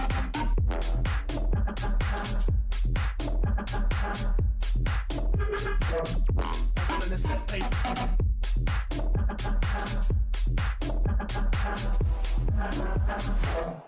I'm in a set pace live. Rip the set, make the skets get live. I see I ride the beat. Speaking in Irish. I'm in a set pace live. Rip the set, make the skets get live. I see I ride the beat. Speaking in Irish. I'm in a set pace live.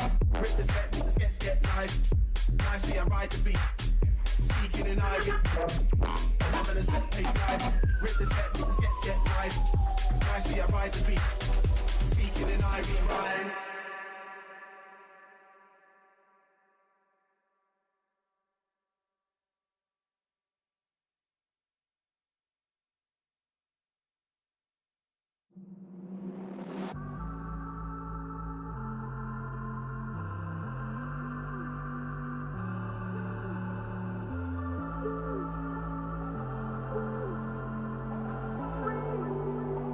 It's like I'm suffocating. I can't catch my breath, frustration. I'm put up to the test. I'm waiting, so patient. They can't get out my neck. I'm ready. Won't you let me breathe?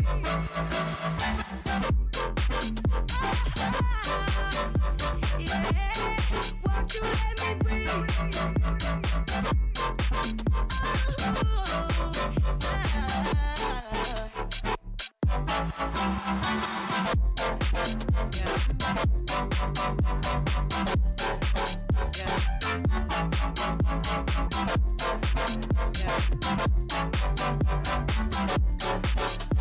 So I sit back, think about what it could be. Should've need a ventilator to breathe. I just need good vibes, music and weed. Filling my lungs, exhaling bad things. I just wanna chill and make a little pee. Wanna live free from the stress, need relief. You don't believe the move around me. Haven't you heard round here, round the queen? Yeah.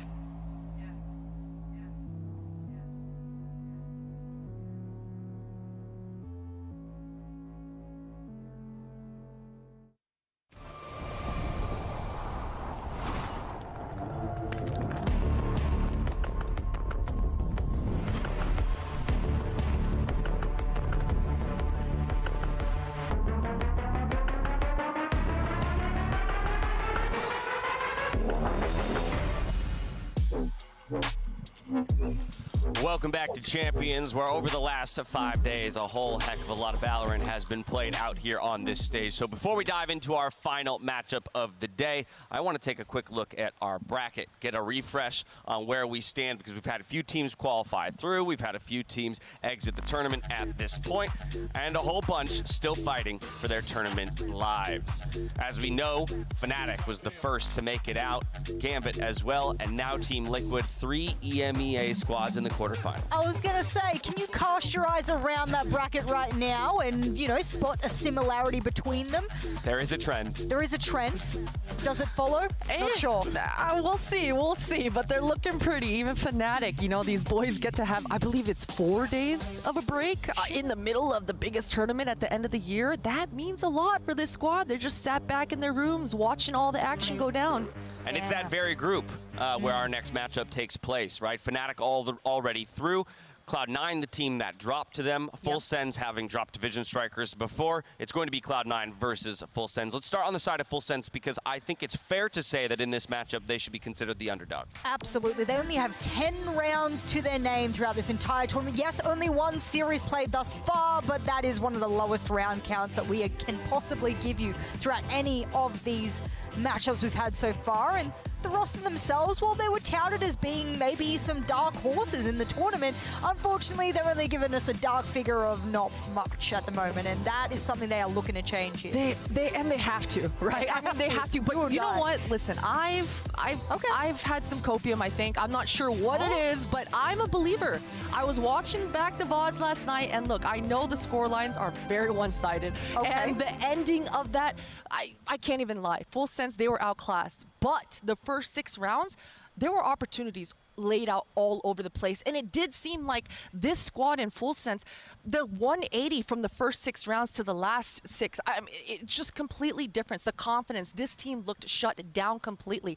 But again, the mechanical skill, the confidence in the first 6 rounds, if they're able to hold on to that mental fortitude, make it all the way, then we've got a series on our hands. And to be fair, this is an incredibly tough group for them to push through. Sure. But if I'm going to put my eyes on any player on the team, it's going to be John Olsen. Oh my goodness. I mean, we speak about CNED having to step up on his team and make the space, and otherwise they don't win.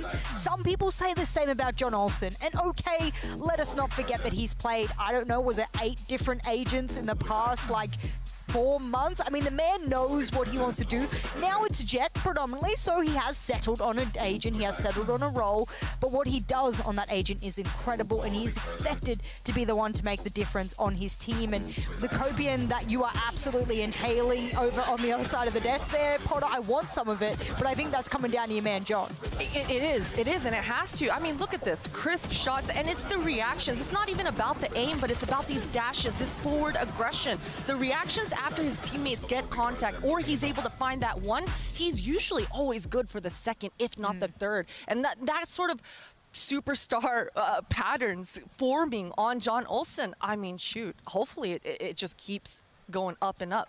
The other thing we have to take into account, right, is that this team doesn't have a ton of experience. And in fact, we do have a quick video with Lammy Snacks talking about competing on their very first LAN. Hello, my name is Lammy Snack. I'm from Full Send Thailand team. It's our first LAN from Full Send team. We feel like great to play it here. Really proud of us to play here. We just learned how to play like lots of tactics like Vision Striker, how to play calm, trace each other like a teamwork. Just thanks everyone for cheering for us. Thank you for everything. We'll see if they have what it takes to take down Cloud9 today, their opponent on the other side of the arena here today, who have sported the closest series we've had so far here at Champions. 13-11, 13-11, 14-12 was the score lines put up against Fnatic. Oh man, Cloud9, and you know, I can't take anything away from Cloud9 when I said that I had that copium. These guys look good, and they've been on the up and up. We gotta look right at Zeppa, we gotta look right at Vanity, the new in-game leader. Since he's joined this squad in August, it's very clear the leaps and bounds that this squad has made.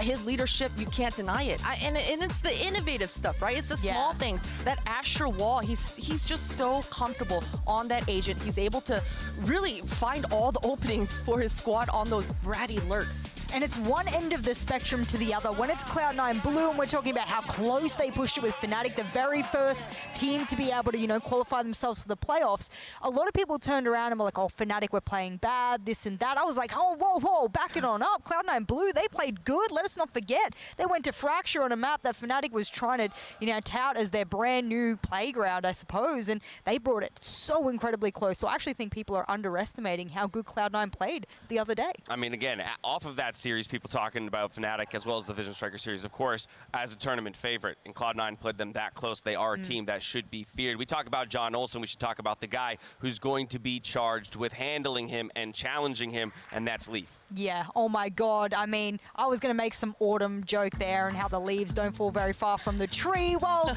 Leaf himself has had a spectacular run thus far.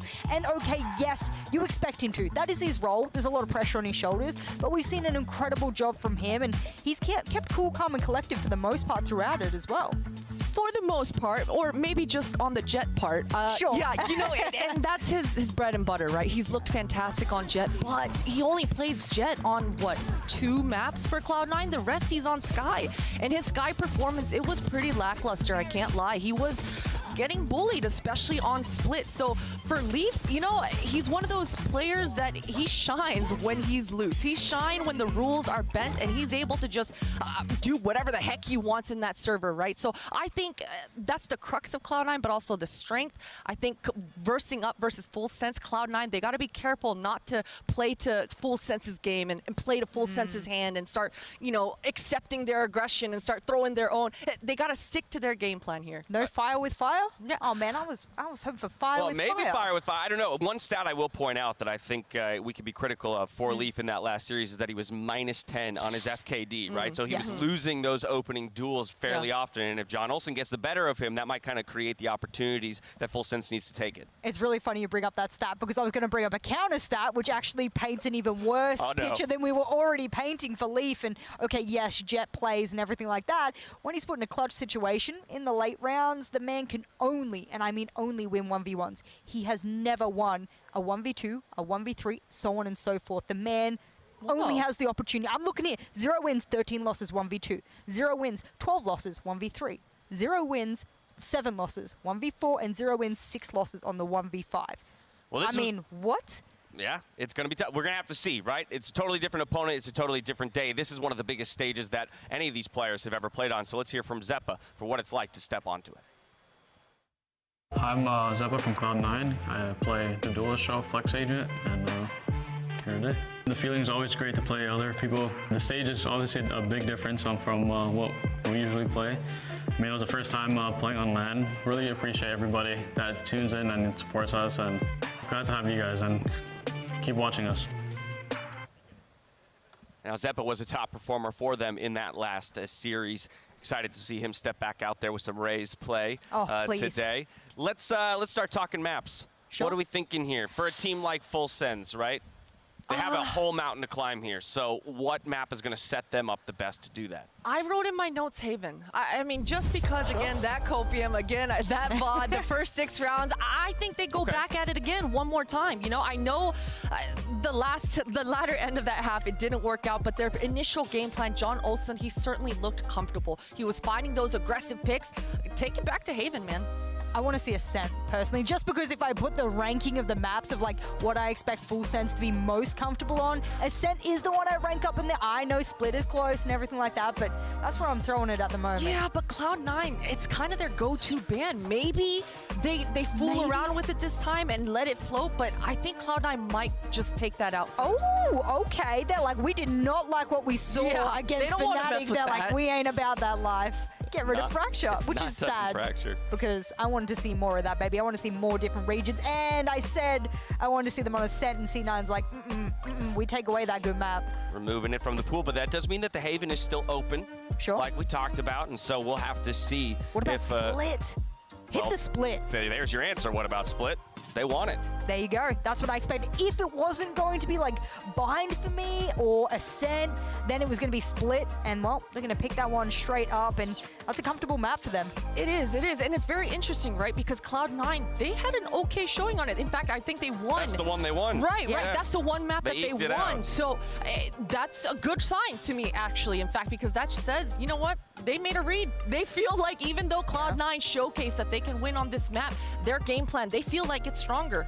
Yeah, bring the fight. I like it. Challenge them on one of their better maps, or at least at this tournament so far. Breeze will be the one to follow. Okay, that's a good pick there from C9. And the reason I say that, I got a mixed bag result. And I'm holding up a bag right now. I'm looking at it in full sense. I'm flipping a coin, and I'm wondering whether or not they're performing well on Breeze or they're performing poorly. And, well, the last time they played it, let us not forget, they got smashed 13-5 by Vision Strikers. So it's going to be a nice little time there for Cloud9. Yeah, for sure. This is a punish pick coming out for Cloud9, and they've got that sort of luxury, right? I mean, the fact that they're using their ban on Ascent, one of the most commonly played maps across the pool, that shows that C9 have a bit of luxury coming into this veto. So certainly they get to just pick and choose whatever their strengths are. And in this one, it's a weakness for Full Sense. Interestingly, Haven gets taken off the table by Full Sense here. Okay. All right.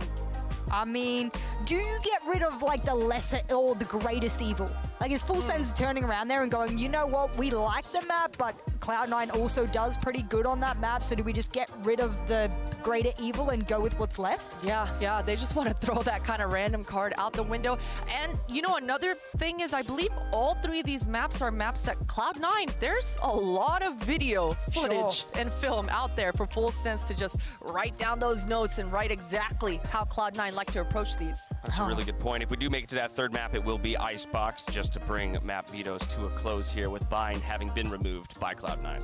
I mean, the only like negative I have about Icebox for Cloud9, and they brought it very close with Fnatic the other day, so that's not a bad map for them, was obviously when they went up against 100 Thieves, they also brought it close there. So when I'm looking at this map veto, I'm thinking that no matter what Full Sense had have done, if they hadn't have got rid of Fracture, if they had have got rid of maybe another strong map for them, it wouldn't have mattered, because there are so many maps in the map pool that Cloud9 either can bring really good teams close on, or that Full Sense would have not preferred anyway. So it's been a really bad map veto for Full Sense, I feel. I mean, I think it was going to be a tough map veto regardless, right? Coming in, again, in that position of being the underdogs. Split is where it starts. Challenging Cloud9 on a map that they've won is definitely a scary prospect. But if you do, then this whole series is flipped on its head. It is. And again, going on the foot of Full Sense, having that chance, making this one competitive. Look, they're not facing off against the 200 IQ Vision Strikers who's just going to be constantly throwing perfectly lined up fault lines, perfectly lined up and layered flashbangs, right? Cloud9, they're a little bit more loose. They're not going to play to that extent yet. So I think for Full Sense, they should have those kinds of wiggle rooms within the rounds. Well, with our maps locked in, we're going to jump to a quick break, and when we come back, it's Agent Select, and then we'll dive right in. See you soon.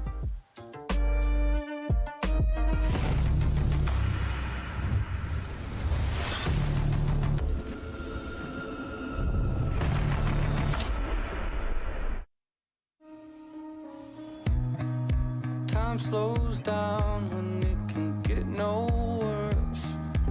Wishing there was something left to lose. This could be the day I die for you.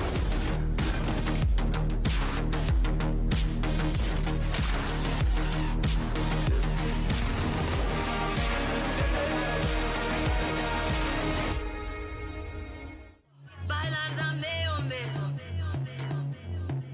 Bailar, dame un beso. Bailar, dame un beso. Bailar, dame un beso. Mi corazón balanceando. Bailar, dame un beso. Bailar, dame un beso. Bailar, dame un beso. Bailar, dame un beso. Mi corazón balanceando. Bailar, dame un beso. Bailar, dame un beso. Bailar, dame un beso. Bailar, dame un beso. Mi corazón balanceando.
welcome back to Champions, where the squads of Cloud9 and Full Sense are raring and rearing to go. I can hear them all back there, ready to dive into the lobby, so I'm not going to stand in their way. Let's get out there and meet them.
Okay, a little bit of flair on both sides here as we step in to that elimination match between Cloud9 and Full Sense. Oh my goodness, I wasn't expecting that either. I mean, usually, you know, pretty cool, calm and collected, but they want to bring the spice to this one, and who wouldn't on an elimination match that pushes you forward? Come on, man. Getting their heads early. Getting their heads early. That's what that says to me. Yeah, bust out those cartwheels. You saw James there coaching. Yes. Lead by example. It was all business up until that point. It was and the cartwheel came out, and I was like, oh, okay. It completely changed the mood. My God. I mean, look, that's the kind of thing that you want jumping into this. Whether you're Cloud9 Blue, whether you're Full Sense, because let us not forget that Cloud9 Blue is going up against what I would consider to be an unknown quantity. Okay, yeah, Potter's saying there are some really good ingredients that are ready to be mixed together here for Full Sense. We just haven't seen it, you know, stirred in the pot just quite yet at the right temperature. Right, you don't want to be caught in the crosshairs of a team when they finally find themselves, right? And that final form. Yeah, that can happen on an international stage. You never know when the beast is going to be awoken, and so it definitely jury's out on this Full Sense squad. But if today's their day, it would be, I think, a sorry way for Cloud9 to exit the tournament after having put up such a great fight against Fnatic. It's going to start on Split. It's the one they found success on against Fnatic in that 13-11 fashion. Let's talk about it. Where did they find success? What was it about that map that allowed them to take it? It's got to be Zeppa, right? I mean, look, Leaf, he did his job. He just didn't have his superstar performance that I'm used to talking about. So I think Leaf, he'll be fine. He'll do his job. He'll do his due diligence on that Sky. But Zeppa on the Raze, he's a whole nother level on that agent on this map. He's so comfortable. The paint shells, he holds on to it until the very last moment at those small choke points, and he gets max value out of that piece of utility. So definitely, you know, I said that Full Sense, they're not going to have to deal with the amount of utility that Vision Strikers threw at him, because at every facet of the rounds, Raze, she's only got the one paint shells. Racing through the Prime Gaming Agent Select, we've already got the comps locked in. You know, it's funny, I have 6 different compositions that Full Sense have ran on this map, and not more than once. They've never stuck with the composition more than once before, and it looks like this will be the one that we're going to be seeing. Chalala on the Cypher is the one I'll be looking to here. We've said this about Cypher players before. In the very previous series, we saw some big Cypher players coming in, so that will be the player I'm looking for, but we wanted the Raze, and we got it on one side only. On one side only, exactly. And this is actually a pretty significant switch up from the last time that Full Sense played this map in terms of composition. John Olsen hopping from Arena over to a Jet, which means that PTC doesn't get to play that Jet, which he played last time. Yeah, and I think that's good news for Full Sense, right? Because John Olsen, again, he was the most confident looking player in that server. The way that he handles certain utility coming at him and the way that he stands his ground and he just doesn't back down, that is going to mean a lot for Full Sense to get them into the groove of these rounds and find their rhythm. And it's going to be on the back of John Olsen standing his ground. Well, the teams are diving into the server for our final matchup of the day, and it's my distinct pleasure to hand it over to Riv and Doug, the boys, for the call. Thank you so much, Dash Riv. A last chance for the two last chance qualifier teams coming out of North America and the APAC region for it to be settled here. Backs against the ropes. This is as good as it gets. They know this feeling. They should be able to power through it and bring their best. It's been a long day for all, but when you're ready to play, you're ready to play. Full Sense looks like they came out very stoic, very poised. The C9 the same. They're really, I thought there was going to be a little bit more between the teams. Like, all right, let's bring it. I think these two are just looking directly at this game to get the win. No fluff, nothing else. Well, and look, man, there's no time. You're not really afforded much else, right? That's like, true. You can't come out of this. Uy! Hello eh. Ayun Hello? na! Tayo na ba? Tayo na ba? Ito na ba tayo? Ayun na. Kami na ba? Boss Prod, live na ba ang ating mga mics? Mukhang ito dito tayo? I think so. Oh, Rere! Rere! Ang pogi mo naman!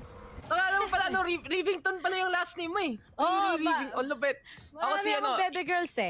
Ako si Esports Dax, di ba? Kaya sa Esports Dog, okay rin. Okay rin. Pero good morning sa inyo guys! Nandito tayo sa night shift part. Nakalimutan ka na kasi nandito na naman tayo. So, Cloud9 versus Full Sense, NA versus SEA. At syempre kanina, nakita natin na nanalo ang Team Secret. At tingnan nga natin si Supremacy pa rin ang makikita natin ngayon. Pero uy, may nakabantay dito yung Killjoy at yung third, yung 6-man ng Cloud9. Nasabi lang sa Full Sense, huwag kayo dumaan dito, Ray. Hinarang si Bebe Boy na si John Olsen. Tinapukan pa ng lahat na lang. Tinapon, init siya. But here it is. John Olsen starts to move.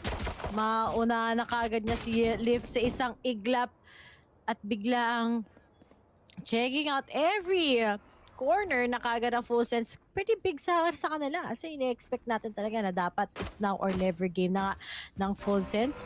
Pero a lot of retaliation still comes through sa side ng Cloud9. And here it is. 27 seconds na lang. Aware kaya sa oras ang mga taga Full Sense as they cover setup. John Olsen just gonna be checking out dito sa rafters. Okay, may pa-line up pa. Uy, grabe naman yung concuss. Sabi niya, okay lang. Tapon nyo lang lahat. Sumakto din. Delay lang ng delay. And here it is.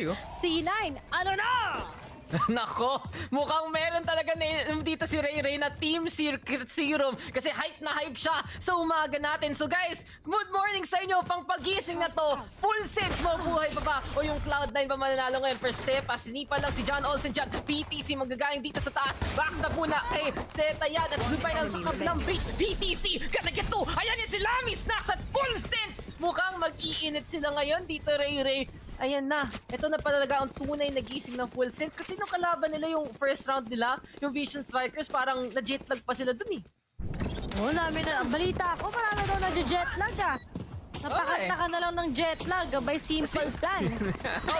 si Borkum, na-jetlag nung Gambit, tapos nung ngayon, okay na, gising na kanina sa Crazy Raccoons, diba? Kaya yun lang pala yun eh. Yun lang pala yun. Yun pala kahinaan ng SEA. Ang jetlag. Kasi ang layo eh. Okay, kailangan masanay, di ba? Tapos first time pa sa Berlin, kaya gets naman talaga. Pero bago tayo talaga mag-start on dito, usapan muna tayong composition. Cloud9, binabalik lang yung laro nila last time. At pansin natin si Sepa talaga, si Zeta, yung dalawang X dito, pwede talaga mag-pop off. Doon sa kabila naman, itong Full Sense roster na to, ang linabas nila dito, yung comp na ginagamit nila dati sa C Challengers 3, hindi yung galing sa LCQ. So balik nga si PTC, Boss PTC, na dito sa bridge. Pero si Superbass, sabi mo nga kanina, Ray, ang tagat pala ni Superbass eh, kaya pala Superbass pangalan eh. Ang galing. Di ba talaga yun? Inuuto ka na naman ako. Ito na nga. Ang fan din naman ako ng Cloud9. Pero syempre, SEA supremacy tayo ngayon. So, pasensya na sa mga fans ng Cloud9. Pero medyo slightly lang naman. 10% lamang ang Full Sense sa casting. Pero ito na nga. Naghihintay syempre ang mga taga Full Sense for that timing. Pero nga lang, dinedeli lang sila so much. Pero yun ang kapatid natin, si classmate, si class president, na si John Olsen. Pero dinedeli lang sila ng mga utilities nang tinatapon sa kanila na C9. But as Jay just wait, ito na opportunity. Uy, nag-dash lang, kumembot lang ng onte. Sabi, makokonkas ka ngayon, Sepa Pig. At finally, Sepa will be taken off by Chalala. Every Chalala in the morning because PTC gets vanity. Satan, sumunod na lang rin. Uy, Leaf, anong ginagawa mo? Naging isa kang nano, Leaf. At si Mitch na lang kagad ang natitira. Alam na ni Superboss. Boom, boom, boom, boom, boom, boom, boom. And John Olsen gets Mitch. And Full Sense wins yung 2-0. Ang dami mong inibento dun From Nano Leaf, Bumbo, Super Bumbo. Okay ka talaga, creative ka ngayon, Ray. Alam mo yung nag-start trend with with creative, parang creative yung starting. Alam mo word? Ano? Crazy. Ay, wala na kasing crazy Wala na Raccoon. crazy Raccoon. Yun Kaya ikaw na lang yung tunay na crazy dito. Pero crazy start.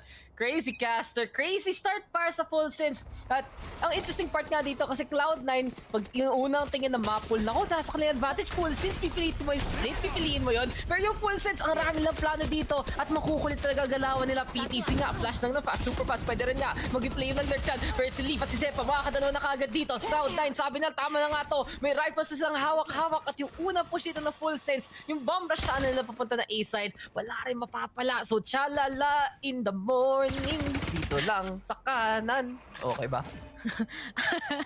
Auto-tune. Auto-tune yan.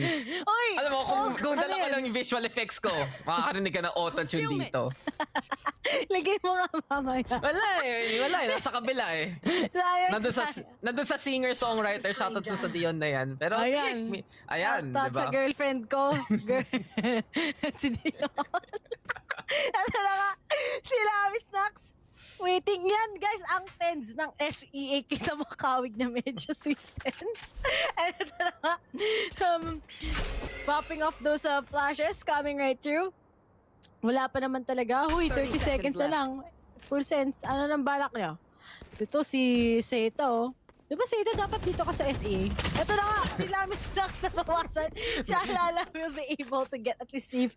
Pero 17 seconds na lang. When kaya papasok ng site because meron pa si Sepa Pig na may kita si Chalala together with PTC and Full Sense.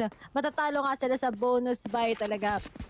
Rather, sa full buy round na ng C9. Pero big shoutouts nga pala sa lahat ng nanonood dyan dahil release na ang latest season 2 na Kimetsu no Yaiba na worth 46 minutes kada isang episodes. Episode. Yung totoong season, ayun na ba talaga new episodes na? Hindi na yung recap na movie na putol-putol. Tapos na yun. Yung recorded pa sa nakita mo yung jersey ng Cloud9? May Smurf? Smurfing? Uy! Smurfing sa Valorant Charles, bawal yun Bawal yan. Kung ganun lang, Radiant na sana ako. Pero hindi ko nga lalaro ako konti. Sino pa maglalaro nun? Yun yung tanong. Pero ito na tayo. Ay, Peram? Hindi, ayoko nga. Wala ka. Alam ko immortal ka kaya ayoko, di ako ganun. Maraming tao ganun. Pero ako. Para sa nagdakaw ng account ko. Shoutout talaga. Pero ito na, shoutout na sa ating class president nga si John Olsen. First name, last name, ang pangalan. At mukhang first one inch siya dito para i-clear out yung tower. Jet nga laro niya dito. Siya nga ang una talaga mag-uupisa ng labanan ngayon. Pero pinaka-interesting na to. Distraction lang dito si John Olsen. 3 stack na. Manggagaling sa garahe. Ito na kagad si Mitchell. Nakatago lang sa likod. Poison Cloud muna galawan. Toxic rin din. At si PTC mapapatay si Vanity. Pero si Zeta nga. Pinatay nga si PTC ang sagot yan. John Olsen though. Calling for attendance. At si Chalalala. Makakuha pa ng isa. Fairleaf with the catch on John Olsen. Si Mitchell gumagawa ng crossfire dyan at magiging 2v2. Pero ang kulit dito ng Full Sense. Sige nga, ipon na yan, Leaf. Mahuhulog ka lang dyan para puno lang. Mitch though, gonna be all alone here by the back of side. Pero Ray, hinaharangan talaga siya. Nilabis ang pinaglalaran yung vision. At Super Boss with a super base shot. 3-1 na para sa Full Sense. Huy! Full Sense na nanalo yung Full Sense! Ayun na nga! 3-1 in favor of Full Sense. At kikita mo naman yung support ng mga Pinoy kahit Monday na ngayon. At sila ay may pasok. And big shoutouts nga pala. Pero ito timing, it's like, saan ba napunta yung ibon na lumilipad? Tila ibong kong lumipad. O yun, naging taga-Narda pa nga ang gusto kantayin ngayon ni Dax. Pero to may cancerous tayo na hawak-hawak ni Vanity. Cancerous na yan. Oy, hindi lang si Vanity. Hindi lang si Vanity. Ay, si Mitch din. Nako, may nakisama, nag-spread lang. May pa.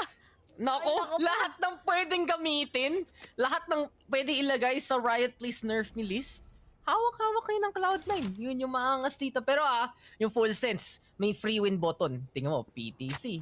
Isang rolling thunder talaga na maayos. Patay lahat ng nasa side na to. So Vanity, pastuan muna gamit talaga ng ating mga stars ngayon, Ray. Pero yung judge, medyo malayo pa to. So Vanity, ano na? Lalapit ka ba, Vanity? O papayagan mo sila gumalaw dito? Ay, Oy, nakonkas si Vanity. Makaka-clear lang sila. Papasok lang kami na wala kinakatakutan dyan, Ascend. We'll be clearing already the set. Wala naman tao doon. Kung sasabihin ng full sense, ba't kami mag-waste ng utilities? O to, Vanity, wag ka na mag-ingay dyan. Hindi ka aasimin nila Miss Tax. Ginagawa nyo din yung ganyan eh. And speaking of, Seta, kagad-kagad, pero uy! Ginamit na kagad. May deny nga ba ngayon ang showstopper? Will they be able to target this? Oh, hindi tumama pa din. Super Boss will just be going for a refrag. No way! They actually lost that? Will they actually lose this? Oh, line up! Sayang. Ha? Oh no! Ganda na retake to ng Cloud9. Ganda na pwesto kahit dito mamay showstopper. Yung landing ready Sepa, nahuli pa rin yung nag-push dun sa side ng full sense. Not only that though, PTC. Anyari sa kanya, tamaan pa siya ng aftershock. Tuloy-tuloy lang galang Iseta. And Cloud9 there, na-clear out lang talaga na nag-push dun na full sense. At sinasabi nga natin, sana pang free win na galing kay PTC. Pero ginawa lang spinelling ng Rolling Thunder na yon, LOSE, lose. Wala. Talo eh. Talo lang talaga. Rolling Thunder pala. May pa-loose doon. may L? May O? Walang S at T. Solo. Lolling Thunder. Merang S. Walang S. Alang, parang yung he lied cause she believed. Here it is. John Ascend. Uy! Hindi to mama. Yun lang ang masasabi natin. And tumamay kay Leaf. Ikaw round lang sa full sense ngayon eh. Sayang naman, natamaan siya ni Leaf na gamitan siya ngayon ng dash by Pokemon moves. Ay, mga Pokemon ng grass types. Nakalimutan ko na. Pero ito na nga. Ayun. Na ano siya? Yun, nakalimutan ko na. Pero si Super Boss? Kakasabi ko lang eh. Nakalimutan mo lang. Ano to? Isang brain cell para sa memory, isang brain cell para sa casting. Pero yun nga, diba? Si Leaf, yung katotohanan, medyo nag-struggle last time at baka may land jitters ngayon though. Let's see what he's gonna be made of and he's doing a good job para sa round na to. Pero huy, si Vanity rin. Pinantahan si Chalalala at goodbye sa kanya. PTC doon. Nahanap muna si Sepa dyan. At Super Boss, makapasok dito rin. Super Boss, pag bumaba ka, bigla kang matatamaan. At ayan na, Leaf Muntik na yon. Leaf, pinagbigyan pa. Pinaasa pa si Super Boss dyan. At yung hilig talaga yung Super Boss eh, siya yung tipong Astra na papasok. Seto daw, knife out para lang makapick. Lamis Nakso, makakross pa dyan ni Mitch. At nag-iisa na lang ngayon ang ating boy na si PTC. 1, 2, 3. Kaya ba niya makahuli ng iba dito? Pero ano na PTC? Ano na plano natin dito? Oh, sayang. Wala na talagang plano kasi mapipick off siya ni Vanity. Ano pangalan ni PTC? Kaya PTC yung pangalan niya. Talaga hanapin ko. Oo, Patricius! Ayun! Patricius, kaya PTC. Yan. Fun fact yan. Baka hindi niyo alam, guys. Ano ko na? Paano siya naging Patricius? Yan yung tawag niya sa sarili niya, di ba? Patricius. I mean, hindi niya talaga full totoong name niyan. Pero Patricius ata yung kinin. Basta nakasulat dito sa pangalan niya, Kititkawin Ratanasukol. Boss, parang layo na sa Patricius. Hindi. Feel ko yun parang, basta Patricius yung unique name niya eh. Yung ano niya. I don't know. Ikaw nga tawag namin sa'yo Dax eh. Ginagal. Wow! Ang kapal! Anong double meaning nun? Nakita ko lang dito sa Twitter niya. Sige, ayun na. PTC Patricius. Pero hindi ko alam saan galing eh. Baka pangalan nila, baka couple name na lang girlfriend niya. Baka pangalan girlfriend, Patricia. Ayun, shoutout nga pala kay James. Ayan si James. So ito tanong ko sa'yo, Ray. Kesa mag-usapan natin yung laro muna. Ito, usapan lang natin yung taste mo. Kala ko mas gusto mo yung mga Asian sensation, but si James ang napagtitripan natin dito. Napahay lang ako. Hay lang. Pero pag-usapan na natin yung game ulit dahil umaga na. At ayan si Tens na Thai version. At tingin ko lang din talaga yung mga calls ng they always start sa slow pace and it takes so much time. Pero nga lang, yung mga calls sila hiwa-hiwalay. May kanya-kanyang ginagawa. Itong full sense, may mga rounds na hindi kanya-kanya.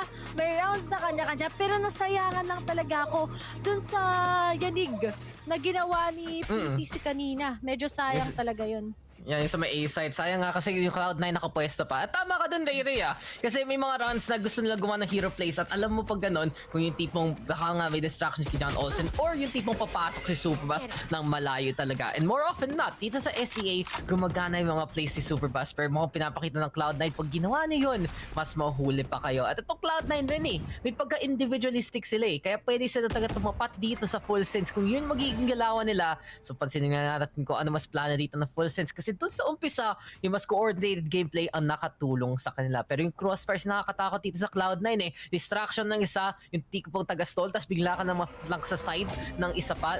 Kita natin dito sa B-side to, ang layo ng Killjoy eh. Pwede siya mag-peek doon sa shorter angle dito sa may B. At yun yung bridge na gumatay na malapit. So sumong si Seto talaga gusto mag-first contact at Rolling Thunder if ever. Pero itong full sense kaya pinapakita muna yung spike na dito sa gitna. Nagko-contest, try i-cycle out yung kalaban at tingnan natin dito, Cloud9, binibigyan niya sila ng space para pumasok dito sa tower. Kasi may handa na dito sa kabila. Si Sepa, pwede siya gumamit ng plus pack. Yung Rolling Thunder nga ni Seta, ang laking value dito. Pero sabi ng full sense, tara na nga dito sa A-side. Pero yung Seekers eh, malaking bagay to. Kasi booking na kagad ang plano ngayon ng full sense. 30 seconds Sabi left. ni John Olsen, sayang gusto nating gawin.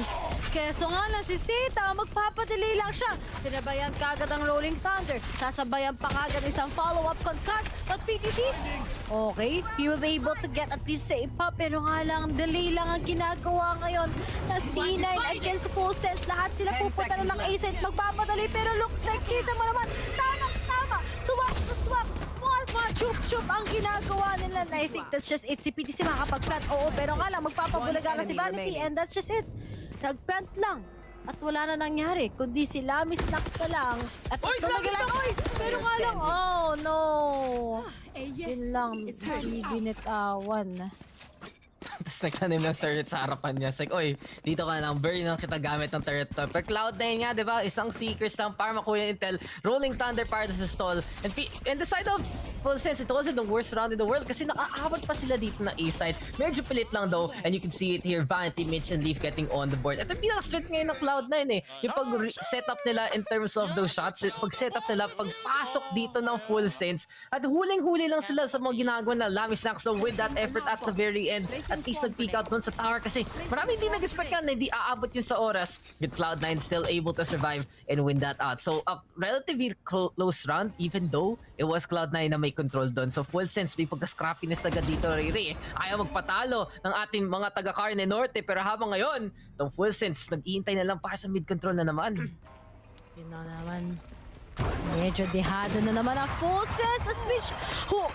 He was able to get at least kay John Olsen. Yan ang nangyayari ngayon. Ang mga Killjoy talaga ang naghahawak ng operator. Hindi na ang mga duelist. Bakit? Meron naman ako assistant. Yung isa kong turret. Pero nga lang wala din siya nilagay na setup at all. But denied lang si John Olsen. Magkoconnect na naman ngayon ang mga miyembro ng C9 into getting those utilities and all those crossfires, the trades. Sobrang on-form talaga sila. Alam nila sino una lang i-detonate sa full sense and it's just going to be over because Lamis Nax gonna fall down. Tatlo na lang kagad sa side ng full sense. And makakota sila syempre off guard. Meron na nga blast back. Meron na nga nilabas ngayon na baon as si PTC na lang kagad na natitira. And he gets one. But Sepa will just be able to trade him and C9 leads by 2 rounds. May nagtatanong muna dito, Dax. Napakalman mo na ba si Nats? Oo. Tinawagan ko nga sa messenger. Sabi mo sa kanya? What are you doing, baby boy? Manalo ka nga dito sa Vikings. Yan ba? Kaya pala sila nag-comeback eh. Galing mo talaga. PM is the key. Ray is the key para sa Gambit victory. Ang So, ng panda na ni Nats, Ray talaga. Fake news. Fake news na fake news. Huwag niyo nga iisipin yung mga pinagsasabi namin. Kahit umaga, manapin kaming energy ni Dax. Siyempre, C9 versus Full Sense. Last series kami, pinaumaga na nga kami. Di na nga ito madaling araw na casting dahil it's already 6 a.m. And start na ng online class ng ibang mga estudyante. Di ba promise sa atin Night Shift Warrior? Ano to? Bakit Sunrise? Surprise! Yun yung nakakuha natin, Ray. Pero ito, baka may ma-surprise ngayon. Lami Snacks, ano na plano mo? But I like this a lot. Itong toxic screen at the very least para makalapit siya muna. At yung operator muna ni Mitch, mag-back on the way. Pero full sense, ito na naman sila. Mid-control para sa options. Alarm ba ito makakahuli kagad sa push dito ng ating Viper? At nako na naman, ito tayo na dito sa may ropes na to. Sige nga, maiilagan niyo ba yung gaze ngayon ng Cloud9? Kasi si Vanity, hindi mirror titingnan niya dito, kundi yung ropes na dyan. Uy, mukhang lapit na siya dito sa may ramps. Nag-iingay ang ating Cypher si Chalalala. At ayun na yung distraction dito para lang makalapit. Pero hindi, ayaw pa pumasok dito ng full sense. Ayan na ang ating bot line. Tatama si Leaf. 1, 2, 3. Madali lang yan para kay Leaf. Ising lineup lang yan. Naku, hindi na kailangan yung Seekers doon. At speaking of the Seekers, handa na tuloy ang kanyang ultimate. Lami Snacks so mag-isa ngayon. Yung Spike nandyan lang at yung Cloud9 gumagawa na ng welcome surprise dito kay Lami Snacks. Pag nakita ka, mapapa-hip-hip hooray ka na lang. Hip-hip hooray! Hip-hip hooray! And hip-hip goodbye sa'yo, Lami Snacks. 6-3! Cloud9 flawless na naman dito, Riri. At pansin talaga natin dito sa C9, yung pag-read nila ngayon sa full sense, sobrang gets na nila yung plano. Yung mid-control na kinukuha ng full sense, pinapabayaan na lang ng Cloud9 in the first place. At yung mga angles na to, tipo yung ropes, tipo yung tower take, bantay sarado yung mga utilities or yung mga tao mismo ng Cloud9. Ito yun, tuwa pa nga sila. It's like, uy, nagpakita lang sila dun sa ropes, ha? Talagang talagang walang problema even if mapipitasan ng isa ang mga taga Cloud9, alam ng ibang miyembro kung gaano nga ba nila itatakil tong full sets. And if this continues, they will just be like, what? Reading full sets just like a book para talagang kung gaano ka binabasa ng iyong jowa. Syempre, kailangan diba getting to know, ganun ang ginagawa ng C9 versus full sense. And ito na nga, they want to start it off, pero si Mitch, naka-operator, walang problema. I'm excited to hit those shots, sabi niya. But here is the setup lift. Ginamit lang syempre ang 6-man. And John Olsen will be pick off. And ito na naman, alam mo na mangyayari kapag si John Olsen parating na-deny sa mga entries niya. Nasisira talaga yung momentum ng full sense. Pero nga lang, paano sila makaka-back off? Dahil PT si John Olsen wala na. But Super Boss makes his move once again. Denies all those information. Kaso nga lang, alam na ng mga Repolyo kung nasaan sila. And this is it. Sepa Pig. Makita lang kung nasaan siya. We'll just be denying them without the paint shells. But the time itself, full sense. When kaya sila makakapasok na naman sa isang site dahil lahat ng utilities ng C9 nagbibigay ng information, tapos lilipat sila sa A site, merong alarm bot, merong mga turret, pupunta sila ngayon sa B site, merong mga deny lang with those pinchas and everything together with Sepa, how he does his move. Pero here it is, nag-hide lang siya sa may rafters. Medyo mahirap talaga to i-pick off na angulo, pero sana alam ng full sense na meron silang may kita. And yung sexy Chalalala, mapapakanta na nga kagad. Sepa's gonna be falling down. 13 seconds left. And here it is. Ma-figure out kaya nila kung nasaan si Vanity ngayon dahil nasa may B-main siya. Pero as this Viper pit goes, will he be able to see Lami Snacks or mapupulaga? No, just some few of the trades. Pero nga lang, wala na si Lami Snacks. So meron na makagad chance para sa side na C9 to retake the CF dahil nagsabay lang si Chalala at si Super Boss. And biglaan, in-snap, magkakaroon na naman ng lead ang C9 against full sense. At yun talaga yung Cloud9, nahuli lang talaga na yung full sense. One small mistake galing sa full sense, biglang na dyan na yung Cloud9. Pinipisat lang nila yung gameplay ngayon ng full sense. And not only that to, Leaf really popping off in this game. At ang laking confidence boost to dito sa Cloud9. Pinapakita nila na hindi lang sila taga-online. Pinapakita lang nila na handa na sila dito para sa LAN setting. At nakita naman rin natin na dikit yung labanan nila dun sa Fnatic last time. So ngayon, ito na para sa kanila ang road to victory to try and make it to the next round. So Cloud9 feeling very confident. At isipin mo, Ray, labanan to ng mga LCQ winner, ha? Yung C9 nanalo ng NA-LCQ, full sense nanalo ng APAC LCQ. Pinagbigyan na sila. Binigyan ng second chance. Parang yung mga iba na hindi binibigyan at all. At ito na talaga ang huling chance nila para pakita na dito sila para sa Valorant Champions. Ito na nga sinasabi Uy, Chalala! Pero uy, sinabayan lang sabay-sabay na pagkas PTC dun lang talaga for a wall of defense. And sayang yun for Chalala, but that's pretty big. You take out Vanity, mawawala na sila ng controller with all those denies coming in from the stars. Mapapasabi ka na that we would like to rewrite the stars. At pupunta na nga sila kagad sa B, pero waiting lang sila for that opportunity. Medyo slow pick. Ayaw talaga nilang maunahan na naman ng C9 once again. So they will just be cutting everything off. Konting discipline lang dahil sinabayan na nga lang kagad ni Mitch. And here it is. Makakapag-score siya ng lockdown. But he's just gonna be denying PTC once again. And kita mo naman, Fusen has the idea, pero nga lang overall, C9, binabasa lang sila, denied sila sa every opportunity. They come up with another shot, but seems like the trap cards is just gonna be working all over again sa side ng C9. Sabi mo nga labanan ng LCQ, pero nga lang there might be a better team. And so far, sa pinapakita nila, C9 has it.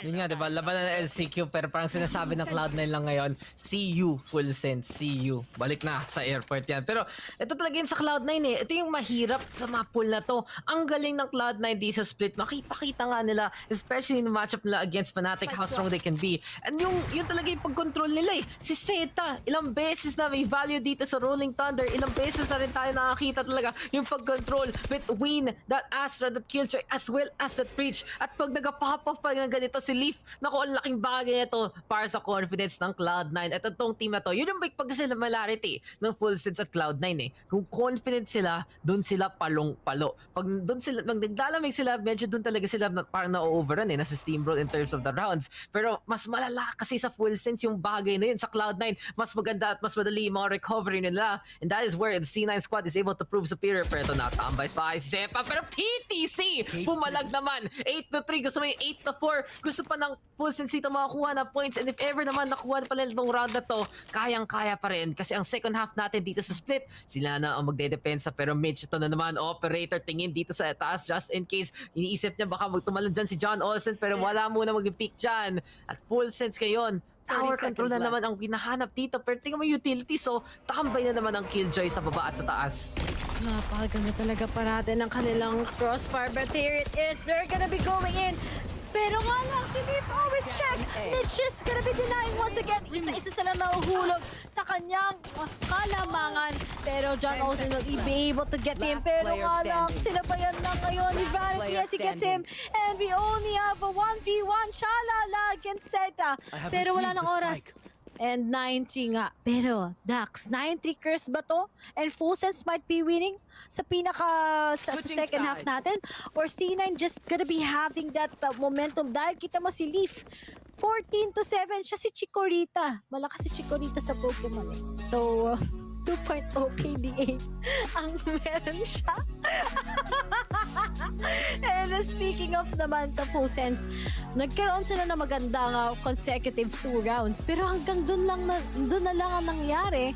And they have good calls, pero wala talaga. Basang-basa lang sila ng C9 on their defending side, sa C9 side. Pero ngayon, maybe on their defending. No way na double controller. Alam nila kung paano nila to ilalagay. Baka magkaroon na sila ng opportunity against C9 naman on their attacking side. Grabe talaga. Ang C9 right now, on fire. Lahat na lang tama ginagawa nila. Ginagawa nila. And this has just been a dominant round basically. Dominant half for them overall. Parang nakita talaga natin na mas refined yung gameplay nila. Mas nakuha nila yung values from utilities. And then nire-read nila yung mga ginagawa dito na full sense. Parang kita-kita rin that they've done their research and nakita nila split. Okay, sige. Magaling nga yung full sense pero mas magaling tayo. There is just that utter confidence right now dito guys sa Cloud9.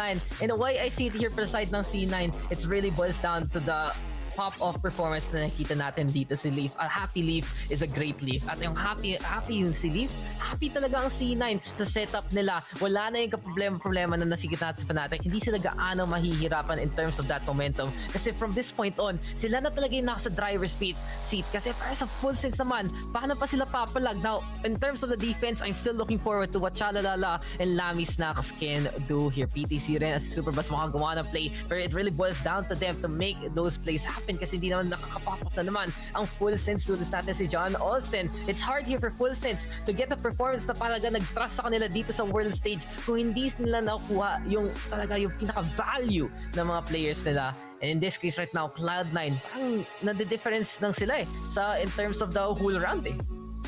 Talagang napakandang points na sinasabi mo, Dax, but hopefully talaga makabawi na din sa defending ang mga taga-Fusense because they can carry it on.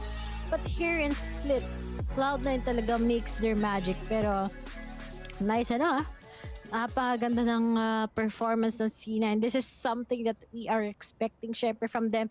They are actually one of the teams. We all thought na it's going to be 100 teams syempre na makakapasok sa LCQNA dahil syempre aside from that big fan base, prominent ang kanilang players. Pero ang C9 talaga, sobrang sabi nila, kaya namin mag-deny ng mga teams na katulad nila. And here it is. Alam mo, sa kabilang bang-bang, ganito din ang growth ng C9. And kita mo naman kung nasaan na yung mga dati nalang players. Yung isa, yung crush ko si Stewie, aminado.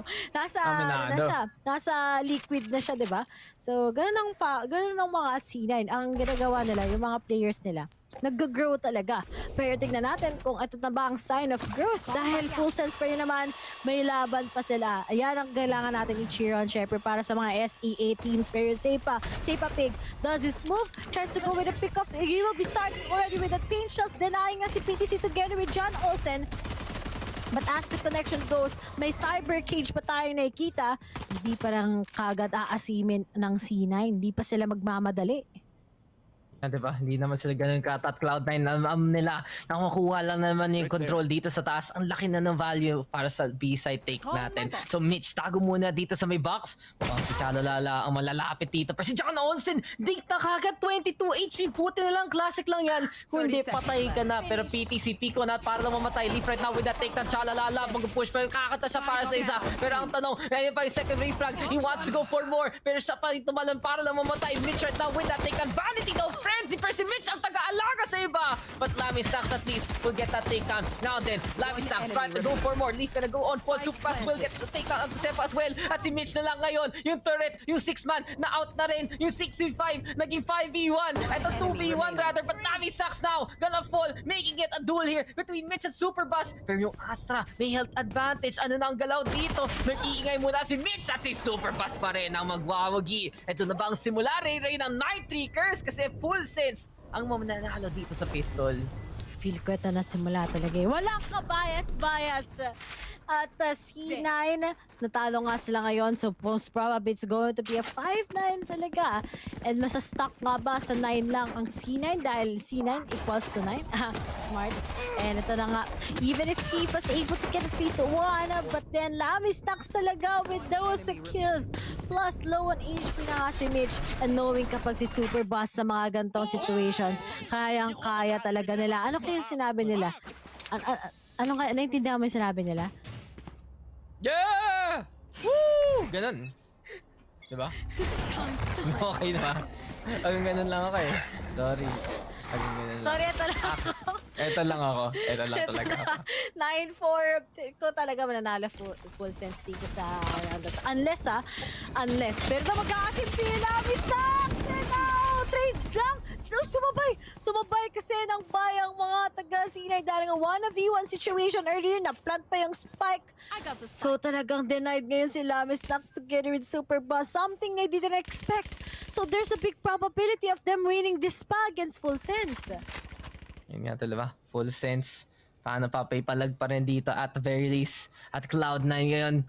Pasok muna dito sa gitna. Try to play the same game as Full Sense. At ito signagawa ng Cloud9 eh. Parang sabi nila, uy, yung Full Sense, medyo similar yung gusto nila gawin na. May pagkakuha ng mid control, may kagkapwesto talaga for either the tower or the ropes. At biglang si Chanala, mga kapatay kay Vanis. So may familiarity talaga yung mga galawan ng mga teams natin ngayon. Pero si Chanala nasa stun na nga. Ayan pa nga rin yung aftershock para itapon lang the goal for the clear out of the angle. Perseta sa taas ng press. Siya pa mananalo ngayon. 2v1 PTC versus the Great Ones. Can he actually go for the takedown? Ito na daw ang aftershock dito pa kaliwa. Pero may nanosong na nakaharang. At inisip ni PTC, kaya ba niya takbuhin to? Spikes now gonna get planted. Sa rafters may nakatambay na isa. Pero si Zeta pa rin ang magwawagi at Cloud9. Isa na naman dito, pero at least pinaghirapan nila yon. Full Sense contesting, pero almost is never enough talaga, Riri. Parang ang kanta ni Ariana Grande, almost is never enough ang nangyari. And so far, kita mo naman si Leaf, 16-6. Ang kanyang deaths, 6 pa lang na round siya namamatay. But as of now, Full Sense, even kasi sa side na sila, if they lose that round, magiging Scoreline pa rin is 9-7. They will still be leading by 2. But as of now, anong mangyayari sa Full Sense? Talagang mahihirapan sila dahil na Shorty, Frenzy, tsaka Classic at tsaka Sheriff lang ang hawak-hawak nila. Concuss si John Olsen as of now. Hahabulin siya ng mga miyembro ng C9. But as this buy goes on, mukhang pwede pa talagang magawang 11-4 ng C9 this time around. As Full Sense talaga, medyo gipit na gipit sila sa mga utilities din na binili nila. Walang possibility of just shutting down si C9 sa kahit anong corner, sa kahit anong holds. But hopefully, they'll be able to manage with something. At kita mo naman, on the other side, slow-paced game lang sa C9. Meron tayong advantage. We can just make a lot of time. If we controlled already sa may papuntang B, then it's just going to be favoring us once again. Talaga, diba? Parang hinahanap lang ng mga favors na yun. But then again, Full Sense. Wala pa rin sila ganun ka sa baril, Ray. Frenzy, sige, may mga Sheriff, pero dito na naman nahihirapan yung Full Sense, so they're banking on saving right now para na makakuha ng goodie calling for the next few rounds. At si John Olsen, masyado pang napapigdo sa kanan at wala siyang mapapala dyan dito. Gonna get 2 so far, tita talaga natin, it's springtime dito para sa Cloud9 because their victory, it's blooming time and time again. Nako daw, Leaf, isa pa kaya, Lami Sax, libre lang yan para kay Leaf. Cloud9 already taking 3 down, pero oy, super fast! Isipin mo, magkukutsilyo ka pa, ganito nakalow ang score nyo! Super Bus! Sinorty mo na lang sana! Cloud9 though, flawless win pa rin at 11-4 na. Denied ang mga miyembro ng Full Sense. And look at this. Sabi ko sa'yo, di ba? Alam mo C9 eh. How do you know how they're gonna be going it? You put John Olsen na sobrang nagsistruggle with only 5 frags so far. Yung momentum talaga ng Full Sense sobrang na-de-deny lang after all. And sa side naman ni PTC rin, hindi siya makapag-frag right after those momentum na clock gain din na kahit papano. And let's see, 11-4 na nga. On this full buy, will Full Sense manage to get this maybe into a closer scoreline? Or C9 talaga all over again? They just know what to read sa either of the sides na pinipili ng Full Sense ngayon. Ano na ang magagawa dito ng Full Sense. At least ngayon may mas makukontest sila gamit ng mga rifles. At kita natin mas may confidence dito ng Full Sense. At yun yung importante, kahit puro talo na nakita din ng Full Sense, dapat hindi sila magpatalo. Dapat sila hindi mahulog dito sa confidence nila. And they need to be at least the Full Sense that we know and love na galing dito talaga sa APAC LCQ. Nakikita natin sa SEA para malabas nila yung Final Four nila kalaban ng Cloud9. Pero Vanity, didikit na naman PTC. At yun na, mag-push. Pero si PTC manalo dyan. Pero si Sepa, malapitan gamit ng Spectre, huli na yung breach na yan. Pwede na pick up yung rifle na rin. Pero si Chalalala, nakatag lang, nag-iintay past the smoke. And there we go with the takedown on Leaf. Ingat siya dito though. Aftershock bringing the damage already. Cloud9 though. Pwesto muna dito sa may A-site. Ano na palag dito ng Full Sense. Well, after silang untas na pwede gamitin. Pero at least, handa na rin sila as for dito sa itaas. And here it is. So waiting pa rin ang mga taga Full Sense with this retake. Patatandaan natin, meron ngayong pampayanig si Seta, and if he's gonna be releasing that, then he can just buy time. And speaking of, no po, sa sakto nga bang pag-cast because nakapasok na si John Olsen sa my side, and Super Boss will be able to get against si Sepa as we only have Seta. He's gonna go for another kill. He's just gonna be denying the time. So, goes that again. Pero nga lang, John Olsen, malalamangan pa rin sila. Pero may oras ba? May oras para ma-defuse ang spike. Ay, wala. May oras. Patik na puti. Okay. Tama ka na nung umpisa. Yun eh. Ray, confidence. Sabi ko nga, diba, Cloud9, kailangan ng confidence. Ito rin, Ray, confidence. Okay pa yan. Chill pa tayo. Buhay pang Full Sense. At kita talaga natin, at least yung recovery na dito is halfway into the round. Laking tulong. Chalala with a takedown onto 1 already. Hindi siya takot sa aftershock. And yun nga, si John Olsen nakakuha rin ng pitas para lang makatulong sa pagpalag niya. So Full Sense, still alive. Cloud9, little surprise ka yun yung nangyari. Pero hindi pa tayo tapos. Kailangan pa ma-weather ng storm ng Full Sense sa Cloud9 kasi ito na, hindi lang rifles Ray. Operator na naman si Mitch ngayon eh. Sinasabi talaga natin na ready pa rin, up for grabs ang Full Sense. Meron pa rin silang way to get this one out against C9. But as Sepa makes his move, control mid talaga ang kailangan ng ginagawa ng C9. They execute it well, then it's just gonna be a better play against the full sense. Pero as they make it, medyo nasayang lang din kanina yung pagyanig dahil di nila in-expect na nakapasok na din kagad si John Olsen. Could have been a clutch pero yung time din 2v1 yun. And here it is, John Olsen wants to start it. Makakapit na siya ng isa.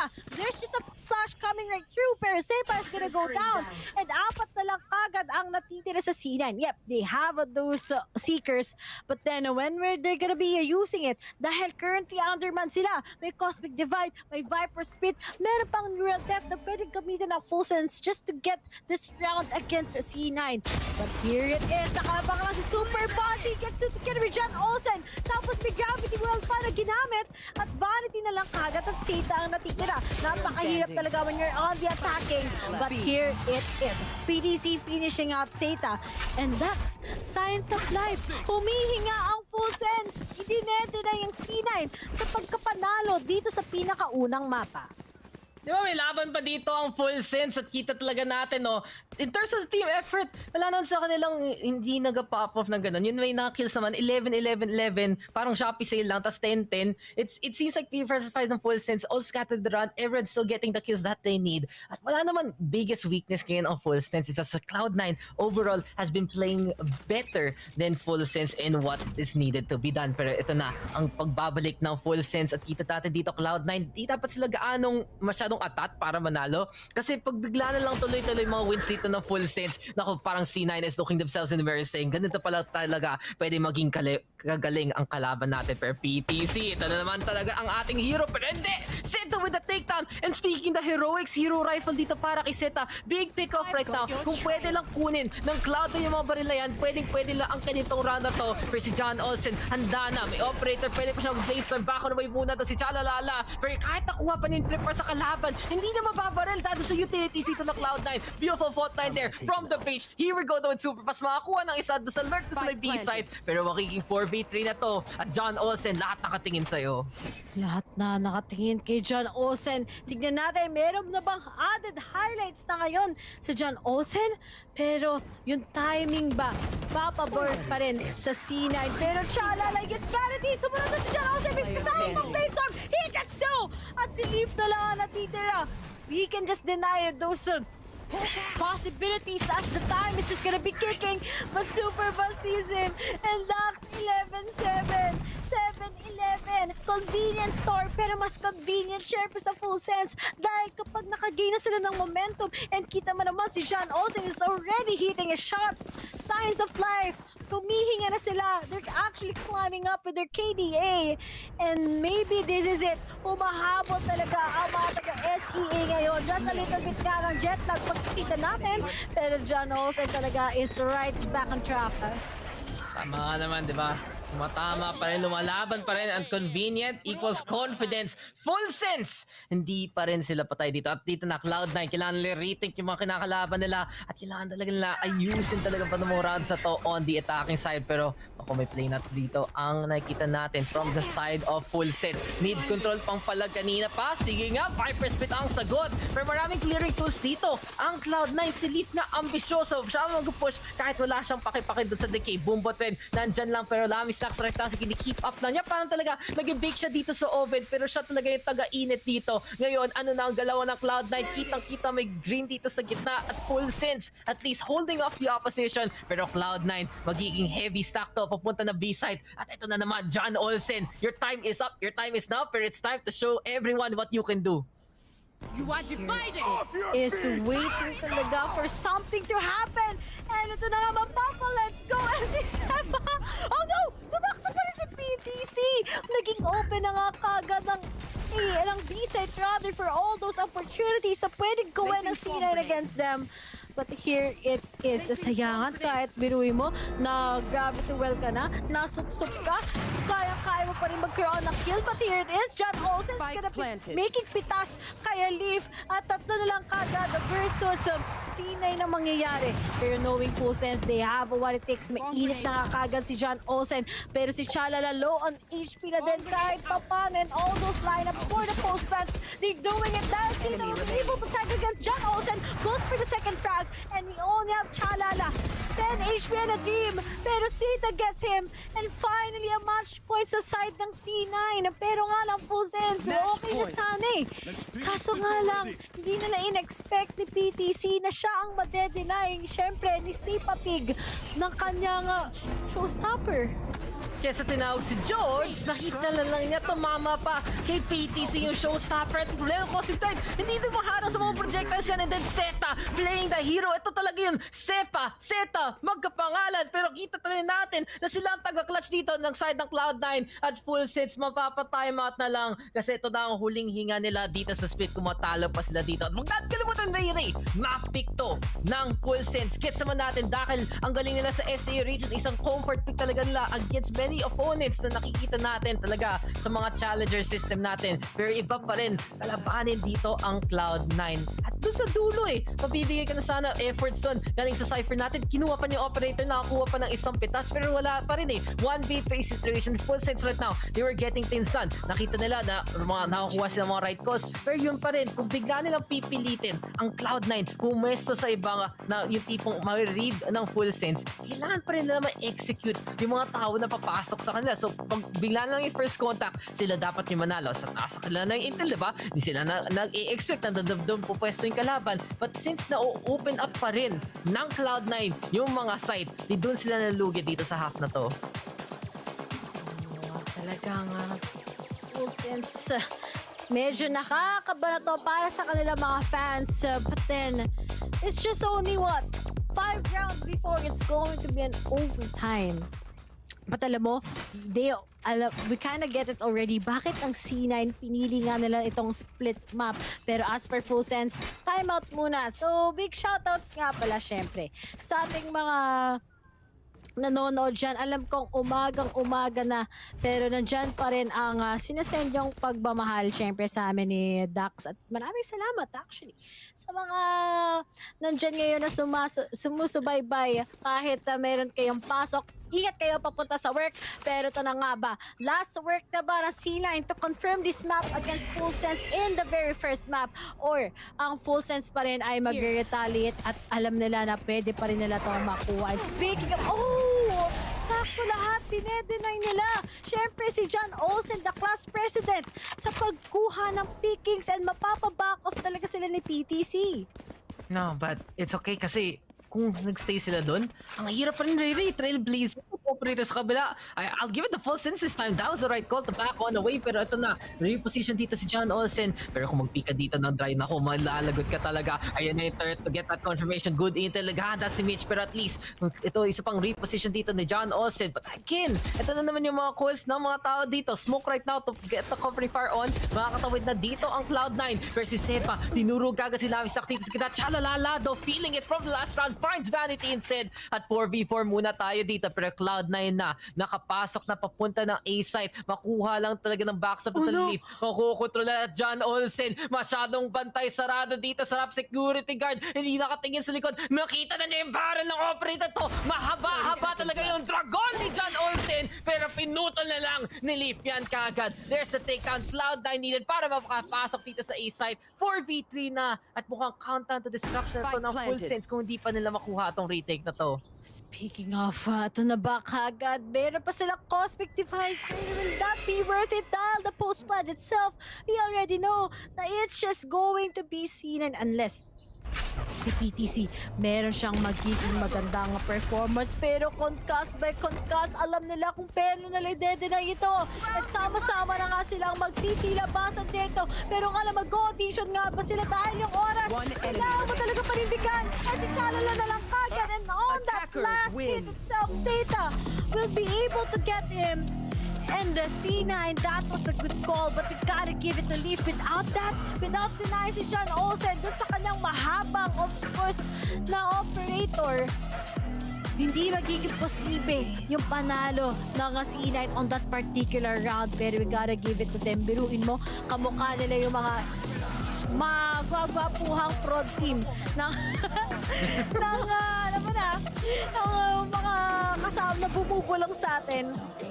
Pero it's just the first map we're talking about. Yet, napakaganda talaga ng naging win. Dahil kita mo naman, malayo pa rin ang mararating ng gaming needs mo with Globe at Home prepaid Wi-Fi. Just load Home Surf 199 para may 30 gig data ka na valid for 7 days, 199 pesos lang. And of course, dahil sa nangyari to, winning starts at home with Globe at Home Only Fiber Up with Plan 2699 with speeds of up to 100 Mbps. Sigurado manalo ang pamilya mo na parang nangyari sa C9 with its powerhouse bundle. But as the replays goes, even if medyo nahirapan lang nakakaunti ang C9 sa kanilang attacking side backs, talagang hindi makakuha ng advantage talaga ang full sense against them. Papahaba talaga yung woo mo pag nag-load kayo. So, shoutout talaga sa ating sponsor. Pero kita talaga natin, full sense. May mga rounds na nandun sila. May mga rounds na nawawala sila. And this is business as usual para sa full sense. Pero yung business talaga ng Cloud9, ito yung ini-expect natin na form ng Cloud9 galing sa kanilang LCQ League. So, with that monster game, all the takedowns na hinahanap natin from the last series, andito na. Nakang nadala na niya rin. Seto also popping off. And just the control talaga. Yung sagot ng Cloud9, especially sa mga mid-take overall ng full sense. At dito sa dulo yung favorite term ni Ray taga-audition kasi 4P na lang. Isa, dalawa, sige nga, next nga dito. At pag nagpakita na, sabi na next na nga, ay ubos na pala ang full sense. At doon na ubos talaga ang rounds na pwede bigay ng full sense overall. Cloud9 daw, absolutely clinical. There's a few rounds that full sense got that momentum Ray, pero overall Cloud9 just playing the better game there. At sila pa nanalo sa map pick ng full sense. Pero alam naman natin, itong map pool na to, pinapakita yung mga strengths ng Cloud9. Napakalaki talaga ng mga strengths na meron ng Cloud9 at padatala ba nila to sa Breeze which is going to be the next map. Pero pag-uusapan pa natin yan later on as we're gonna be taking a short break here in Valorant Champions. Good morning sa inyo guys. Don't touch that browser because we'll be right back. Sa mahabang win streak, kaya nating lahat. Equip your home with fiber fast internet. Para pati si Mommy, sure MVP. Get your fiber upgrade right away with tons of freebies. Plus health essentials when you switch to the new Only Fiber Up. Apply now!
Welcome back to Champions, where Cloud9 lock up map number 1 in relatively clean fashion on the back half. Full Sense giving them just a little bit more trouble by taking an extra round. But by all accounts, this is a dominant-looking Cloud9. It was. And, you know, even going into the second half, I was still convinced. I'm not going to lie, I was still convinced. I thought, Full Sense, 2 Sentinels, that's tough to run a default on the attack side. Switching over the defense, they should have a better look. Nah, not to be. I mean, Leaf, he's just on another level. When his confidence is hitting at these levels, it is so hard to stop him. Take a look at that last round. How is he in spawn? How is he in screens? Finding that hole, flanking the Opera in A site like that.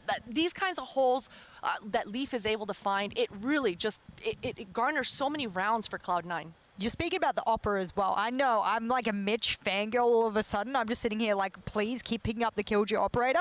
I wanted to point out a funny stat I took. Okay. He managed to get 2 kills on Lammy. Okay, cool, no problem. He also managed to get 2 op kills on John Olsen.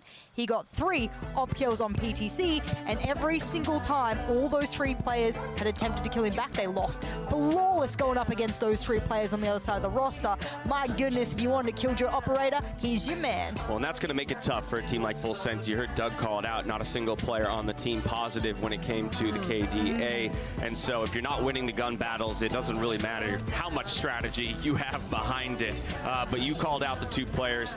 It was Leaf, it was Zeppa. I mean, they were just top performers. Yeah, and I mean, just look at the type of frags that these guys are getting in tandem. They're just so aggressive. The entirety of mid, any time that Full Sense were trying to default, look, they're just pressing forward. They're never letting go of that sort of pressure, and you've got to almost play perfectly on the attack side to be able to react well and give yourself a chance in your defaults, man. Cloud9, they never let go. And the big thing about the duo of Zeppa and Leaf is that, okay, Zeppa struggled a little bit with the opening engagements, actually. He was negative in opening engagements, and that's a little unusual for a player of his caliber, but guess who picked up the slack by his side? It was Leaf, who was positive in his opening engagement. So it just goes to show, if you need your front man, you can pick either one of these, and if they don't necessarily pick it up, don't worry, the next man in line's got the slack. Well, so again, by all accounts, dominant looking Cloud9 as we look towards the second map that will be hitting up in this series. It's going to be Breeze, and that's where my concerns grow even greater for a team like Full Sense, who got beat 13-5 by Vision Strikers on this very map. Yeah, and you know, they've got to have a much stronger game plan coming into this one, because sure, it was buzz on the Vision Strikers. It was really the buzz show, that map, but it's going to be the Leaf show this map. Unless Full Sense has an answer. Leaf, Breeze, that is his backyard, man. He's always pushing down mid. He's never relenting, and he's got the backup of Zeppa on that KO. Well, I don't know if they're going to bust out the KO, but in the past, that's what it's been. We've said his name a million times. Let's take a look at how he warms himself up in our Aim Lab shoot around for the pre-match here. I'm gonna let the shooting speak for itself here just for a little bit, because I think everyone wants to know exactly how the pros, train, how they warm up. Not a lot of people know. And this shooting range is some of the best places to be able to do it. Get that reaction. And of course, Aim Lab as well with their software. I use it, so. I could use it. I need to use it. I was gonna ask, do you use it? Because like I use it for reaction time. So. I haven't been able to play a game of Valorant in a few months here. I've been traveling constantly, but I definitely could use to hit headshot percentages like some of the teams and players that we've seen here at the championship is just wild. Yeah, good stuff. No, but if we're going to focus on Breeze here, I'm looking over the stats a little bit. Cloud9, they beat Rise 13-8. 100 Thieves 13-5. And I think Doug said it very well on the cast before. I think they're 9-1 in their Breeze plays. This is their most dominant performance on a map of Cloud9. If you're Full Sense right now, you could only pull max 7 rounds against them on a map which you favored yourself going onto. You're now going onto the playground or the backyard. Thank you for using the Australian terminology. I enjoy that very much. I totally did that on purpose. Yeah, I'm sure you did. We'll pretend like you did. But I think that this is just like, I know I said it before about KRU, and like KRU going on to Furia's map pick, and I'm like, yeah, I'm going to eat my words. I don't think that's the same here. I don't think I'll eat my words here. I would be surprised if you had to this time around, but it was the 13-7 on split for Cloud9 that takes us to Breeze. If we're lucky enough to get a third map, we would go to Icebox, but it's going to take some real magic coming out of Full Sense here on Breeze. Let's take a look at what they ran last time around against Vision Strikers, because you mentioned how to contain Leaf, how to keep Leaf down, right? And that's, again, where you're probably looking at somebody like John Olsen on the Jet to contain him. Yeah, and it should be better, and I have to keep saying should be, because they haven't quite actually shown us what it could be like when Full Sense are hitting on all cylinders. Yeah. But John Olsen, he's got to have a better start. Sure, at the end of that split, towards the second half, he was finding some shots. Those knives at A Heaven, that was spectacular. But give yourself some breathing room. Obviously, it's easier said than done, but if John Olsen is able to find some sort of openings early on, give his team some confidence, That's something this squad can work off of. Well, another player they usually work off of, at least on the attacking side, is Chalala. I spoke about him on the very first map. I wanted to see some Sentinel highlight plays, and that's what we got. But it's very concerning that when I go over just the ACS, not the best statistic to go over, but if we reference it as being one of the most reliable ones, if John Olsen or PTC isn't stepping up, they have a rough time on this map. Generally, I will say I liked their defensive half on split more. Also just looked like they were having a little bit more fun. So I don't know if to some degree that's what it's going to take for this Full Sense squad to kind of relax on the stage a bit and really start letting themselves, find some shots and have some fun while doing it. You can tell that Cloud9 is very much in that place. Obviously, it's easier to do when you're in the winning position. Sure.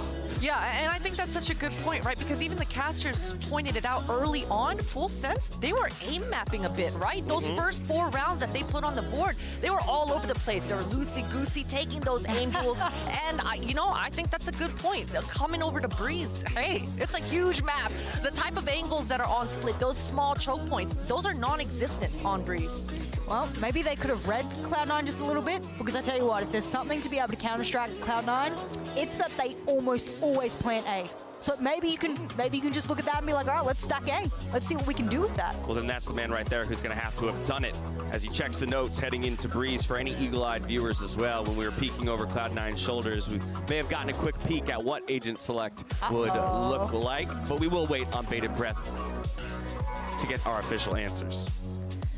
Well, let's see, the man on your screen is the one that Potter just can't keep his name out of her mouth, and I want to see exactly what he's going to be on. I don't think we're going to stray away from the usual Surely here. not. I mean, if it ain't broke, don't fix it. Thank you very much. Yeah, exactly. And Leaf, that jet operator, it's going to be the crux for Full Sense, because when we think back of Full Sense's okay, it is the KO on Zeppa. I'm glad to see that Cloud9 are going back to step 1 here. Damn, I'm loving this. I'm not just loving this, but I know PTC has played like 100 different agents. I get it. Like, this is just one of the things that he does. But he's played Reyna on this map. He's played Skye. He's played Jet. I mean, now he wants to go back to the Jet. Sure, no problems. We need someone stepping up, because John Olsen says, I want to be the Skye this time. I like seeing more teams jump towards that KO, like you mentioned here specifically on Breeze, to show us what it's made of. Notice that Mitch hops from the KJ over to the Cypher. Definitely seems to be the favorite, paired up with that Viper. Crazy B control, and so then it does kind of feel like the map becomes a one-site map at that point. Yeah, it does, and don't be surprised once again to see Mitch busting out that operator, even on the attack side. He was on it on the Killjoy, and he always somehow finds success, finds an opening kill on the Sentinels of all agents. But yeah, I think with the Cypher on Breeze, he's definitely going to be wielding that operator. We're going to Breeze. Let's see if Full Sense can pull out some kind of miracle and extend this series. Riv and Doug, take it away.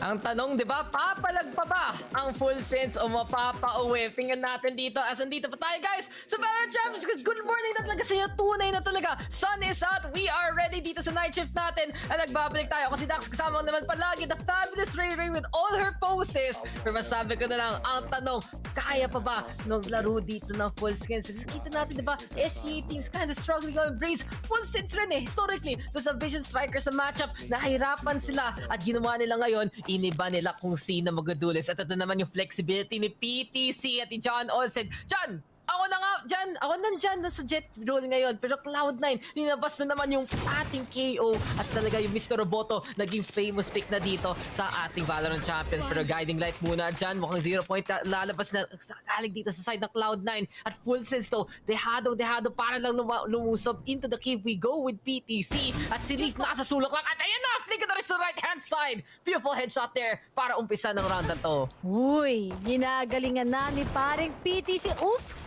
Okay. Kapag ito talaga nagkaroon tayo ng match 3, shows to us talaga na when it comes to Breeze, Full Sense, they know how to make it.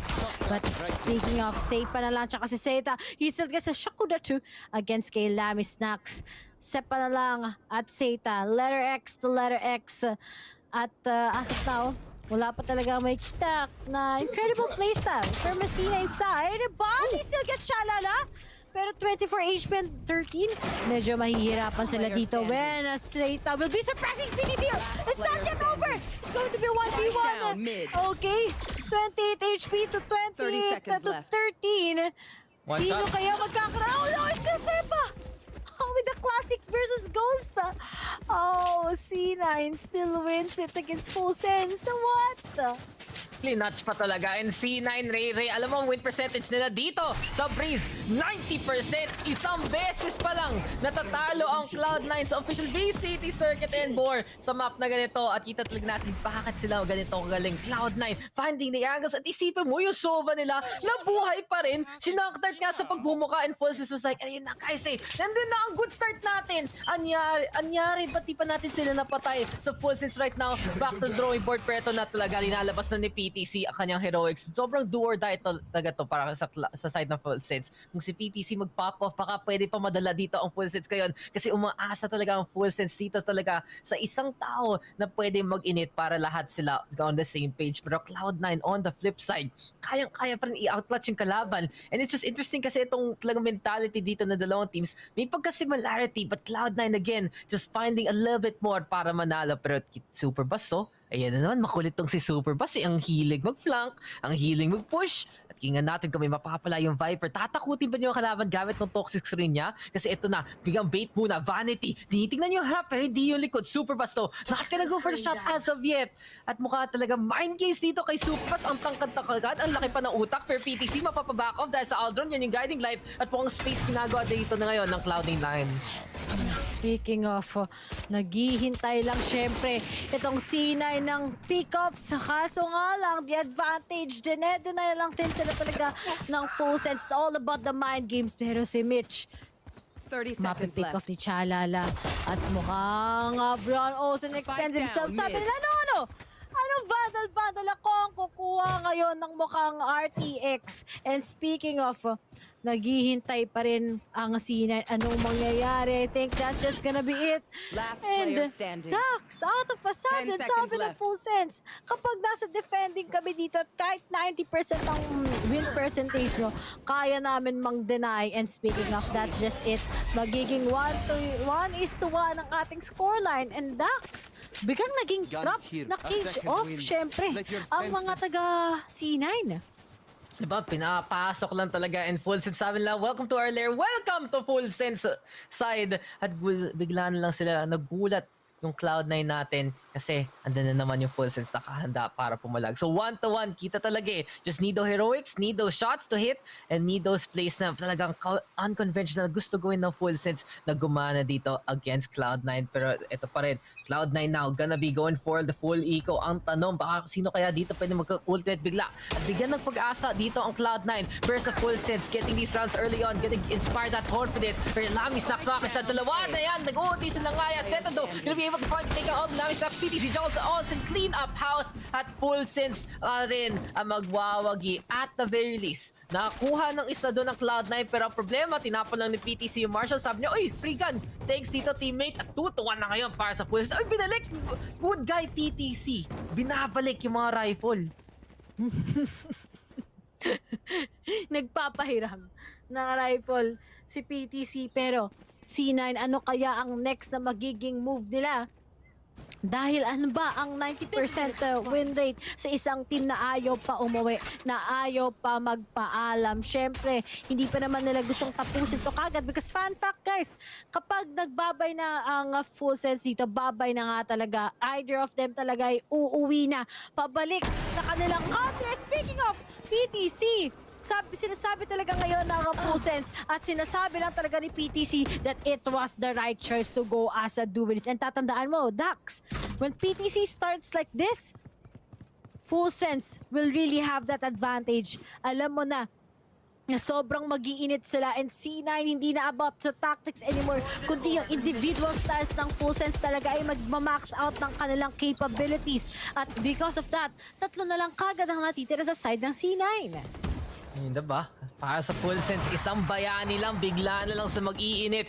Head, shoulders, knees, and toes para sa Full Sense. Talaga lang hinahanap nila talaga yung full body nila dito experience. And here we have it, Zeta though, at least breaking that target. Cloud9, tago muna dito sa may elbow. At gusto talaga pumasok dito ng B-side, pero mahirap talaga pumasok dito. Ray, oh, Cypher at Viper. Nako, they rhyme and it's time for them to go for the clutch here. Mitch trying to go on down. Sepa rin, mahuhulag na dito. At si Superbass na naman, makikita natin yung mga beats niya dito. Zeta, all alone. Hunter's Fury, handang-handa na. Pero asa na ang teammates niya, asa na yung spike. At ano pang pag-asa dito ni Zeta? Full Sense yet again, locking down aside. And dito sa B talaga, ang hirap pumasok kasi ang kukulit ni Superbass at ni Chalalala. Sabi nila matulog kayo and kanina din, sa attacking side ng Full Sense sa may split, sila yung nagagantin to na C9. Pero ngayon, mukhang napapabaligtad talaga ng Full Sense. Ang gusto nilang i-execute and talagang C9 ngayon ay nagsistruggle. Mitch siya si Leaf. Si Leaf ngayon ang nag-duelist. And mukhang hindi siya nakakapalag at all. Nananyet-nyet siya ngayon ng PPTC. And Superbass also, the way he anchors talaga pagdating sa B-side, they know how to play this. And mukhang ito ang C9, nagsastruggle sila. Pero ito lang ba ang simula? Dahil ito na ba yung magiging 3-round curse ng Full Sense? Or talagang alam ng Full Sense na sila ang magbibigay ng curse ngayon sa C9? C9, ano na ang palag natin, pero Full Sense kanina kuha ng early momentum pero wala pa rin ngayon ang sagot ng Cloud9. Galing sila dito sa shop pero Hunter's Fury ang higing palag dito galing sa setup. But Lami Snacks! sabi niya makikisama muna siya. Body passive vanity. Tropa tayo, diba? Tapos bigla na lang binaksab pa. Grabe, panira. Hindi masaya kasama tong ang nakita natin dito kay Lami Snacks. Pangit ka banding. At si Zeta na lang ang gusto mag-push dito sa cave kasi si Leaf mahulog na. Zeta galing auto board daw, pinatay muna si Lami Snacks na nakatatlo at dalawa nandito na side of Full Sense. Operator daw si PTC ang magpapakita para sa palag na yan. Zeta gonna go on down and Full Sense yet again getting another round. May buhay pa dito ang Full Sense. Talaga nga naman. Sobrang fresh ang style ng Full Sense. Dax, nag-reset lang sila. At dahil 6:40 AM na dito sa Pilipinas, nasabayan din sila ng pa-Zumba ni Mayor. Kaya yun ang ginawa ng Full Sense. Nag-8-8 na lang din sila, katulad ng ginawa nila Wits kanina. At mukhang kumapalo pa rin sila ngayon. They're back on track. This is the Full Sense that we're waiting for, especially in Breeze. And PTC really is just gonna be denying C9 one by one. This is the SEA chance talaga that we're talking about. And speaking of, he starts at 1, pero naipit ka lang siya pagka-dash out at matitradean lang siya ni Leaf. Alam mo, kung may 8-8 tayo, may kon-lakon sila. Alam mo yung naka-costume? Yung matatangkad na hat? Yun! Baka nga mamaya, bigla na lang lalabas na talaga at more. Vanity, ginagawa natin dyan para lang ma-deny kung magkakapush man dyan muna. Pero Chalalala, sabi niya, ano ba yan? Ba't may poison dyan? Sige lang, daan ka dito sa aking pwestuhan. Pero mukhang pipikot dito si Chalalala at mapapatay pa ni si Vanity. Even though the poison cloud was there para lang makabait on out with that peak. There we go though. Neurotef ang galawan ngayon. Cloud9 though, already putting it all down on A side. At si Superpass, itatapon niya ang snake fight ito. Galing doon sa may pintuan natin. Pero Chalala, nasa ilog na sa bridge na rather. And he's gonna try to go for the shots. Pero ito talaga, si Leaf, malapitan na naman. 3 kills para kay Leaf. And Cloud9, kita natin kung mainit dito si Leaf. Ang laking tulong niya sa mga matchup dito sa Valorant Champions. Pero Chalalala, ano na ang makakanta niyang note dito? Do, re, mi, can he do it? No, he can't. So sabi niya, sige na, back on away. Full Sense, finally giving up a round to Cloud9. Pero kita pa rin natin, may palag dito ang squad natin galing sa SEA. Pero ito na pala ang umpisa dito sa Cloud9. Umpisa nung split kanina, may momentum yung Full Sense na sinira na lang kagad ng Cloud9. It took them a little bit longer, pero ito na ba ang simula after the 4K of Leaf? Siguro ito na yung sinasabi mo talaga, Dax, na simula at deny lang. Siyempre, at kita mo naman dito, sabi to, wag nyo kasi purihin, minamalas eh. Tayo pa nga yung rason, Dax. Huwag natin purihin yung Full Sense para hindi mabate. Pero pa dito nag-comment, ano to, hanggang umaga? Oo! 24 hours ng fasting namin. Hindi nyo ba alam? Okay. Kami yung taga talaga eh. Kami yung mga security guard na tipong kinukuha yung taga-bukas lang ng taga-bukas ng store, taga-bukas ng mall. Yun yung gawain namin. Konti lang yung tao. Pero happy kami kasi someone has to do it. And besides that, mahimig rin tulog mo sa Ray Ray. Tapos gising na, uy, panalo Team Secret. Yeah, hey, celebrate siya mag-isa kasama ng aso niya. Tapos, yun na.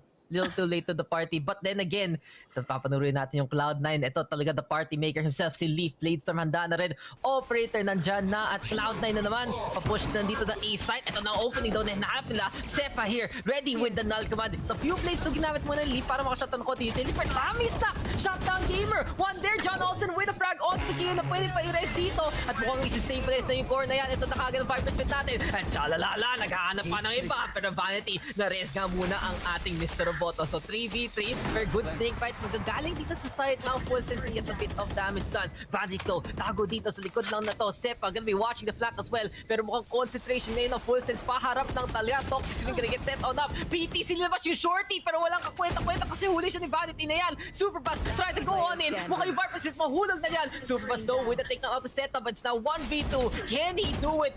Vanity though, try to bait things out. Toxic screen, gonna be it to play. At makita ka lang dito, Superpass. Patay ka na kay Vanity dyan. 3 na para sa ating Viper at 3 na para sa Cloud9.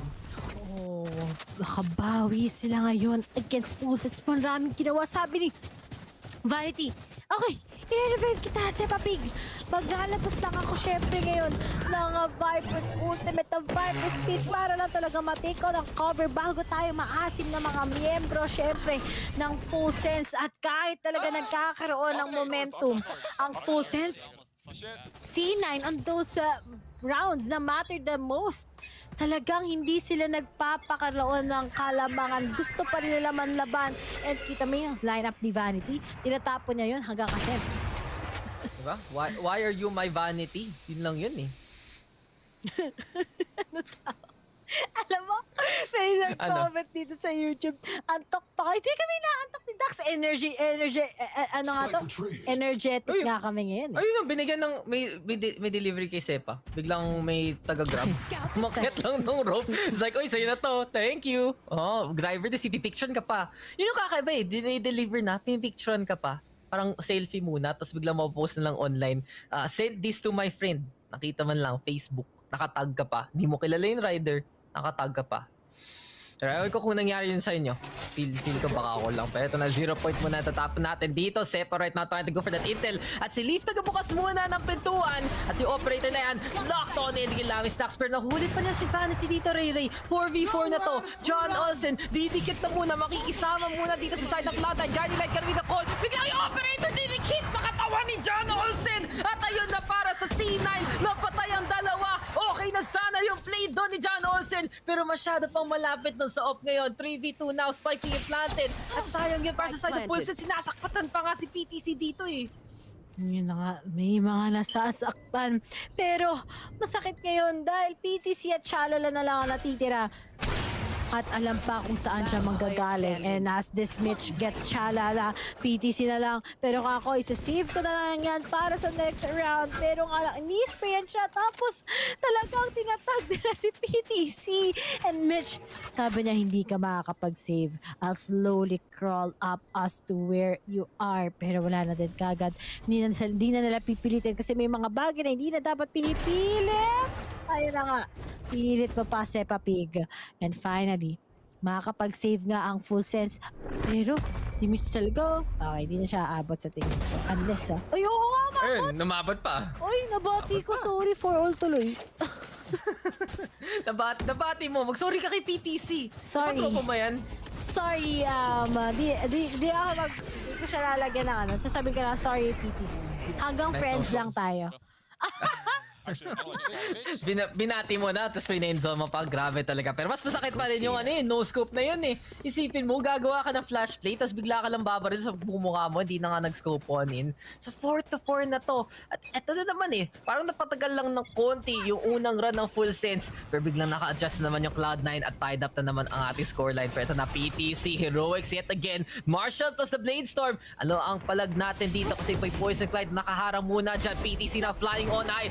Helicopter, Sepa gonna go on down. At top tayo na may batas. Si John Olsen makikitulong dito sa ating protagonist. Pero si PTC kinuha ng baril. Set na to. Alam mo ba may tao dito malapit lang? PTC going for the flank to distraction there for Full Sense. At walang malakas na tundong nakatingin sa'yo. Vanity there with the takedown of the John Olsen though. Pero laking damage na kagad nagawa dito ng Full Sense. 280 si Lamy Stacks at ako, Vanity! Ang ganda ng snake fights niya. Kanina sa hallway, doon para sa pintuan. Ngayon yung corner doon, malapit sa double doors. At Vanity, hindi pa tapos. Tingnan mo talaga si Vanity. Mag-smile siya sa'yo at papatay ka pa. Pero PTC will one tap dyan against Mitch. Vanity gonna get the 4K. At labanan to, pero denies the ace and denies the round. Full sets, nakuha pa nila yun. Kalaban ng Cloud9. May palag pa rin dito ang squad natin galing Thailand. At kita mo naman na Dax na talagang kahit mahirap ang sitwasyon, sabi ng Full Sense, we got you, especially if it's Breeze. At kita mo na kagad yung mga starting coming in from PTC. Pero nga lang, Vanity could have gotten that.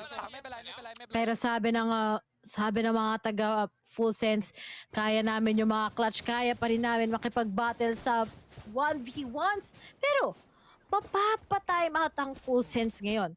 Kapag nakita natin nga, bakit nga ba sila nag-time out? Siyempre, may mga konting kailangan lang ayusin. Pero, nakakatawa. Kapag ang Full Sense nakabawi talaga, maybe making this into a 7-5 and magpapaka-aggressive lang si PTC with full-on confidence, maybe, itong map na 90% percentage nga ang panalo, 90% ang win rate ng C9, baka madedenay nga nila to at babagsak syempre ang percentage win nila. But as for the side of C9, may mga oras talaga nagsastruggle sila. May mga oras na unexpected yung ginagawa kasi ng Full Sense, knowing that this is a really big map. So, makakabawi kaya sila? Sa tingin ko naman, kaya naman nila para sa mga side ng C9 dahil knowing them, every time that Full Sense come up with something, they already know kung saan ba yung nagiging default. But this is something great kasi they can't deny PTC so far. And sabi ko nga, di ba, the individual players, sila ang superheroes para sa kanilang mga team, and that's how they'll be able to step it up. Pero nga lang, bumili pa rin naman ang C9. Walang problema, but the utilities itself, hindi talaga kapunuan, especially kay Mitch side. Ay, Full Sense. Ang mabuti nga dito naiintindihan pa nila na kung off day ang isa, meron pa silang option. At si PTC, bago siya mahal ng roster na to, alam naman natin yung history niya, pwede to play that duelist, to play that hard carry. And he has done his homework, he has done his job. Talaga from the middle and more, pinaanan pa nga yung Poison Cloud, walang kapake-pake. At big plays there with the uplifted blades ng Mitch, making the openings yet again. Mahilig siya mag-operator as a sentinel, but right now, rifle lang muna ang kailangan niya para pumatay ng isa. But Lamy Sacks from above does get the takedown. Chalalala, though, try to use the toxic cover, pero mahihirapan pa siya mabuhay dito. Pero 20 HP at okay pa muna ang ating Cypher. Cloudburst though para sa push. Seta with a beautiful shock dart. And yung shock dart na paborito dito ni Ray tumama rin sa kalaban. At hindi pa tayo tapos Viper's Pit galing dito sa Cloud9. Puro na lang control dito sa Pyramids. At sa kabila, akin na amin na to. Pakapwesto muna dito sa gitna. Pero Hunter's Fury rin ang palag at mukhang ito na naman tayo. Limbo Rock, try to run away. Matamaan ka, makikita ka, mamamatay ka. At si Nepa, masyado na kuryente yung computer dyan, Riri. What? Talagang kinuryente lang. Hindi nasaksak na maayos. Maybe it was too much. Maybe it was a masterpiece. Till we tore it all apart. At yun na nga, naging katarang ang nangyari sa side detainers. Big shoutouts nga para sa All Too Well. And speaking of Super Boss, we'll be able to take a TC Vanity and lots of opportunities pa rin para sa Full Sense. Pero nga si Zeta, sabi niya, I'll say hi to PTC, but the time is Lamy Snacks goes for a fake defuse. He still sees him out, at si Lamy Snacks talagang nasa pressure, 1v1, and Liv will be able to trade him out and makes this into a 5-5 score na nakakahabol ang C9. Sabi ko nga, diba, Full Sense will be coming up with something. But then C9, sabi nila, we make the magic work. Parang Enchanted Kingdom lang. So anong right to? Ito ba yung jungle love jump papuntang A side? Ganun ba yun? Ayoko, medyo dark ito. One enemy remaining. Wag tayo dyan. Ano, ito yun kasi A para anchors away. Pero gusto ko tutuloy sa mga ganun yung Vikings. So parang alam mo 50-50 yung buhay mo. Di ba ibang amusement park yun? Di ba sa ibang place yun doon sa sa Star, sa city ng Star. Scar. Pero eto na, A-site is my city. Sabi dito ni Chalalala, tambay muna dyan sa may default. Pero nako, si Leaf ang makakahuli sa kanyo. At Cloud9 na naman, nakuha nila yung hallway control. Masyado na pabayaan dito na full sense kasi wala silang baril eh. So John Olsen, ano yan na ba ang the play? Lamistax, so palapit na naman yung doorway though. Nakasarado na lang. At si Lamistax, hindi tumama yung shot. So easy kill para dito kay Leaf. Tatlo na para kay Leaf makakuha na iba. Step pag get on the board at sabi ni Leaf, sige na nga, akin na to. Falling on down. Try to go for the takedown. Glide lang siya ng glide. Isipin mo yung health pababa lang dito. Pero si Leaf, makakakuha na ng 4. At ito ang Leaf na hinahanap ng marami. Where na you Leaf? Dito na mi sa lower bracket eliminations. 12 takedowns para kay Leaf at si Zeta. Cloud9 up by 1. Coming in. Si Leaf, napakainit. Biruin mo. Kahit dinedeny siya, naglalakad matatag. Wala talaga siyang katakot-takot. He takes on all of the kills. And yet, 4 out of 5 is doing it. And even if iba yung uniform niya sa kanyang mga teammates, kaya pa rin na biruin mo. Sponsored ng Puma na all. Oh, Puma? Ano masabi? Alam mo yung... Hindi, wag na. May mga, alam niyo guys, nag-iisip kami talaga ni Dax sa mga tama. Ayaw namin mapagalitan. Alam mo guys, umaga, minsan gusto ko lang sabihin, pero minsan rin, mas maganda, wag ka na lang magsalita. Pero ito naman, trabaho natin, magsalita tayo tungkol sa game. Si Leaf though, nilag muna ng Hunter's Fury ng kakampay niya. Set na to, sabi niya, okay lang Leaf, I got you fam. And there you have it, Leaf got you. They'll get that take out to one, pero Chalalala, makakapatay pa rin. And that's gonna be 3v3 for low HP na kagad ng Cypher. Ginamit ang cover yun yung Hunter's Fury na yun. Sacrifice a little bit of that HP para lang makakuha ng Leaf. Nagtas na naman dun sa may side ng A-side. Pero 3v3 situation nga, Spike has been planted. At kailangan na naman dito ng full fence mag-play ng retake. It hasn't been working though, Ray. Yung pag-hold nila sa default, palagi lang na overrun. Ang ganda ng entry nila Leaf at nila Sepa. Pero ito naman, full sense, ano ang palag nila? Rifles at the ready. Sepa though with another beautiful 0 point. So press ang dalawa. Kitang-kita na ang Cypher at ang Sova. Vanity though with the backstab. PTC though, 5 HP in a dream. But Lamy stacks and PTC clean up! At yun talaga yun, wala silang kapake-pake na suppress ka. Kung hindi mo kami mapapatay, kami pa ang babalik sa inyo. 6-6, full sense is awake and full sense is fighting here dito sa Breeze. Alam mo kung ano sabi ng full sense Dax? Ano? Hi! Sabi ang full set at wala kayong pakialam kasi... Ray, feel ko hindi sila nagtatagalog eh. Ayusin mo. Hey! Kailangan tayo. Ay, mahirap yan. Hindi ko alam. Iba yung tayo na pinapanood ko eh. Series yun. Ayan. Big shoutouts nga para sa mami ko na nanonood ng mga Thai series. Yung mami ko ano yan, active K-drama, Thai lover. Ako, iba yung Korean na gusto ko eh. yung napapanood ko lang na Thai series, yung alam mo yun sa Netflix, yung girl from nowhere, yung tawa, nakakaiba. Alam mo yun? Si Nano. Oh, kaya mo ba yung tawa ni Nano? Wait. Parang gusto kong gayahin eh. Ayan. Sige nga, paano? Ano ba yan ta? Ayan.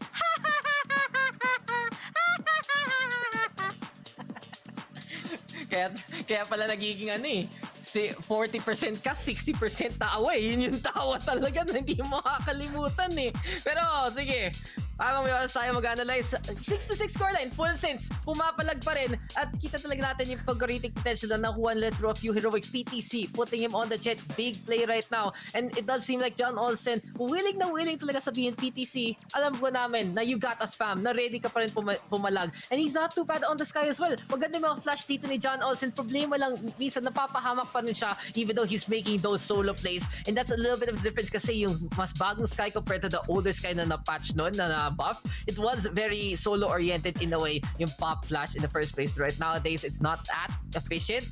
So, kita natin yung Cloud9 nakakasagot pa rin. And Cloud9 si Sepa, he's really setting things up well alongside Zeta with the intel as well as the suppress. Pero ang problema dito ni Sepa, hindi siya nakakapatay eh. Null command, he does get shut down pretty early on, so hindi na makukuha masyado ng Cloud9 yung space value na nabibigay ng KO. But who's been stepping on up dun sa kabayaan? Leaf. There is no jet diff whatsoever. 13 takedowns para sa kanila. At ito nga sabi din natin, a great Leaf is a popping off Leaf. At yung problema na sinasabi na baka sa online lang siya, may jitter siya dito, wala nang katakot-takot si Leaf. Pero wala rin katakot-takot si PTC. So kaya nga 6-6, ganun kadikit ang labanan. At nakikita talaga natin, full sense in Cloud9, it does feel like they're cut from the same cloth eh. May pagkapareho sa personality nila. Pero yun nga, magkagaling lang sa ibang regions. Pero interesting enough eh, similar playstyle at similar rin yung pagpasok na dito sa Champions. Pareho nga galing LCQ. Kaya nga eh, talagang sabi mo nga, dami similarities. Pero I think I love the composition na ginawa ng Full Sense ngayon. I love how PTC is actually quite calm when it comes to his shots. Si John Olsen kasi, di ba, nakita na natin siya ever since nga ang si challenges at sa kanila nila, at sa own scene nila. Kapag hindi talaga siya nag-start ng mainit, sobrang magiging continuous lang yung gagawin niya. But as for PTC, he knows those times na talagang magpa-pop off siya, and even if nasa-shutdown siya, nandun pa rin yung form niya. And that's really something to be proud of kay PTC. Pero tignan natin ngayon sa kanilang attacking side kung sino nga bang magkakaroon ng advantage dyan. Si Leaf sabi niya, onting pitas lang, nawalan lang naman ng 25 HP sila, Miss Nax, tsaka si Superbus. Add it, make it 50. What? Yan, wala na lahat ng HP si PTC. Sabi mo, di ba? Nag-mat ka pa yun, 0. Itlog, PTC, you are gone. At sabi ni Leaf, gusto mo makita ng Jet Thief, eto, pinira lang pagpumuka ni PTC. Sayang mo smile kasi bigla ka lang sinuto sa pagmumuka. Grabe. Ako nga, papalitan ko na talaga ngayon si Nano. Si Nano. Yung nga sasabihin ko rin eh. Guys, pag nagka-Filipino daw, ang girl from nowhere, alam nyo na, Ray as Nano. Speaking of, tatawa na nga ba ngayon si Vanity? Nope, magbaback off lang siya papunta sa side. Sorry. Natuwa ka masyado na sa pagka-Nano mo ha. Ang sakit ng panga ko nung tumunog eh. Alam mo, pwede naman pareho yung hairstyle niya eh. Ayusin mo lang ng konti. Kasi pwede mo nang maging kamukha si Nano ng konti. Parang Filipino Nano. Parang yung tipong, pag gawa ka ng GMA Presents, tapos yung baril kaysa baril water gun. Ganun klaseng series. Ako gusto ko kapag mag-aaka ko sa GMA, yung dalawa yung mukha. Nasa likod mo lang. Pero eto na, face forward tayo dito, Rere, kasi si Sepa na ang sinisage dito, Philsen. So, naubusan ng oras at fragment yan. Ilang pulse rin yan, pero makakailag muna si Chalalala para malagay yung spike. Pero what a shock dart! Doing the damage. Second one counts, pero mukhang makakailag dito ang Pulsen. At nagpakita na sila sa gitna. Lamisak siya, lalalain sa Superpass getting on the board. Si Leaf at si Zeta to, ang papalag na rin. 2v2 situation, magaling dito sa right hand side. Si Chalalala magpapakita naman. Doon sa may kahondo, tatako dito. Ang C9, Sir si Mitch. Ayan na si Mitch. Pangalan pa lang, simple na. Amping right click. Classic lang yan. Kaya pa rin tumalag. Pero Chalalala, wala lang ka HP. At si Mitch, siya ang man dito na kailangan bantayan. Cloud9 nanalo ng pistol. Dahil sa'yo, Mitch, mananerf na naman. Ang classic. Tumalon lang, grabe na, humpy-dumpy sa wall. Tingnan mo, meron yan natin yun. May tuning yan, pero kay Leaf nagulat ako na, nagko-compute lang ako. Ganon ang nangyari. But with that, pukwik, sabi lang niya, next naman pukwik. And that's how they were able to get this. Yung clutch potential, kahit sino, kaya talaga. But for the pistols, as for this round, sabi ng Full Sense, kayo, makulit kayo, sinasabayan nyo kami sa second round. Sige, kami rin! Bibili kami yun! Alam mo, ito may force buy nga ang side ng Full Sense. Pero guys gawa na kayo ng listahan, casting call ng mga dadub ni Ray in Tagalog. Meron tayo yung mga GMA na Girl from Nowhere, itong Valorant, syempre. Alam ko may may mobile game na bang na favorite talaga ni Ray na kailangan pa niya i-dub rin. Kasi talaga kung naghahanap tayo ng masarap na pagkain na manok, naghahanap tayo ng spike na plant dito sa side ng Full Sense. At pinipilit nga nila ang lahat. And there you go, Lavi Stacks again. Pinodaan lang bigla! Nagpakita lang dito ang Cloud9, patay na sila! At si Zeta, sige, posthumous, post-mortem, nakakuha pa siya ng shock dart kill. Pero Mitch, ikaw na lang ang natitira. Pero isipin mo, ito yung problema, Ray. Si Mitch, single lang, first name lang. Ang kalaban niya, puro main first name, last name. Si John at si Olsen, si Lamy at si Snacks. That totally makes sense. Full sense, 7-7. Paano naman kay Cha? Si Cha siya kasi lalala. Oh, diba? Tama ka! Tama! Ang galing! Ang talino ko naman pala. Pero tuloy, audition lang kayo ni Lamy Stacks. Grabe naman kayo. At kita mo naman, 3K Napakasagad ng mga pangyayari. Oh, sabi ng puso lang. Oh. That's where I'm mga guess. NT, nag-type yan. NT. Tinay pa mismo. Alam mo ba yung NT tas may smiley face? Alam mo na yung tipong sinasabi, ba yun? Anong klaseng play yun? Pinapanood ng lahat, nakakaya lang. Pero ito na, i-take naman para sa side ng full sense. Gumana naman force by nila at talaga nila pag pumalag na dito. Kasi sila may gun advantage. Pero si Leaf, mukhang nasagot na ni PTC. Guardian gameplay para sa kanya. Always sticking on the west hand side. John Olsen daw titingin dito sa likod. But Superbus with the take on. Ayan na si Superbus niya. Drive home niya. 2, 3. At ayun yun eh. Sinasabi mo kanina, Cloud9 pwede lahat mag-clutch. Full sense it's the same case. At dito sa Makdo, I'm loving it. Set na to. Gonna be able to get the value meal out of this one. At mukhang kailangan pa niya magpakita sa iba. Pero si Superbus nag-drive-through na lang. Naka-apat pa dito. At ayan na naman para sa full sense. Science of life. Sa full sense, alam nyo ba ibig sabihin ng FS? Hindi lang full sense. Fan sign.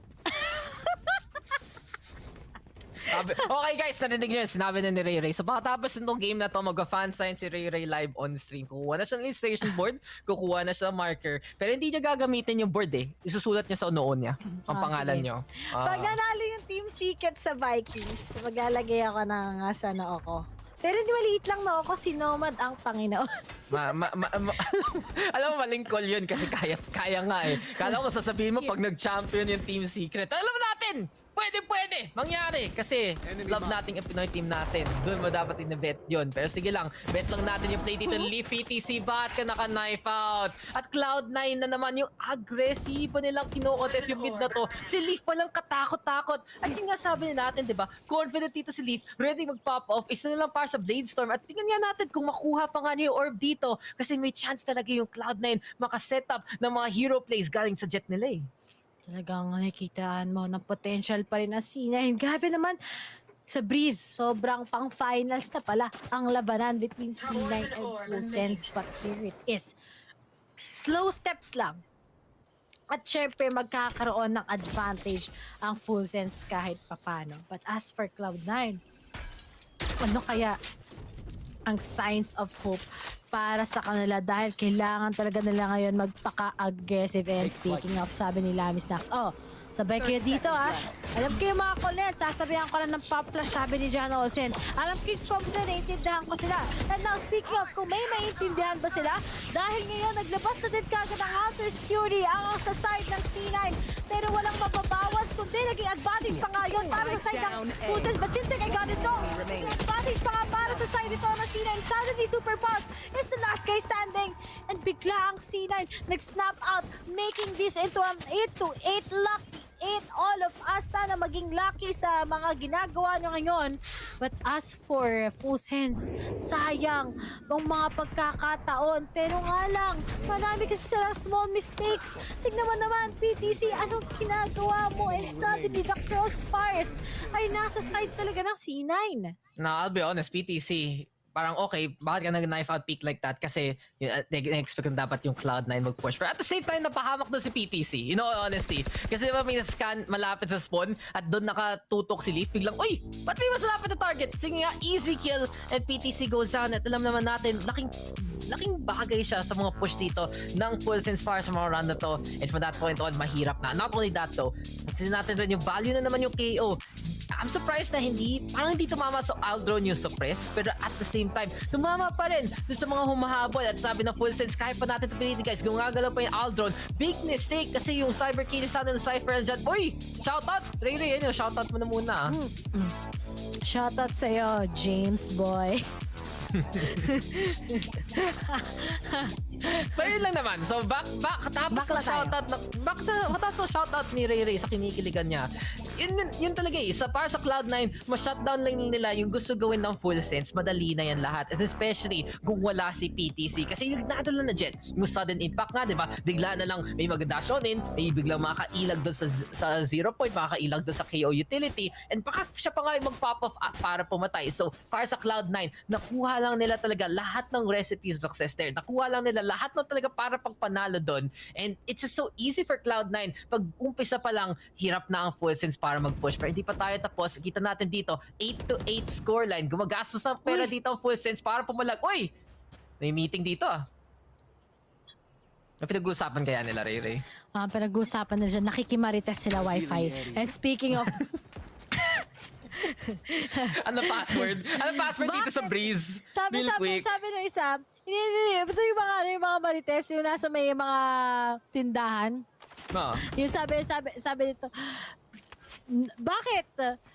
Ano to? Wala na. Mamaya ko na sasabihin dahil mamaya ko na idadab yung mga ginawa ng mga marites natin, syempre. Sa kaitaas-taasan ng Breeze as right now, full sense, PTC tries to play some picks ngayon dahil kanina talaga medyo unfortunate para sa kanya dahil baka sabihan siya na ngayon ng bakit? Ano? Bakit mo sinasabi na kumakain ako ng kalapati? Bakit hindi ba yun masakit? Ikaw nga kumakain ka ng kalapati eh. Kala mo, hindi yan masakit? Yung mga sinasabi mo sa akin, napatay gutom ako? Bakit? Chill. Peak comedy ka, boss. Ito talaga ang pinaka-nakakatawa ever ko narinig. Good morning sa inyo, guys. Kung kakakising na lang, ito talaga ang unang hirit at ang magandang umaga sa inyo. Pero ito na, magandang setup to para sa side ng full sense. Fragment to para lang tayo stall kung saan kaya mag-spike plant dito ang side ng full sense. But then again, nakailag dito si John Ascend. Mas malapit sa side nila ang plant ngayon. At yung Viper Spit nakanda pa rin. Pero si Leaf, sige nga, pasok ko nga dito. Pangalan mo, Leaf, dapat green ka rin. Makapasok ka lang. Pero si PTC, hindi tumitigil sa harap niya. John Ascend daw, na-realize niya na itong right hand side magiging delikado at siya mag-pick on up para lang mamatay kay Sepa. Good hit there from Sepa. Flashpoint to. Mangyayari yan dyan. There we go with the gun being picked on up. Counter net now getting to from the backstab at si Superbass na lang natitira. Kaya pa niya makatago dito pero si Vanity kitang-kita klarong-klaro saan siya pupunta at Cloud9 na naman magwawagi dito. In this battle though, alam naman natin eh, pag yung full sense nakapasok na madali lang, may plano dito ang Cloud9 para pumalag at yun nga yun, Leaf trying to make that play pero that was the weak point na exploit doon ng Cloud9. No. Kahit ang daming ginagawa nila, Miss Nax, nahihirapan ang full sense kahit papano. Could have been an advantage, but ang sina ng ginawa nila. Wait lang tayo patiently. Kuha lang tayo ng amount of information. And right after that, makukuha nga nila at sumasayaw nga ngayon ang si James Corden. Boss, alam mo yung ano, yung pang memory pills. Real quick, baka signs of aging na to, Ray. Okay ka lang ba? Tumatanda ka ba every time nagkakakas tayo ng ganitong oras?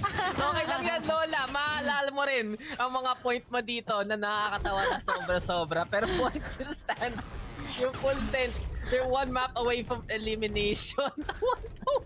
Wait lang, wala akong ginagawa. Bakit? Alam mo kung tatawa ka, dapat yung nanolak na lang eh. Pero ano, sige nga. Please stop. Kailangan nyo talaga to eh. Kasi, guys, ganito ang nangyayari kapag matulog kayo, hindi magandang hindi kayo natutulog. And wag kayo masyadong kuha ng kung ano-ano. And speaking of, 8-9 is the score. But how will Full Sense this time make a move? Dahil ang hawak ko na lang, isang frenzy. 4 na sheriff. Tama kaya to o hindi? Pero may bonus naman sa side ni PTC dahil meron siyang Blade Storm. So they just want to play mid once again. Lahat sila sticking together. Parang family. Pero to si Leaf, i-expect pa niya yung Blade Storm. Oh no, nagsinayuanan sila. Puro whip! Walang tumatama dito, Ray! Anong jet dip? Kasi mamamatay lang si Leaf dyan. Kasi kahit nag-whip si PTC, mas malalapit yung ginawa doon ni Leaf. At sabi ng full set, uy, may tao dito, tara na. Walang nakakita nun, guys. Don't worry. Walang duel na nangyari. Nalinis lang natin kagad yung jet. At yun nga si PTC with Peristo. Ayan na si Zeta. Ang tagalinis dyan. Order up. Ayan na yung Seeker. Nakalapit dito daw ang full sets. At ayan na kagad. Ang backup dito ng Cloud9. 3 mamamatay dito sa full sets. Backstab ni Superbass. Walang mapapala. 8-10 na ngayon. Pero okay yun ha. Sila-hype natin si PTC at si Leaf. Tas yun pala makikita natin sa kanila. Bad trip eh. Bad trip na eh. Bad trip eh. Alam mo yung agad na sana nag-whiff, nagkamali na nga si Leaf. Pero Ano nangyari? Na-crossover lang sila, men. Pala ka lang, kando na sa'yo, pero nastilang ka ng bola. And C9, kalmado lang sila sa mga gano'n na situation. Alam nila na may advantage pa rin sila. Sabi nila, may baril kayong dalawa. O, kami, tatlo kami may baril. Anong magagawa nyo? Wala kayong magagawa. And speaking of, dalawa na ang kalamangan rather than C9 against Full Sense. Tatlo na lang before they can achieve a clean 2-0. And mukhang may magpapaalam na nga talaga. But as for Full Sense, kailan kaya talaga sila magigising sa katotohanan? Dahil yes, nagpubay nga sila with those ARs. Pero naman ang problema is yung utilities nila. Medyo may konting kakulangan. As right now, nakapitas sila. Si Leaf na naman sa kanyang pag-extension, parati siyang ine-expect ng Full Sense. Pero here it is, the control coming in from holes. Will it be possible? Magkakasalisihan sila. Oh no! Di pa pala. Sabi, surprise. Pero kailangan nila mag-ingat ha. Oh. Ayun, switch. Tambay na naman at siya talaga. Pinapakita niya kung paano gusto niya mag-hold dito sa may right-hand side. Ilang beses natin nakita kanina, Cloud9. Pinapatay lang kung sino nakapwesa dito. Full Sense ang tanong, magagawa di ba yun? But you can see it here. Cloud9, binuksan niya pintuan. Paano batayan niya? Per PTC, malapitan. There we go though! Main your face, Mitch! Ayan na si Lami Snacks! Super Bass rin! Andyan din para makapatay pa ng isa. At kita natin dito, yung pinaka-important na trade, Ray. Yung 3 kills biglaan for one side or the other. Di naman mismo kailangan isang tao lang pumapatay. Pero sometimes, it's Full Sense getting 3 suddenly. Sometimes, yung Cloud9 naman yung nakakuha ng trio na yan. At Vanity, nasa gitna ka lang dito at Lami Snacks pa ang papatay sa'yo. 9-10, hindi pa tapos ang ating Full Sense. Talagang bumabawi, lumalaban, walang problema is this still the time where Full Sense really wants to manage this one out, even if si Mitch talaga ay pinapahirapan sila. Ang mga highlight ciphers natin, hindi TikTok cipher nakikita mo, humahabol talaga sila. Sabi ko nga, hala, kulang-kulang sila sa utilities, pero wala naman palang problema. They're still trying to make those efforts to just really pick off against C9. But as for C9 side, when kaya talaga sila magkakaroon ng particular play na din para talagang maitapos na nila ito. Dahil kita mo si Leaf, may operator na siyang hawak-hawak. Nakakatakot to para sa side ng Full Sense. Pero kung mapitas nila si Leaf, manalo silang round na to, this is their chance to actually take the lead at baka makuha pa nila momentum para manalo at i-force pa ang map number 3. Pero this is gonna be a big pick of Leaf. Sino ba makita mo dito? But Lami Snacks, he's been insane here with the shots si Ray. At isipin mo yung Sova pa talaga yung pumapalag ngayon. But it goes to show para sa Full Sense, nung nakuha nila yung confidence na nag-pop off si PTC, everyone else already feeling the same on way per Leaf. Getting tagged there by the Aldron. Sakto ng tama niya dyan. At yung operator ay magmaririnig na kagad dito ng side ng Full Sense. Per PTC, pag pinik mo to, goodbye na lang sa'yo.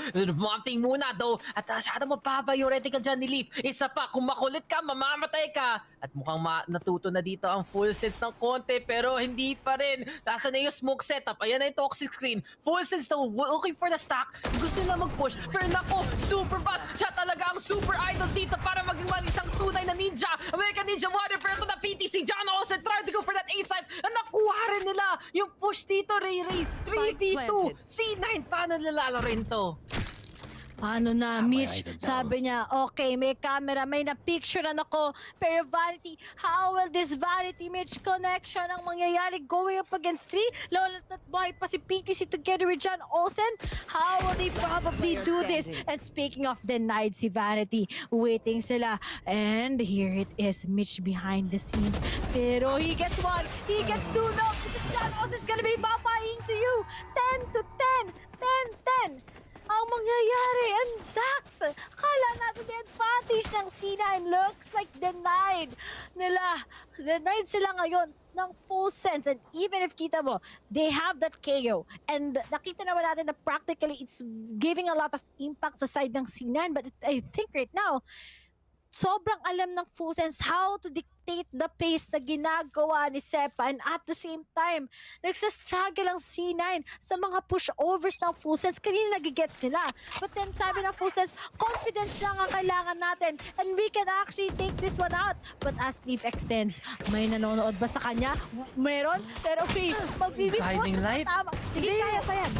Dahil doon sa flash yan, nasira yung concentration ng Leaf at si John Olsen, napatay pa si Zeta. Mukhang yan talaga. Cloud9, mapapaback off muna dyan kasi hindi nila magawa yung play na yun. With risk nga si Leaf, nakita natin doon. Pero really, yung utility nakaturo para sa pagkabuhay ng full sets. At John Olsen, hindi pa tapos. Sige nga, siya yung nagsabi sa'yo na ang main duelist role PTC. Ako ang tagatambay sa'yo. At si Superboss, ayan na yung galawan ni Superboss. Parang alas na mapasok lang dyan. John Olsen with another one. At full sets, mukhang gusto pa nila makakuha ng game number 3 dito, Ray. Pero sinasabi ko na sa'yo, di ba? Yung round na yun kanina, kung manala full set, ang ganda yung advantage. Superboss to 8 HP pa back all the way. Respeto pa rin yung powerhouse ng Cloud, ng Vanity dito at ng Cloud9. Pero John Olsen, his name is John Olsen and he has gotten a 4K. 11 to 10 ang full sets na naunguna ngayon. Naku po, full sense. Comeback is real. And now, the amount of pressure na binibigay ng full sense sabi nila, we may start low. But when it comes to the crucial situation, nakakayanan namin. Alam mo, speaking of John Olsen, may kamukha ka. Kaya pala kita high school classmate. Gets ko na. Sino Shoutout nga pala sa isa kong classmate tong high school na si AV. Ayan, napangalan ka ta AV. Di ko na sabihin yung buong mong name. Yan. Isa siyang baseball varsity sa amin. Kamukha yun si John Olsen. Mas gwapo pa Nag-baseball sa Pinas? Ano tong gawa-gawa kwento? Baseball? Baseball varsity? Ano ka ba? Mahirap. Baseball? Oh, hindi mo ba alam? Okay. Sige. Puro ka kasi ba? Ang kapal! Mukhang mas mababa ka nga yung level ka sa balance sa'yo eh. Pero okay bago sa lahat, explain.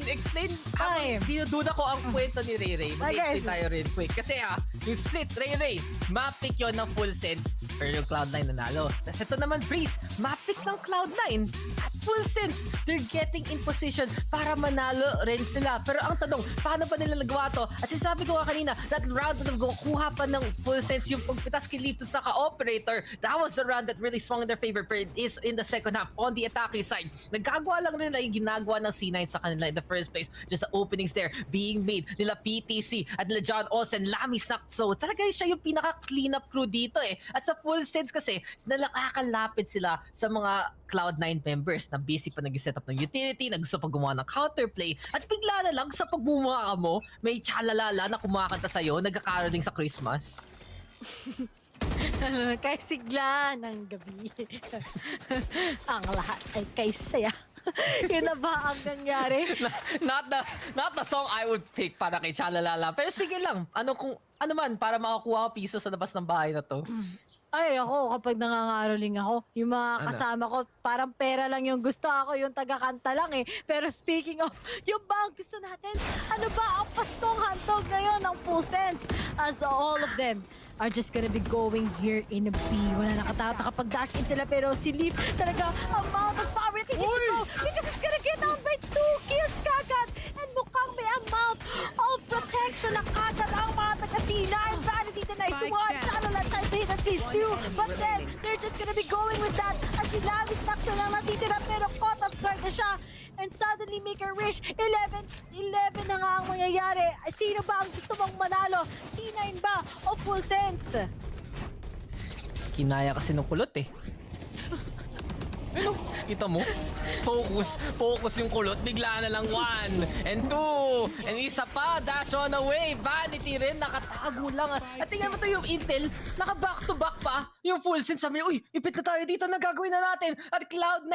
Kala, inipit na lang. Pinatay na lang ang lahat. At doon pa, natali ang full sense. Yung entry ng full sense. Okay na sana. It's the playbook. It's something they've been doing so far. Pero kung ganun lang ang taga-hold sa inyo, walang ka-util-util. Pula lang taga-pitas. Si Leaf ang handa para pumatay. But syempre, may shoutout rin kay Vanity na yung toxic rin nakatulong talaga para maging duels lang yun para kay Leaf. But it goes to show, kailangan mo lang talaga ng one crack player dito sa game na to para to make that difference because it really is this kind of game. Yung momentum, yung star power at both teams, they feed off that energy more so than maraming teams dito ngayon sa ating Valorant Champions. Pero PTC trying to survive with full stage. 2 rounds na ng para sa Cloud9. Eliminated na sila dito at mapapauwi na ng Thailand galing Berlin. Darling. At mukhang kailangan nila yung mga elephants yan. Kung out sila dito ngayon, pero PTC naghahanda. Flash drive yan, galing kay Sepa. Nagbabatay lang dito sa right pyramid. Si Mitch dito naman sa left, walking like an Egyptian. At mukhang si Leaf ngayon, binubuksan yung pintuan. Para may angulo pa dito ang Cloud9. Pero full sense, iniba na nila yung rules of engagement dito. Ray, step 1. May operator dito kay PTC. Step 2, makahanap ng pitas. Goodbye na lang sa inyo. Pero Hunter's Fury, ang palag ngayon, galing dito sa side ng full sense. Darts can be coming into play. At palusog na full sense. Isang pitas siya kiseta. But Leaf with a fire on John Olsen. Superpass going for the plant. 4v4. 5% is the call. Pero Superpass, handa ka na ba dito? Handang-handa pa siya kay Sepa. At isa pa para kay Superpass. Siya yung nag-drive home na mamamatay na kayo. Puro lang taga-cave dito sa full sense. 2v4. Make that 1v4. Vanity mamamatay. Pero si Leaf hindi mag-pop off ng ganun karami this time. 12 to 11. Map point na ng full sense. And speaking of 12 to 11, Dax, full sense, the capabilities are really maximized this time around. And when it's super bust time, he knows talaga that he can tank it over with his teammates. And speaking of, he gets to paisa-isa lang kagad. Like, he likes to play this one out. And mukhang ang pag-iinit talaga, pumapabol sa kanila. And kitang-kita mo, they're quite confident talaga into finishing this one out. But as for C9, what will happen sa kanila ngayon? Kita mo naman yung mga baril nila. Just consisting of what? Marshall, some Phantoms, some Spectres, and as for Leaf, gagamitin na lang niya ang kanyang Blade Storm na kanina hindi tumatama. So, Kinall out pa. Kinall out pa talaga. Ano ba daw, Ray? Parang may gusto ko sabihin dito sa Cloud9, pero may gusto rin sabihin dito ako full sense sa Cloud9 ngayon. Pero super boss! How? Paano niya nailagan yun? Tumalon lang siya, okay na siya. Siya pala yung tunay na sidestep dito eh. Ang galing, parang si Mario, talon-talon lang kagad. Full sense na, gonna go for the heal, super fast bahay pa. At mukhang si Zeta, sabi niya, paano hindi tumama yun sa Viper na yun? Sabi, alam mo kung anong sinabi niya? Para Super Mario? Woohoo! Okay. Guys, girl from nowhere, Valorant, at Super Mario, Pinoy dub. Bukit Ray. Voice actress na pala ang ating caster dito sa umaga. Pero hindi pa tayo tapos, guys. At nakikita namin, nagigising na kayo sa Twitch, sa YouTube, at sa Facebook. So good morning, hindi pa tapos ang ating coverage. Kasi dito pa ang isang SEA team nanganganib ang buhay, pero pumapalag pa rin. Ito na ang Trailblazer daw, manggagaling dito sa side ng full sense. Ito na anime battles, Naruto versus Sasuke. Ito na Leaf versus PTC. Ang Bladestone daw, nagpapakita na lang, guiding light daw dito sa kita. At si Sepa, mahuhuli na naman ang flashlight daw, kailangan na malapitan. But if once the night comes on in, punta tayo sa overtime. But PTC is the hero. But Sepa will make him the zero. And here we go with an command into play. So press na lang ang galawan. At Cloud9 magdadala ng bilis dito. At ako, tingin-tingin na lang ang full sense. Kasi sabi ng Cloud9, tama na abilities. Tama na ito pag-Valorant dito. Overtime na tayo. Oh no! 12-12! Oo, di pa nga! Sabi mo nga, di ba? Ito na ang anime battle Sasuke versus Naruto. Napanani mo nga! Ano nangyari? And after that, just because of Sepa, when the world needed him the most, nakita natin nagsistruggle siya. Pero sabi ni Sepa Pig na may halo pang British accent, I can do this. I can do it for you guys. And yun na nga ang nangyari. Imagine, pull out of versus ultimate lahat sila deny. And sabi na C9, we can do this. Biruin mo, mga dati lang nagpa-prod, ngayon nasa C9 na. Ganun talaga ang power na meron ng C9. And how can they do this on their attacking side once again? Mga pinapagawa mo talaga sa prod natin, Ray eh.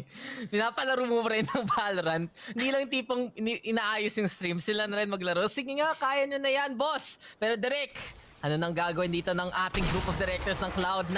Nakita na natin, gumanap sila ng comeback doon, nakahanap sila ng paraan, maka-overtime doon against natin. Pero hindi nila kinaya talunin. Ito naman versus full sense. Will it be the same case? Or will they be able to get that redemption? Leaf though, on it yet again. John Olsen gonna go on down. The opening space dito ng Cloud9. At ginagawa basic lang dito. Simple lang. From cave to A. Patay na kagad ang lahat na nakaharang. At para sa full sense, kailangan talaga nila ng bayani dito. At baka nga ang pangalan niya ay Chalalala. Pero mukhang talo pa siya dito kay Midge. Super fast na lang ang mag-isa dito. Manong driver, saan tayo ang punta natin sa super fast? Uy, iniliga.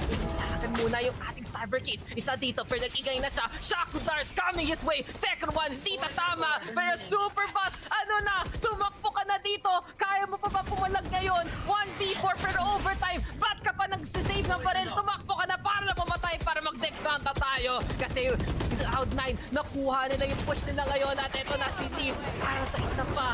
Leaf is just on fire here, Ray. At kita talaga natin, ito yung ini-expect na marami galing sa Cloud9. 26 na para kay Leaf. Kita mo naman, mainit na mainit pa rin ang side ng C9. Sabi mo nga, they're just gonna be going for good read of how the guys of Full Sense makes their playstyle. And yep, comfortable naman talaga sila sa kanilang attacking, but here it is. We're gonna be switching. And C9 kanina, just because of their players na nagkakaroon ng full capability of just handling a side and just denying Full Sense from being aggressive, yun na nagiging way nila. And isa na lang ba before C9 can finally win this one out? Or Full Sense talaga ay magkakaroon ng retaliation para magkaroon pa ng next map at para hindi pa sila syempre uuwi sa kanilang bansa. But here it is. Full Sense, papasok na sila kagad. Is this it, Pansit? Or pwede pa talagang manalo ang C9 against them? Pero slow pace pa. Sabi ng C9, we'll just take our time. We'll just let them. And tayo ngayon ang mag-retake. Speaking of, Leaf will be going naman sa backside. Makikita ba siya? Yep, kasi pag na-pick off niya yung trap, alam na kagad na there yung nagpa-flank, but Vanity starts to move. And here it is, naglabas na rin kagad ang post plants ang mga taga-Full Sense, but now PTC, they'll be backing off. Sabi nila, wag na natin ilaban kung meron naman tayong lineup, meron naman tayong kanya-kanyang discontinuation kung paano mag-execute ang C9. But then, there's just gonna be the trade. Sepa against PTC, hindi na bibitawan ni Vanity to. And no, it's just gonna go for it. Dinifuse na lang! Hindi pinitawan, Ray! At yun lang under the noses of Full Sense! Ang Cloud9 ang mananalo! Isipin mo may palagpasana! Pero magugulat ka na lang, tapos na ang lahat! Ninakalo ng Cloud9! Kinuha lang nila yung spike! At sabi na, sige nga, tapusin na natin to. Defuse lang ang kailangan para manalo. Unbelievable ending! Full Sense! Masyadong nag-iisip ang post plant. At dahil dun, mapapauwi sila. Pero nice try talaga in that game itself. Nakita natin ang power ng Full Sense. Ang palagtawa na lang na, ganun pa tayo natalo, guys. Pero masasabi talaga natin na Full Sense, makikita natin yung respeto para sa kanila, Ray. Ganun kadikit against Cloud9. Sige, amateur mistake, rookie mistake, pero at the same time, napilitan lang sila mag-back on away. And just with that scoreline alone, it goes to show na pwede sila pumalag. Not bad para sa ating rep galing sa APAC LCQ. Pero ang nanalo dito ang taga-NA LCQ instead. Pa, high respect talaga para sa Full Sense. Imagine, you've been what? You defeated a lot of teams along the way. Sila Soldam, natalo nila. And of course, marami silang pinagdaanan sa kanilang LCQ sa APAC scene. And a lot of teams, something they didn't expect coming out of Full Sense. Pero they did everything to have that pass going into champions. And kudos talaga sa kanila. I still love the lineup that they did here. And even if C9 was able to take them on out, all of this, talaga the confidence itself coming from PTC, coming from Lamisnak. So super boss, siya talaga ang pinaka-the best na controlling para sa akin so far in the SEA region. Sinamahan mo pa syempre ni PTC, ni John Olsen ang ating classmate. And syempre wag na wag natin kakalimutan yung lahat ng mga capabilities ni Chala na bilang cypher nila. Lahat talaga ng to ay still para sa Full Sense. And next year, kung may kita muli natin sila, sana ito pa rin dedication na gustong pakitaan ng Full Sense. And even if this both of high representatives talaga inaabangan natin, and hopefully talaga mag-improve pa sila after this one. Ang ganda talaga ng kwento ng Full Sense all throughout the year. Improve lang na improve. At umabot pa na sila dito sa Valorant Champions. Pero ibang usapan na yung international kadalasan. Uy! Ang ganda ng smile dito ni James, oh! So, ikaw, Ray, mapapasmile ka rin ba pag nakita mo siya? Hindi, malungkot ako. Tinalo niya si Lamisnax eh. Ay, sayang. So, may ranking talaga. Lamisnax over James. Pero 5K pa rin ang number 1 sa puso mo. Pero number 1 dito ngayon, Cloud9. At mag-move on sila. I think makikipaglaban pa sila against Vision Strikers, kung tama ako. So kita talaga natin, may bakbakan pa rin dito. May labanan pa rin naman ang ating group na to. But Cloud9 still alive. And really, the biggest improvement here is just the performance of Leaf. Ito yung hinahanap natin sa kanya. Kasama ng matchup against Fnatic, ng fracture against Fnatic. Doon siya nawala. Pero dito talaga sa full sets, online na online. And that might give them the confidence to perform even better coming into their next round. Pero good try talaga for the full sense. Okay talaga yung adjustment na put PTC on that tool list. It helped out the team overall. And it goes to show, para sa full sense, parang kailangan lang talaga ng more experience against these other regional teams. Pero grabe, ang SA rap natin, lumalaban lang, pero they will be eliminated. So natitira na lang ngayon, syempre ang extra na hindi pa naglalaro ng elimination match nila, at ang Team Secret na buhay pa rin. So Ray, sa ating umagan to, grabe talaga, nag-iising mga tao na ganun yung matchup. Yan talaga ang tunay na good morning dito sa Valorant Champions. At guys, gusto ko lang sabihin sa inyo na no game pickers. Muntik na nga. Alam ko, muntik na yon. Pero wala eh. Naiwan yung spike eh. Oo nga eh. Naiwan na. Lahat sila nag-push over. Sobrang, I think that's just how yung nakita natin sa ibang games ng Full Sense. It's not the first time that they did this. May ibang maps na ganito din yung ginagawa nila. So hopefully, yun yung mga things na kailangan nilang i-improve. But still, good King Melpig sa kanila. It's their first time going into the LAN here in Valorant. And I'm so happy talaga that they were part of this. Imagine, sobrang haba nga na kanilang mga naging journey. Pero syempre, mas maraming salamat sa sumubaybay sa atin ever since the first series and up until now. Dahil mamaya, meron pa tayong mga games syempre na ikakast. Yeah, so guys, ito na ang huling matchup para sa araw na to. At ito na ang time namin magsabi ng good morning at good night. Ako si Dax, kasama si Ray. Ito ang Filipino broadcast na naman. Kita-kits mamaya ulit for more matches and still more to come dito sa Valorant Champions. Enemy remaining.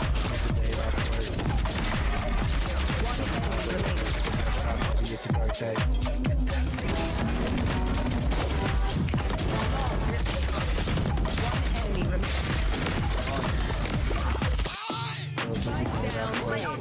One enemy remaining.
Welcome back to Champions, where Cloud9 keep their tournament hopes alive here for at least one more day. And they do it in two-map fashion, albeit that second one was razor close. So close, so close. Anyway, of course, it's Leaf to push Cloud9 right over to the edge. I got to shout out PTC, though, on the other side of things. You know, we highlighted the fact that he was slotting in, suiting up on the jet, coming into the second map, and he was fantastic. The only other person close and near him in the first duel, first death scenario in those stats was Leaf.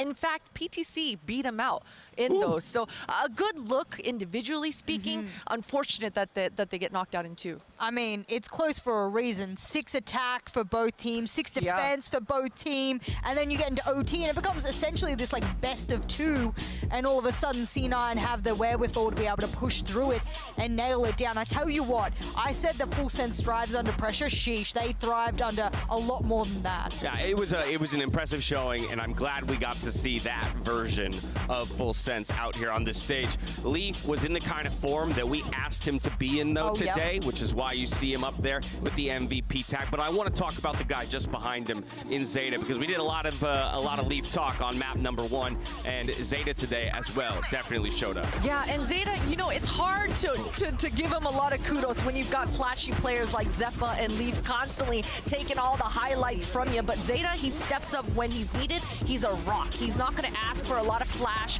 but he's going to provide the backbone to this squad. You know, the amount of clutches on the attack side on Breeze, the way he tucks, again, he's not looking to get the craziest aces of the squad, but he's looking to secure rounds and get around on the board. I mean, yeah, pretty damn comfortable stats. Second in line behind Leaf overall for that series. That's not a bad spot to sit. If you're the Breach player, you're the Sova player, you're working around. I will say on Breach, I was really happy with his ability to be able to gain the intel. Yes, Zeppa was doing a heck of a lot of work with his ability to be able to work out how many players were pushing, but I will say that, you know, we're having a few players on the C9 roster who are showing up, doing their role. I hate to say it, though. And I know we got to say it because this is not over for Cloud9, but I hate to say it, wasn't the most comfortable showing on their best map in their entire map pool. So like when we heard the casters say, where does this put Cloud9 now? What do you think about Cloud9 now? I know I got more questions than I had coming into this series, really. Yeah, work is definitely not done yet. I know we have already talked a lot about him. We're going to talk about him one more time. It's Leaf. He came up with our HyperX Reflex play of the day. This one's a little comical, if anything, coming from round 8 here on Breeze. Yeah, but I mean, and these are the kinds of moments that this man Leaf continues to thrive in. Look at the flashbang. I mean, he should be full blind. Somehow he isn't. Somehow he finds the perfect aim to be able to dodge that just at the right time, and just a quick no-scope to be able to just delete John Olsen. I would have loved to have seen how flashed he was, like from his own perspective, you know what I mean? Because obviously on our own observation, we don't necessarily see it. Comes up with an icon for us, but I mean, I'm sure he just heard the sound, he knew what was coming, and I mean, reflexes go beyond your own sort of thinking there. Well, that's the thing. For me, it's the awareness of exactly where it's coming from, right? Because it's so easy to just assume, oh, that some flash came flying out of, you know, the cave, and instead he knows, no, this is right behind me. I'm going to flip and look for it. So kudos to him on that one. We're going to hop over to a winner's interview real quick. It's Doug with Vanity for the Verizon post-match interview. Thank you so much, Dash. Yes, I am here with Vanity, who just came off of a 2-0 win over Full Sense. But Vanity, that was a bit closer than I think many people expected, myself included. I don't know. I mean, it was kind of like, the split was pretty easy. Like, they won both pistols, and I think they got like 7 rounds. I think we like playing from disadvantages, so like we like losing pistol rounds, because I think we won both on Breeze, and then we got eco'd both times, like fully, or they bought on we won defense and they forced spot on attack side. And then Zeppa was just sitting on top of me for some reason. It happens, you know, misplay. So we don't usually play that bomb site together, so I mean, it's gonna happen. But I don't know, we felt pretty comfortable. I mean, the scoreline was pretty close, but we knew that we would take it home either way. Now, I want to talk about Breeze, because statistically, you guys come into the tournament looking really good on Breeze, right? Like a 9-1 record, as Riv mentioned, but it's looked a little suspect in this tournament so far. What's going on in Breeze specifically? I mean, it's the only time we played it, so I think it's still our best map. Maybe it's one of our best maps. We don't really know because we don't play very many matches, so it's like hard to judge like maps off of like scrims, especially in like NA scrims at the end were really bad because like all the teams that were here, like Sentinels and Envy, weren't practicing for a little bit because they took a break, and then we couldn't scrim like 100 Thieves or any of the teams in LCQ, so we're scrimming like tier 3 teams. And it's hard to like judge your map pools, like how deep they are, like when you're just outskilling the other team. So, I mean, we think it's one of our better maps. We still felt pretty good on it today. We threw a lot of stupid rounds, which is kind of like similar to what happened against Rise, like the first time we played Breeze. And we also haven't played it in an official since Rise. Since Rise, yeah. So yeah, it's like, I think we'll be fine going forward. Just some little kinks to figure out. Now, you guys seem to like the lower bracket, right? It just seems to be a thing, like Cloud9 and lower bracket, and you thrive here. What is it about this team that just seems to be built for these miracle runs? No, I think it's something that the org gives you, you know? I think it's the Cloud9 lower bracket buff. I mean, I don't know. I think we start off kind of slow, because I think given like the format of Valorant currently, like the gap between matches, it makes it kind of difficult, because I think like the opportunities you do get to play matches when you're like a tier 1 team is far and few between. And I think like the excitement going into like the opening matches makes us play a little bit like more shaky, because people are just excited to play, right? Versus like the more you get into the tournament, like the more the nerves are out of there, and then you're just playing like the game that you'd normally play in like practice. All right, now the last question I have for you, Cloud9, this dark horse idea. I mean, you're rocking the chain, which is so dope, by the way. But tell me a bit more about this dark horse mentality, this dark horse really identity that you guys seem to have attached to so well. What does that do as far as like preparation goes and mentality going into these matches? It's always easier to be like an underdog, I think, because there's like not much expectations on you. So I've never really been like a favorite on any teams I've been in. I guess we were favorites in the LCQ to a decent amount of the community. Yeah. But I mean, like, other than that, I mean, it's just a lot less pressure going on to you. Like, obviously, there's always going to be like a little bit of pressure playing on stage, but I think given it's like a studio environment or whatever you want to call this, it's just like an empty stage. So like no fans. So I think I don't really feel it that much, and we don't really like think about it too much. It's just normal, like what we've been doing. Like me, Leaf, and Zephyr are still like the exact same as when we were on Chaos. So I guess it's pretty similar, because we were like the dark horses of NA also, I guess. But then obviously the careers got cut short. Well, the dark horse run will continue. Again, congratulations to you. Congratulations to Cloud9 for taking care of Full Sends. We're going to throw it back to Dash at the desk to close out the day. Thank you so much, Doug. Good mix of everything in that interview. A little humor. Yeah. A little serious talk, though, as well. He still thinks Breeze is one of their better maps. Your thoughts? I mean, look, good questions, good answers, and we got a lot of information in that one, right?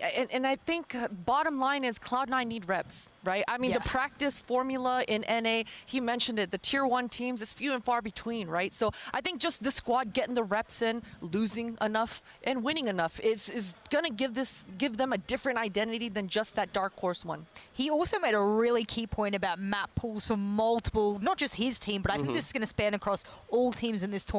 One, we already made comments about Vision Strikers, and he said when you're dominating other teams in scrims, how do you even judge how good you are at a map? That's what Vision Strikers is doing in their own region, so that there's already a team that is struggling with that same mentality. And conversely, Cloud9 Blue is just coming out of and saying in their interviews, we don't know what our map pool really is, because we're just smashing people on maps and scrims because we're going up against tier 3 teams. That's a serious concern going into Worlds, knowing full well that some of your opponents here are the ones that won't scrim you as well. There has been a whole host of problems for these teams going in, and for them to turn around and say Breeze is comfortable, sure, but now you got to prove it, because against tier 3 teams, I can't put that down on my stats and say that's a confident win. Right. It'll be interesting to continue to track things like that, the way the map pools develop, and teams' overall confidence in different scenarios. We talk about that lower bracket run and how much Cloud9 loves it. Let's remind ourselves of what lies ahead of them as we take a look at our bracket here at the end of day 5. Cloud9 move ahead to play Vision Strikers to get out of their group. That's Group D. KRU moving on today to get that matchup against Sentinels after a dope 2-1 series against Furia. And then, of course, we've got Vikings versus X10 as well. Lots of matchups still, with only those 3 teams so far still qualified into the quarterfinals.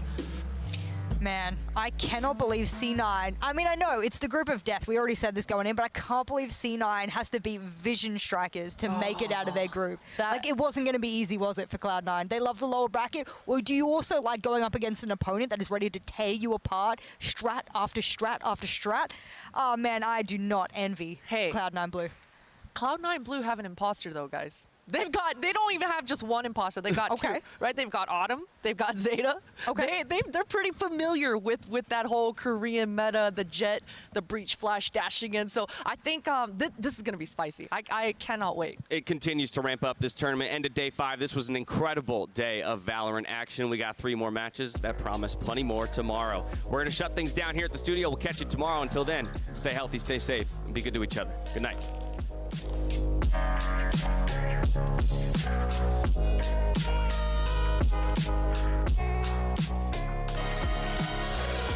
When you look at the situation that they're in right now, whether you're Vivo, whether you're Ascend, you've got to be mentally strong to come back in today. Defeated.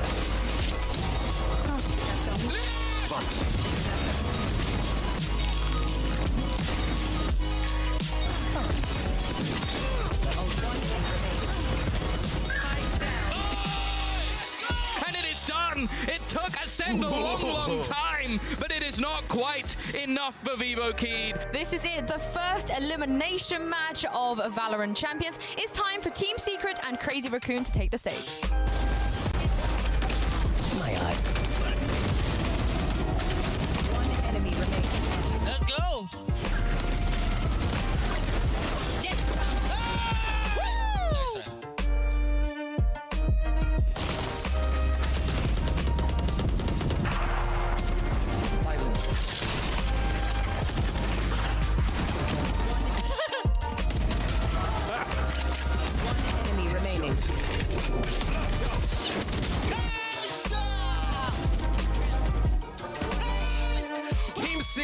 They stay in the tournament, 13-2 on Haven.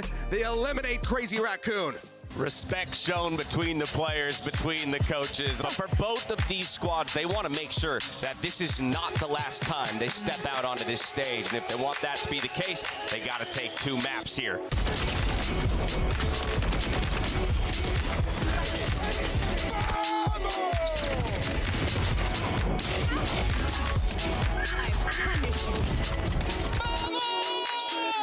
Keep the rhythm, keep the pace. Feel the burn. You know you can feel it. Yeah. If you're not feeling it, you're not doing it right.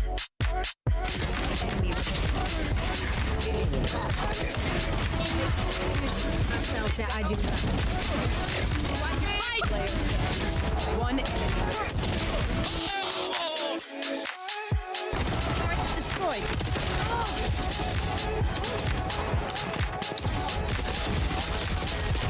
One enemy remaining. They are the team that knocks out every Brazilian the second it happens, and you can see the celebrations from them as they will go through to fight the Sentinels. Woo! Okay. A little bit of flair on both sides here as we step in to that elimination match between Cloud9 and Full Sense. Usually, you know, pretty cool, calm, and collected, but they want to bring the spice to this one, and who wouldn't on an elimination match? Come on, man. One enemy remaining. Spike down A.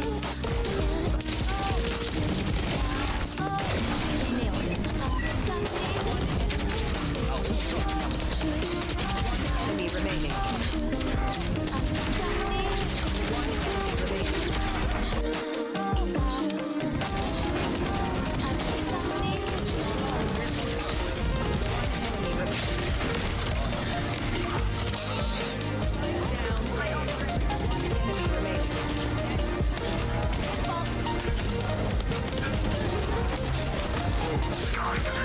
Like thieves in the night, the Dark Horse stays alive. They live to fight another day, and they sent Full Sense home.